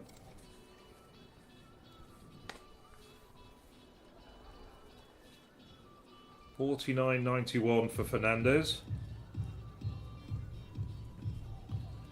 Now, Andrea Juliana Lungo, the Romanian.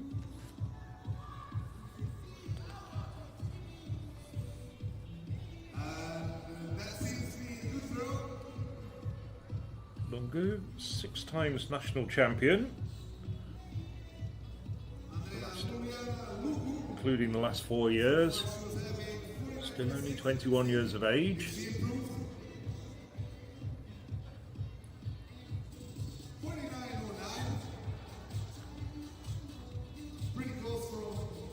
$49.09, so no improvement for her.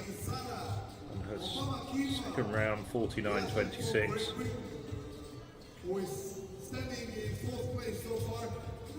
Championship record, cup record I should say, 67.19 by Croatia's Sandra Perkovic. Came in 2012. Perkovic, of course, still throwing so well more than a decade later. So Zara Obankinwa, Britain. Foul for her, but she's in 4th place at the moment, throwing well, 51.41. She's already opened her year with a competition, so has a season's best of 52.81, the Briton. Now it's Bovele Linaka, the Frenchwoman, who's leading the way with 53.91, but she gets a red flag, she fouls out. So no improvement for Bovele Linaka.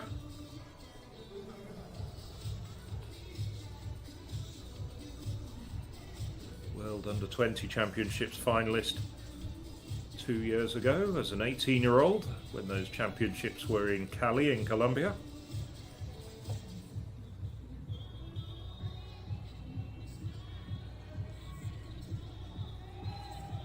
And this is Emily Conte. Coming to the end of the 3rd round now. There's 2 more throwers after Conte. Conte lying in 2nd place with 51.52.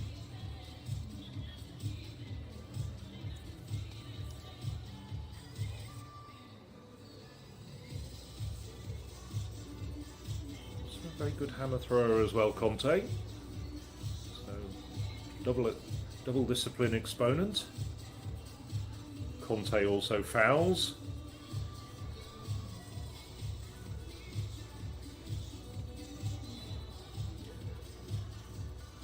Now this is one of the top women in this competition. Lotta Flatum from Norway last year. 59.11. Made her number 3 on the European Under-23 rankings for 2023. Struggling a little bit so far, Flatum.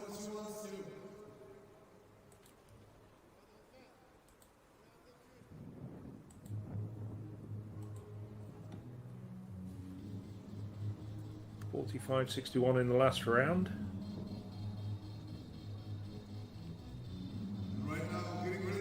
Slight improvement though to 46.01 for the Norwegian.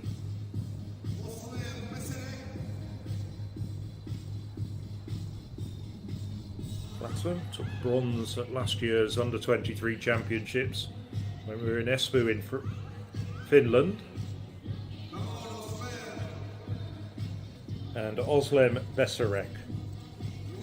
Besarek, the only woman with a personal best of over 60 metres, 61.96, and she's already thrown 57.60 this year. but she's a bit wild with her technique there. She's just too fast for these conditions, although she gets the white flag. Certainly going to be an improvement.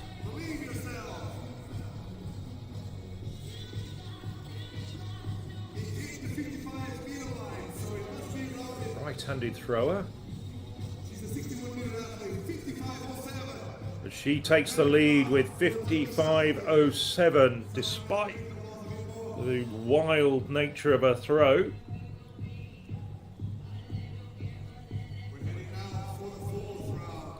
It's all a bit uncontrolled. You can see how she can reach 60 meters plus when she's really nailed her technique. So we go back to the start of the throwing order, and it's the fourth round. Going into the circle, Colleen Cotier, 3:37.95. So apart from the two women who've yet to register a valid mark, she's lying 17th and last at the moment.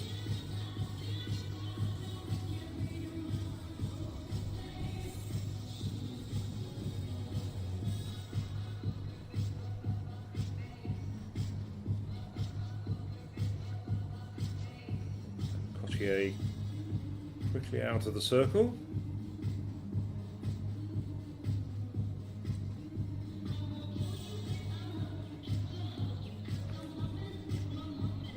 It's a best of 44 metres, so not one I expected to challenge for the medals in this competition.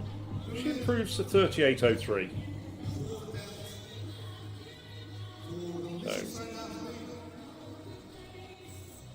Jewel Sinner, Liechtenstein. We don't see too many competitors from Liechtenstein, which in terms of population and geographic size is one of the smaller member federations of European athletics.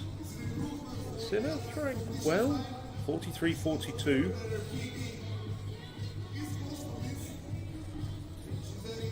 It's already thrown over 46 metres this year, 46.75 her personal best from last year, 45.87. So she's throwing close to her best, the Liechtenstein athlete.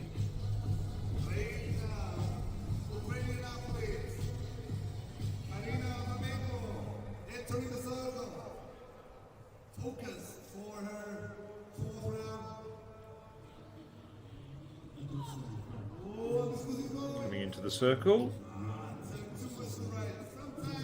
Karina Avraменko, 46.81 in the last round for the Ukrainian thrower.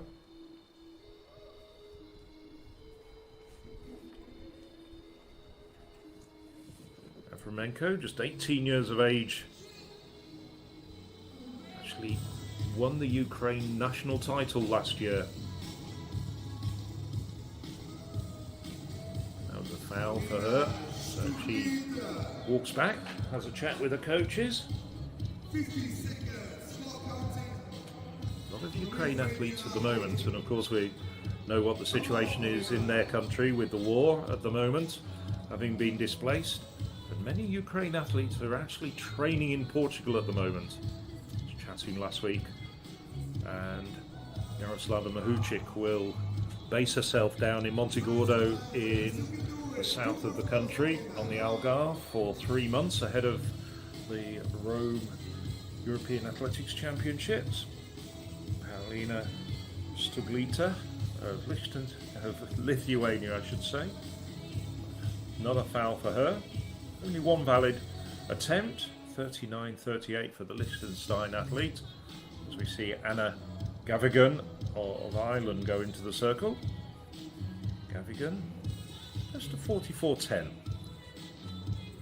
19 years of age, so like many of these throwers will be eligible for next year's European Under-23 Championships, as well as competing in the European Throwing Cup, which starts a 3-year stint in Nicosia, the Cypriot capital.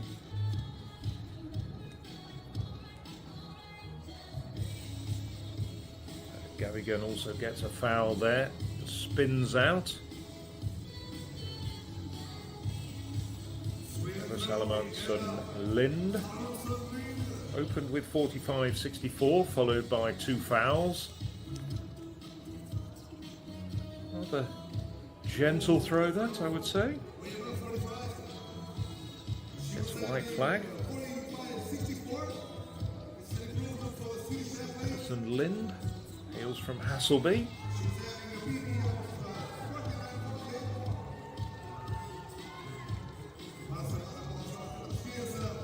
Already this year, last weekend through in Leiria. I don't think the conditions were quite as difficult as this, and through 47.02 last weekend.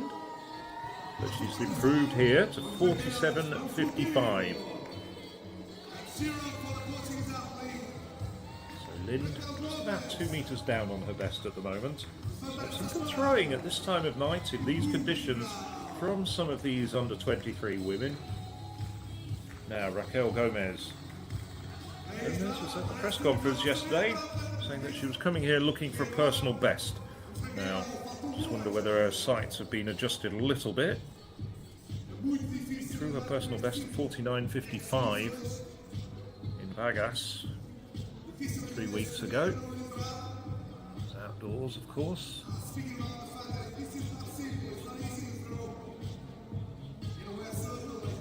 The first 3 throws didn't go over 40 metres, but now has with 41.77.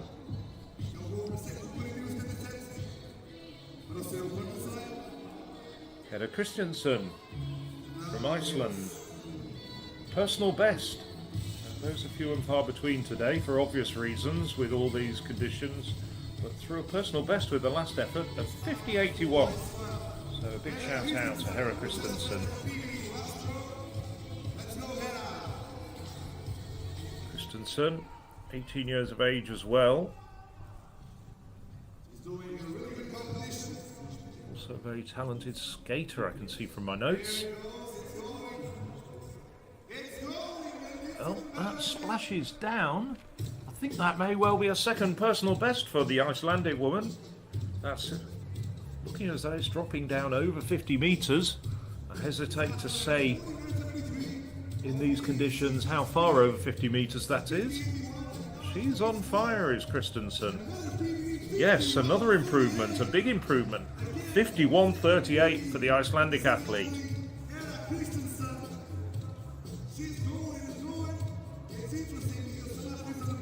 Well, we've occasionally had Icelandic athletes amongst the medals, but doesn't happen too often. Not very far away from the medal positions now. Just under a metre away. So this is Maria Andrejczyk.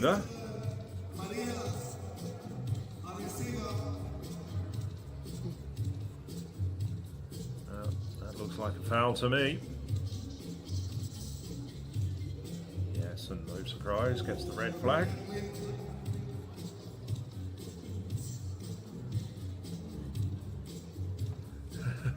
Looking towards the heavens. Well, she's not the first person to have done that during the course of the last 8 hours or so.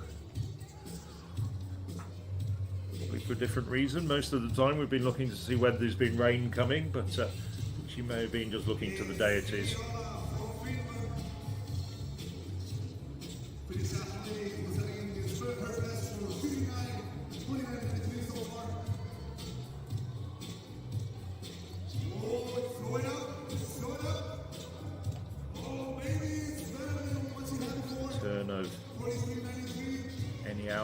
Into the circle, 49.93 Aula, 9th, I should say 7th place at the moment.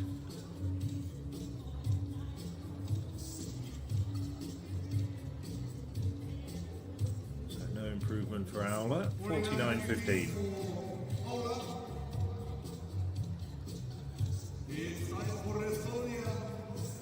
Has been throwing the shot put indoors, had quite a few shot put competitions already this year.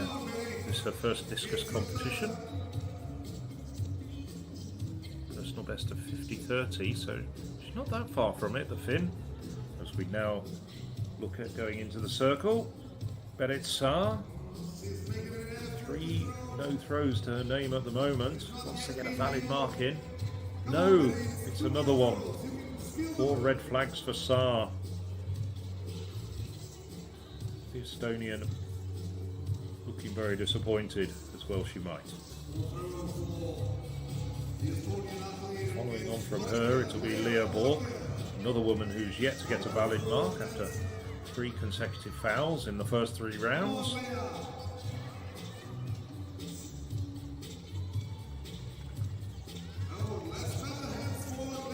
Bork is last year's European Under-20 Championships bronze medalist in Jerusalem. And it goes into the cage, flicks out. It's a red flag. So Bork, last year's Under-20 bronze medalist, not getting a valid throw-in so far in this competition, but like Saar, who preceded her, has 2 more throws.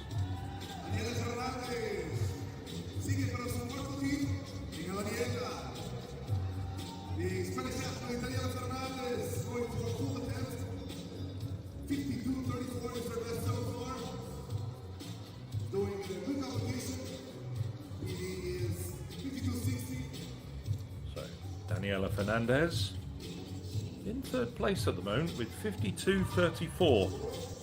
Good result so far by the Spaniard. Not very far from a recent personal best in the Spanish Winter Throwing Championships, which are down in Jaén of 52.60. That's a foul, but she's doing well in this competition.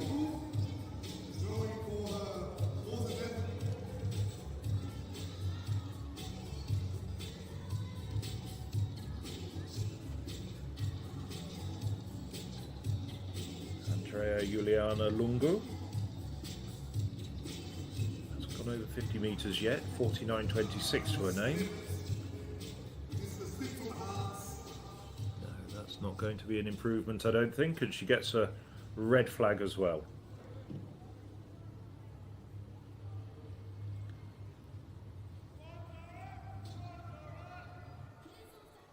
So Zara Obama-Kinwa walks towards the circle. There's the Briton, assiduously trying to mop up some of the excess moisture. I'm surprised we haven't seen more athletes do that, to be honest. Yeah. Very surprised. So it's a bit of a thankless task in these conditions. Nevertheless, no ducks here though. Oh, Obama-Kinwa, that looks like a good effort from her. Good technique from the young Briton.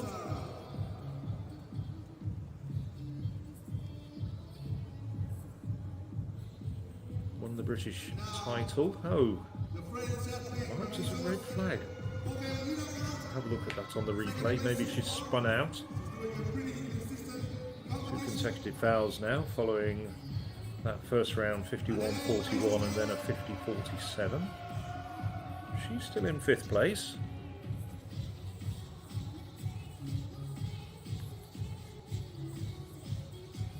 And it's the woman who, until the very end of the 3rd round, was the event leader, Boveli Linaka. Oh, that's a really good throw from... Does she get the white flag? Yes, she does. I think that looks like it could well take the lead. Well, 2 years ago she made the World Under-20 finals. She's still only 19 years of age, has a personal best of 57 metres. That could well get very close to it.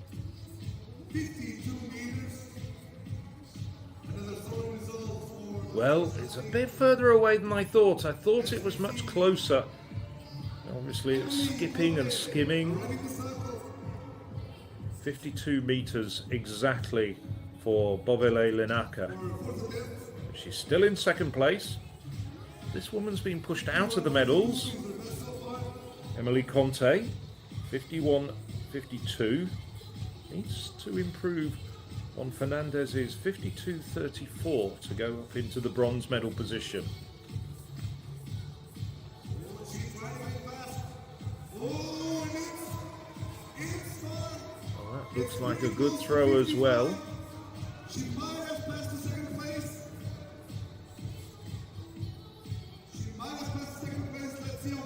wait and see what confirmation was.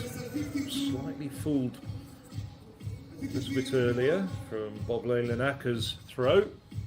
That's got all the right action, and it's a bit of an improvement as well from her.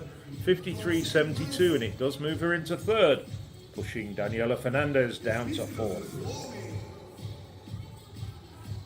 So 2 throwers left in this fourth round. Lotte Flatum. Well, the Norwegian struggling a little bit.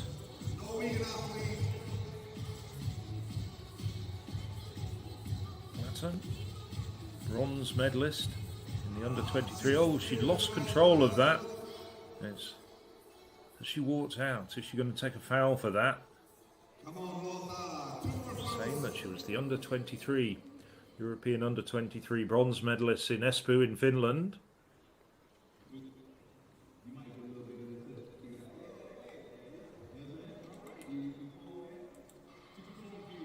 Yes, she's red flag was showing there. So Özlem Beserek of Turkey will bring the fourth round to an end. Beserek 55.07.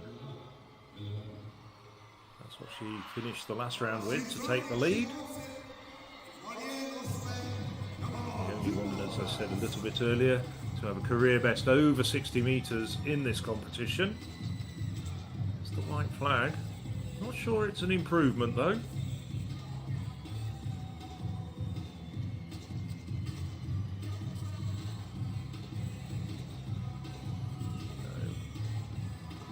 Well below 50 metres, 46.55. But she's still in the lead by just over a metre from Marie-José Bovili-Linaka with 4 rounds completed, 2/3 of the way through this competition.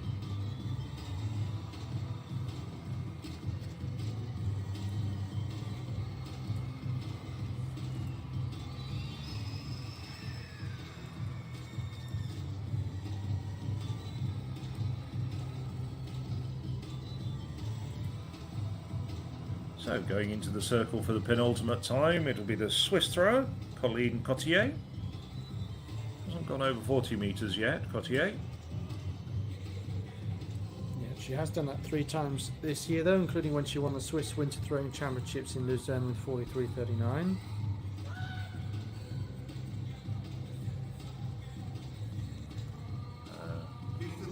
Well, gets the white flag.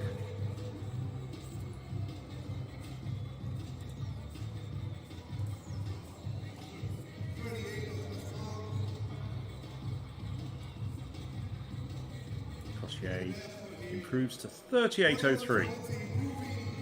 Oh no, she's gone a bit further, 41.20. I was looking at her fourth round mark, 41.20. So she has finally gone over 40 metres in this competition. Now, Jewel in Sinner. Not very far at all from a personal best, the Liechtenstein athlete. Less than a metre away from it.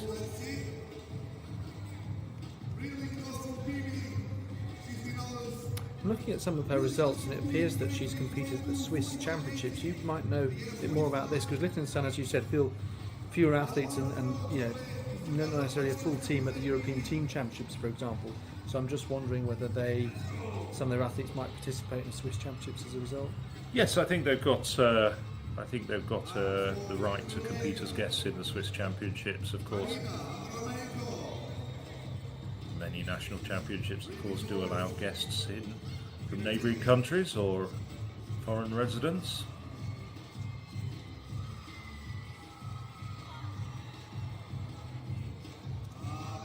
Also a fairly decent javelin thrower as well, which interesting combination.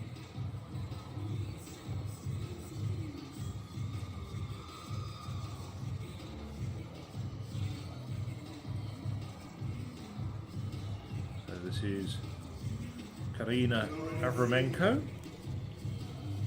46.81, but it's being followed up by 2 fouls, including that last effort.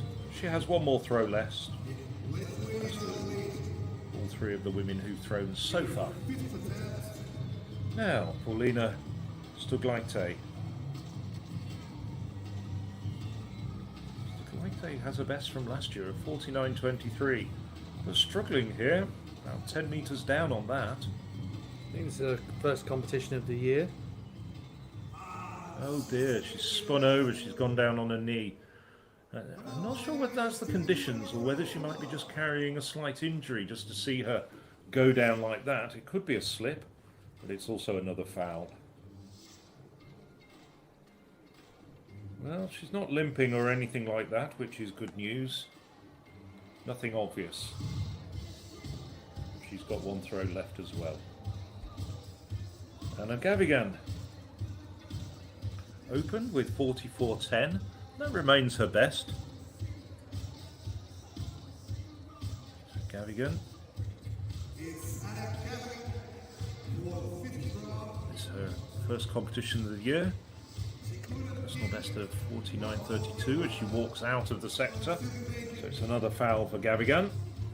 So she's about 5 metres down on her best at the moment. But as I say, it's quite something to get close to your best in these conditions. I don't think too many people will be worried about falling short in these conditions. And it's all the more heroic of people like Christensen who've been able to set personal bests. Not too many personal bests today. Ebba Salmonson Lind goes straight into the right hand side of the cage, and a red flag for the Swede.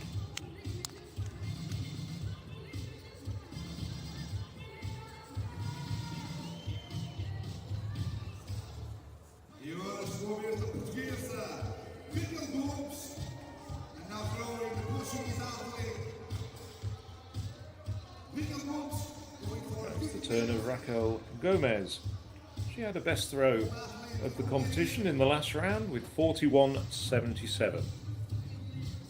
Yeah, she got 2 bronze medals this year, one at the Portuguese under-23 indoors in the shot and one at the Winter Throwing Champs. And she's very much, well, understandably there aren't too many crowds there, but I'm pretty sure they include a few family and friends because she comes from Leiria and she's a member of the local club, Juventud Vigalense, which is one of the main providers of volunteers and officials. And a big thank you to Juventud Vigalense for helping out with the European Throwing Cup. Raquel Gomez hopefully enjoying her experience. As I say, she was a 49 metre thrower at best. So we move on to a woman who is really throwing well, Hera Christensen. Personal best of 58.21 and then 51.38 in the last 2 rounds. Can she make it 3 in a row?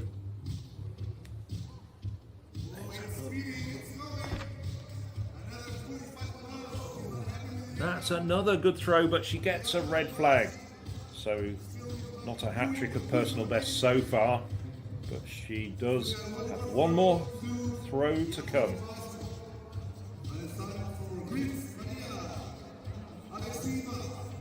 Maria Alexeva, the Greek athlete, now walking into the circle. Alexeva, personal best last year of 49.73, 46.90 this year, so about 3 metres down on the best. Not bad throwing. 46.90 was her only valid mark.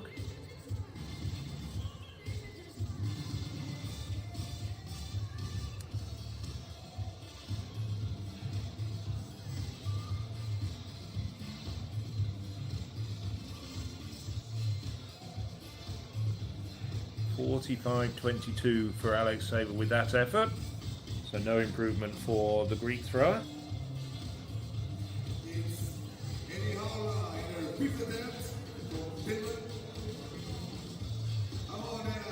And this is Eni Aula, 49.93 in the second round for Aula.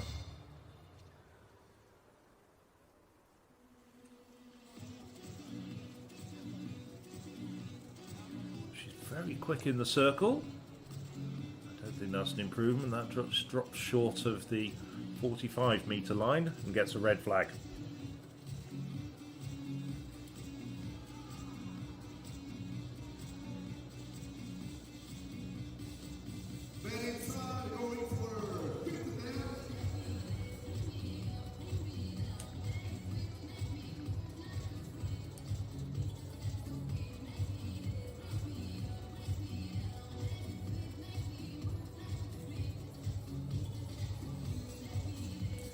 This is Berit Saar. He's had 4 fouls so far, and that comes down, well, it make it 5 fouls now. Saar.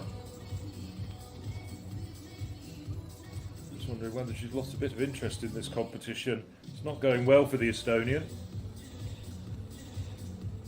He's followed into the circle by another woman who's yet to get a valid mark, Leah Bork of Germany.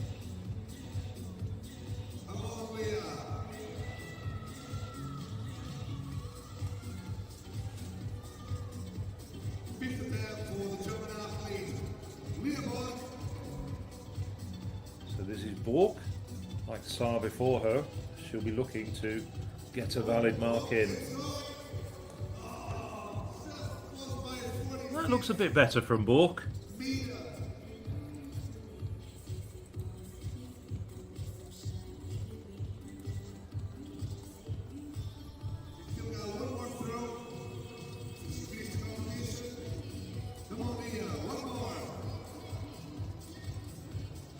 Though a little bit surprised there. She deliberately fouled it. I would have at least had it measured, I think. Maybe she was just expecting more from it. But at the end of the day, I think it's, however paltry your effort is, it's better to get away from a competition with a valid mark than 5 X's on the scorecard for you. You were saying earlier, though, Alex, you thought some athletes, they don't like to see the poor performances and the poor competition as too widely publicised in this day and age of almost universal access to statistics. Yeah, but I think 5 fouls is different, particularly if it becomes a 6th foul, and then no mark looks worse. Yes, without a doubt. Daniela Fernandez. Well, Fernandez in 4th place at the moment. That's a decent throw again. She shook her head there, though. I think she knows it's not an improvement. 52.34 her mark in the second round. Yeah, one of the youngest competitors, 18 years of age, Catalonia indoor champion this year in January. Yes, she the comes shot from put, Catalonia. 51.17. That's still pretty decent effort. No need to be despondent about that. Yes, a metre down on your best in the competition. Nevertheless, pretty good going. Now, Andrea Iuliana Lungo. Romanian down in 8th place at the moment. Looking for her first throw in this competition over 50 metres, but that's not going to be it. And she walks out, that's a red flag. Jogging back. Still plenty of energy left then for the 6th and final throw.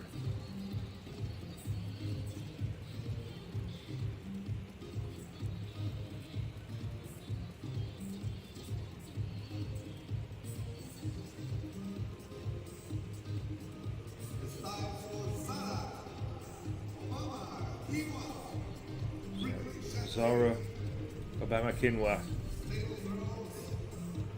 2 fouls for the last 2 throws, but that's a good effort. That's around the 50-metre mark.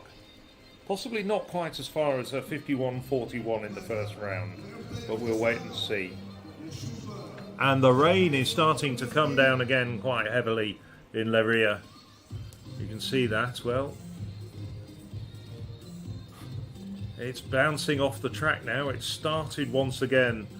And well, we talked about one of the athletes earlier looking at the heavens. Well, the heavens have responded. Yes, it's coming down quite heavily in Leiria as we look at Marie-Jose Bovoli-Linaka go into the circle.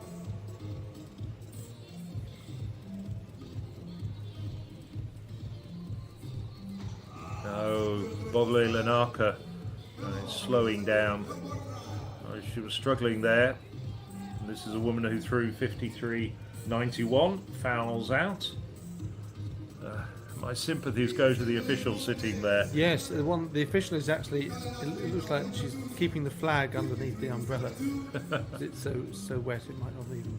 I mean, one of the problems. I mean, we Yeah. talked about the problems of traction in the discus circle, but also quite often, as much as the officials are trying to dry off the discuses, sometimes you actually have a quite slippery, wet discus in your hand, and it's very difficult to actually grip the discus, even though you've got a steel rim. Oh, absolutely. I mean, we see athletes have grip issues in the dry with the discus in any case. Let alone in these conditions. As we look at Emily Conte, still in third place, Conte, 53.72 in the last round, but that's well short of 45 metres. Yes, you can see it bouncing down again. And, well, my sympathies go not just to the officials, but our cameraman as well, who's out there getting drenched. We're certainly thinking about you. Yes. Singing in the rain? Up to you if you want to. If you want to start. I was thinking more of the famous film and the dance with the umbrellas. So Lotta Flatham, 46.01 for last year's bronze medalist in Espoo, the European Under-23 Championships. She sort of bowled it out there. Gets a white flag though.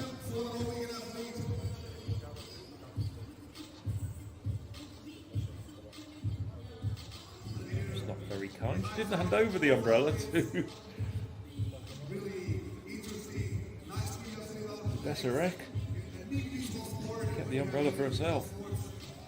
Lots of Flatsman improved to 48.07 though. Down in 10th place at the moment with one throw remaining. So a bit underwhelming, the competition from Lotta Flatham.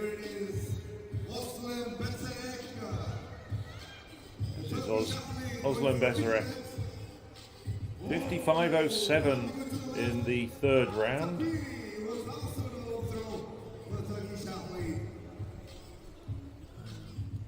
Looks as though it's around the 50-metre mark. I don't think it's going to be any improvement. And she does step out, take a red flag, grab a towel, and jog back under cover.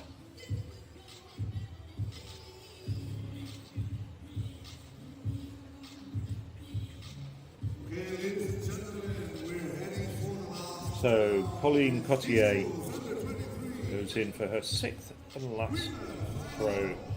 Cotier, Swiss athlete, personal best of 44.66. In the last round, finally got over 40 metres in this competition with 41.20. Can she improve on this? Very slow across the circle, and it pings down at around 30 metres. And she walks out. No improvement. So it's final result of 41.20 for Cotier.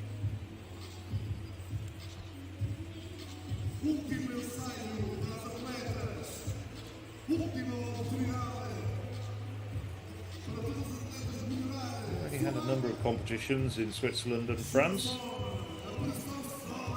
Over 43 metres, as you said. I think you said she's had a few competitions over 40 metres. So now we look at Jewel Insinner. 45.87, so she's only about a metre down on her best with throwing from the Liechtenstein athlete. That just slipped out of her hand. That's probably around the 38-metre mark. They are measuring it. She wanted it measured. I mean, this is quite ridiculous. I mean, just look at how the water is really flashing all the way down the track. As though there's some sort of ghost competition going on. I mean, just wonder whether we could continue to throw if the conditions are like this. You read my mind, Alex. Actually, that's exactly what I was thinking when I saw those pictures. 38.76.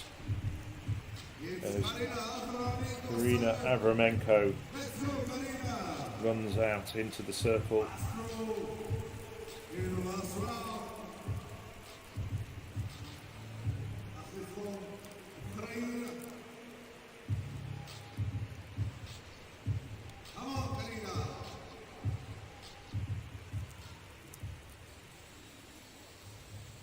Avraменko, well, and in these conditions it's also difficult at this distance to start analysing where the discus fell, but Avraменko walks out. So she finishes with 3 consecutive fouls in the final 3 rounds for the Ukrainian, but a best of 46.81.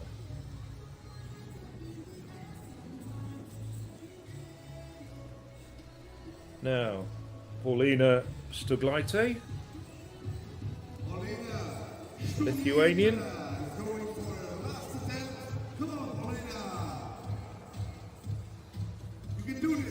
49 metres 2 years ago, which was just 18. Now, not far off her 20th birthday. Oh, chips out of the circle. It comes down at around 30 metres, but a red flag. So she's down in 17th place at the moment with 39.38. Barring Sarah and Bork, who've got 5 fouls. The only woman in this competition not to get a valid mark over 40 metres. She only had 1 valid throw, and that came in the second round.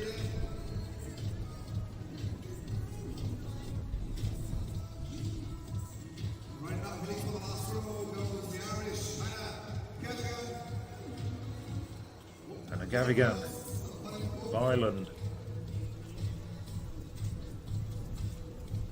Trying to keep her discus dry. It's a bit of a problem in these conditions. The officials desperately trying to mop up some of the water from the discus circle.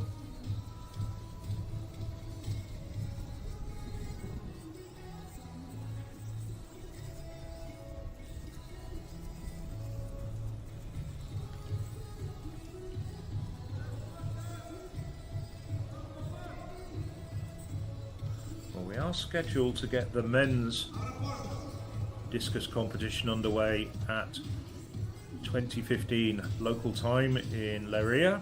That's 21:15 in Central Europe. 20:15 also GMT. That's the time in Great Britain. We'll give you confirmation about how that competition is going to progress when we get to the end of the women's under 23 competition. Gavigan just waiting to go into the circle.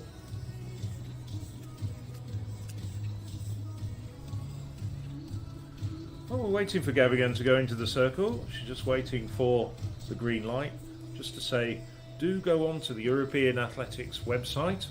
All the results of all today's competitions, however they finished, and especially with the rain interrupted issues that we've been facing all day, but all of those results and the medal table, which is currently topped by Poland with 2 golds, and also the team standings are available there, and plenty other news stories as well.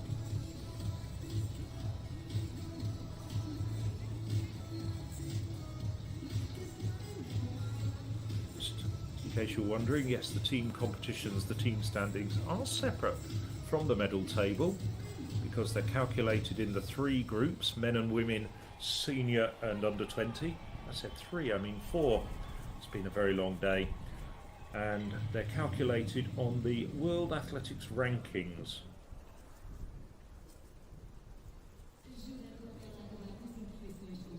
So within the, let's just say, men's senior group or women's under 23 group, the 4 competitions all count towards the team standings within that age and gender category.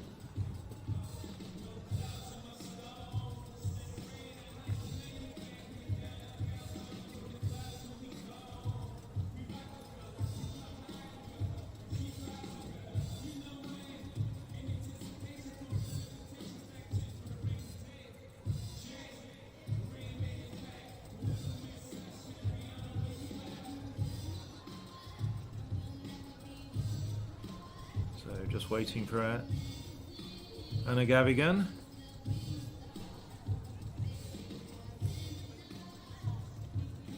Well, it looks like the officials are moving towards the covered area. I'm just wondering whether there's another halt in the competition. We'll bring you confirmation as soon as we can. Can see Gavigan still in the cage, I think. She is, yeah. I don't know whether she's asking for the circle to be dried or something like that, or... Well, there's still some officials out on the infield, as you say, but quite a few have moved away from the infield.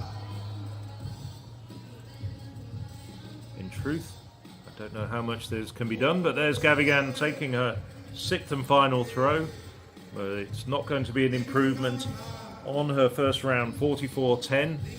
Conditions were considerably drier. Does get a white flag though.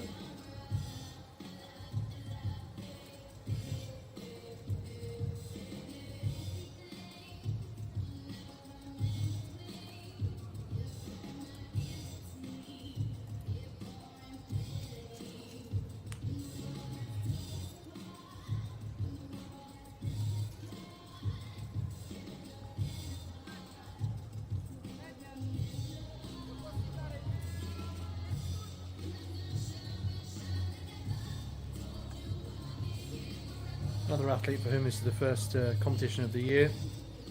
Won the Irish National Schools Championships, also Northern Ireland Senior Champion in 2023, and also Irish Under-23 Champion, I believe, or Under-20 actually I should say, yeah. And competed at the European Under-20s in Jerusalem without making the final. Yes, I vaguely remember. I'm sure I commentated on the women's discus in Jerusalem, but I do remember her competing there. And that was a good event for Ireland. Lots of good, promising teenage Irish athletes coming through at that event. As we look at Ebba Salomonsson-Lind. She's in 10th place at the moment with 45.55, the Swede.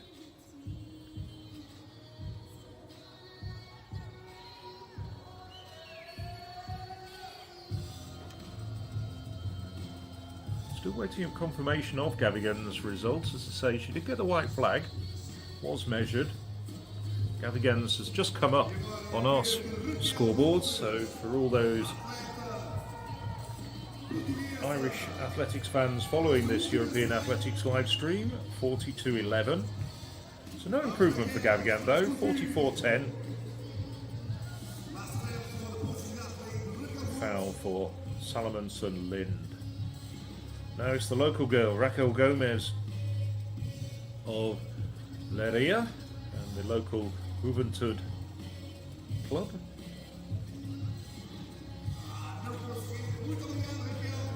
That's dropping down at around 30 metres, and she walks out as well. There's not too many measured marks so far in this 6th round, since the rain started coming down once again.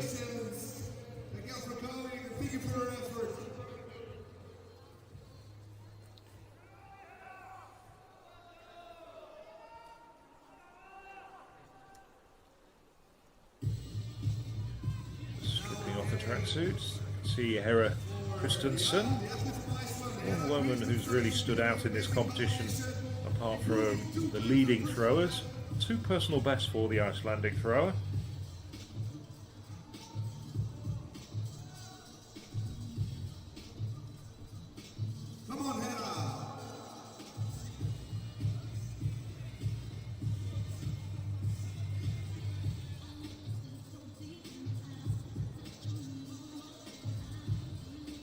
So, can she finish with another personal best? She's got 51.38 to her name, but no, it's another foul for her. The terrific competition for the Icelandic woman. 2 personal bests, and we haven't seen many personal bests today, it has to be said. So she's currently in 6th place. I think a big shout out for her nevertheless. She won't be in the medals, but she'll go home with something to remember Leiria by. Yeah, I mean, you mentioned that she has skating talent, right? So I imagine it's something to do with the maybe higher ceiling that she has in discus compared to the number of competitions that she's done, especially given you mentioned that she was just 18 years of age. Could well be the case, indeed. As the next woman into the circle will be Maria Andrejczyk of Greece. Yeah, she had that nasty slip before. So and I'm sure with that sort of thing, when you're coming back into the circle, you maybe feel a little bit anxious or just a tiny bit affected by that, because we have seen a few either half slips or just direct impact of very, very difficult circle to negotiate. So foul for a lever. It's going to be any Aula. So we're now halfway through this 6th and final round. Aula in 7th place at the moment, 49.93. She's having a good competition though. Still, many of the women are having good competitions. Aula is only 37 centimetres down on her own personal best. Yeah, the reigning Finnish under-23 silver medalist from last summer.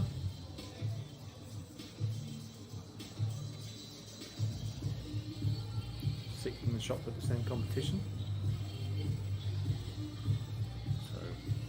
White flag for Aula. As you say, went over 50 metres last year.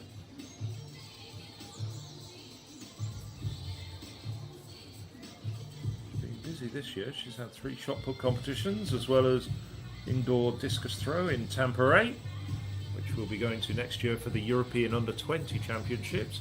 I think it's part of the same sport complex. I think the Tampere indoor area is also going to be the warm-up area for next year's European Under-20 Championships.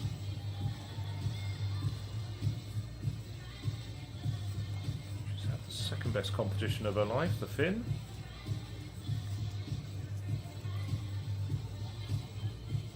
So Berit Saar next, and this is her first discus competition of the year, but she has had 4 shot put comps, including when she won the Estonian under-23 indoor championships, as you might have guessed, held in Tallinn.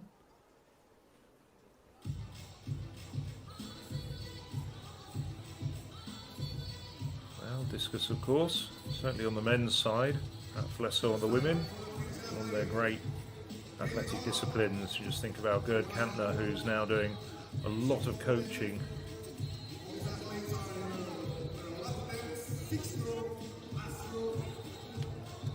So Saar, please get a valid mark in. I'd like you to go home with something to your name.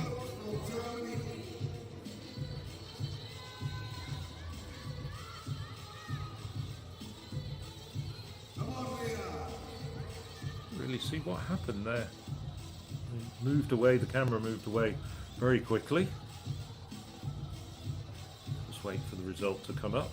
Oh, it's another red flag as well, as we see Leiria Bork going straight into the circle very quickly. Discus landing at around 47, 48 metres for Bork. And I think she's finally got a white flag after 5 consecutive fouls.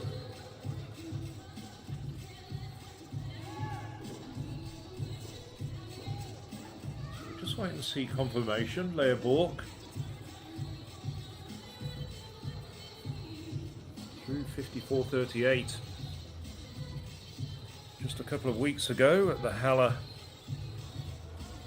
German Winter Throws Championship. Expect to see her in action in Bergen at the European Under-23s. On Bork, 48.24 for the German. That moves her up to 9th place. She finally gets a valid mark in. Now, this is Daniela Fernandez, who's thrown a little bit further in the second round. 52-34 for the Catalan.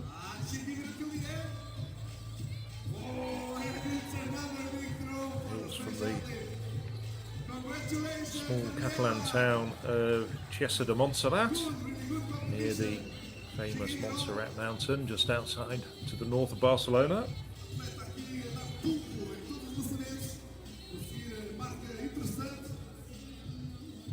Fernandez for several early rounds was in third place.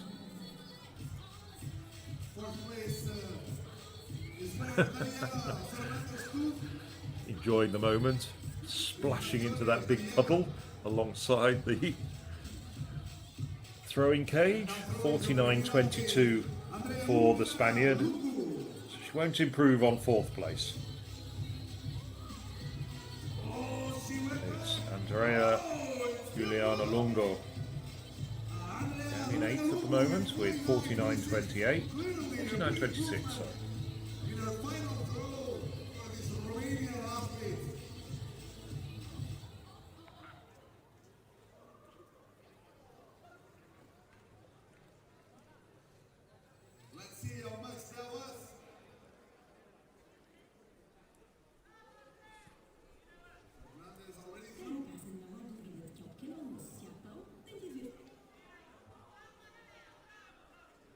And the best throw of the competition for Lungo, 50-61.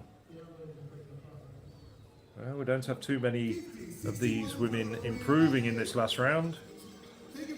Before Lungo, there was only Leah Bork, the German. She had 5 fouls before that. So Zara Obama-Kinwa into the circle for the last time, the Briton. She's in 5th place at the moment. She had a 51-41 opener. That's been her best result so far.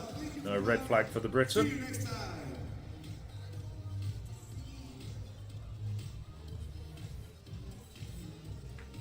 Move along to the woman in 2nd place, Bovale Lenaka, a French woman.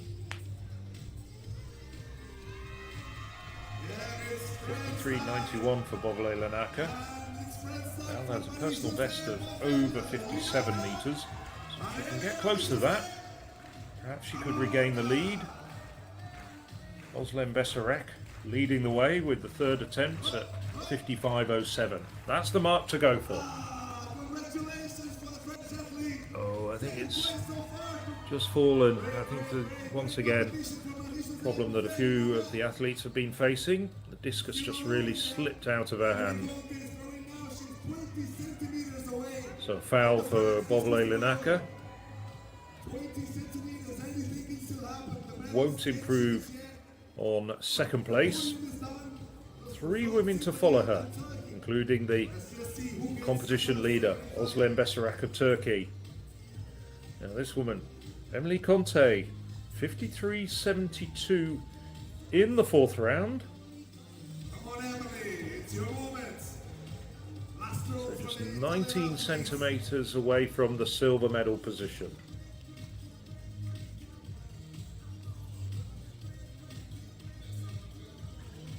Conte. Ooh, another slip there. Let's hope she's all right.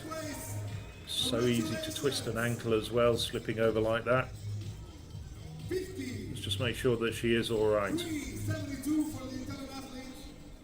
Just see her walking, that would be a great assistance. Obviously a foul, but she doesn't look too injured.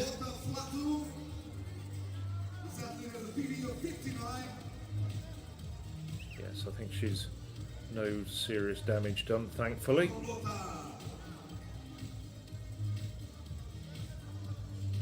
She gathers up her rain gear and wanders back under cover very quickly. Lotta Flatham's just gone straight into the circle. She's not hanging around.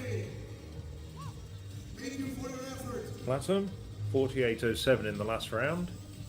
She's had a disappointing competition though.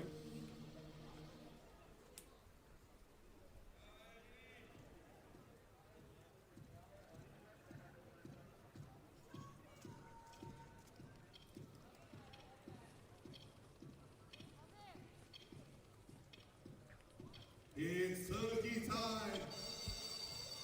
4 times national champion in Norway, 45.87 to finish her competition. She has her best from the last round, the 5th round, 48.07.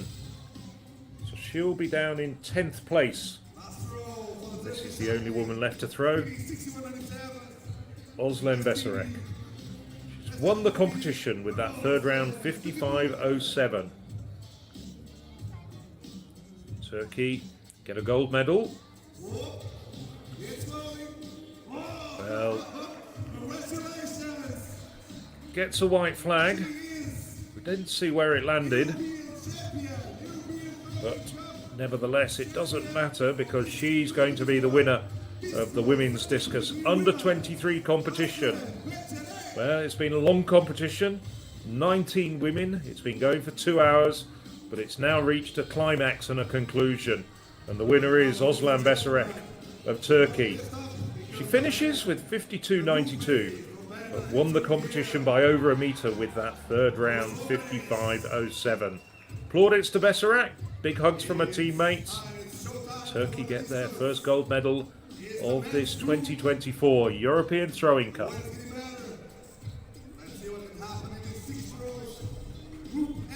So far, after 7 events today, 2 golds to Poland, 1 to France, 1 to the Netherlands, 1 to Norway, with Marie-Thérèse Obst in the Javelin, that European lead, 1 to Ukraine, and now 1 to Turkey, led by Özlem Besarek with 55.07. Well, the results ticked over very quickly, but Marie-José Bovely-Linacre took 2nd with 53.91, and Emily Conte got the bronze for Italy with 53.72. So Turkey, France, Italy, that's the 1, 2, 3 in the women's under 23 discus. And in the end, well, it did sort of play out as we expected on form. Perhaps poor competition from Lotte Flatum, but Besarek was the class act coming into the competition as the only thrower over 60 metres with a personal best of over 61 metres. And Bovely-Linacre and Conte, both very good throwers indeed. A little bit down on their best, but perfectly understandable. And they did raise their game to take silver and bronze for France and Italy. Good results as well from Fernandez from Spain in 4th. And as I said, Hera Christensen of Iceland in 6th place with those 2 personal bests. So at the top end of the results, some very, very good throwing indeed in very difficult conditions. So it means that we have 1 event left remaining today, and that of course is the men's discus A final, and that is coming up inside the stadium in 10 minutes time. So we'll take a brief pause, a brief break from commentary, and rejoin you again in 10 minutes. Thank you very much and see you very shortly.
Group A.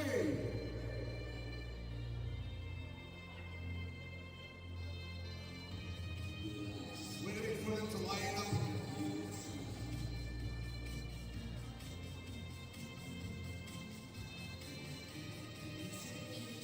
Here we go, ladies and gentlemen. Representing Spain, Diego Casas.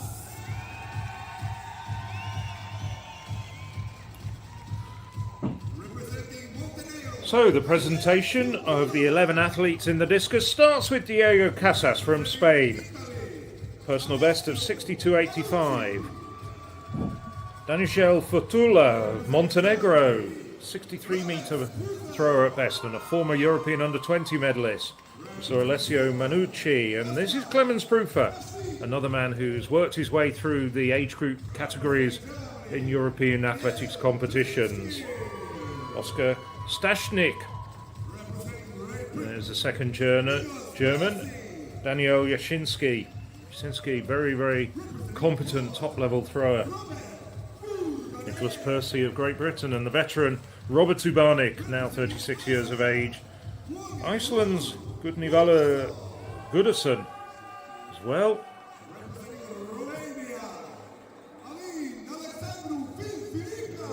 Goodison stripped for action already. Alin Alexandru Feferica, well, we've seen a lot of Feferica at European athletics competitions over the years, both European Throwing Cups and the European Championships. Very consistent high-level performer. And Simon Pettersson completes the 11-man lineup. The Swede, well, Olympic Games silver medalist in 2021, European Championships finalist as well. And in this field, arguably the favourite perhaps, the man who's seeded last in the bright yellow kit of Sweden. Yes, so final event of the day. Here we are, men's discus A final. Casas looks like he's going to be first in the throwing order. Reigning Spanish champion. 62-17 so far this year for him. Just waiting for his moment. Official.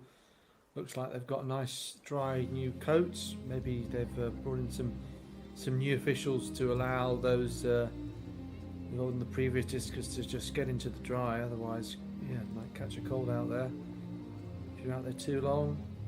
So Casas also winning the Spanish Winter Throwing Championships, and that's where that 62-17 season's best comes from. And then he competed also previously in Portugal as well, not last weekend, but in a different throwing tournament in Vila Nova de Cerveira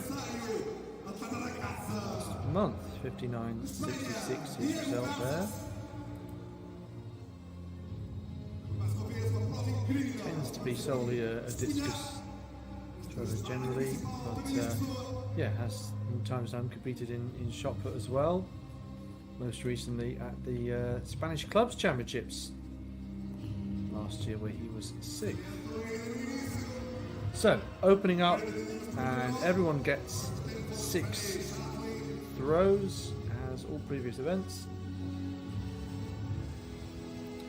And as I mentioned, I was talking about the throwing centre and the high performance centre in Lyon in Spain.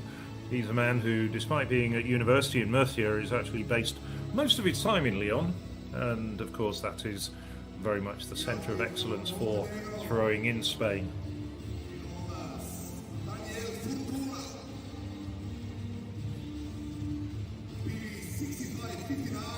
So 51 metres and 6 centimetres for Casas.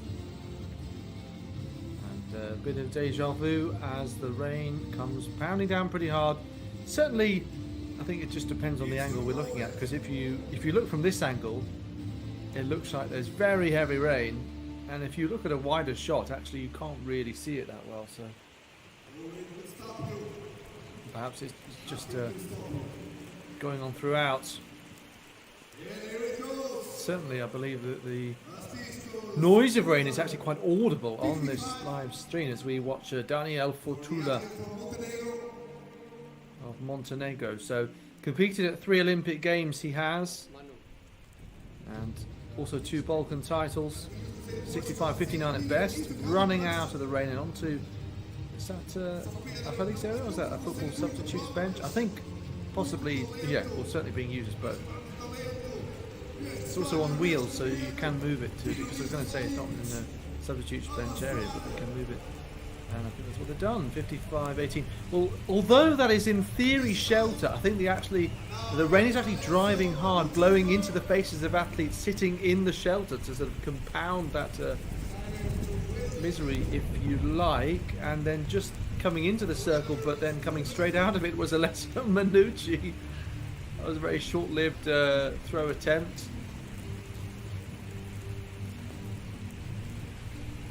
We're going to just sit this one out, boys. I think Gudny Valo Gudnason, who you mentioned, wow, that literally is the Heaven Open. It's like someone's about to be taken up there, isn't it? It's almost biblical, isn't it? Yes. You know, it's.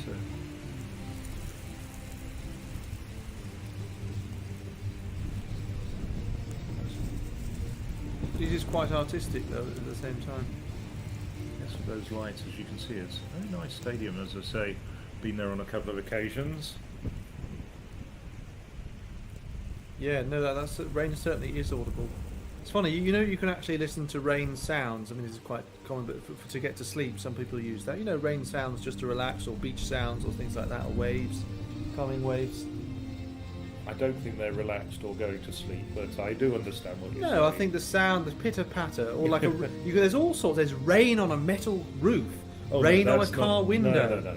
rain on a plants. metal. Rain on a metal roof just sounds like, you know, repetitive drumming. No, that's not That's a bit relaxing. harsh. I understand the Yeah. pitter-patter, Anyway, I or was maybe once the playing background that. sound. I was playing the rain sounds just so I could concentrate. Actually, I was trying that, and then I spoke to someone. All you ended up doing was going to the toilet more often. Oh, well, that's an interesting theory there.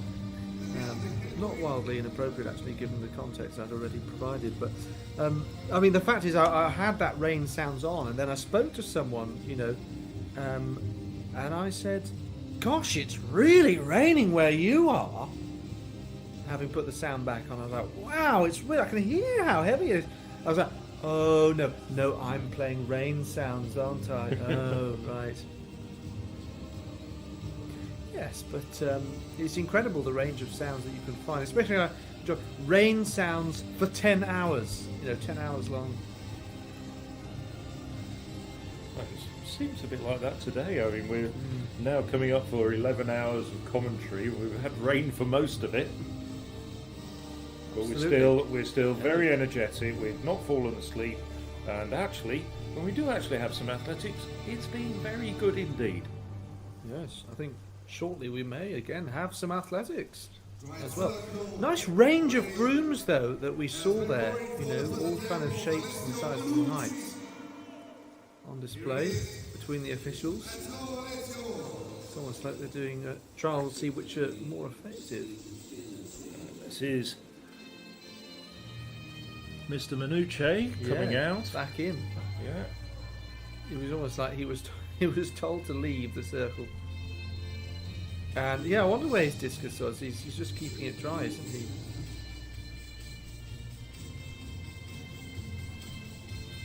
Shielding a baby. Alessio Manucci. And the discus goes spinning off and splashing to the ground. And I believe that is 55 metres to the left of screen. So Manucci, 64.19 in January this year.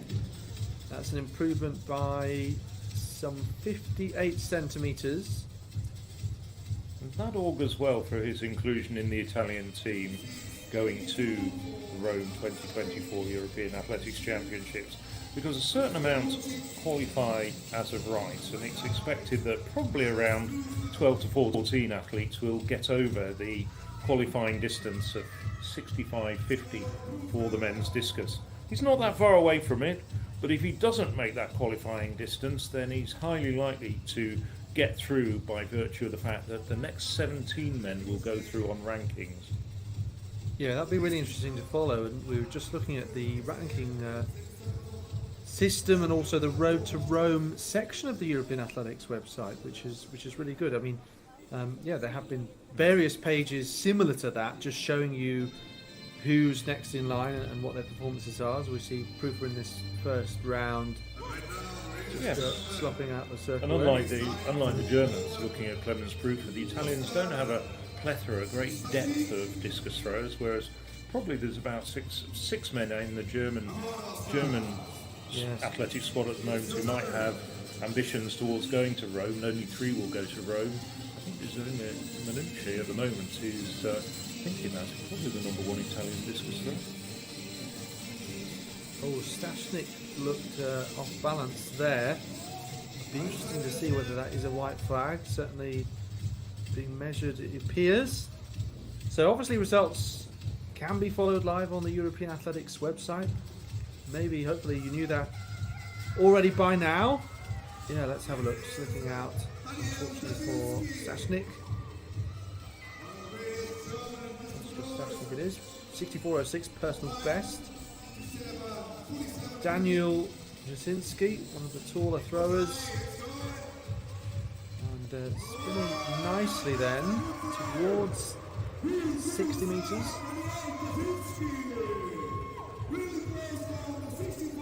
So Manucci best of the few who have attempted so far, 56.82.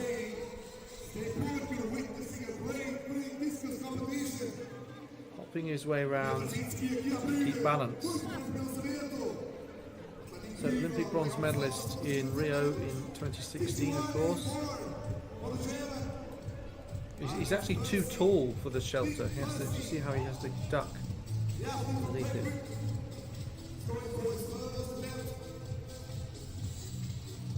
$61.84.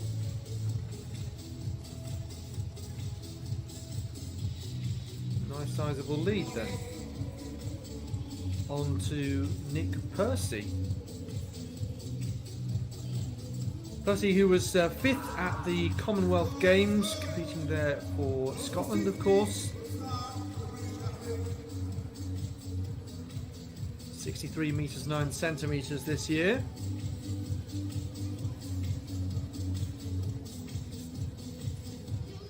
I'm sure he'll have ambitions of going to Rome. Lawrence Okoye, he already has the standard. I was looking in the Road to Rome website, and yeah, Okoye, since he's returned to athletics, has tended to be the British number 1, but Percy among those too far behind. Okoye, of course, took the bronze. Perhaps a surprising bronze at the time, but he certainly confirmed his ability on his return to the sport. Okoye taking a bronze in Munich 2 years ago. Yeah, I don't think it was too surprising. I mean, I think he's always got the, let's say, the potential to return to his very best. And I think part of it was just taking a bit of time to adapt back to big competitions. One of the issues was gripping a new discus. You know, an issue that's very central to this competition we've been talking about is grip, isn't it? As you see Robert Urbanek. But actually, a brand new implement out of the box was the issue for him. I think it might have been the European Team Championships. Yeah. And as a result, no mark there. Urbanek, as you say, quite experienced by now, but yeah, you say that about quite a few Polish athletes. They've certainly had a bit of a golden generation. Because I was watching Piotr Lisek at the World Indoors, and I'm thinking, okay, you know, this is a Lisek that we have to enjoy. Maybe his last couple of years or so in the sport. And I was also reflecting on the Polish women's 4x4 team, which was quite a changed team. I know not everyone competes indoors, but yeah, a bit of a golden generation. Nowicki is 35, for example. As we see Gudnason in the first round. Yes, he's a bit of an eccentric character, is Gudnivalo Gudnason, because you said, yeah, he was ready to compete in without 5 layers, shall we say, compared to everyone else. But at a previous European Throwing Cup, he did a Instagram post where he was upside down, doing a handstand in his room, where you could only see his feet and his knees, only see up to his knees. And the caption was, "Put me in, coach, I'm ready." Well, that's attention grabbing, I would say. Yes, it's also eccentric. Was though. it was it Be- effective? Did his coach put him in? Well, he was already selected, and yeah, I mean, he makes the Iceland team. He's more than times enough. Phil Farica. So he was actually a medalist last year. Oh, I sound surprised. But yes, no, second place. I remember, yeah, last time I was in Leiria, he said he was the only remaining on the team, but yeah, quite a bit bigger the contingent this year. 63.78 through to be behind Christian Shea. Eric Hoven looks pretty pleased. 5 Romanian men on the team this time, and quite a few women as well who we've seen in action, including Andrea Juliana Lungo just a short while ago in the women's under-23 discus. Sure, and the reason why he's pleased is because he's thrown 66 metres and 7 centimetres. So, yeah, really a strong way to open up, and of course, more than 2 metres further than he threw in last year's competition. As well as that, is also a European leading mark, and it's some 4 metres and 23 centimetres, I'm going to say, 4 metres 23 further than Jasinski. Simon Pettersson of Sweden, Olympic silver medalist, 17 metres 42 at best, also 4th at the last 2 European Championships.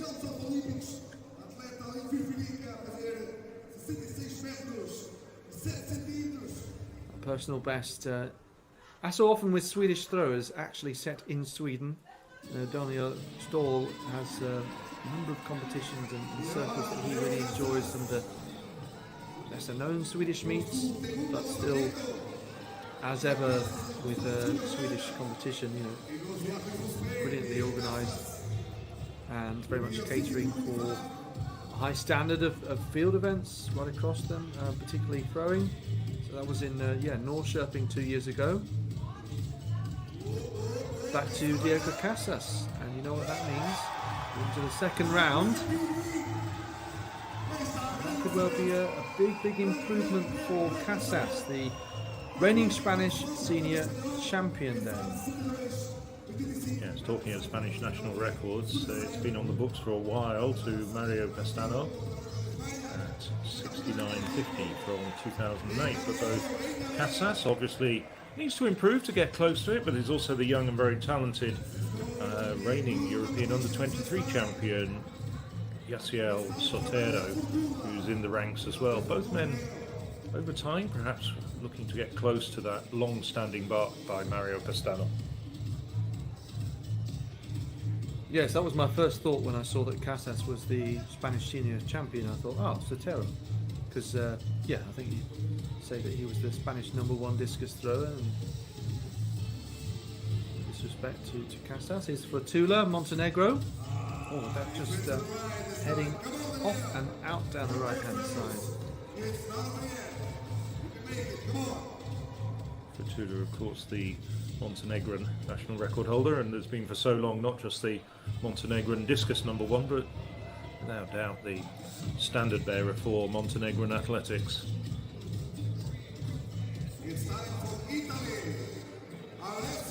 A bit more recent at 65.59 in Bar in 2021. Back to Minucci. This time he's allowed to have his second attempt without being rudely interrupted by downpour.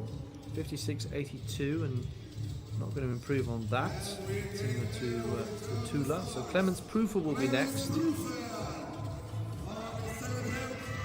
All credit to the announcer inside the stadium, who I can hear is still giving it plenty of energy despite what will have been a long day for him in rain-soaked conditions. So here is Prufer, 67.41 at best.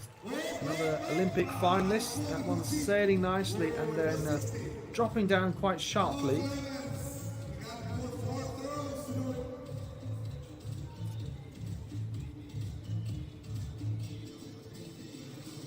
Still very effective. Even if the final part of the flight kind of came crashing down. Oh, it is actually a red flag. So, as I say, second round and 11 athletes. Oscar Stashnik 5th in the throwing order, so coming towards halfway through the second round. Championship record, by the way, held by someone we've mentioned earlier, Gerd Kanter, the Estonian, set in 2009, 69.70 in Spain. So, yeah, just looking, because Christian Che, I mean, he'd be an obvious contender to break that championship record. It's not his day, but he was just over a metre off that last year. Yeah, I mean, we were talking about athletes who would come into a competition and aim to break a record. That's what Christian Che did. I think it was the European under-23s. He did it with his first throw in qualification and then again in the final, if I'm not mistaken. Well remembered, I think. Yeah, I think you're I think 100% so. right. I think he'd be the sort of person to think, right, that's going to be my championship record. I want that. I want the gold medal. Because he already had the gold medal from 2 years previous. You know, one of the few athletes who gets the chance to do that twice. Oh, Jasinski off the outside the cage, unfortunately. Yes, it was clipped pinging it, off yeah. the stanchion, wasn't it? It was, yeah, and Proofer had looked like he had threatened to do that before, but just avoided it narrowly.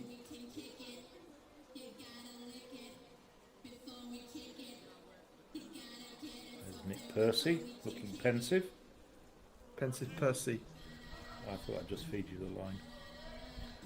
very good.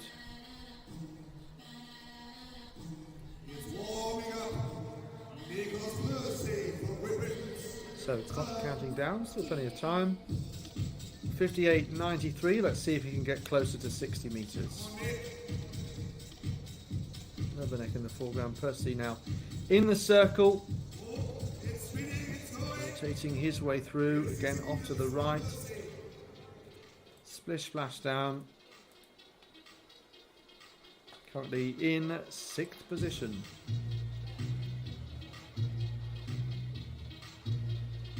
Yes, obviously compared to the hammer that we were watching a lot of today, 3-4 turns, and that rotational acceleration also important, but this is sort of a more a dash to the other side of the circle while rotating, rather than the continuous greater number of turns.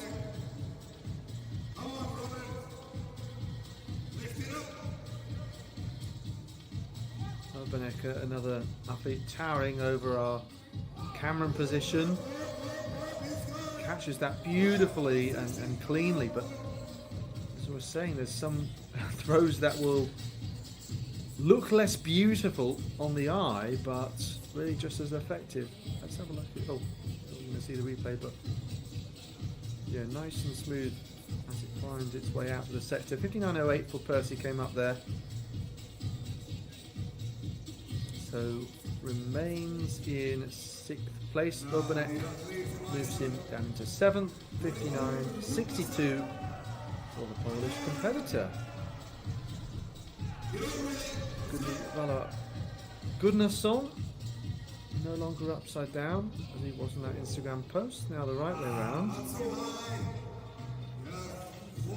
Discus falling closer to where it started than he would have liked, though.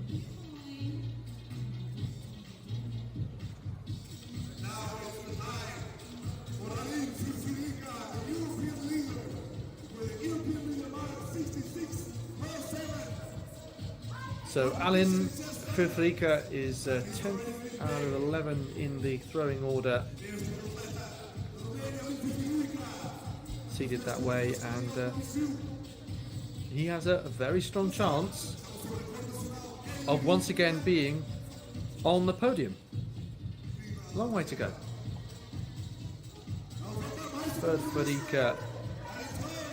Well, we said in the Hammer A final, Phil, that actually the most experienced athletes at senior level and the most talented are actually some of the best at dealing with the trickiest conditions. It's no coincidence. No, and I think that's why they get to be the most experienced and the most talented athletes. It's essentially positive version of the catch-22 situation, because you end up being a talented and experienced athlete through your ability to handle these sort of situations. And if you don't handle them well, then obviously you perhaps don't get the big throws when it matters, and you don't get the other opportunities. And this is where you get the respect as well as an international competitor. Yeah, that's right. I mean, you can imagine your everyday person saying, "Do you know what? That rain in Leiria, don't fancy that." And here's one of the people who has gained that respect, Elina Tzengko. I mean, he's made 2 World Championship finals, 4th in 2019 and 7th in 2022. Former European Under-23 champion back in 2015. Historically, he's been a man who's been able to raise his game quite regularly in these situations, as well as being a very regular competitor in this competition. 2nd last year, indeed, in Leiria, in somewhat less challenging situation. 5th the year before, so he's always been a regular, very good competitor indeed. The only time it's just been the last couple of competitions that he's had when he hasn't done well. The last Olympic Games he didn't make it out of qualifying, nor did he at the World Championships in Budapest. But when you look at his championship record, basically a very, very consistent competitor. Yes, Simon Pettersson we saw following him, and he's someone who's had to work pretty hard to gain that respect, because effectively seen for a while as the number 2 Swedish discus thrower. I mean, that's what it was in that order beautifully at the Olympic Games, of course, a Swedish 1-2. But yeah, some people sometimes benefit when the main limelight is on a maybe more celebrous teammate, shall we say? Yes, I mean, and that's certainly been Simon Pettersson. I think also one thing that would actually characterise a strong competitor in other conditions, depending on circumstances, is your ability to throw well overseas, outside of your home environment. And as I say, looking at Feferica, some of his best marks have come elsewhere in Europe or in Doha and places like that. He's never thrown even particularly well actually in his home venues in Romania. Got 1 or 2 of his top 10 marks there. But someone like Feferica, as we look now at Casas, who's very much a new name on the international scene, has always been able to produce it almost anywhere. It's interesting because obviously lots of athletes throwing in the long trousers. Obviously they're going to be very wet. I think he's actually tucked the bottom of them into his socks, which, while extremely socially unacceptable, is obviously quite effective for what he's doing, and that's all that matters.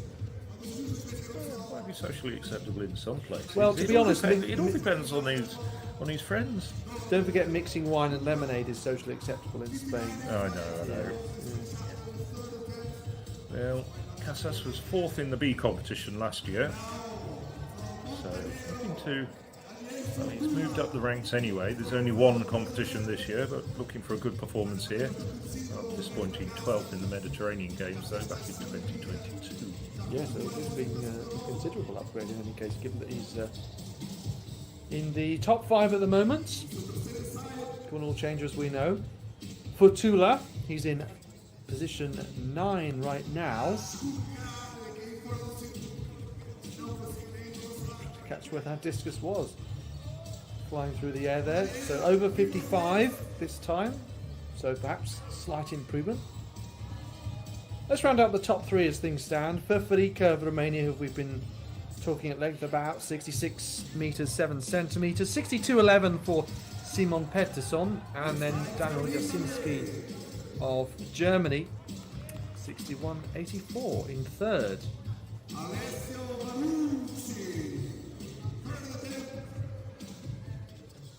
Over to Alessio Manucci. So following Fatula in the order, but also following in position by coincidence as well. He's in 8th place.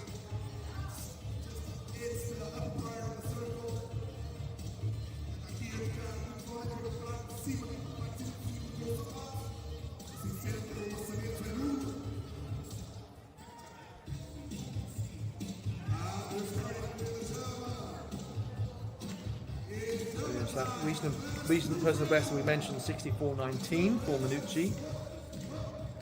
And that is once again a red flag there. Clemens Prufa, terrific speed that Discus carrying, but ultimately, yeah, just angular trajectory came down very sharply. Really interesting comparison, actually, Phil, that you drew up a moment ago between Germany and Italy, and we obviously, yeah, viewers at home can't see, but Phil was very delighted to hear that I gave him a compliment. But no, the fact is that good comparison in terms of discus between Germany and Italy. Incidentally, and we'll continue to watch these throws, but I think I would want to elaborate on this at the same time, so I'll multitask. Yeah, so Minucci red flag, Clemens Prufa also same result, and we're watching Stashnik here, who ideally like a white flag, and that's what he gets. Still a little bit frustrated, but we'll watch the measurement as it comes up. Yes, Minucci, the top thrower in Italy last year by 2 meters. Giovanni Fallocci and Enrico Saccomano behind him. So yeah, he's effectively 2 meters above the rest, and that was in Italy last year, as 56.79 comes up there for Stachnik of Poland. Compare that to Germany, and you have 9 throwers who've achieved the same as 1 have for Italy. Yeah, so it's 1 compared to 9, even more than maybe we thought in terms of that big battle, as we see the other German in this, Jasinski. So it's even more than we thought in terms of that ratio. And yes, it makes anxious viewing when you see that. Jasinski, of course, a medalist at the Rio 2016 Olympics, so a very, very seasoned, very experienced competitor. And you'd think that he's seen it all, but struggling in these conditions as well. It's interesting extending that analogy a little bit as we look at that fall by Jasinski. Of course, the Italian discus record has been on the books since 1989. 67.62 to Marco Martino, and he of course also holds the Italian under 23 record at 63.22. So Italy has done so well, and of course they're doing very well in the shot at the moment. The discus has been one of the events which they've never prospered at for some reason. They've had good hammer throwers like Linguia and the national coach Marco Vicini, but we've never seen them really do well at the discus, apart from Martino more than 30 years ago. Nick Percy sending his implement into the cage, so a red flag for Percy. Was Alessandro Andre any good at discus? Because obviously he's one of the best shot putters all time, isn't he? I don't genuinely know, you know, I mean, without looking it up, I would imagine somebody like him being a very consistent 22 metre shot putter could almost throw a 2 kilogram discus in his sleep over 55 to 60 metres, but whether he threw much further than 60 metres, don't know. Yeah, it's 58-56 actually. Okay, fair enough. Yeah. So it was a fairly reasonable, albeit educated guess. Yeah. No, presumably he did open his eyes while doing that. He worried for his safety otherwise. Yeah. Yes, it was Fabri who broke his Italian indoor record, I think, initially. Well, actually, no, it was Zane Weir who broke it first, and then Fabri has since broken it. Oh, okay. Zane Weir did that. Well, you might be confusing with outdoor. No. Andre still holds the outdoor. Yeah, it still holds the outdoor one, yeah, okay, it was Zane Weir first. Yes, that's correct. Goodnessum, it's trouble when you try to read things from memory, isn't it? We're normally okay at it. Sometimes you have to caveat it with "I think" or "I'm just trying to remember." Yeah, and sometimes people say, "Oh, you need to have more courage of conviction to believe what's in your head." So you can't win that. Do you know what I mean? You can't win sometimes. 60.39 for Gunnarsson, and he is in fourth place. Yes, you mentioned that we don't see too many Icelandic athletes on podiums, but As we see Furfrika our leader, but Dagbjörn Jonsson was second in the Javelin I saw last year as well. Furfrika, another second placer from last year. He's managing to wear all of the Romanian flag colours. Again, another perhaps taking all the dry layers that are available to him. And another fantastic throw. He's really the outlier in this competition, isn't Yeah. he, Furfrika? And he's several metres better than the rest, and it's a good quality field. Fascinating, really. I mean,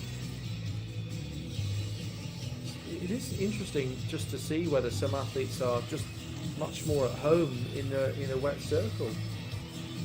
I don't think he's a home in a wet circle. I think he's just adapted but- to it better than some of the rest. But that 66.07 in the opening round is a European lead. And he's been following it up. He's had 3 throws now that are better than anybody else, with Simon Pettersson to complete the 3rd round. Yeah, but I mean, it's, you know, again, difficult to compare. But you were saying in the shot that potentially the linear technique is less affected by the rain when you're trying to rotate. There's more potential to slip across rotation. I don't know whether it's a slightly different style or maybe slightly more precision. That kind of helps you take a little bit care as you're rotating. Just a little bit of news from the circle that we're getting is that the German thrower Clemens Prüfer, after 3 fouls, has decided to retire from the competition, sadly. There's still one German in there, and he's in 3rd place at the moment. Daniel Jasinski, ahead of him, 2 men ahead of him. That includes Simon Pettersson. Just got a red flag. So we start the 4th round. We start it with Diego Casas. Yes, as you say, Tzengko Pettersson's left, Furfrika, Pettersson, Jasinski, top 3. Casas, again, making the most of what's a great opportunity for him to be in a stronger competition this year in the A final. 60-35 coming in that 2nd round has now been bettered by 41 centimetres, 60-76. So he is into 4th place, where you mentioned he finished the B final last year for Tula.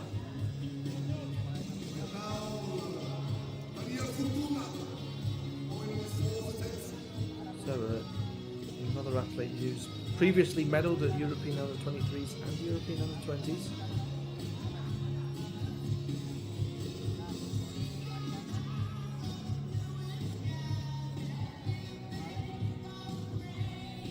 Still keeping the atmosphere going as well with the music, which is now audible above the rain. To be a good song. Yes. 55-18 for 10th place is where the Tula currently lies.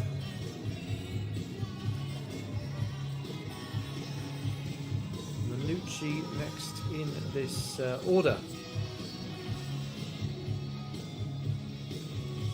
You could sense just a little bit of slipping there initially. I think he just had to adapt, kind of mid-rotation, mid-throw there. It's difficult actually because obviously if you try and slow down your rotation, you could also be more vulnerable to slipping by virtue of more contact with the ground, but also you're adapting. You might actually be overthinking the throw and overthinking the process while you're doing it. And someone like Manucci there, he was just trying to move in an agile way quickly across the circle and not sort of have too much prolonged contact with the ground and kind of almost spinning off the top of the dampness.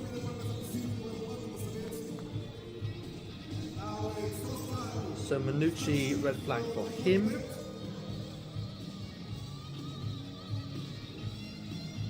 And next goes Oscar Stashnik. 56.79, previous round. So I'm sure he'd quite like to get into the top 8, just 3 centimetre improvement needed for that.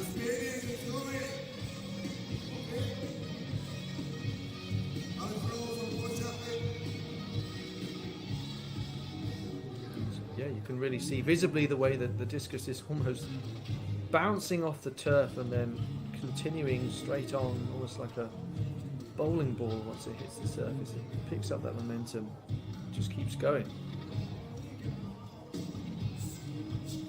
57.68, so does move up that one place.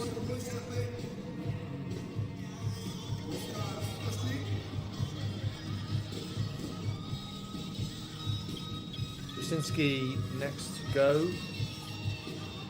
67.47, his personal best. Of course,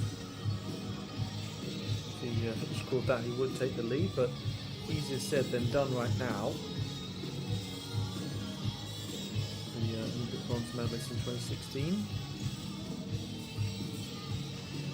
Oh, I think we've skipped through Jasinski because he is also shown as having retired from this competition.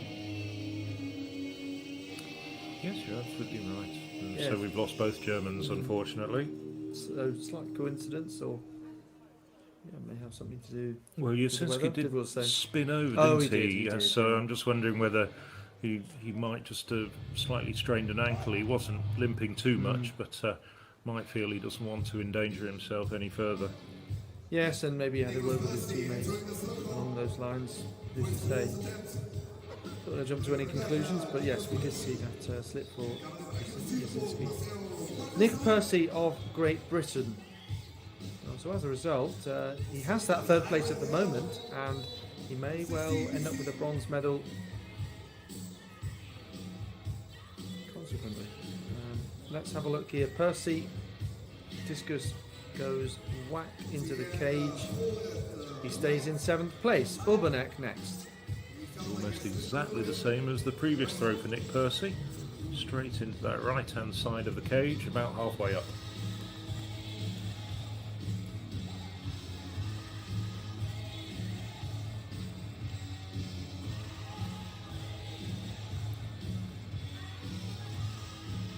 Urbanek. See, using his experience to good effect. Almost exactly halfway between the two lines in the sector. Never comes up that way in terms of measurement, though, does it? Almost does on this occasion. 59.61. That's 1 centimetre, unfortunately, off what he achieved in round number 2. Gudny Valo Gudnason.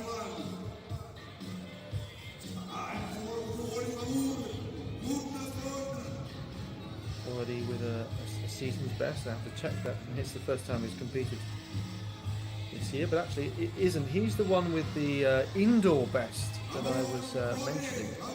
And you were saying, yes, it's pretty rare, but it does happen.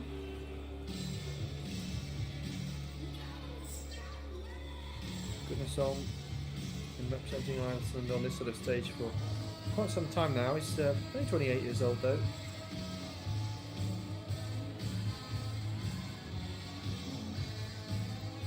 One of their biggest athletics talents. And that looks like it could be further than 60.39 that he's achieved thus far. Don't forget that Diego Casas jumped up to 4th and pushed him down.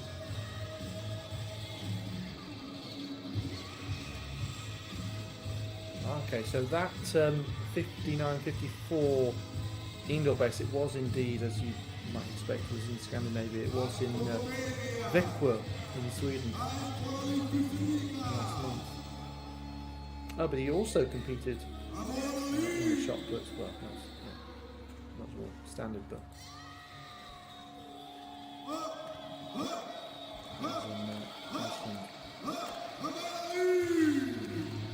The national shot put title. 1993 on to Puerto Rico. Gudnason did not improve. 60.19. Casas remains in 4th. Puerto Rico short of what he's previously done. Gets the red flag, but I think it's a case of trying to pull out the stops to get something bigger, knowing that he already has a really strong lead. 3 metre advantage over the rest, and his 3 valid throws so far are better than anybody else. Yeah, 394 as well. On to Pettersson. So it means going forward we'll just have the 9 throws in each round.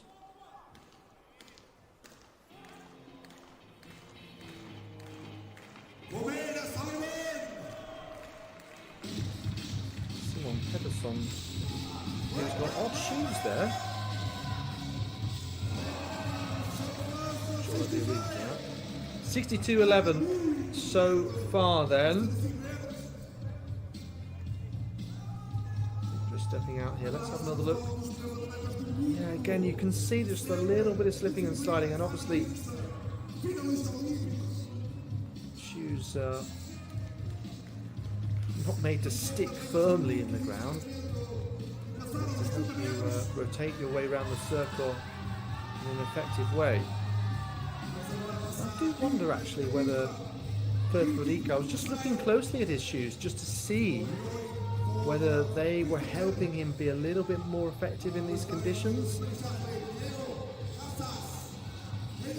Question of personal choice and comfort. In theory, the shoes are uniform from manufacturers, but across different manufacturers there are differences. Of course, a few discus throwers are tied into contracts, so it has to be said that there's only a few of the top European and world discus throwers that actually have shoe contracts. So everybody else is buying them from the shops, and if you and you probably get through. I was talking with I mentioned it before, Jaroslava Mahuchik, who fortunately does have a footwear contract, and she said she gets through about 4 pairs of high jump spikes a year. Now, if you're paying 100 to 150 euros for a pair of discus shoes, let's say, you're spending close to more or less 600 euros a year on discus shoes. You might want to try and mix and match them, keep them going for a bit longer. Well, I was surprised that the number's as low as 4, really. Probably you're right. Yes. I was just making a very quick thumbnail assessment on the basis of what Jaroslava was telling me about the shoe. Well, discus throwers, you're absolutely right, probably go through a lot more.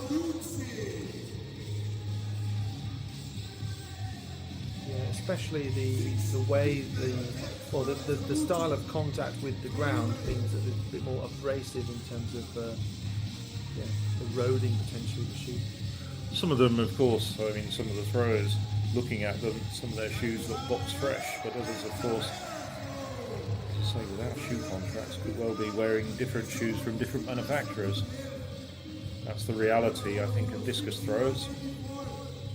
Probably no more than 15 men in the world have got shoe contracts. So Manucci in this round number 5 has improved quite significantly, 61-63, and he goes up into 4th place. And don't forget that Jasinski is retired from the competition, can't improve. And do you know what Federico has as well? And I think he's done that in the knowledge that he has a really big gap, and if he doesn't win the competition, then he will come away with a 66-metre throw, and will be pretty pleased with that in these conditions. So we're down to 8 men actively throwing. Which takes us halfway through the 5th round. Guess so, yeah. Stashnik next to go, having just seen that throw there. Well, there's found more of a rhythm since those first 2 red flags.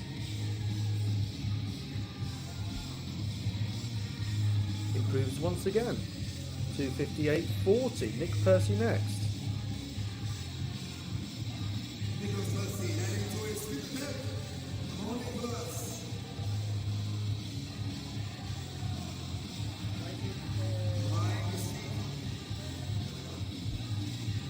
A bit surprised Federico actually retired from the competition when he was in obviously good shape, rather than just pass, maybe pass the 5th round effort and come back in and give it a go in the 6th round, or if he didn't fancy it, just pass. But retirement doesn't give you a back door to be able to come back in. Yes, interesting point. We've seen Pichado, the Portuguese triple jumper, often do a first round attempt sometimes and then just pass, and maybe if he feels like going the 6th. I mean, the reason for Jasinski passing, Yeah. I'd say, judging things from long distance, is the fact that he fell over, perhaps had a slight twist of an ankle or a bruise. Krufer obviously was struggling with his technique in these conditions, but I can't really see why Puerto Rico would actually retire rather than just pass. Yeah, again, he may have felt something. Felt it wasn't worth risking further. Urbanek, 59.62 so far. Percy with the red flag, by the way, just before. So it means Gudnason and then Pettersson. The remaining throwers in round number 5.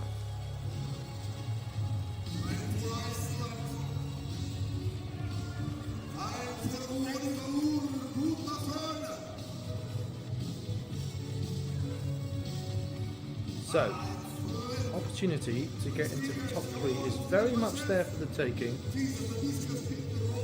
61.84 is the mark that Gudnason will aim for in the final round. Trying his best, but just a little bit out of control there.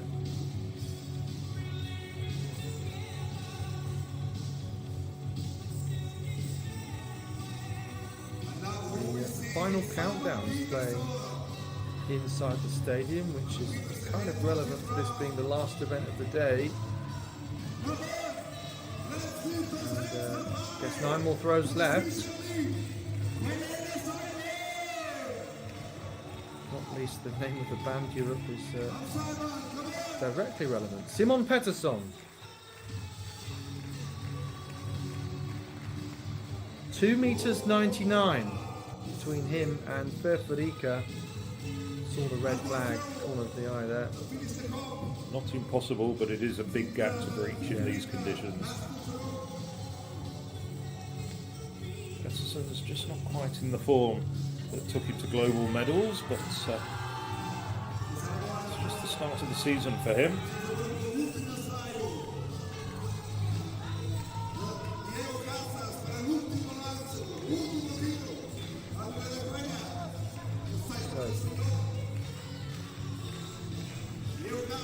Final set of throws to decide our positions and medalists here. Diego Casas of Spain keeps that one in on the right hand side. Yeah, another set of trousers that will go straight in the machine, you'd hope, or I hope they'll be dry by the time he travels.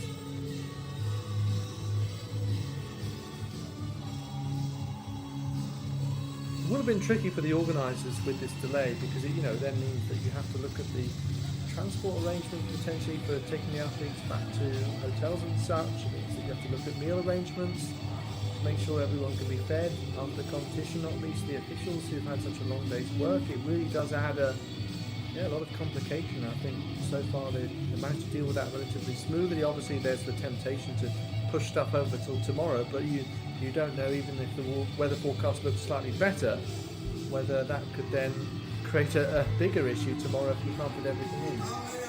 So Danilo Fatula passing his final round. He finishes 10th overall with 55.18. So Montenegrin not enjoying these conditions, got that distance with his opener, followed by 4 fouls as we look at Alessio Minucci. And we're in 4th place at the moment with that 4th round, I should say 5th round, 61.63. That's right, yeah. So again, this is his big opportunity really to get into the top 3 with Sinski on 61.80.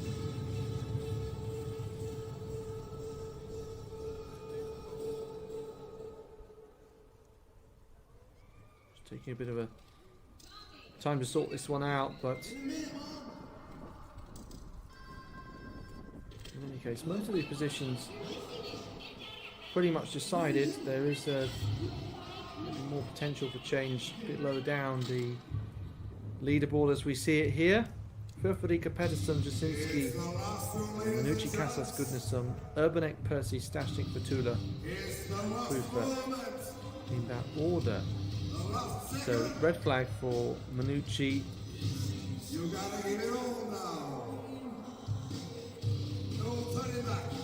think that leaves us with 5 throws, and Stashnik will go next. But since those 2 red flags, he has improved through his series. So Stashnik, who's the World University Games winner. Doing that in China last year. Another previous European under 23 and under 20 champion, and again slipping there unfortunately. Yeah, so he won bronze in Javelin 2019, and then in Grosseto in Italy 2017 he won gold.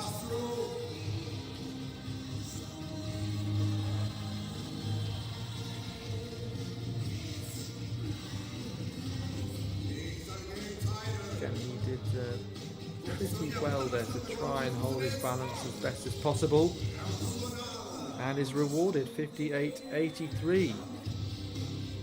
Really had to hold steady there with his feet and well not to roll his ankle as well. So he finishes in 9th place. Nick Percy on 59.08 needs 59.91 to move up 1 place. Can he get over 60 meters perhaps? Difficult ask. Roars that on, and that could well be an improvement for Percy.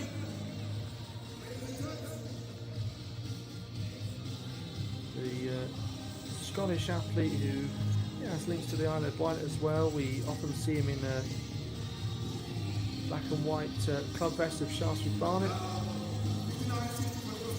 59.60, so does improve, but not enough to go up a position.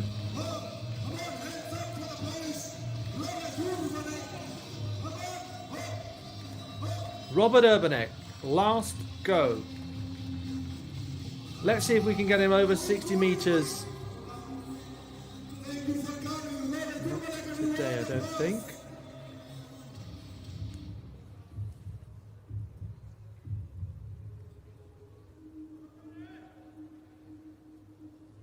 So, Gunnarsson and Pettersson. First of all, the Icelandic international, there is in the navy blue, doing right to left of screen. 60.39 from the opening round. 60.76 rather would enable improvement. Diego Casas occupying that place and having already thrown in the final round. And then 61.84 is needed to be in the top 3. So that's an improvement of 1 meter 45 centimeters. Let's see if we can do it here then. Gunnarsson always brings personality to the competition. What about distance in this last round? And that may well be over 60 meters once again. Interesting to see the measurement nonetheless, because Casas not too far up the proverbial road. Again, foot right up against the edge there. 60.82, so ahead of Casas, who can't respond, and very competitive 5th place for the man from Iceland.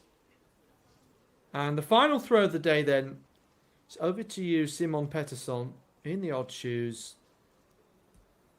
We were saying before, big gap to Furfurika, who deserves the win ultimately for the way that he's handled the competition in difficult weather conditions.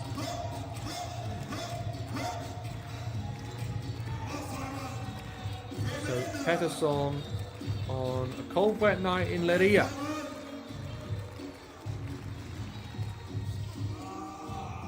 Powers that discus, but well short of what he was ultimately going for. So, brings today's action to a close. We will bring you the full confirmed result from the discus. Furfarica, though, taking victory and a new European leading mark. That is one of the performances of the day, Phil. Without a doubt, just 2 European leading marks on this first day of the 2024 European Throwing Cup. The other one going to Marie-Therese Obst of Norway in the B competition, no less, of the women's javelin, throwing 61.69 and a personal best as well for Obst. Well, it was one of those days when we didn't see a lot of personal bests, but she triumphed and went into new territory, and all credit to the Norwegian as well as Alexandru Furfarica. Those 2 attempts, his openers, 66.07, 65.79, several metres better than anybody else could manage, which was Simon Pettersson with his 4th round, 63.08. So, as you say, well, it's been a difficult day and the rain has overshadowed it. There's the full results. Yes, I think it's particularly nice to see a Romanian at the top of the leaderboard and someone who's served this competition well. Pedersen and Jasinski, who retired after that slip, so had the 3 rounds only. Minucci, of course, climbing up the standings late on. Goodness-on right at the end. And Casas improving on 4th place in the B final last year. No mark, though, sadly, for Clemens Pulfer of Germany.